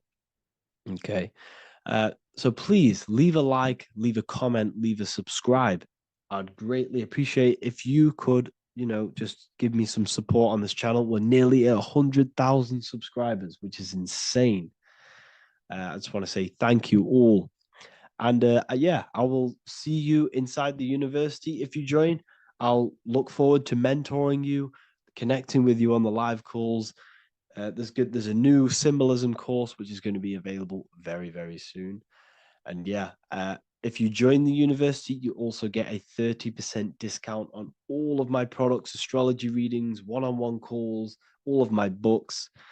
Yeah, so I hope you gain some insight on this video, and I'll see you in the next video, and I'll see you inside the university. Have an amazing day.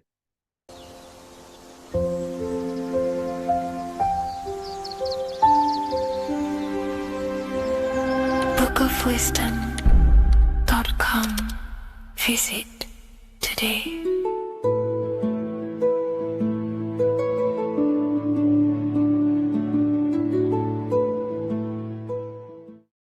Creation demands destruction. Every time you release your sexual fluids, you're destroying a part of yourself to create an extension of yourself. For example, if you want to create a business, you have to destroy your time, attention, and energy in order to create the effect of the business. All creation demands some sort of sacrifice or destruction. This falls under the law of polarity in the universe. It's the same with your sexual fluids. Your sexual fluids, especially as a man, contains minerals, all the minerals in your body. It contains your vitality. It contains your DNA. It contains the blueprint of you, and it can create a whole new human being. You are literally playing with the power of creation if you are releasing your sexual fluids too much. Sexual fluids also extend beyond the physical plane. They contain astral forces because all physical creation is a mental creation. We live in a mental universe. Everything begins as a thought in the mind, then the thought takes the form and the body of imagination, which is an astral force. Imagination turns into etheric emotional energy. Then the etheric emotional energy turns into the physical action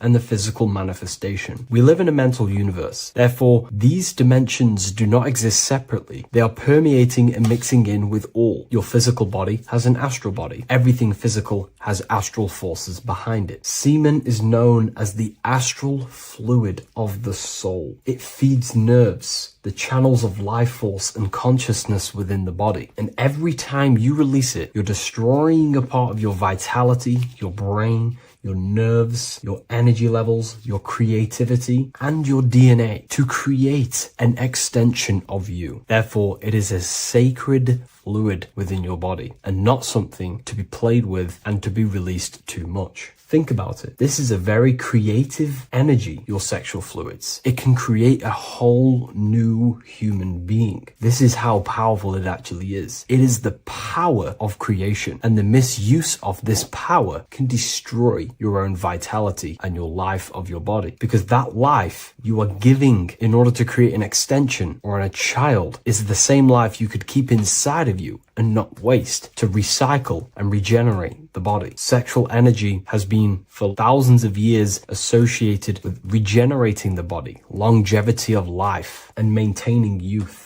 Not only that, every time you release your sexual energy, it floods the brain with dopamine. Dopamine is the brain's reward system, created within the middle of the brain. It releases every time you've achieved something. However, sex or an orgasm is the most powerful feeling you can feel. It's the most amazing, intense feeling and release of dopamine you can possibly feel as a human. Therefore, if you flood your brain with this high amount of dopamine every single day, you are getting the epitome of human feelings every single day. Therefore, you will become numb to everything else in reality. You won't be able to enjoy the small things in life. And I know this firsthand because I experienced this myself. As soon as I stopped, this is when I started to enjoy the little things in life, seeing family, and I actually gained more energy, more ideas. We'll get into this a bit later. It is a creative energy. It creates a whole new human being. Therefore, if we maintain this energy, we can maintain our creative power within us, because that's what we are. We are all creative beings, moving energy from higher dimensions of consciousness, the mind, into lower dimensions of consciousness, the physical world. You hold the power to create. You are not in a world. The world is working through you. You do not possess a life. Life is working through you. You are not in a universe. You are the universe. It's moving through you. There is no past, present, and future. The present moment is you. When we release every single day or frequently throughout the week, like I said, we're triggering the brain's reward system, dopamine, which makes you feel as if you have already achieved something. And if your brain is telling you you have already achieved something by overusing your sexual fluids, then you will not have the motivation to achieve other things in your life. I know this firsthand. I became very lazy. I didn't want to work. I didn't want to do anything because subconsciously my brain felt as if I've already achieved. If we look at the symbol of the Baphomet, we notice the Baphomet has horns and a goat head. Now we look at the word horny. When you become sexually aroused, it's known as horny, which is the horns, representing the lower mind. The lower mind is the mind we use for our animal instincts. We have two parts of our mind. A higher mind, which is contained of higher thought, which chases spiritual things such as love, wisdom, knowledge, and God. Then we have a lower mind, which chases the things of the material world closely associated with the ego, chases chases validation, material gain, status, and physical sensation, physical pleasures. It is these physical pleasures that can keep you in an endless loop, making you feeling empty inside, because nothing material can ever satisfy our internal world. Nothing. You can achieve millions of dollars. You can achieve your dream house, your dream car, your dream watch. And if that is the only thing you are chasing, you will feel empty inside when you achieve it, because nothing of this material plane can satisfy you. Nothing of the lower mind can ever satisfy you. This is why we must sacrifice the lower mind and overcome the lower mind and the lower instincts. One thing I found amazing when I mastered my sexual urges and my lust is that my mind became a lot more clear. The thoughts and the time and the attention that I used in my mind to go towards lust, sex, and chasing these things was taking up a lot of mental space, time, and energy. But as soon as I removed it and mastered it, my mind became an open vessel for higher thoughts to be received from the higher mind. The mind is like a radio antenna. Whatever we attune it with, that's what we receive. If we're constantly thinking about lust and low-level pleasures, we're going to just receive low-level thoughts. But once we remove all of the lower mind and we conquer our physical body and physical urges, our mind becomes an open channel for divine thoughts and spiritual thoughts. This is what most people call today as downloads. You receive wisdom from your higher self. Not only do you receive more wisdom, you just receive more power to create. The male and the female come together to create a child. That's how you were created. Now, the law of correspondence teaches as above, so below. It refers to everything in the universe. Therefore, in order for you to create a reality, to give birth to something, you have to bring together the masculine and the feminine. Your masculine forces are willpower and actions. Your feminine forces are emotions and imagination. When you combine the willpower, action, emotions, and imagination and combine them together, you can give birth to reality. But it's important to only give birth to things that are spiritual, that are good,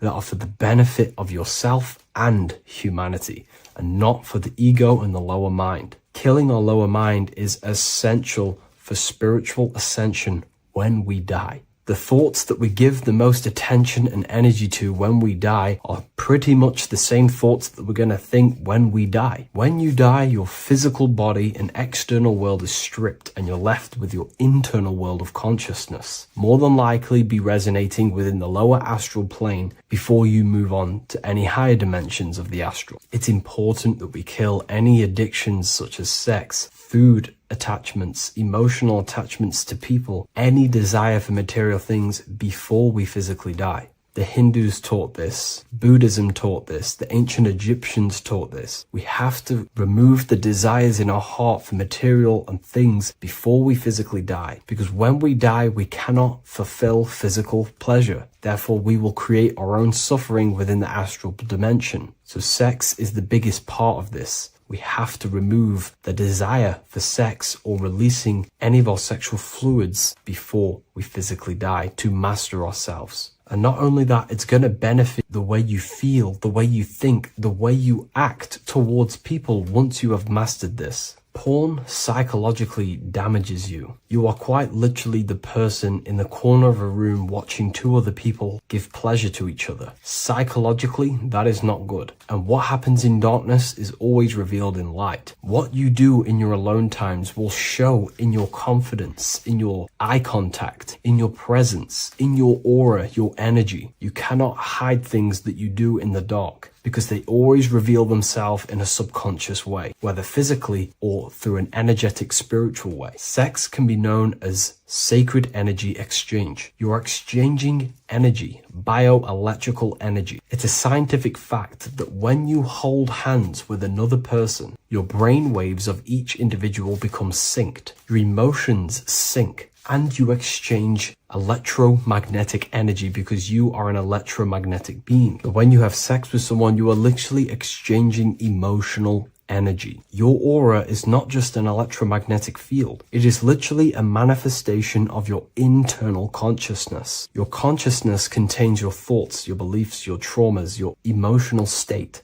And this manifests externally through the vortex of your heart into an energy presence around your body. This is why you can feel sad when someone else is sad next to you, because their energy is merging with yours. When you have sex with someone, you are quite literally exchanging consciousness, beliefs, traumas, emotions, feelings, vibrations, and your consciousness merges with their consciousness. So be careful with just having casual sex. Now, I'm not here trying to say never release, never have sex with your partner. I'm not saying that. I'm saying take caution with these things. Take my teachings with a pinch of salt. If it benefits you, that's great. I'm not here to tell you how to live. I'm simply giving you my research and the things that have helped me in my life on my esoteric research, awakening, or spiritual path. I don't like calling it a spiritual path, because it's not spiritual. It's simply just life, the knowledge of consciousness and the self. So I hope this video helps. If you'd love to read this book, I'll leave a link in the description. This book I wrote myself called The Book of Wisdom, Volume 2. What's good, people? We're back with another video. This is going to just be a quick video.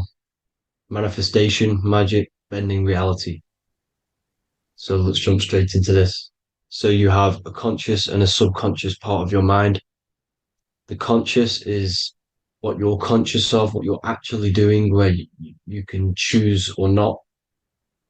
However, the subconscious is the part of your brain which is automatic. So all of the systems in your body, like the digestive system, your heartbeat, these are automatically being ran. And you do not have to tell these systems to do anything. You do not have to consciously tell your heart to beat. It's automatically doing it. And this is what the subconscious mind is controlling. It's like the dark aspect of your brain or your mind. It is the way bigger aspect of your mind. Okay, it controls all the systems in your body. Okay, and this is where all of your programs are. So when you're in it from your childhood, what you've learned in school, all of these things are being kept in your subconscious, maybe traumas and stuff like that. So the subconscious is the female aspect, and the conscious is the male aspect, because the male is all about action and doing, and the female is more about creation, creativity, intuition. So you have a right and a left hemisphere of your brain, and these are obviously male and female. The right side of your brain is your female. It's to do with creativity, imagination, intuition, insight. Okay. And this is one of the most important sides of the brain. This side of the brain is the most attacked by the elites, whatever you want to call them. This side is one of the most important, because obviously your intuition is a massive part of reality. And if you don't have intuition, then you lose track of the things around you. You can't consciously feel if things are wrong or right. They don't want you to have intuition or creativity or imagination. They want you in the left side of your brain, which is just reasoning, logic, and basic things. So they just want you to tell you what you want, tell you what to learn, and then that's it. They don't want you thinking for yourself, which is the right side of the brain. So whatever the conscious side of your mind impresses the subconscious side of your mind. So if you do affirmations, for example, if you consciously do affirmations every day, you're reprogramming your subconscious mind. You're impressing a vibration and a word into your subconscious mind, and therefore it will reprogram it. So the male and female aspect are symbolized by the Star of David as well. The male being the upside triangle, the female being the downside, connected all in one, because we both have male and female energy. So every thoughts are electric, which is the male aspect. Emotions are magnetic, which is the female. Each thought creates a wave of vibration in all directions. So think of it like a water drop in a pool, but it going out in every single direction. It's not just flat. And these thoughts have a certain frequency, has a certain vibration. That vibration has a certain frequency. and this affects your aura. Every thought, every emotion directly impacts your aura and the strength of your aura. So if you're angry all the time, your aura in the astral plane will look red. However, if you're happy, it'll be more like blue and green. So it's very important. Your electromagnetic field is created out of your emotions and thoughts, and that affects reality because you're 60% water, and frequency and vibration create certain patterns and has a certain effect on water. We'll get into that after this slide. So each thought that people are thinking around you, you are actually subconsciously picking up these thoughts because it's emitting this vibration in all directions. So this is why you can pick up thoughts of other people on the odd occasion. However, when you're more in tune with your intuition, your right side of your brain, you can start to pick up on vibrations, thoughts, and other people's auras. You can pick up on the energy once your third eye is open, and you know whether you should be in that environment or not. This is what we call an atmosphere when we go into a room and you can feel the tension if someone's been arguing, for example. This is the atmosphere, this is the vibrations, these are people's auras emitting these certain frequencies and vibrations. Okay. So our aura is contained of multiple layers. Obviously, we have the physical body. This is the electromagnetic layer. However, you have the different planes of existence, the spirit, mental, astral, etheric, and then physical. The physical is the lowest plane of existence. And the physical plane is a product of all of the planes above. So the mental impresses on the astral impresses into the etheric, and then the etheric creates the physical object. So the mind is the root cause of reality. The mind is the cause of everything. Your consciousness is pure cause. There's no effect. Everything you see in this reality is the effect. Everything that you experience is the effect because the root cause was the mind. The decisions you made you experience that certain experience. And that decision was created on the mental plane. And this is just pure thoughts. And thoughts are things. If it exists in your mind, it is a thing. It's a certain frequency. So if you have a certain level of thoughts, if you're thinking positive, for example, you're going to have a strong aura, you're going to have a higher vibration. And that attracts like. Like attracts like when it comes to thoughts and vibrations and electromagnetism.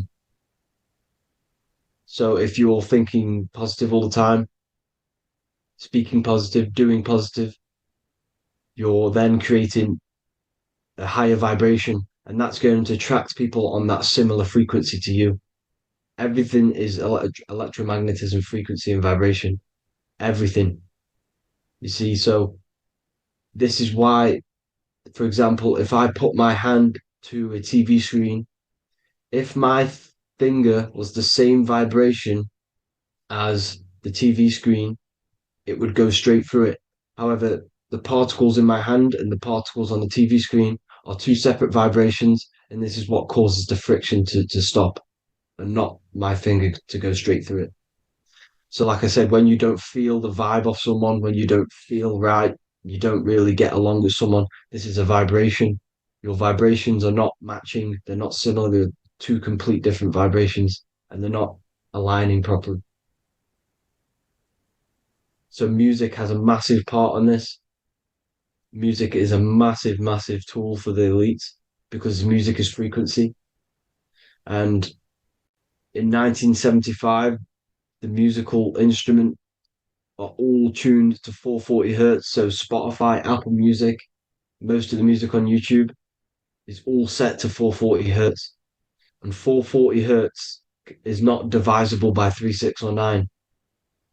And when you can't divide a frequency by 3, 6, or 9, it's not a natural frequency. As you can see here, this is 432 hertz. This makes a nice geometric pattern. However, 440 hertz is a distorted pattern. So when you listen to this actually shuts off the whole right side of your brain. Like I said at the start, this is the most attacked side of your brain. It's to do with creativity, imagination, intuition. When you listen to 440 hertz, it shuts off the whole right side of your brain, and obviously shutting off all of these forms of your brain. Music is very, very powerful tool for the elites because it's the only thing which can enter your soul or your ears without consent, your body without consent. Everything else has to be through consent. You choose whether to eat something, you choose whether to drink something, but frequency, you're going to hear it no matter what. This is why it's so powerful. And music influences the body in many different ways. It's the most powerful imitator of everything. It directly affects all listeners. It directly affects intentions, gestures, movements, and actions. It stimulates your mind, and certain songs, certain catchy songs, can reprogram your subconscious mind, invoking certain emotions. This is why when you listen to slow beat songs, it makes you feel more sad. When you listen to upbeat songs, you feel more energetic. This is because these frequencies have a profound influence on reality and on how you feel. Because, like I said, you are 60% water. And as you can see here, each frequency creates a different geometric pattern. And inside of you is 60% water. So, like I said, 440 hertz is going to make a distorted pattern in your water. And this is going to have a profound effect on your emotions and your reality. So, like I said, health is not just the body. It's you are made of body, mind, and spirit. You need to look after what you put in your body. You need to look after your spirit and look after your mind. It's very important to keep all these in balance because once one of these are unbalanced, it affects the other two. So if you're eating wrong, it's going to affect your spirit and mind. If you're thinking wrong, it's going to affect your body and spirit. These are all interlocked. You have to look after them all. So it's very important you understand music. Stop listening to low vibrational music. To be honest, you want to listen to music without any sort of speaking inside of it. You just want pure uh, frequencies, which are the solfeggio scale, like one of these, for example, 432, 528 hertz. These are all good frequencies. It's called the solfeggio scale. And these frequencies make you more in tune with nature. 528 hertz is what the earth vibrates at. So it's very important. And the Rockefellers are the one who changed this to 440 hertz. The Rockefellers, one of the elite families. So if you want to manipulate reality, it's very important to have your chakras aligned and having a high vibration, because the higher your vibration, the more powerful your words and your intentions are on reality.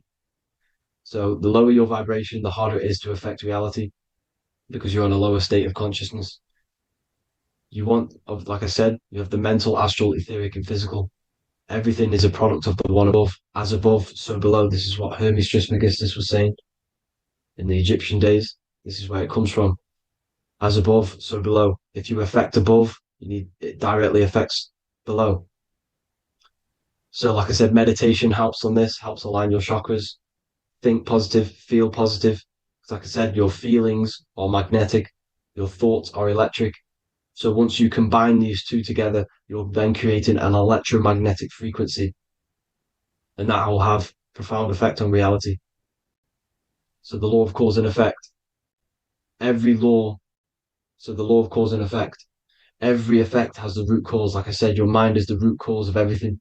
Every decision you make is having a different effect on reality.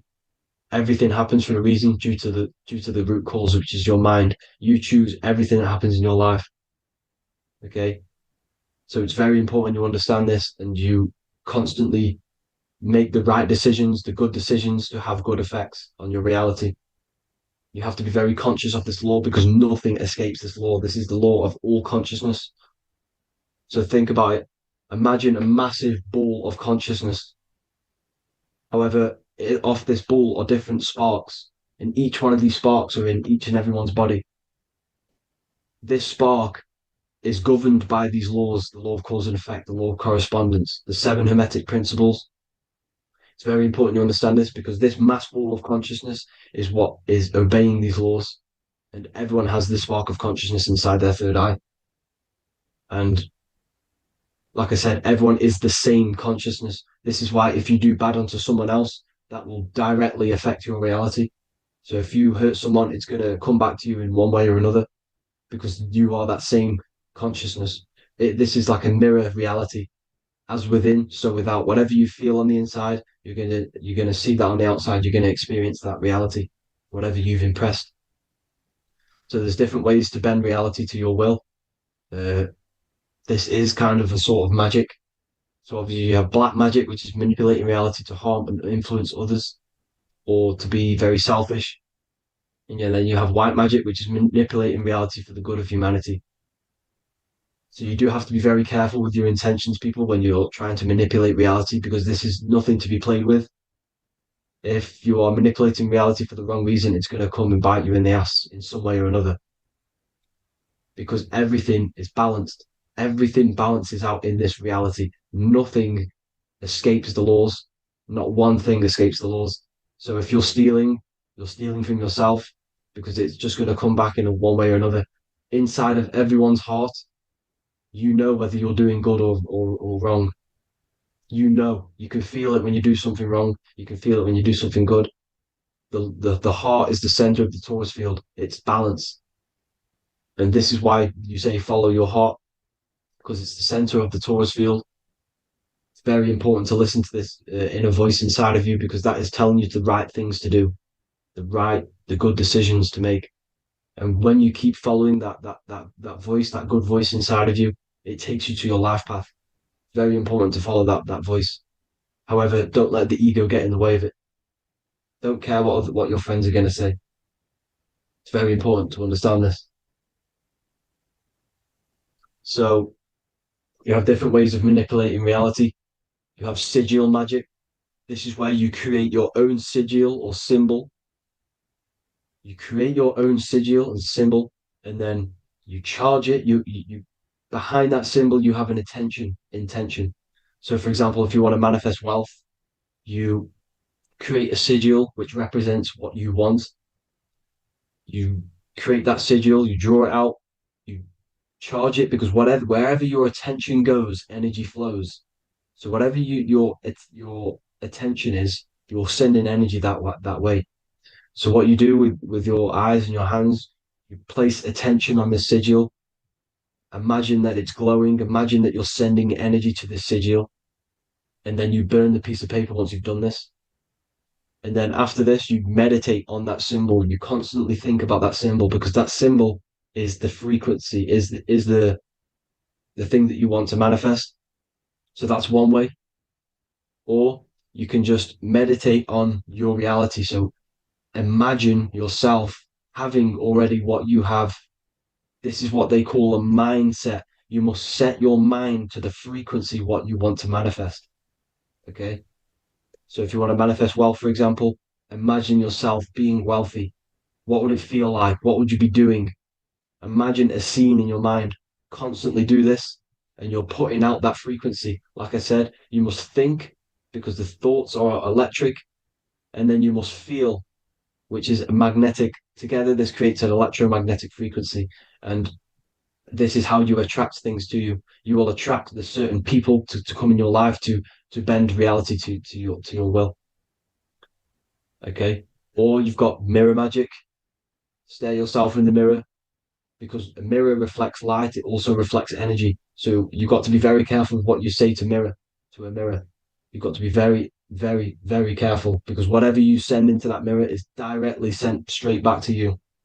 So if you're thinking negative, you're sending negative energy back straight to you, and that's going to have an effect on your reality. Affirmations are very important, because your words are frequency, your words are vibrations, and each word you say has a certain frequency. If it's positively charged, it's going to affect you positively. If it's negatively charged, because like I say, your brain and your mind is like the director of energy. That's what your brain is. and it directs energy into certain things. You can either positively charge it or negatively charge it. And this brain is creating your reality constantly. It's manifesting your reality constantly in the present moment. So this is what the government knows. The government know your mind is the root cause of reality. This is why they call themselves a government. Government. The New World Order is not being manifested by them. They are controlling the information. They are controlling your perception of this reality. And they know the mind is the root cause of reality. Therefore, if they control your perception of reality and your information, what you believe, you're going to manifest that information, that perception. So we, the people as a collective consciousness, are the ones manifesting this New World Order. You see, so this isn't black magic. They're actually tricking us into manifesting their own their plans, this New World Order. You see, this is how smart these people are. They know how to get around the laws of reality. They know how to bend reality to their will without facing the consequences. They're getting humanity to do it. You see, there is a collective consciousness. As like I said, we all have that same spark of consciousness, right? So as a collective consciousness, we are on a very low vibration at the moment. However, we are waking up rapidly.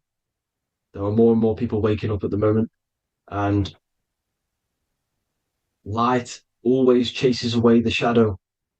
Light is a lot more powerful than darkness, you see. So one person waking up has a massive effect than one person being asleep. It has a profound effect. Because like I say, the light always chases away the darkness. It's more powerful. The light is always more powerful. High vibrations are more powerful than lower. So that's it for this, people. I hope you all enjoyed. This is a short, quick video. God bless you all.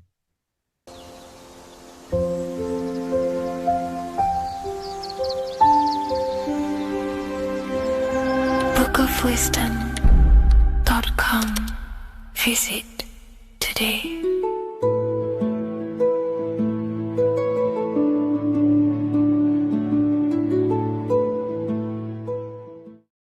What if I told you that the seasons don't just change the external world, they also change your internal world? They have a psychological and a spiritual effect on your consciousness. If you're new to esotericism, you may not really understand this. But if you have some deep understanding of as above, so below, you already know this. But today we're going to be explaining it in great detail. So tune in, take a pen and paper, maybe make some notes. So we have 4 seasons. The sun is the main source of life on the earth, and it changes the circumstances on the earth in 4 different ways. Of course, we have spring, summer, winter, and autumn. These are the 4 states of the earth due to the sun's cycle. Not only do they take place on the earth, they also take place on you, your body, your mind, your spirit, your consciousness. They change things internally and externally. The first thing we need to understand is that we have a dual nature. We have a mind, and in that mind, we have an internal self. That's what we call the spiritual self.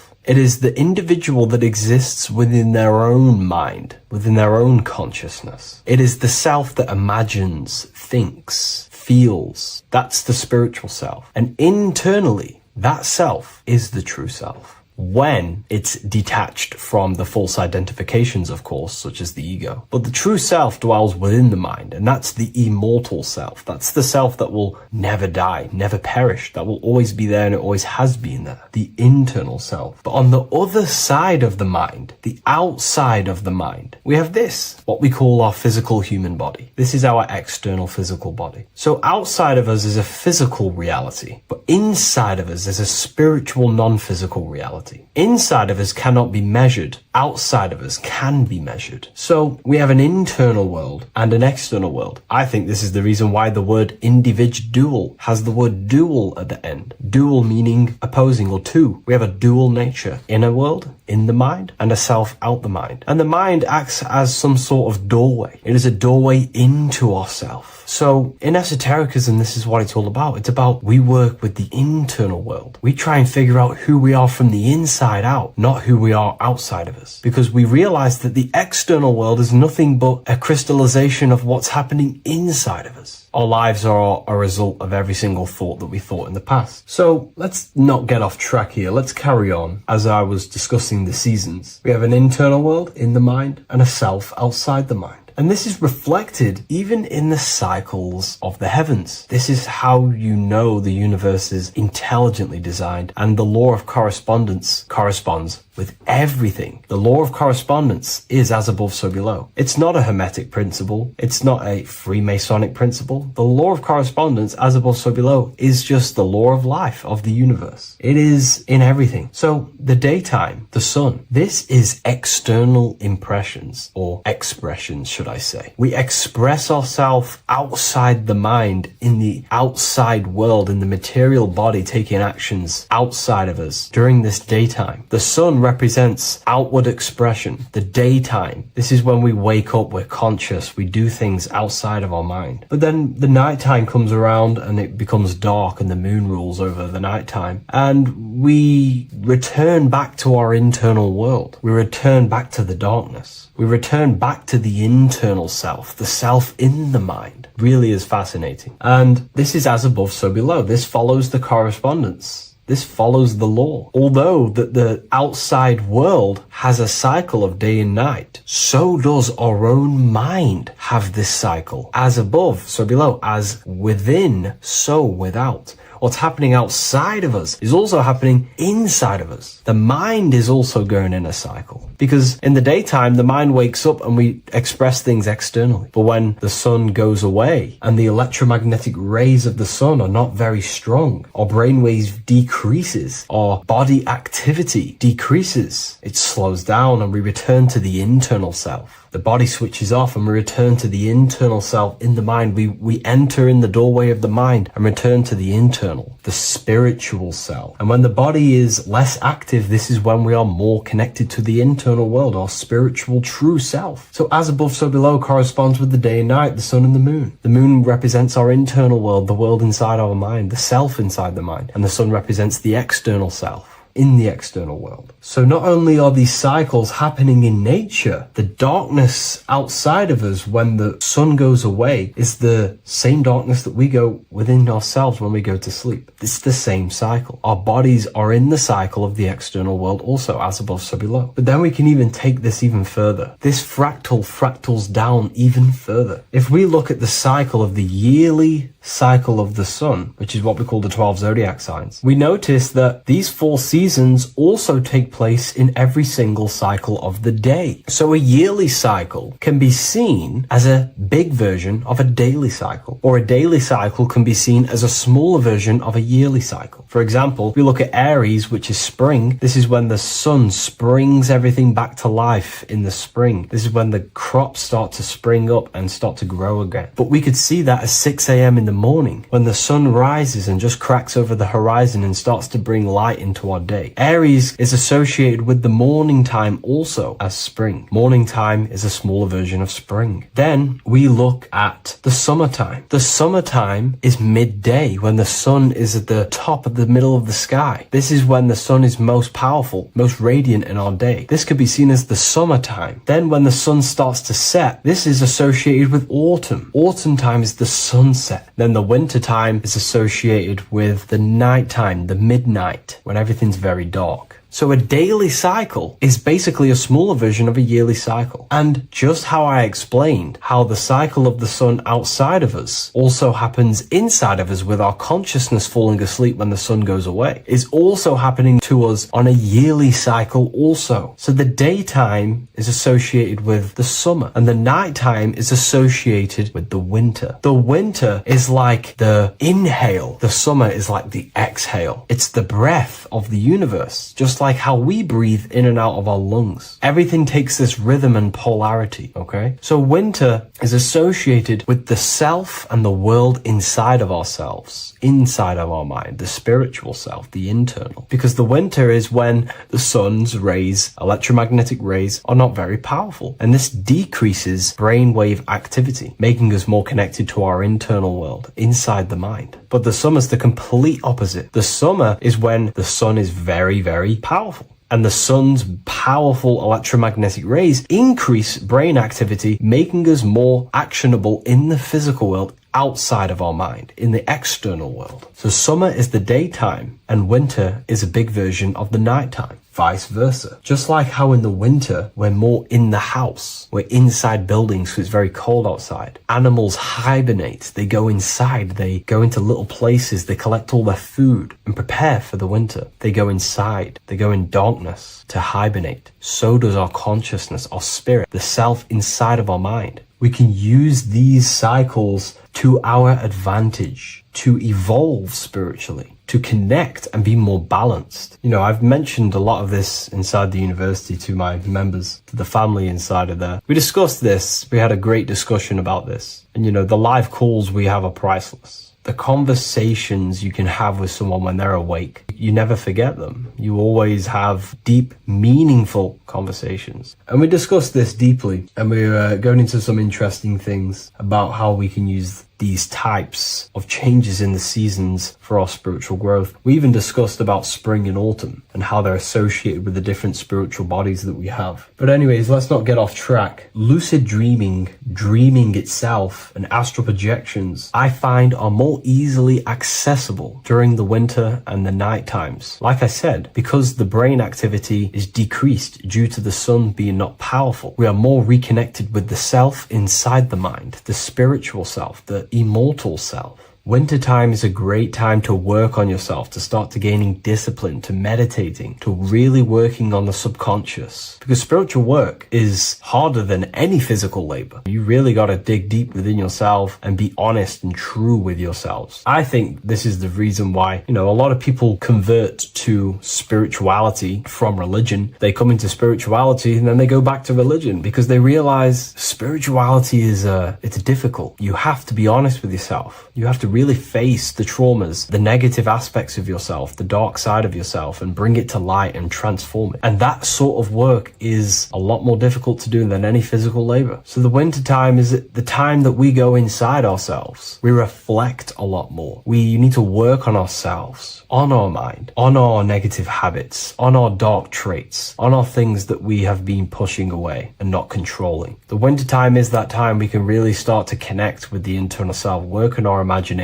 work on our mental willpower, work on all of these things like lucid dreaming, astral projections, and purifying ourselves, removing any mental barriers, any negative belief systems that may be subconsciously holding us back. It's easier to access the subconscious in the nighttime and in the winter, especially the winter. That's why I made this video, because we're in autumn now. We're transitioning into the winter. So I thought I'd share this with you all. And it's important to understand that you are a microcosm of God. Like I said, the law of correspondence associates with everything in the universe, people. Everything. And that's the best thing with the law of correspondence. And I've been using this for the past 3 to 4 years, right? The law of correspondence has determined and filtered out so many lies that was given to me, that's given to you, that's given to everyone in the world. The law of correspondence is like a filter. If someone gives you a piece of information, for example, gravity, and it does not apply with the law of correspondence, then you know it's a lie, because it's a universal thing. What happens inside of me also happens outside of me. What happens in my astral world happens in my material world, more than likely. As above, so below corresponds with everything. The same structure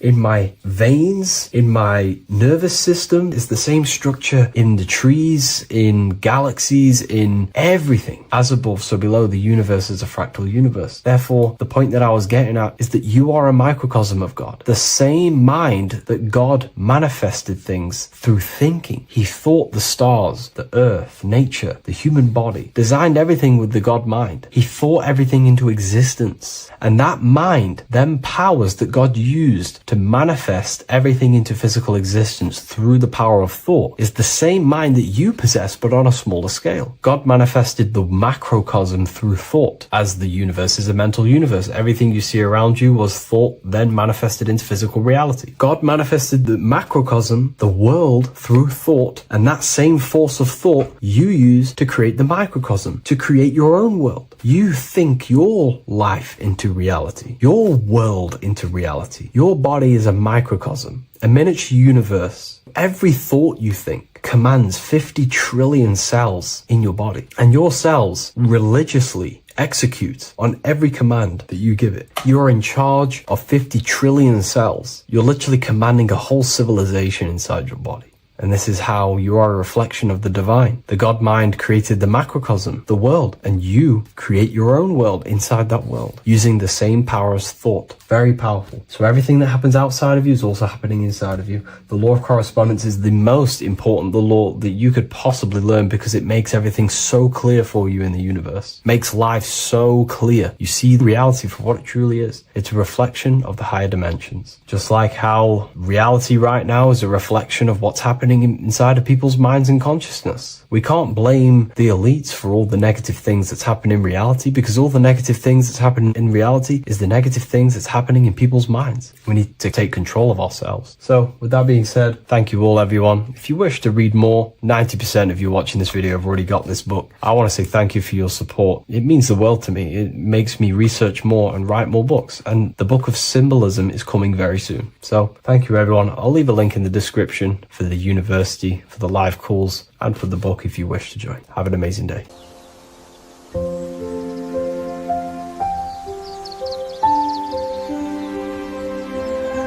bookofwisdom.com. Visit today.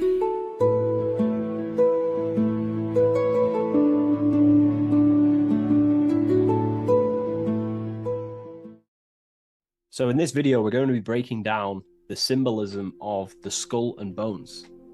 The skull and bones is found in the Masonic tradition. It's also found in a satanic secret society, such as the Skull and Bones Secret Society at the University of Yale, filled with secrecy there. Anyways, to dive deep into the symbolism, we have to think between the lines and read between the lines of what this symbol means. So this symbol is obviously a symbol that represents something in yourself. It is a way of living.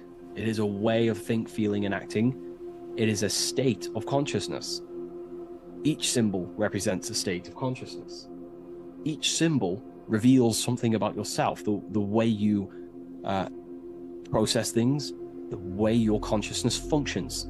This is what symbolism is for. It is visual representations of modalities of consciousness. So the skull and bones, if we instantly look at this symbol, we typically think of death, because a skull and bones, they are the last things to rot when the body dies. You see this symbol associated with death all the time. If you look on the back of of a product such as cigarettes, or what else, vapes or vape liquid, you will see this symbol. Why? Because it represents poison or something that can kill you, or death, something that is toxic. So you always see this symbol on products that are toxic, things that can cause harm or internal damage to the physiology of the body. So that's a very basic exoteric term, which is external. It's a very external teaching. But inside the occult and esoteric traditions and occult schools of thought, this symbol represents the death of someone's consciousness or spirit. It is the death of their soul. Now, what do I mean, the death of their soul? This is used in satanic societies, or it's used in Masonic traditions. Two different meanings, okay? So inside the Masonic tradition, this symbol of the skull and bones is always found on a coffin, on a Masonic coffin. The coffin will have a symbol of the skull and bones. And if we observe the symbol, we have two interesting sections. We have a skull and we have bone, okay? These are two symbolic aspects of consciousness and forces of consciousness. The skull encloses the brain, and the brain is all to do with intellect and thinking, intelligence. However, these bones are for the limbs, such as arms and legs, and the arms and legs are specifically for action. The body uses these bones for taking action in the external material world, in the manifested world. So it's a symbol of thought and action, intelligence and action. But what is that the death of? If this symbol represents death, it is a symbol of, the death of something, which is the soul. Okay? You can have very high intelligence, and you can also act upon that intelligence. However, you could also have no connection with your divine nature. So the thought and the skull and bones is a state of consciousness representing someone who is in the coffin. The Masons use this on a coffin. It is a symbol of thought and action. Mainly, it represents base consciousness. In the Masonic tradition, it represents base consciousness. I'm going to explain the Satanic tradition of the symbol after. But in the Masonic tradition, they use this symbol to represent someone who's on base consciousness, which means they only think and act. They have no connection with the divine self, no connection with their higher self or the spirit or the divine nature of themselves. They only use their intelligence and they only use their body. They have no connection with emotion. There is no emotional symbolism in this image here. Hence why the image is either gray or black. It's normally gray because gray symbolizes dullness. Each color is symbolic of emotion, and looking at colors invokes emotion. However, gray has no emotional tone. It's dull, it's dead. So it represents disconnection from the emotional body of consciousness, but it represents thinking and acting without the emotions. Why is that significant? It represents the death of emotion. Someone who is in an unconscious state of living. Why is emotion important? Because emotion is basically the connection to law, moral law, natural law. When we're given birth into this world, we have a natural state of consciousness of innocence and love. As a child is not born racist, a child is not born a killer, a child is not born chopping people's heads off. A child is born with love and living in peace in a natural condition of consciousness. Therefore, the skull and bones is the inversion of this. It represents someone who either has high intelligence and they take action, or it just simply represents someone who is unconscious and they only think and act. They have no connection to their heart energy, emotional energy. This is very important, okay? They have no connection with their heart energy. And the heart energy is what allows you to take action on things that are good. For example, if you think of stealing an old lady's purse, the feeling will tell you it's wrong. But if you take an action anyway, that is now going against the heart, which is the feminine, the guidance system, the heart of goodness and righteousness and love and care. So in the unconscious state, in base consciousness, symbolizing the first degree of masonry, base consciousness, the checkerboard floor, you'll see a coffin with a skull and bones on, symbolizing an unconscious way of thinking and acting. They have no connection with their feminine qualities of consciousness, which is the heart energy. Look around in the world today, you will see this everywhere. People only think and act. They have no connection with their intuition, their feminine side. And the feminine side is what guides your soul through this life. So in the Masonic tradition, this is a symbol of someone who only thinks and acts, and they may even think and act unconsciously, because it's a symbol of death, which means the death of consciousness. They are unconscious. They don't even know they exist. They don't question life. They don't question what is this world. They don't question, they think manifestation is just a fairy tale. They unconsciously think and act and create their reality. They wonder why there's so much negative in their reality because they are unconscious. So this is a symbol of the death of consciousness. They have no connection to their internal self, the qualities of the heart, and they only think and act, an unconscious state of living. Now, to go into the satanic side of this, the Skull and Bones tradition. The Skull and Bones is a satanic society. Well, allegedly. You know, we don't actually know what goes on in there, but it's allegedly a satanic society. This symbol has a complete different meaning. Well, it's the same meaning, but it represents high intelligence, someone who is very, very, very intelligent in the mind, intellectually, and they take action. Because Satanism is not worshipping Satan. A lot of people won't understand this, but Satanism is not about worshipping Satan. Satan, therefore, is an allegory, a metaphor, or a symbol that represents the egoic force of an individual's mind or consciousness. Satan is a symbol representing the ego of man, of an individual.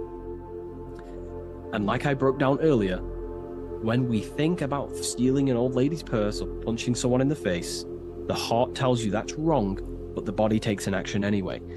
That little voice inside your mind that says, do it anyway, even though you know it's wrong internally, that little voice that says, do it anyway, that is what the ancients or esoteric societies call Satan. It's not a deity, but it's an aspect of our own mind, an unchecked aspect of ourself that is always trying to rule and gain, is trying to conquer you. This ego tries to conquer and take full control of you. And that's what we see in today's world. So therefore, in the satanic society, this is a symbol of head consciousness, no heart consciousness, because satanic societies do not want to connect with their heart. They prefer to live in their personal consciousness. What do I mean? The universe is one consciousness, one giant being expressed in individual forms. And that universal essence beyond your ego, beyond that universal consciousness, is the heart. But the head is the personal consciousness. The head is where your perception of yourself is. You know, that false character of who you think you are, your beliefs, you know, your name, your job, your status, your reputation. That is all head ego consciousness. It's not necessarily evil. However, in satanic societies, they do not connect with the divine. They would rather live in their personal consciousness and become their own God instead of connecting to the God of the heart, which is the God of the universe. They prefer to become like a material God. They want head consciousness, and they think and act without heart. They will think, they'll have high intelligence, they'll develop their mind, they'll develop the power of their mind, but they'll never develop with their heart. They'll never connect with their heart. So this is what this symbol is representing in satanic societies. They live in satanic consciousness, which is simply head consciousness, thinking, acting, high intelligence, high IQ, no connection with the divine. Okay?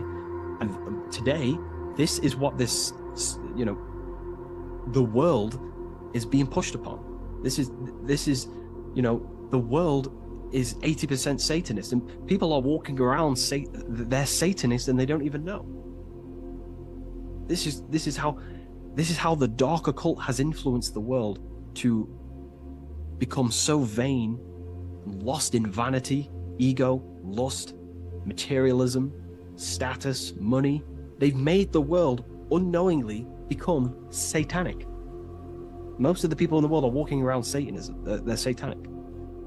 And what they've done is purposely tricked people to believe that Satanism is about worshipping worshipping Satan, when actually it's a state of consciousness.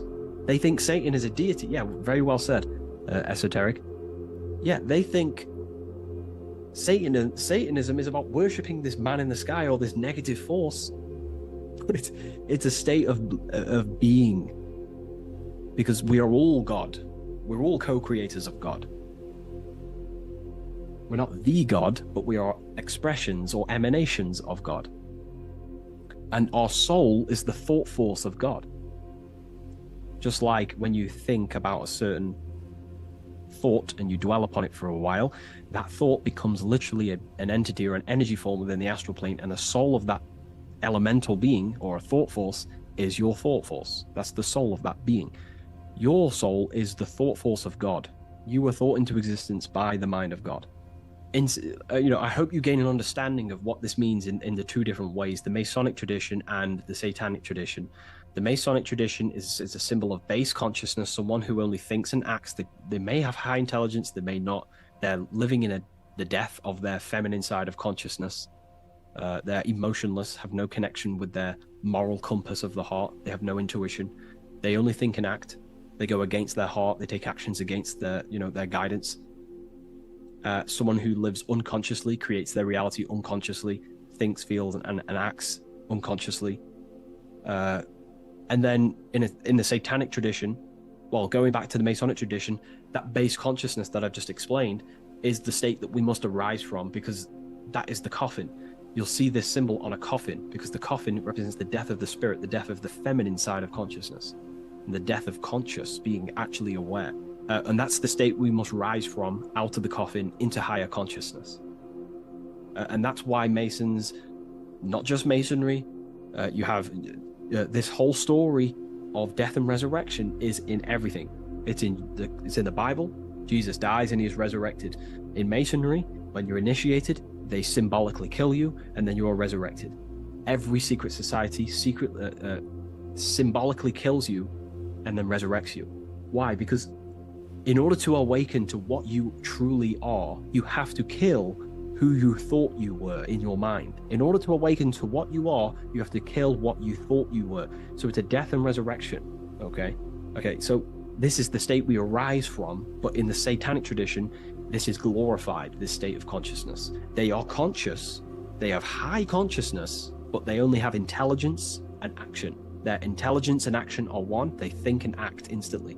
But they think and act at the expense of others because they have no connection with their heart. There's no heart symbolism here. It's a symbol of intelligence and action, the mind and the body. So the Satanic tradition, they think and act at the expense of others. They seek to control other people because they have no connection with their heart. They have no connection with empathy, love, or care. They only care about themselves and the brotherhood of their secret society. This is what true Satanism is. It's not about worshipping Satan. It's about serving Satan, which is your ego, the egoic force that tells you not to go with your heart. So yeah, I hope that clears some things up about this symbol.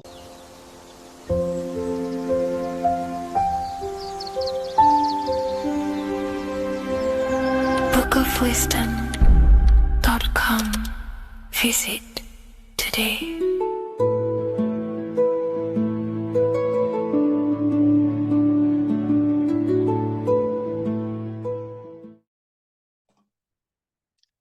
So this is known as the Bag of the Gods. This symbolism is widely known, but no one knows what it truly symbolizes. We see this in ancient Sumerian artwork. We see this in the Mayans' artwork. We always see this bag with the gods. What does this actually represent? Okay, so the bag itself represents carrying. Carrying what? It represents information, represents knowledge. Your mind is the carrier of the information. So this is why in his left hand, he carries the bag, and the right hand has the pine cone. This represents carrying of information. Why is it a bag? A bag can be passed on to someone else. The information can be taught to someone else.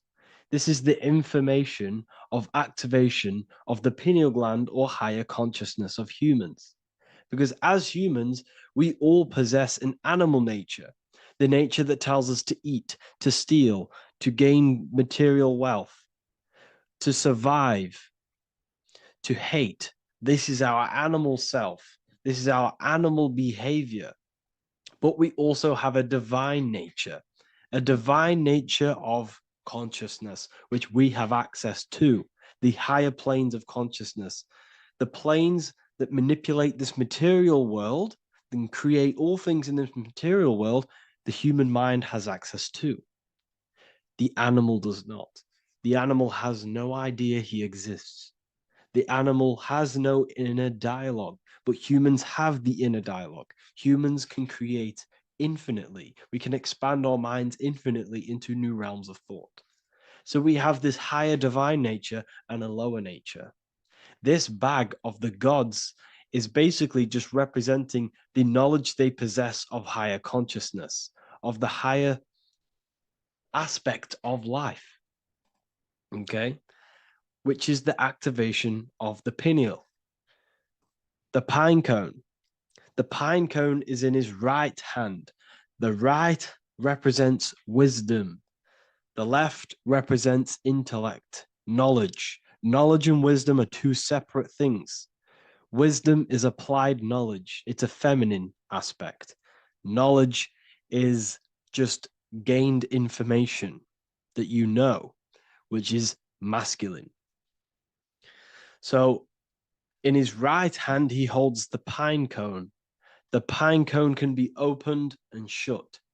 The shut pine cone represents the asleep human being, the human being that exists in his lower nature, that just basically survives, lives on eating, consumption, material lust, living in chaos with his emotions, living in a place of hell. This is the animal nature.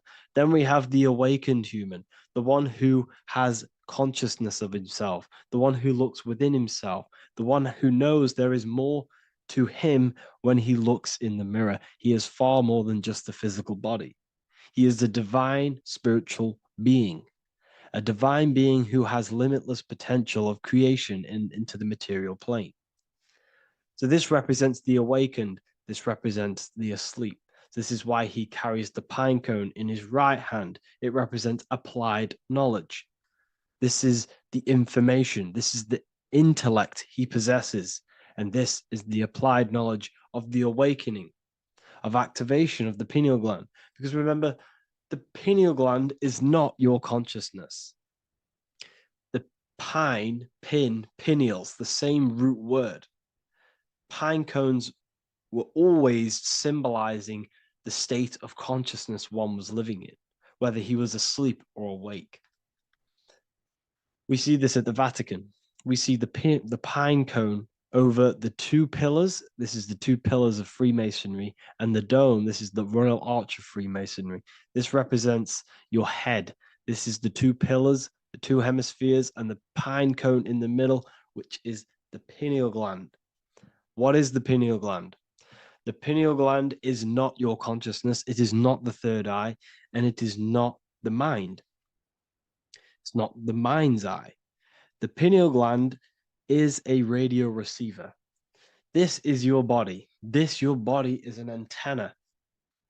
Most people think they are this body. This body is nothing but a receiver and a downloader of consciousness.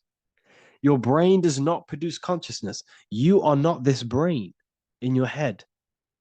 This brain is a downloader of consciousness. Consciousness comes from a way higher divine plane, which is what this image is showing here with the clouds.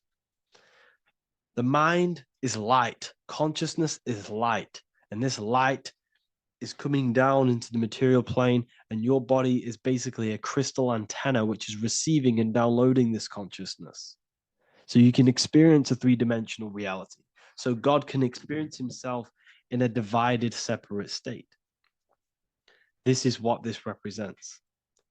Now, the pineal gland can be activated, okay, and stimulated, because the pineal gland has phytoluminescent crystalline jagged-shaped cells on it. And obviously, these are crystals. Crystals are on your pineal gland. And what do crystals do? Radios use crystals. Your phone uses crystals. They tell you that crystals are woo-woo and pseudoscience because they don't want you to know the power of crystals. Your body is basically a giant crystal. Your pineal gland is a radio receiver for your consciousness. So if they can ruin your pineal gland and damage it, this will damage your connection to the divine, to your true self, to consciousness, to God, whatever you want to call it, the source. There is all one source consciousness, and we're all collectively connected to it. And this is our connection. This is our antenna. So what a radio does, a radio has an antenna And the frequencies are all around us because all the radios are playing in your ear right now. But what the antenna of a radio does is tune into a specific frequency to pick up that frequency and play that frequency. It's the same with your consciousness. You're all a fraction of God's consciousness. So that is essentially what we are looking at here. We're seeing knowledge, intellect in the left hand, and applied knowledge, activation of waking up to higher consciousness, to the higher human form. Because we can reach beyond our physical form. We can turn our animal self into a divine being, into one of these so-called gods. These gods are nothing but human beings. The Anunnaki were not gods. They didn't come from the sky. These are normal, regular human beings who activated their higher consciousness. This is what we have here. This represents spirit. Birds represent spirit. So do we have any questions? I'll take some questions now. That was just a short lecture on what that symbol truly means. Okay. So if we have any questions, feel free to go ahead and ask some questions. Anything that you don't understand, anything that you want to know. Okay.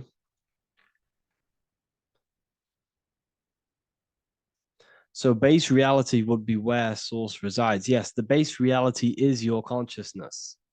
Are these lectures available in the university? There's a whole section, basically inside the university, there's a whole section with like over 30 long form lectures like this. So the base reality is where the source resides. Yes, the base reality is your inner world, your consciousness. That is the only thing that exists. Your outer world is just an effect of your consciousness. Your consciousness, everything that has gone on within the mind and emotion is pushed outwards into your reality. You have thought and felt your way into your external circumstances. Your life is a direct correlation of every thought you thought in the past. Therefore, your inner world of consciousness is creating and molding your outer world.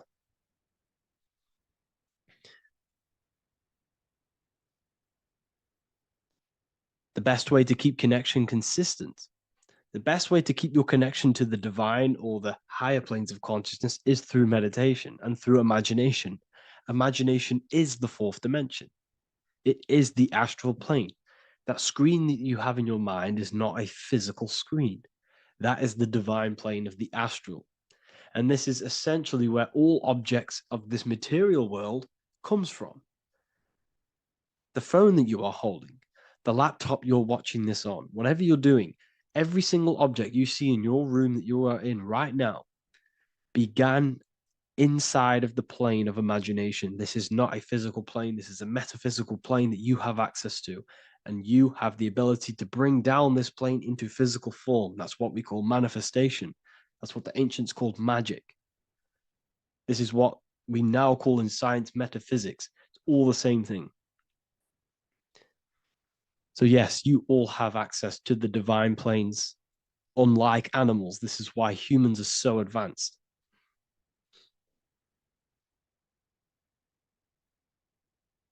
Okay. Is the pineal able to constantly activated, or is it just a temporary experience? I don't fully understand that question, unfortunately. Maybe you could word it in a different way. The real meditations on the university, legit, y'all, yes. In order to connect to consciousness, you need to sit in meditation and turn off your feelings, and the feeling of unity will come. Do I understand correctly? Yes, that is correct. So when you sit in silence and in stillness, I highlight the word stillness because stillness, when you are still, no information from your nervous system is being decoded by the brain. So when your body is still and does not move, your nervous system starts to relax and comes to a balanced state. Your brain starts to relax, it comes to a balanced state. The left and the right brain stop working. The nervous system stops working. Then, once the body, the material body is shut down, you then have access to consciousness. You can't access consciousness if the body's in such a busy state. If electricity is being fired every 2 seconds, your whole body's electrical. When you move your foot, that's electricity being fired from the brain to the foot instantly through the nervous system. Your brain, your whole body is a technological machine. So you must shut down the technological machine to access the divine that exists beyond the technological machine. Do you understand that? Did we create ourselves from the higher plane? When you say yes, you created yourself, you manifested yourself in this material form for a reason in this specific time and place. Wisdom books, are these available inside the university? Yes, they are. So anyone who joins the university, they all gain 50% off the store. So you can get anything you want inside the store for 50% off. Plus, you get the Book of Wisdom Volume 1 PDF for free. You get the Human Health Guide. Plus, you get all of the library books. There's a load of different books on occultism, symbolism, esotericism. Do you need to place your attention somewhere specific during meditation? You can do. Okay, you can do. So if you struggle, when you first start to meditate and you struggle to turn off the thoughts, think of the back of the brain, the back of your head. Don't think of it, place your attention on it. Okay, so when you place your attention on the back of the brain, this now shuts off thought because the back of the brain doesn't have any activation to do with thought. The front brain does, the neocortex. That's all to do with activation of thinking. So place your attention on either the back of the brain or your breath. What's more important, creating yourself or finding yourself? It's balance of both. So in order for you to create fully, you must have awareness of self and awareness of thought and control over the mental dialogue, the inner voice inside of you. Okay? When you control that inner voice, that is when you gain power. That inner voice is what brings commands into physical reality. Before you kick a football, there is a change in consciousness. There's a decision made in consciousness before the body takes the action. Therefore, every physical manifestation is a change of inner consciousness before it's a physical reality. You can have the reality you want through consciousness before physically having it. That's the secret to creating. But you must believe it like you know the sun is going to rise in the morning. That's how much you should know that you have that reality in consciousness through feeling and thought and imagination. And that's how you can truly create in your reality. Shrooms help with consciousness or ego. I can't really talk about that because I'm maybe uploading this to YouTube, unfortunately. But we need to clean our pineal gland first from calcification. Yes, definitely. You should go on a detox the body. Because you can't really connect with consciousness if your body is in such a dirty state. Because the brain is, your nervous system is in a state of fight or flight, trying to fight off all these toxins. So when you meditate, you're probably going to be having thoughts all the time because your brain's firing, your nervous system's being attacked through toxins. So you must detox to have a true connection with the divine. Your diet plays a big role in your spirituality and mentality. What is the most optimal food for pure consciousness? Fruits and vegetables. They possess consciousness. So when you place them inside of you, they're syncing with your consciousness. How to check the cleanliness of your body, your skin, your teeth, your tongue, your mouth. If your skin has spots, different colors on it, you're not clean because your skin is a reflection of your inner organs. Coffee's not the best for you. Coffee gives you fake energy. Okay. So what coffee does, that buzz you get off coffee is actually the toxic effect of the chemicals reacting with your body. If I'm inside the university and wanted to buy your book, you said it would be 50% off because we are your student. Is that automatic or we need to have a code? You will have a code. Yes, I'm going to releasing a code for all the students after this. Caffeine equals neurotoxin. Yes, it fries your brain, it fries your nervous system, it fries your dopamine receptors. Will the Q&A last week about money symbolism be posted? Oh, I didn't post that. That's my bad. I totally forgot. I will post that after this. Thank you for reminding me. How to detox the body. The best way to detox the body is going through a week cleanse of fruit. So only consume fruit, sea moss, and cayenne pepper, and lots of freshly pressed juice. Do that for a week or 2 weeks, depending on how you feel, and then start to fast. You will lose weight, but you're not losing weight. You're losing impurities.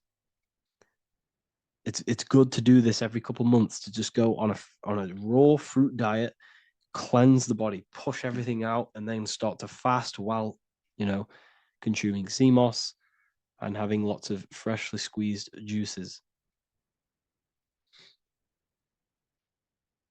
What is an alternative for coffee? Something with high energy levels. Okay, we're not taught the most simplest thing about the human body. It is an electromagnetic machine. It's electrical. It runs off electricity. The only energy you need is electricity, and that is found in fruits, vegetables. If you want energy, drink pure, fresh, pressed juice. That will give you more energy, more electricity than coffee. Can we cleanse ourselves through oil pulling?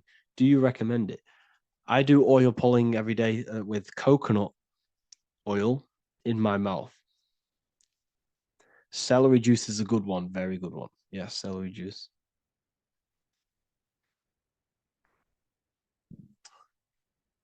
Any more questions? What kind of music do you listen to when lifting? For me, rap, hip hop push me work harder, but I know it's terrible for my subconscious. Yes, very. At least you're aware of it. You should be definitely try and stay away from the hip hop music. Try and stay away from anything that's talking about anything negative, because it's all programming your subconscious. And your belief system is your reality, people. Your belief system is your reality. Okay? So look after your subconscious. That's what's controlling your actions. 90% of your actions on a daily basis are controlled through your subconscious beliefs. Okay? I listen to a lot of Pastel Ghost. I listen to a lot of let me get my playlist up. It's all like background music for TikTok. Do you know what I mean? Like Pastel Ghost. That's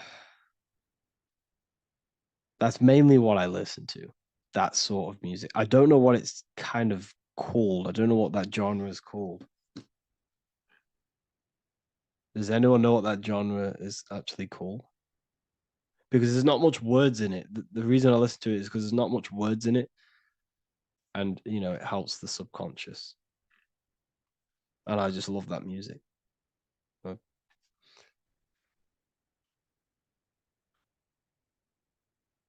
Like lo-fi, yeah, a bit of lo-fi.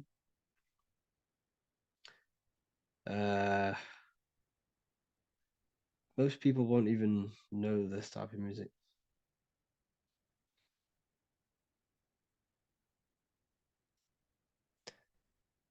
Can you tell us how you use cayenne pepper? So I mix it with freshly squeezed orange juice every morning. So the first thing I have, empty stomach, I have a teaspoon of cayenne pepper, mix it in and just down it every morning. And sometimes at night. The feeling you get in your stomach after putting cayenne pepper on an empty stomach is absolutely amazing. It tingles in your stomach. It kills parasites. It kills all horrible organisms.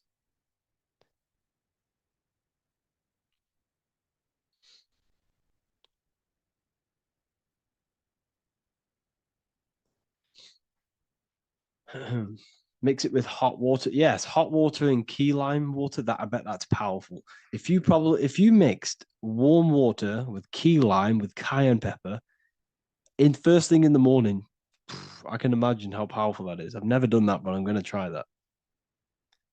Do you use sea salt? I don't know what to think about sea salt, to be honest. I try and stay away from it. I don't know whether it's good, don't know whether it's bad. I'm kind of mixed on it. Mixed information. I've heard people have benefits. I've heard other people say stay away from it. So I don't know. I just stay away from it. I'm not too sure on it.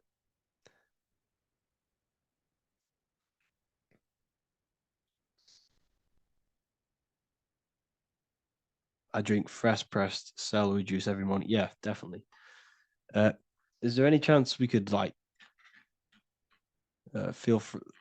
move to esoteric occult questions?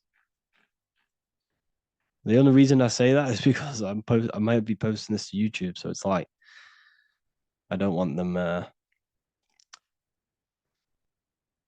thinking I'm giving health advice, because I'm not. This is what I do. I'm not giving anyone medical advice. This is what I would do to myself. Because I can probably get in trouble for that. So the subconscious is the all-knowing. It is the all-seeing eye. The subconscious knows everything. Your conscious mind does not.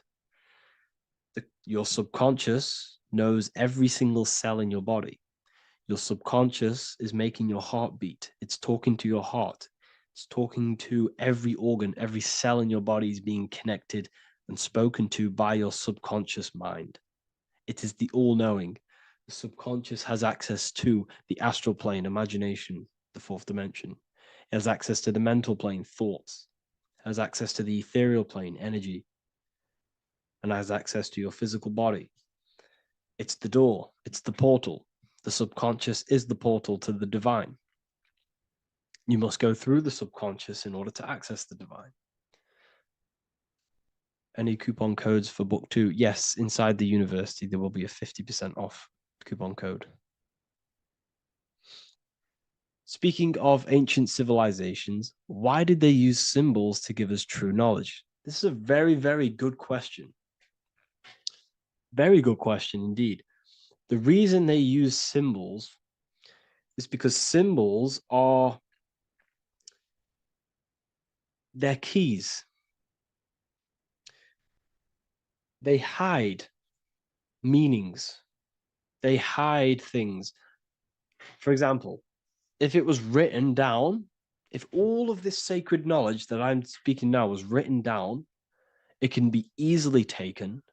It can be easily misused. Someone can take it, read it, and steal it and misuse it and abuse the world and create horrible things. The reason they use symbols is because they're hidden. They hide the teachings. Only the ones who possess the key, that possess the knowledge, can read the symbol. So the symbols act as a guard towards this higher wisdom, this higher knowledge, which gives you power.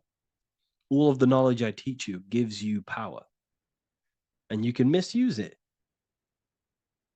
You can misuse your imagination. You have no clue, unless you've put this into action, how powerful your inner consciousness is. You can become a Okay, listen. If you hate your job, it's not the job that you hate. Think about it. It's not the job that you hate. The hate is coming from your inner consciousness. It's the state of consciousness that you hate. So what does that tell you? You can change that inner consciousness to another reality, the feeling of another reality. You can become that consciousness within before you actually externally have it. And by becoming and knowing that reality, that's what produces effect on shaping your outer world. When you really, truly know that reality inside of you, of being free, of being wealthy, of having abundance. Your outer world has no other choice but to rearrange itself to your new inner state of consciousness. That's what magic is. It's manipulating your inner state of consciousness. It's convincing yourself that you already have it, not believing it, knowing it. Okay? Knowing is different than believing. Believing is a lie. You should know thyself. Okay?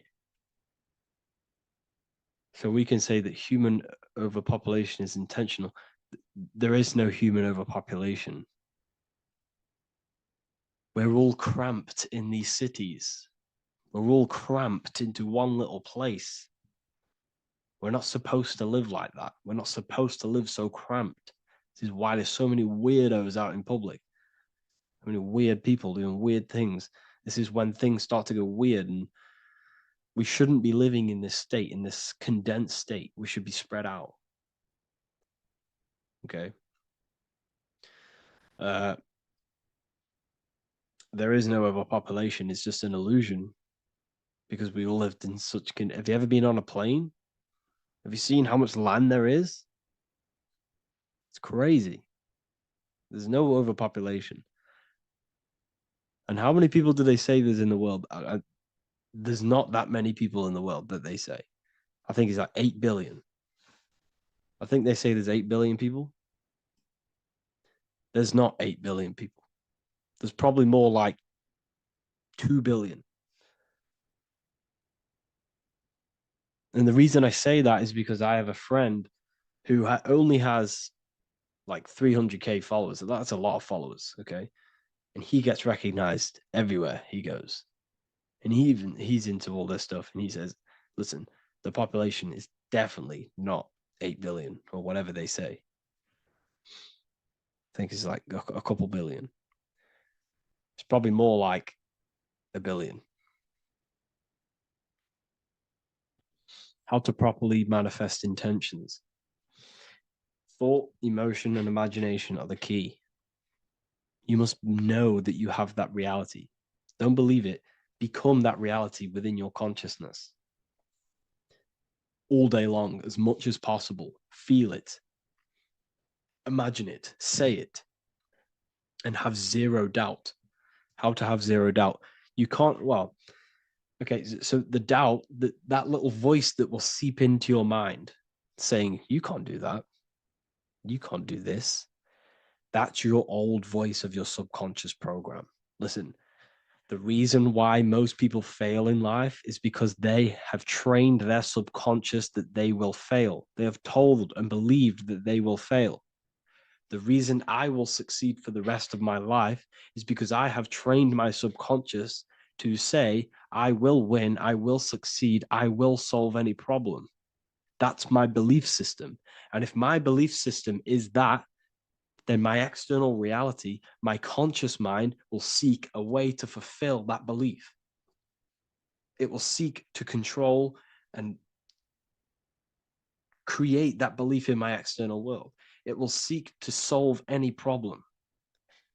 I've trained my subconscious mind to know that I already have the reality, to know that I'm abundant, to know that I have everything that I already need. Therefore, if any problem comes, I can sort it straight away. But most people have a different belief. It's not your fault. We've been kind of manipulated and told this, that they will fail, that they can't do anything, that it's too hard. And that basically casts a spell on the conscious mind, where your conscious mind is just like, no, I can't do that, because of this subconscious belief that you hold. So you must reprogram your subconscious that you can do it, that you will solve any problem, and that you are abundant. That's the reason why successful people succeed. It's because they have a complete different mind state, a complete different belief system in their subconscious.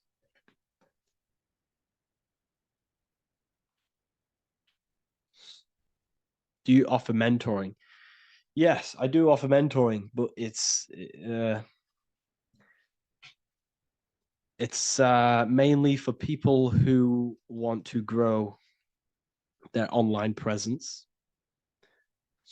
and for the amount of value and transformation that I can place into your life, and the time that, well, the price of my time, it will be a higher price tag. But your life will completely change if you join my mentoring. Because I will transmute your life. I will transmute your mind, and I will transmute your whole reality. Because I could tell you exactly what you need to do. How to have super genius power pulling information from the source. Okay, so you can do this. I talked about this in Book of Wisdom, Volume 2, if you've read it. This is a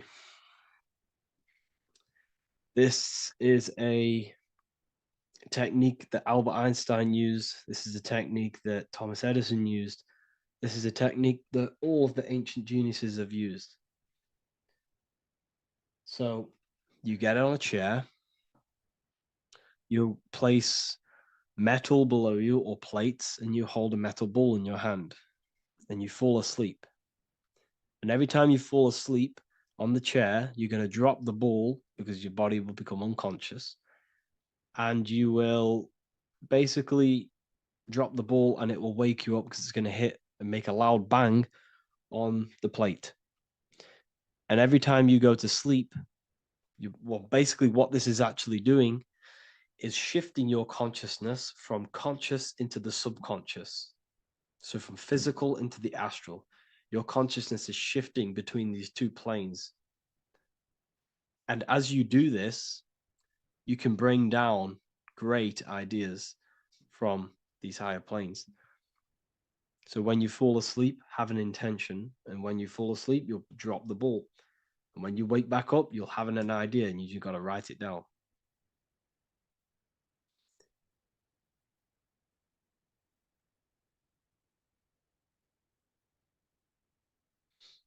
How to balance chakras. Don't focus on balancing your chakras. Focus on the mind. The mind is the cause of the chakras being blocked. If you have a blocked throat chakra, this is a problem in your mind, not the chakra. You see, the chakras are a result of the mind. You transmute the mind, you can transmute the chakras and cleanse them.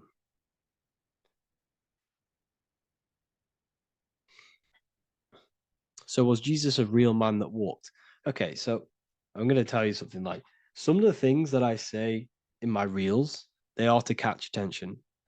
So if I say the first thing on the reel, Jesus never existed, straight away, you see that, it's going to trigger you. It's going to trigger Christians. It's going to trigger people. So yes, I do say things to catch attention. The reason I do that is because I have to, in order to catch attention. Maybe there was a Jesus who walked. So in the past, I have said Jesus never existed. Yes, this is to catch attention, to boost the reels, views, and comments and stuff like that. Maybe there was a man who was called Jesus and walked the earth. But listen, he was not the Son of God. You are all the Son of God. Jesus represents an archetype. He represents morals. He represents a way of living that you should embody in your life, not to worship. We shouldn't be worshiping this man. We should be embodying his qualities into our lives so we can become Christ consciousness, so we can live in harmony with our mind, emotions, body, and spirit. Okay? He was not the Son of God. You are all the Son of God. We are all God experiencing himself in a three-dimensional divided form. God is oneness, and he created a divided world so he can experience himself. Why do you quote from the Freemasons oft times? I don't recall me looking at Freemason quotes and quote them. I just simply, when I post a quote, I literally just, whatever comes to my head, I just whack it into Telegram or Twitter. Are dreams tied to your subconscious, and how do you understand them? Okay. Dreams and astral projection are two different things. Astral projection is your soul leaving this plane into the collective consciousness, into the collective mind, the collective astral plane. But dreams are basically the astral plane, but it's your personal astral plane in your personal subconscious. So when you dream, you're entering your own consciousness, you're entering your own subconscious. Every character, every event that happens to you, everything that is said to you, everything that happens to you in your dream is yourself pushed outwards, and you're basically experiencing your own mind. If something scary comes up in your dream, this is your belief, this is something in the back of your mind materializing and coming to you and showing itself to you. So in order to understand your dreams, it's basically suppressed emotions, suppressed thoughts, all lingering in your subconscious materialized. Okay. A few months ago, I'd have concurrent dreams of getting in a car crash that lasted for months. Then one day, out of nowhere, I got into a really bad accident, and that low-key bugged me out. I didn't know if my mind was trying to warn me or what. You can explain that. Okay. If you are having dreams about having a car crash, this is a belief. Okay, so let me tell you something. Let's say you're a drug dealer, okay? And you live in fear every single day of the police coming to you. This dealer, every day, is worried, he's scared, and he lives in fear of the police getting him. He was believing it. This fear, this emotion he was feeling on a regular basis, repetition, and the emotion is basically impressing your subconscious. It's impressed his subconscious that deeply that he now believes it. It's now become a belief. So one day the dealer gets caught and he goes to prison. Let me tell you something. He placed himself there because he created a program, a belief in his subconscious of the police. And his external reality is now in a prison cell. But that prison cell is just an external manifestation of the prison cell of fear he installed in his subconscious mind. The four walls he's now trapped in is just basically an externalization of his own belief system that he created through consciousness, through the subconscious. If you embedded your belief that you will be in a car crash, you will be in a car crash. He placed himself there. He materialized that reality through the thought, through the emotion, through the belief. He put himself there. You see? So if you were having dreams, this was maybe, it could have been anything. You could have watched a program when you were a child about a car crash and that maybe scared you, or you saw a car crash when you were very young and that scared you and that impressed your subconscious. Then you had a dream about it. Then you started to believe it. And then one day, bang, it happens. That's the power of the subconscious mind. It holds control over you. It holds control over every aspect of your reality, of your being. So, I hope you all enjoyed this live. I'll see you all inside Ethereal University. I'll be posting another lecture this week. And yeah, let me hold on.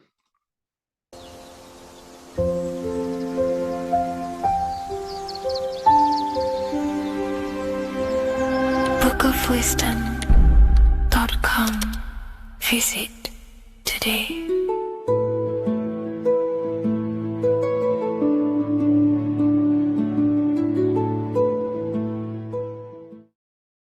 How are we all doing, people? It's Revival of Wisdom from the Wisdom Academy.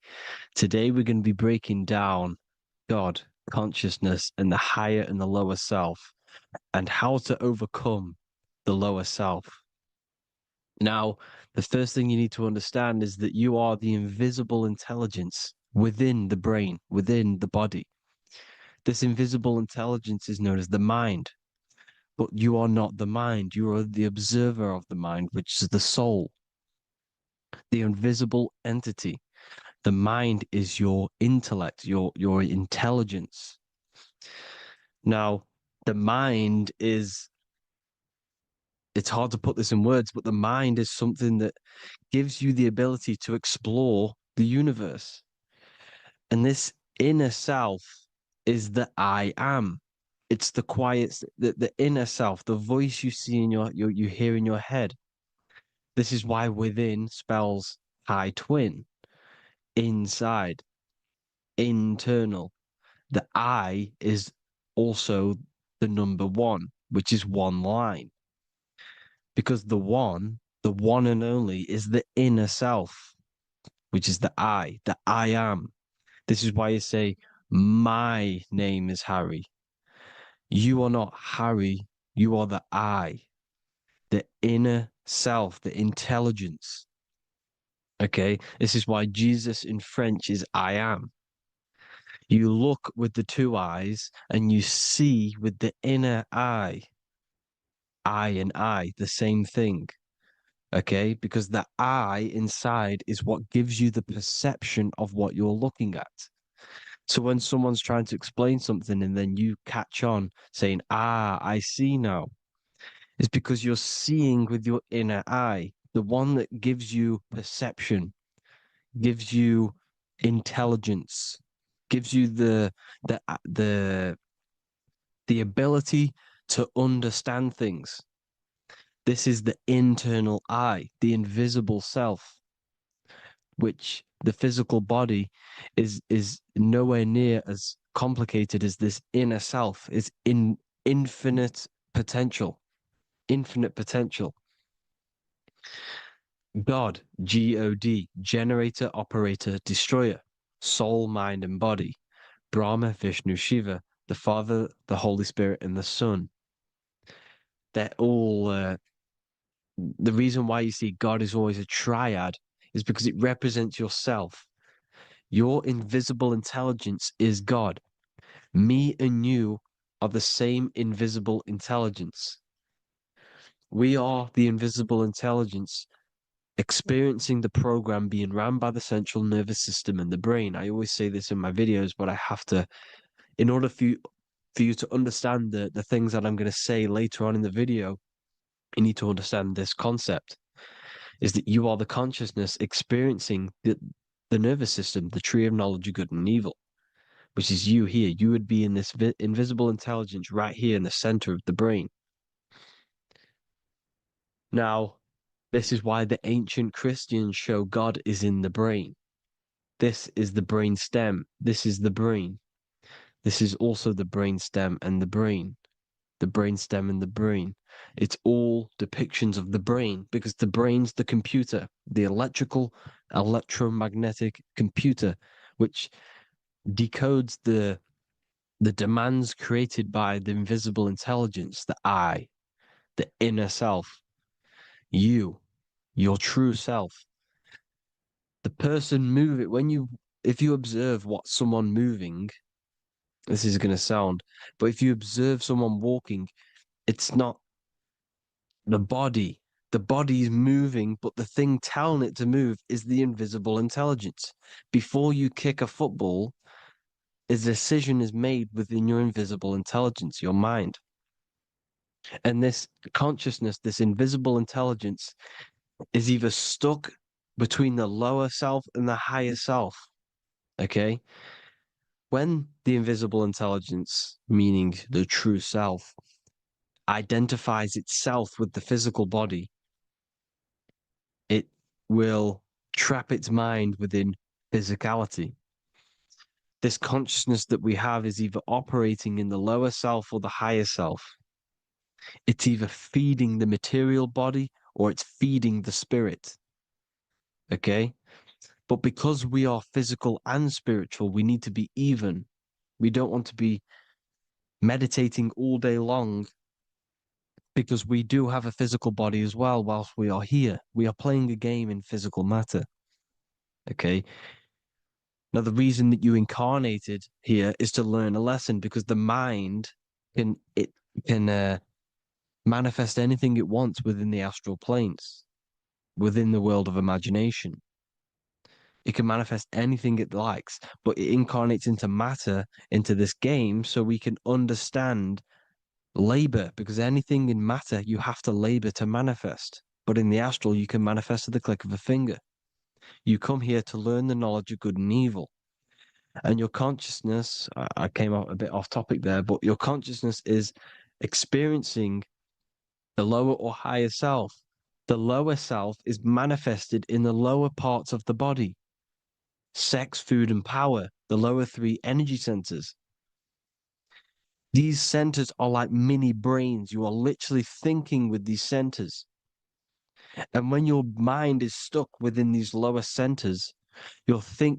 Have you ever heard the term of thinking with your penis, or thinking with your, you know what, as a man? Even females maybe, but mainly this is a boy saying you're thinking with your penis. This is a truth. It's truth in plain sight. You think with these energy centers. When you're living off the lower three centers, all you care about is sex, food, and power, eating, sleeping, and greed. Power's kind of like greed. Now, when we move up to the higher parts of the body, when we live our life within the higher parts of the body, this is considered heaven: love, expression, intuition, and wisdom. This is what we need to be aiming to do, moving out of the lower half of the body and living our life within the higher self, the higher parts of the body, thinking with the higher energy centers, thinking with love, expression, intuition, and wisdom, spreading love, expression, intuition, and wisdom to others. Heaven is even. This is why Jesus is pointing at the heart chakra, always pointing at the heart. Earth rearranged his heart, because in earth you're manifested as a physical being. You're in the heart, good and bad. You need to be balanced between the good and bad, because love can be a demon too. That's a whole nother video, but love can be a demon. Now, the seven chakras are known as the seven seals in the Bible. When the Lamb opened the seventh seal, there was silence in the heaven for about half an hour. This is a verse from the Bible. The Lamb is Aries, which is the higher brain, the cerebrum, Ram, Aries. Because when the Ram opens the seven seals, you enter the kingdom of heaven. Because these chakras seal your invisible intelligence. They seal your true self. You are behind these seven seals, your true invisible self, your true consciousness. Because behind these seven seals, you do not think about anything materialistic. Your intelligence is not material. It's not physical. It's not from the physical world. It does not desire the physical world. The body is the beast. The body's the animal, the lower self, which can corrupt our intelligence. It can corrupt the intelligence. Okay? Now, we need to balance these chakras so that we gain a deeper connection between this intelligence and the brain.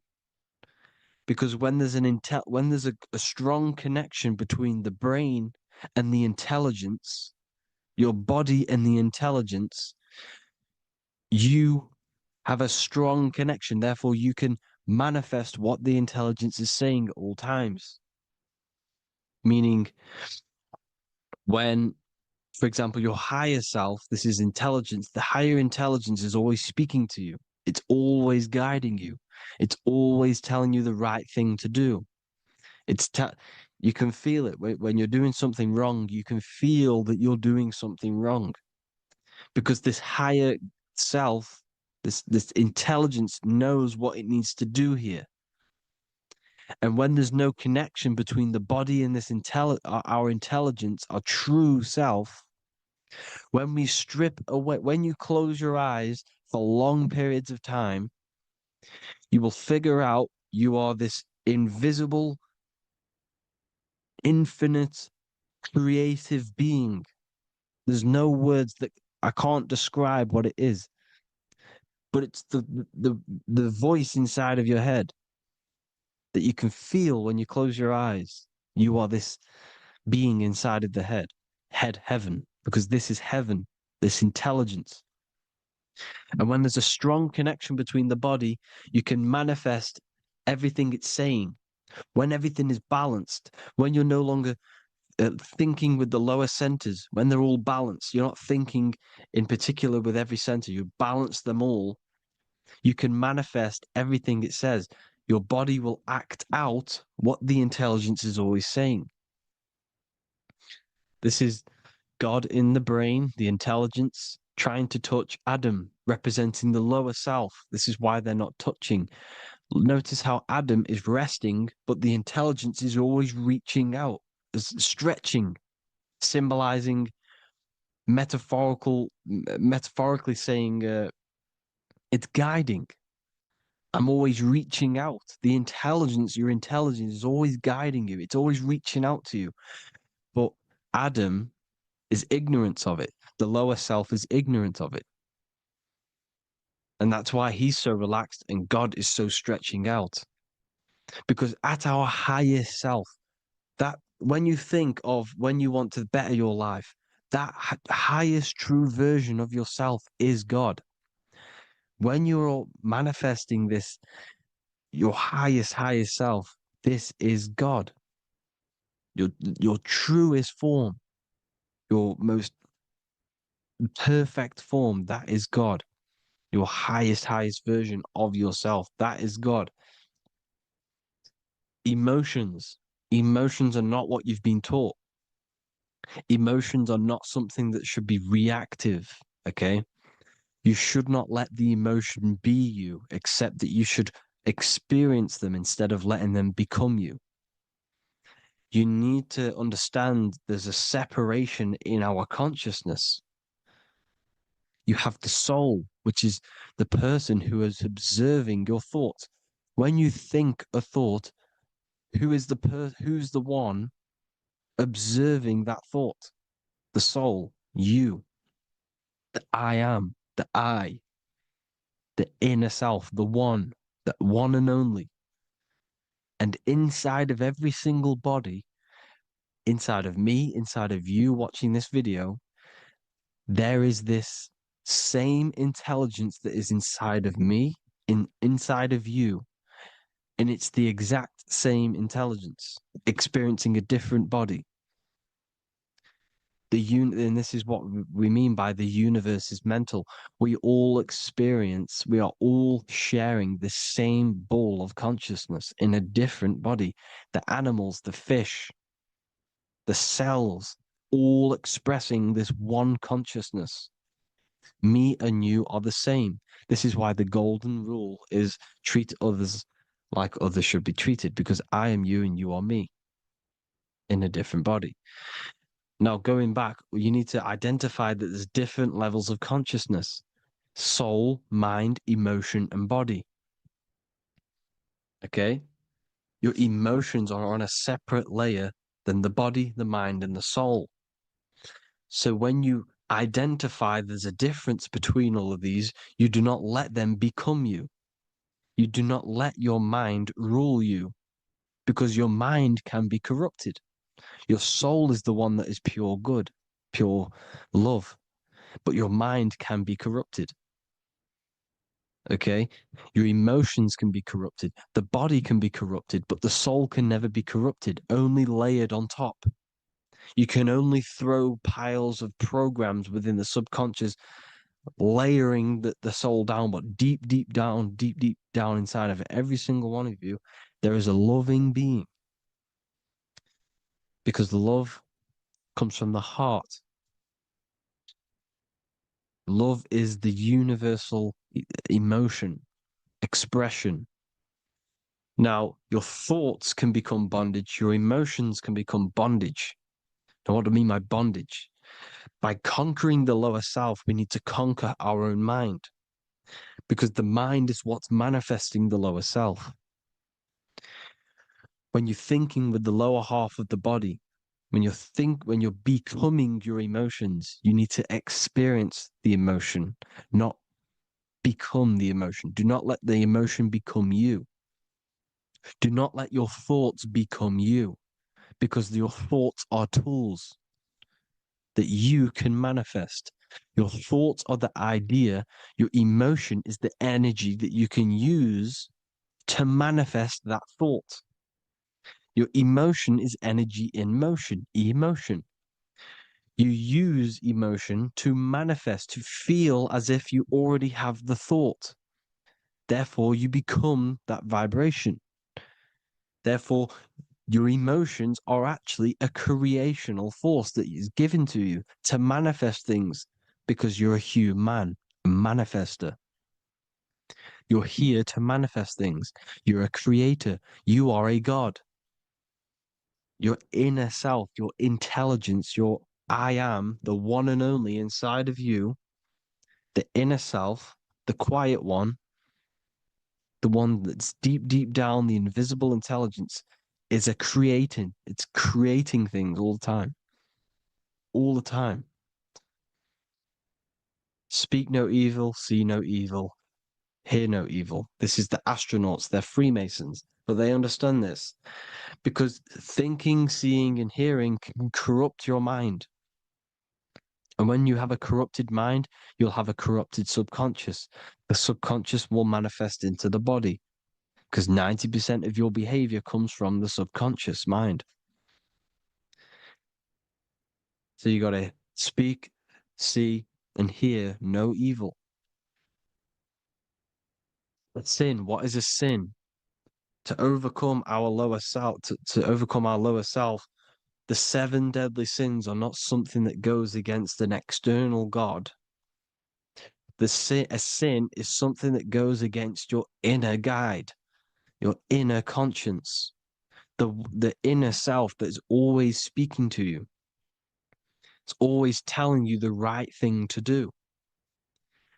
A sin is something that goes against this inner guide. And this is why you can feel something where you can feel you're doing something wrong.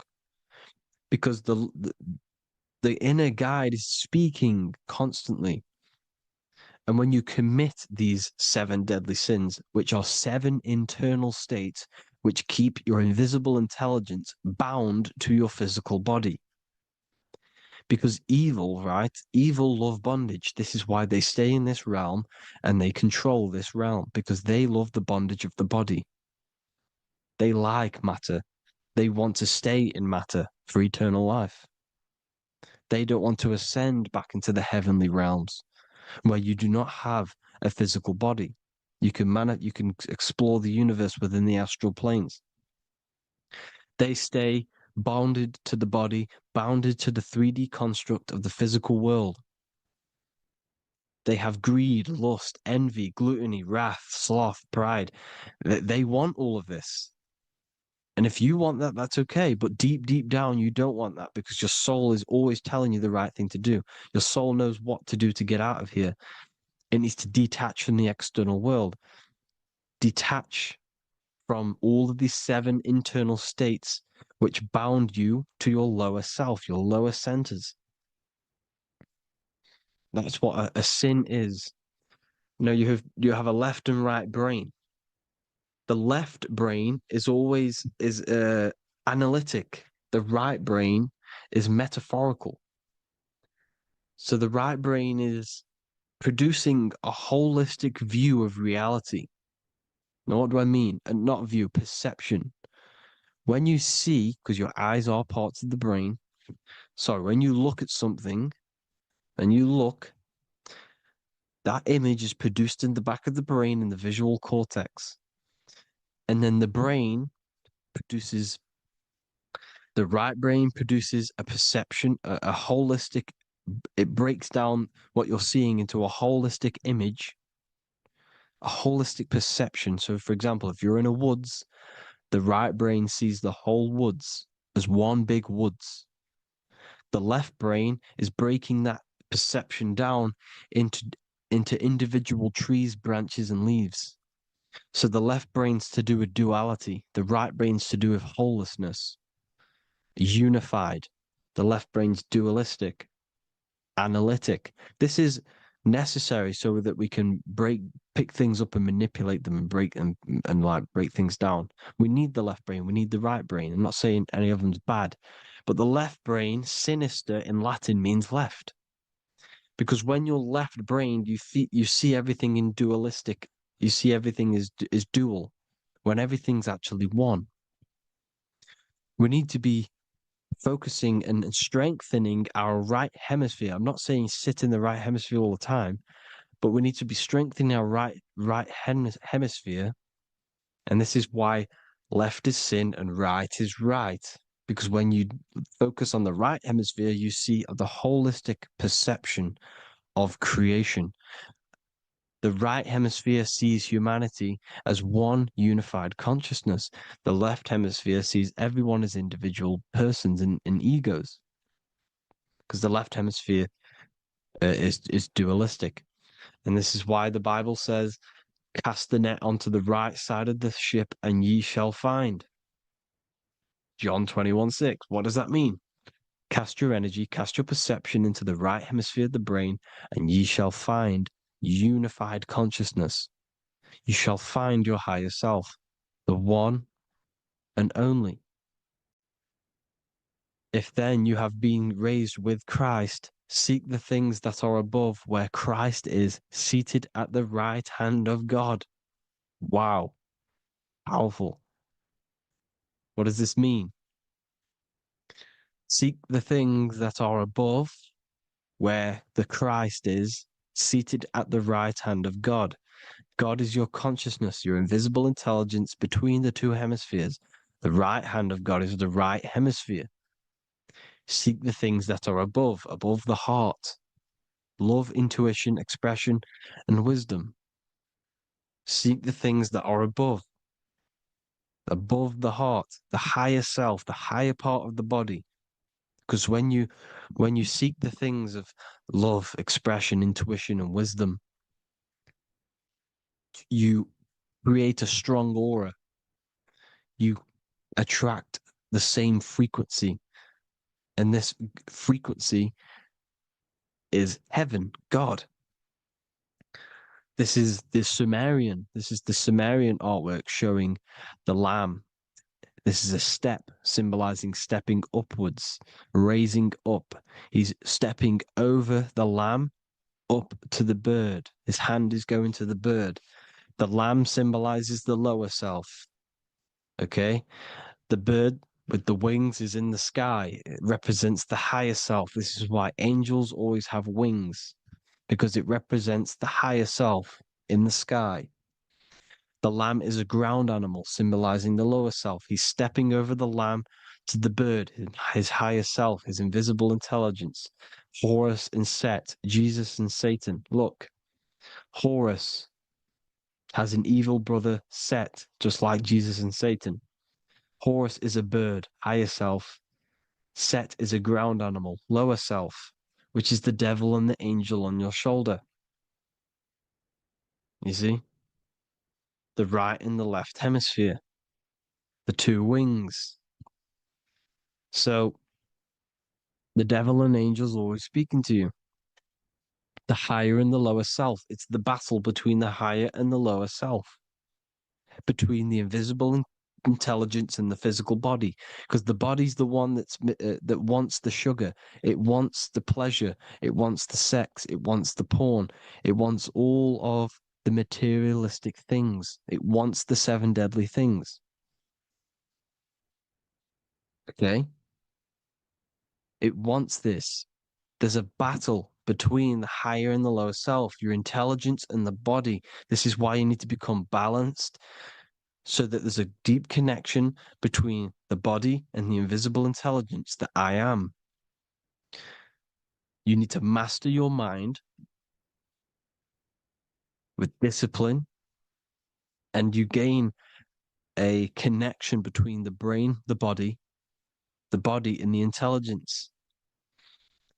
Resurrection, transmuting sexual energy. Okay, this is important. Res is resh, which is Hebrew. The early Hebrew resh symbol is the head. This is the head. Resh, erection. Erection is a sexual stimulation. Resurrection is rise erection. You got to raise your sexual energy up the base from the spine to the head. This is the Christ, the Christos.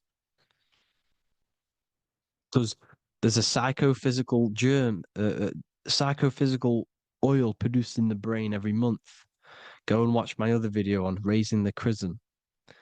Okay, and every month there's this fluid produced in the brain, which takes 2 trips, because one's produced by the pituitary, one's produced by the pineal, magnetic female, magnetic and electric charge, and it takes 2 trips down the spine to the solar plexus, the bread of life in the Bible, or Bethlehem in the Bible, because the River Jordan's your spine. Goes down to Bethlehem. It gets born in Bethlehem, just like Jesus. Because when this oil travels to the solar plexus, it creates the seed, the seed of life, and it feeds the body, all the central nervous system, all the cells. It regulates the blood, does all sorts of good things for the body, this oil. Now, when you save your sexual energy and you raise your resurrection, you await the Christ, you raise it from the solar plexus or the sacrum bone up to the brain, you activate 100% of the brain, and this is the true resurrection of Christ. Instead of wasting the energy and giving away your sexual fluids, because behind the fluids is the energy. So when you release that fluid, the energy is out there. You've released the energy. Your sexual energy is the most potent emotional force a human could possibly feel. Same with any animal or anything. The sexual urge, the sexual emotion is the most powerful, potent emotion that you can feel. It takes over the whole body. When you feel sexually aroused, it takes over everything because it's so potent. And when you fight the serpent, when you fight the sexual energy, which is shown here in the Egyptians, the cat cutting off the head of the serpent, or Hercules fighting the serpent, or in the Greek mythology fighting the 7-headed dragon, the 7 chakras. The serpent is your sexual energy because it symbolizes your kundalini. When you fight it and you transmute this energy, instead of releasing it, instead of acting sexually on it, you can transmute the energy, transfer it from the solar plexus up to the brain. You can also do this with other tasks. Instead of releasing it, instead of raising it from the solar plexus to the brain, you can use it for other things. So, for example, you want to think critically. You can use it for critical thinking. You can use it for going to do exercise. You can transmute sexual energy into anything, but you can do this. You can raise the sexual energy, and you can use this energy to push the cerebrospinal fluid from the solar plexus up through the spine, up the 33 vertebrae to the brain, and it'll activate 100% of the brain. And this is the resurrection of Christ. Jesus was never dead. Jesus was never rose from the dead. It symbolizes the Christ, Jesus Christ. Christ is Christos, which means oil in Greek. The resurrection of the Christ, the Christos, the oil. When it activates 100% of the brain when it's raised, and it can regulate all the systems, it can regulate all the blood, it can regenerate the body. And this is the true Antichrist. They don't want us doing this process. The Antichrist is not against Jesus. It's against the fluid in our body that makes us live hundreds and hundreds of years and makes us live as gods. This is the true resurrection. And when you fight the serpent, you fight your sexual urges, your sexual emotion, the most strong emotion that you could ever feel. you can do this process. And this is the true secret of transmuting sexual energy. Because when you transmute the sexual energy, you can become a god. And this is why Hercules is fighting the serpent. Notice how the serpent is low. He's reaching down to it. It represents the lower self. Because the lower self wants the lust. It desires sex. The body desires sex. There's a fight between the higher and the lower self. But when there's balance, there's even. Heaven is even. When there's evenness between these, this is the kingdom of heaven. This is when heaven is on earth. So at our highest levels of ourselves, the highest level of our intelligence, this is God. God is something that we manifest. We need to achieve Christ consciousness by battling the body. There is no battle outside of the physical body. It's an internal battle. Jesus and Satan have been externalized. Nothing exists outside of you, because I explained in the beginning how you are the consciousness experiencing the central nervous system. Therefore, there is nothing outside of you. It's all internal. Jesus and Satan have been externalized. Why? Because it's business. The church is a business. It's all a business. They've created these figures to be historical when they're not historical. The Bible's not historical. It's all externalized. It's called exoteric, when the truth is esoteric, internal teachings. So, anyways, people, balance the chakras, balance the two hemispheres of the brain, balance the conscious and the subconscious. Balance is perfect, the yin and yang. You are spiritual and physical. You live in day and night. You need to be balanced. Oneness. Seek oneness. And this is the true kingdom of heaven. And when we all realize that we are all the same intelligence, the same consciousness expressed in different bodies, when we all realize this, we all realize we're all one. Doesn't matter what race you are. It doesn't matter what race you are, where you're from, your nationality, because none of you are actually from here. None of you are from the physical world. You're manipulating the physical world through the physical body. You are the I am. We all have a soul. Every single one of you has a soul. We all have souls. The reason why they say some people don't have souls is because they're trying to suppress your mind. They don't want you to know that you have a mind. That sounds crazy, I know. But a lot of people haven't realized that they have an infinite intelligence called a mind. And behind that mind, if you can observe your thoughts, the person who is observing the thoughts, you have a soul. Everyone has a soul. Don't listen to all these people saying some people don't have a soul, some people do. We all have a soul. Every single one of us. So anyway, you need to break the lower nature of yourself. At our highest levels, we are gods. Our intelligence, our universal intelligence, the I am, the intelligence that's inside of the brain, is God. Our minds are being corrupted within believing that you are the body, and by the result of this is a society like today, because everyone thinks they're the body, and everyone's living in the lower nature of self, where everyone only cares about themselves. But when we realize we're all one big consciousness ball, we're all the same consciousness expressed in different bodies, there will be peace. So thank you all, people. If you do want to learn more, if you do want to read my book, it's called The Book of Wisdom. I'll put it in the description. It's an amazing book, people.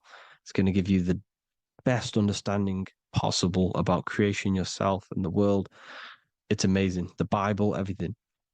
I have just launched a new cymatic library. A friend of mine has just added this to the website. He creates beats, and he creates the purest beats. So they are actually the frequency that it tells you.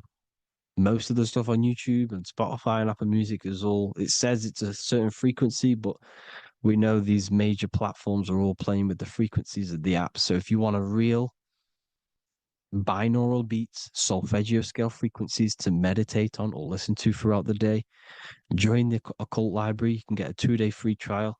I'll put the link in the description. Thank you all, people. Hope you all enjoyed this video. God bless you all.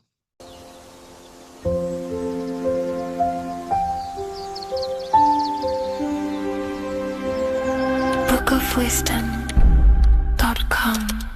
Visit today.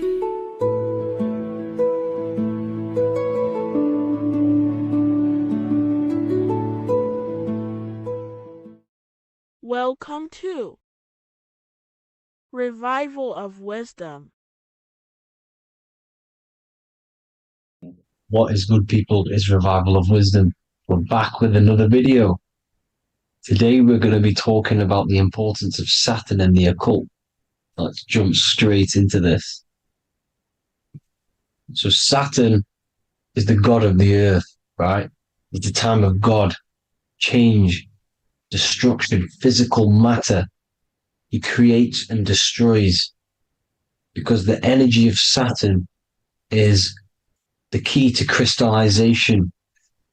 It wraps things in physical matter, right? He creates everything, all life forms, and he takes things back, because the day that you're born, that's the day that your expiry date is coming. The time is ticking until Saturn takes your life. This is why he's known as the Reaper. Okay? As he's personified as eating his child here in this ancient Roman painting. As you can see, he's eating the child. We are all children of Saturn, right?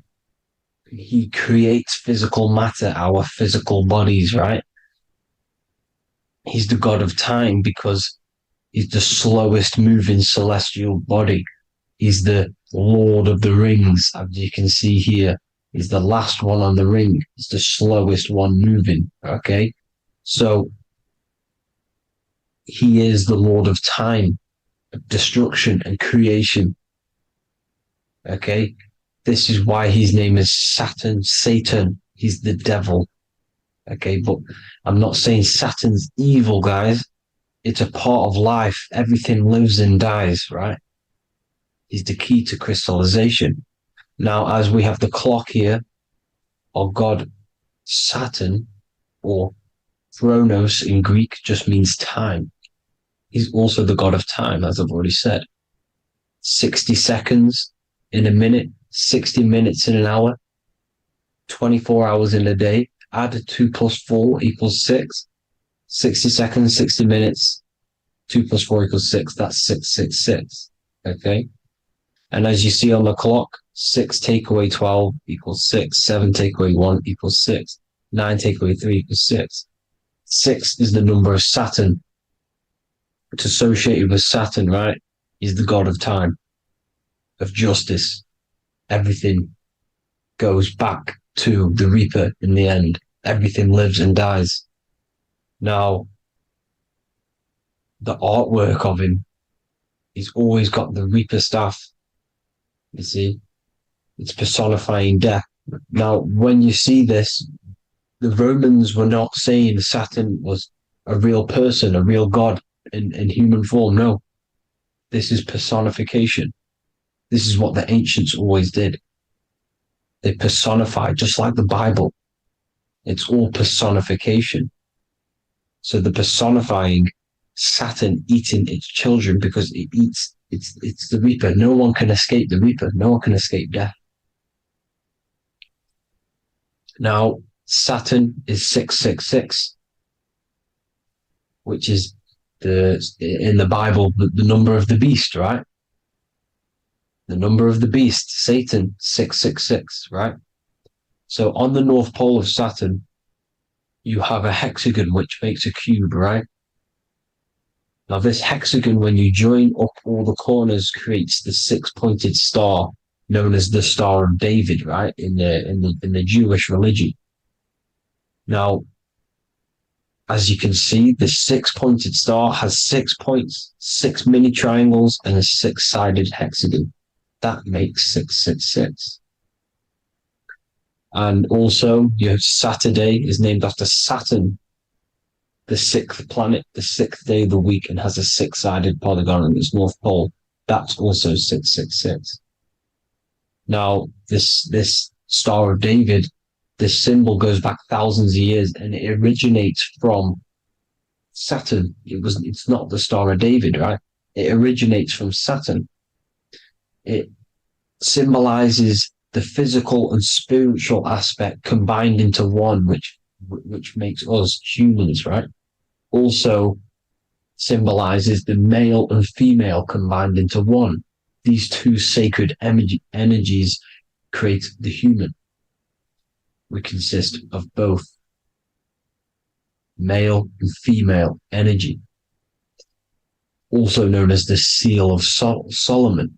And we all know if Solomon was a real person, he talks about communicating with 72 demons. He could apparently, in the text, he could communicate with 72 demons, and this is sorcery. This is black magic.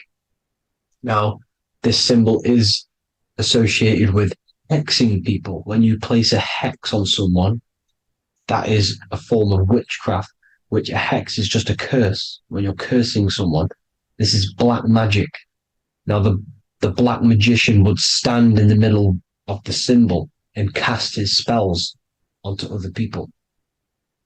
Now, this symbol is obviously on the $1 bill, twice on the $1 bill. And it's very, very ancient symbol. And it originates from Saturn. And let's keep going. So the cube. So I've just said how you see the cube on the North Pole of Saturn, right? The cube is limited. It's a 3D shape. It symbolizes limitations to the physical 3D dimension, the third dimension, the physical realm which we are in. Now, as you can see, the color associated with Saturn is black, right? Black is infinite potential. Black is the creation of all things before there was light. Light is born out of blackness, darkness, okay? Now, black is physical matter. And as you can see, the black cube, black symbolizing physical matter, the cube being limited, as the physical realm that we are in is limited. It's not like the fourth dimension where everything can exist in a thought. The third dimension is limited, right? And this is what Saturn is. It limits you to the 3D 666. Your body limits you to your physical body. Now, these black cubes are placed everywhere. As you can see, Australia, Denmark, Manhattan. There's one in New York. As you can see, the Apple have a cube. The Nintendo GameCube. Trump Tower is a black cube. This is worshipping the energy of Saturn, the god Saturn. Okay, it's not a god, it's a celestial energy. However, it rules over Earth because it pretty much created the physical realm. Now, as you see, when you go to a funeral, you wear black, a black suit symbolizing Saturn, which is the color associated, black. And as you see in Mecca, they walk around the black cube in rings. As you can see here, they're stood around in rings, like the Saturn, the rings of Saturn. The Mercedes symbol. You probably wouldn't notice that, but yes, it's Saturn. And when you graduate from university, you wear a black cube on your head. This is all symbolizing Saturn. Okay. Now, as you can see, the Jews here have a black cube on their third eye whilst they pray.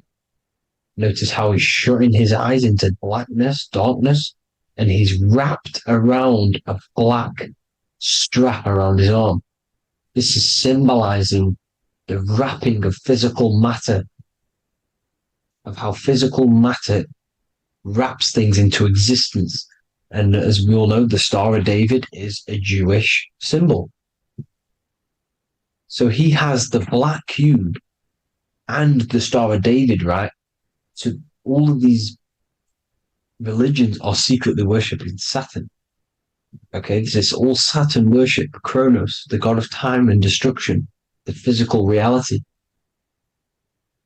Now, as you can see, it's symbolized everywhere in all major corporations. Pepsi, internet, that's obvious. NASA, of course, NASA. NASA means to deceive in Hebrew. Universal, Walkers, that one's so obvious. Nike, Toyota. So many different ways they symbolize it. You either see the rings of Saturn or the black cube, as I just showed you here, the Nintendo and the Mercedes, right? It's absolutely everywhere. Now, they also use 666 to symbolize it, as I've just broken it down to you. 666, the World Economic Forum. We all know how they're trying to enslave us into this new world agenda. Google Chrome, CERN, Disney, Coca-Cola, Cadbury's, all of these have 666.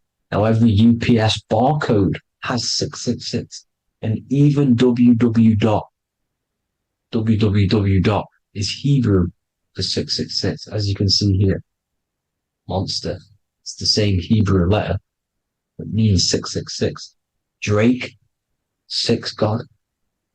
That's his God, Saturn.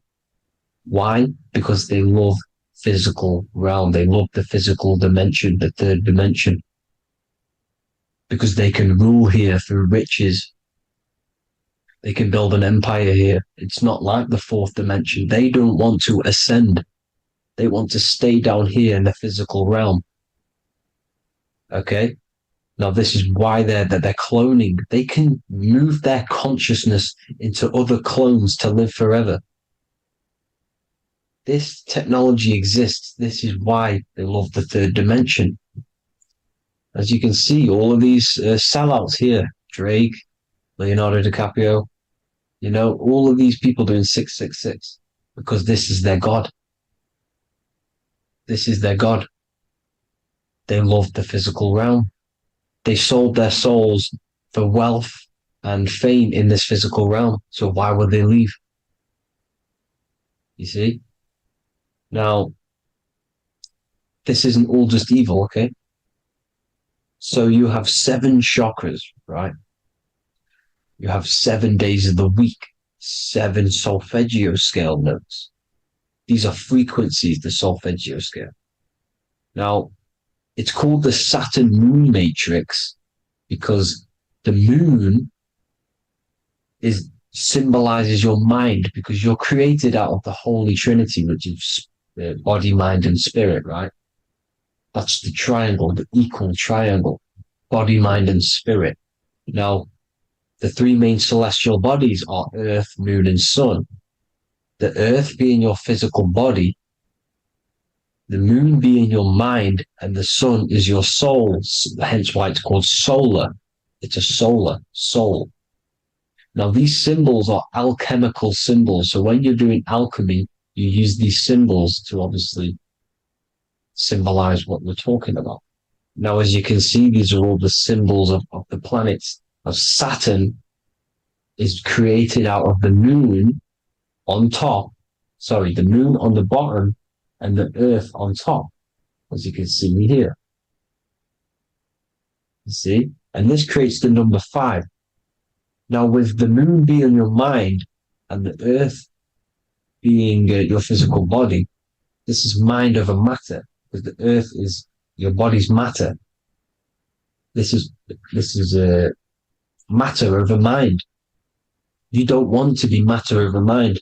This is low states of consciousness. You won't be mind over matter. You see, to manipulate matter, to create your own reality. Now, obviously, we all know Saturn is associated with the lowest chakra, which is the root chakra. This is to deal with your animal instincts.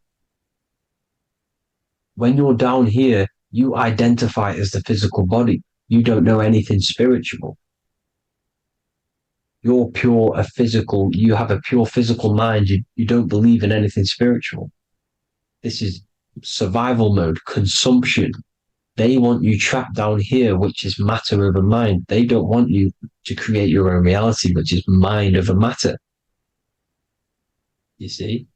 Now, that's what Jupiter is. Saturn is the moon on the bottom and the earth on top. But Jupiter is the moon on top with the earth on the bottom. That's mind over matter, you see?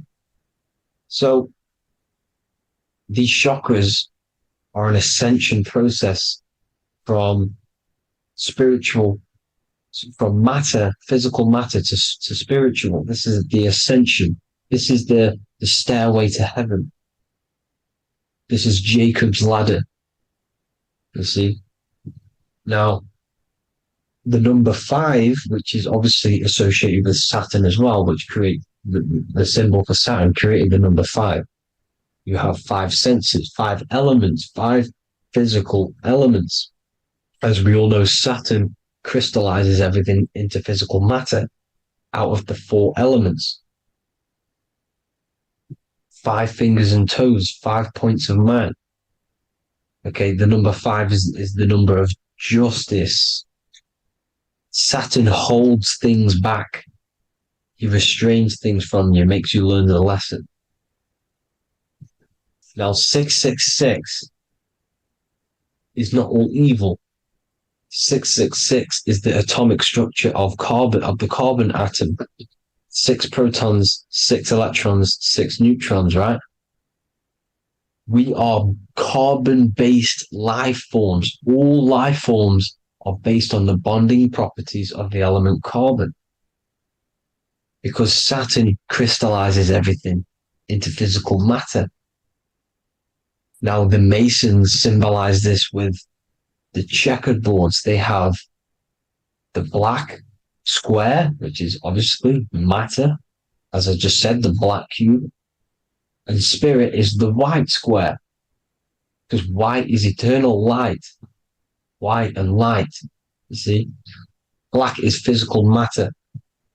Now, this is what we are. The point of our soul is to transmute from matter to spirit. But these are interchangeable. This is the constant cycle between spirit and matter, spirit and matter. High vibrational matter turns into spirit. Low vibrational spirit turns into physical matter. You see? Now, we are carbon-based life forms. This is what 666 is, the number of the beast. When I say we, the physical body is the beast. It's the animal. It's the carbon suit to operate in this physical dimension, in this physical realm. See? It's the vehicle used to operate in this physical realm. But your mind isn't from this physical realm, you see? The brain is the physical manifestation of the soul. Okay? So, as you can see here, the spine is an extension of the brain. Everything goes back to the brain. This is literally what your physical body is. You see, this is the nervous system, and everything reports back to the brain, and everything's controlled from this control center. And this spinal column, at the top of the spinal column, is your third eye, which is known as the pineal gland.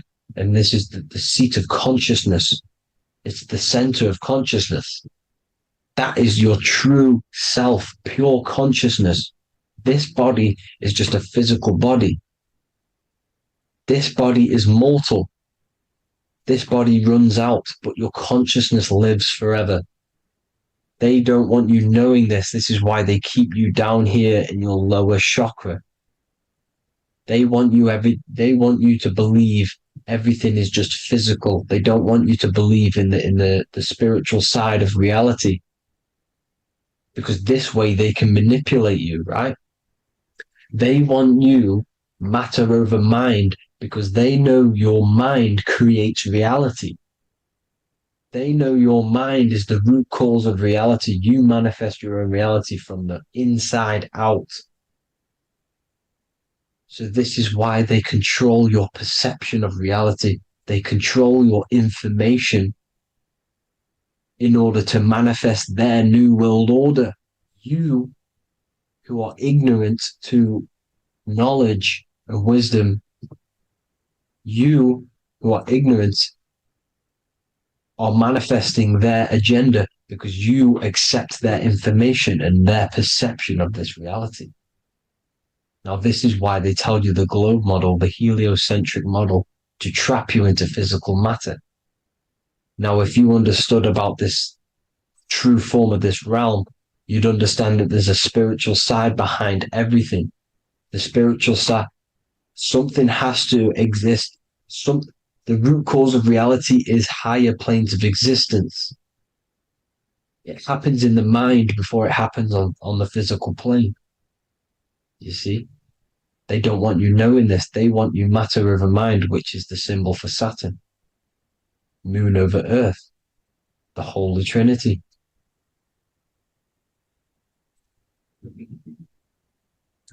Now, as you can see, the cube also makes IXXI. This is Roman numerals. This is Roman numerals, and when it's translated from 911. Yes, 911. This is the secret code of the One World Order. The two twin towers, when the two become one. Okay, when the two become one, this is how you reach the higher states of consciousness, the physical and spiritual. Now, as you can see, the 9/11 memorial are two black cubes. It's two black cubes. This is all Saturn worship. Now, I'm not saying that Saturn is an evil celestial body, right? No, everything has a good side and a bad side, right? It's duality. The spirits of Saturn on the dark side are the most evil demonic spirits. Now, these are the spirits that these are invoking through these rituals, right? Yes, 9/11 was a massive ritual. It's a satanic ritual, okay? Now, we all know Elon Musk. Elon Musk is coming with the mark of the beast. And English gematria, this equals 666, right? 666, as I said, is the number of the beast. You are the beast, your physical body. You see how the Bible twisted things up to make things more confusing, right? But it's there. You just have to have the knowledge to be able to read the Bible properly. As we all know, we had this virus. I'm not going to say the name because I'll get flagged. This virus adds up to 666 because this is all part of the New World Order. It's all part of keeping you in this physical dimension. Okay? Now, as you can see here, Novus Ordo Seclorum on the back of his shirt, on Elon Musk's shirt, this is also on the $1 bill, Novus Ordo Seclorum. This means New World Order.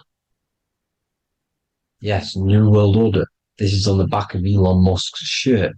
And as you can see here, he owns Neuralink, which is the brain chip which they're going to be putting into implanting this onto your brain.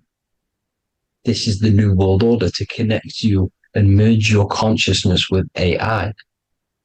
Neuralink and Meta, he owns Meta as well, which is the metaverse.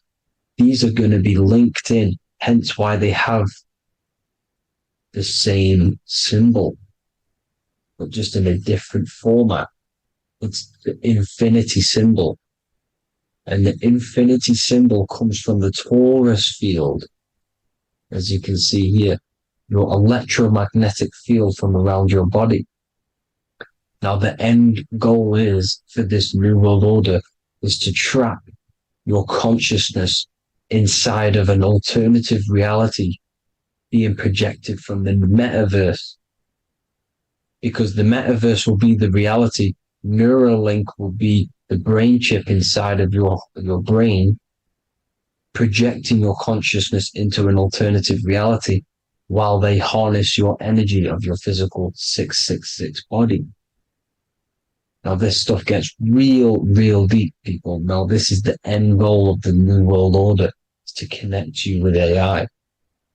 This is why they're trapping you and keeping you in these lower states of consciousness in the Saturn-associated root chakra, so you don't find out about the spiritual side of reality. Because if you knew the truth of this reality, you wouldn't connect to AI. You see, you have the power within you to travel to other worlds, the astral plane, for example. You travel to different worlds when you are sleeping. Okay? They want you to know it's just a dream. However, their end goal is to trap your consciousness and feed off your energy, spiritually and physically. Okay? I don't know why these people are just pure evil. As I said, evil love bondage. They love the physical dimension. They don't want to ascend to other realms. These evil love the third dimension. This is why evil spirits will inhabit bodies, exorcisms, because they miss being in the physical realm. They miss it. Evil love bondage. So this is why they're cloning and putting their consciousness in clones to stay in this third dimension, to stay as further away from the source as possible. Okay? This is why they're doing it. And this is how it's all linked in. So I hope you all enjoyed this video. Hope you gained some wisdom. Please feel free to join the Telegram. And please leave a like and a subscribe. Thank you all, people. God bless.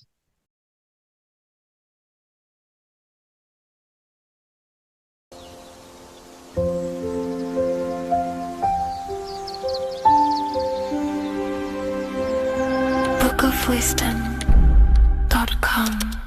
Visit today.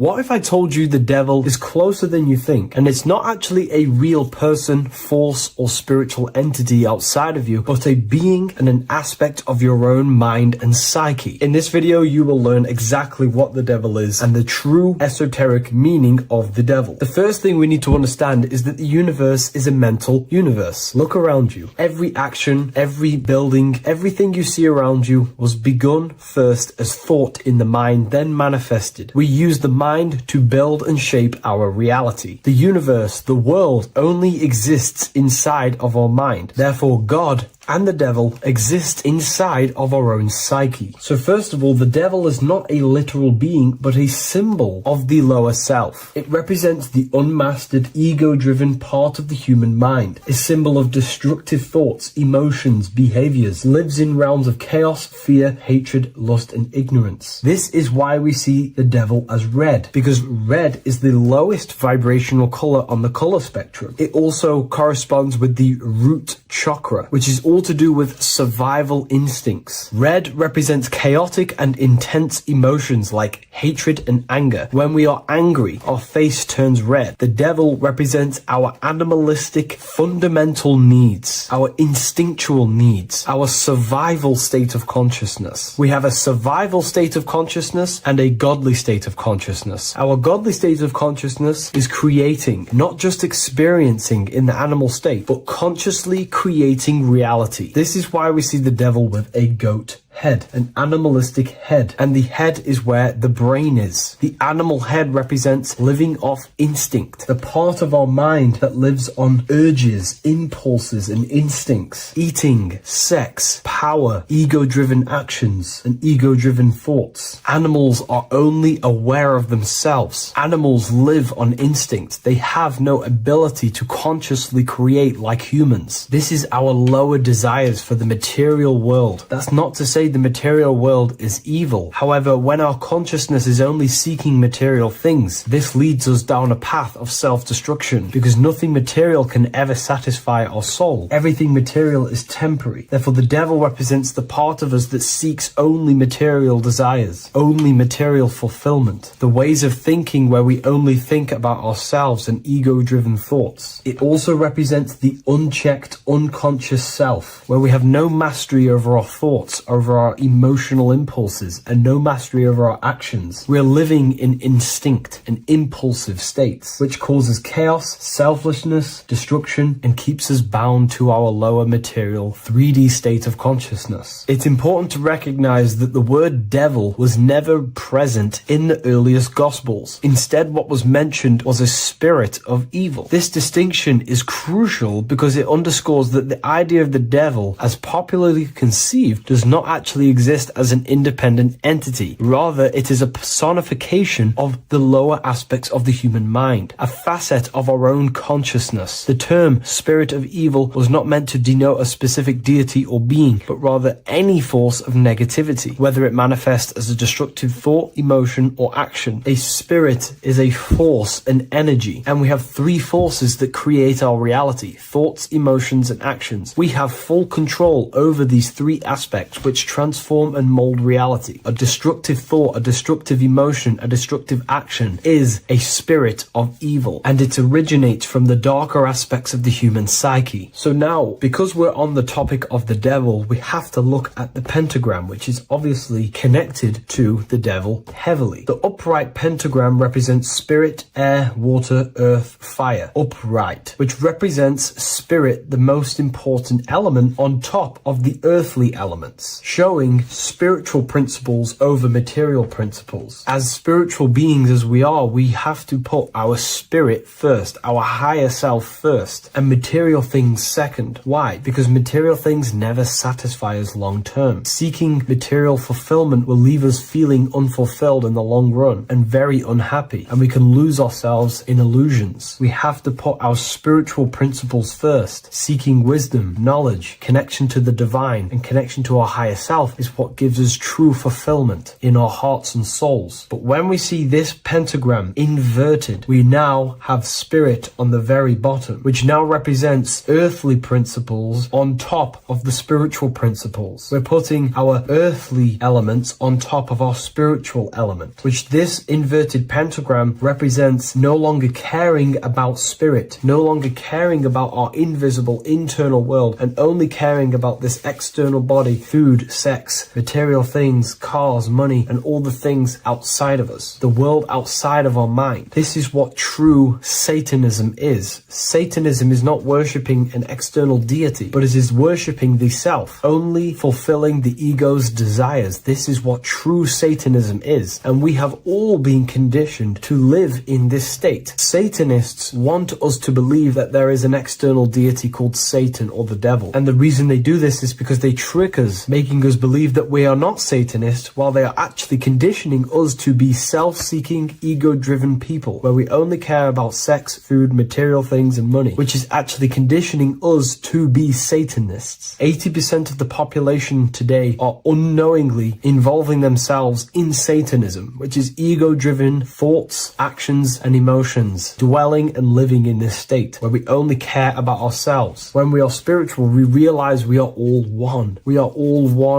consciousness family, and we need to do things that help and contribute towards our collective experience, helping others, instead of seeking to serve only the self. The angel is depicted with wings, which represents elevation, higher self. The devil is represented with an animal horns, which is on the ground. A goat is on the ground, which represents the lower self. This is the elevated mind and the lower material mind. Horus, the bird, higher self. Set, the ground animal, lower self. Jesus and Satan. These are two forces, two characters that exist within the human psyche, not real entities. They are forces of our minds, and there is a battle between our higher self and lower self all the time within our own minds. There's always a part of us that's telling to do one thing and another thing, to do something bad and to do something good. There is this battle inside of our own consciousness. Here we have the human spinal column. The human spinal column is showing you the higher and the lower self. The higher self represents the head. The head is where the mind is. This is the creative essence of the universe. This is where all material things begin as a thought in the mind. We create with the skull, with the brain. This is our higher self, the heavens, connected to the heavens, the sky. And the lower end of the spinal column is where our reproductive organs are, where our gut is. Our reproductive organs and our gut is all to do with survival. The lower end of the spinal column, lower instinctual 3D based consciousness. The lower end of the spinal column is where our lower self dwells.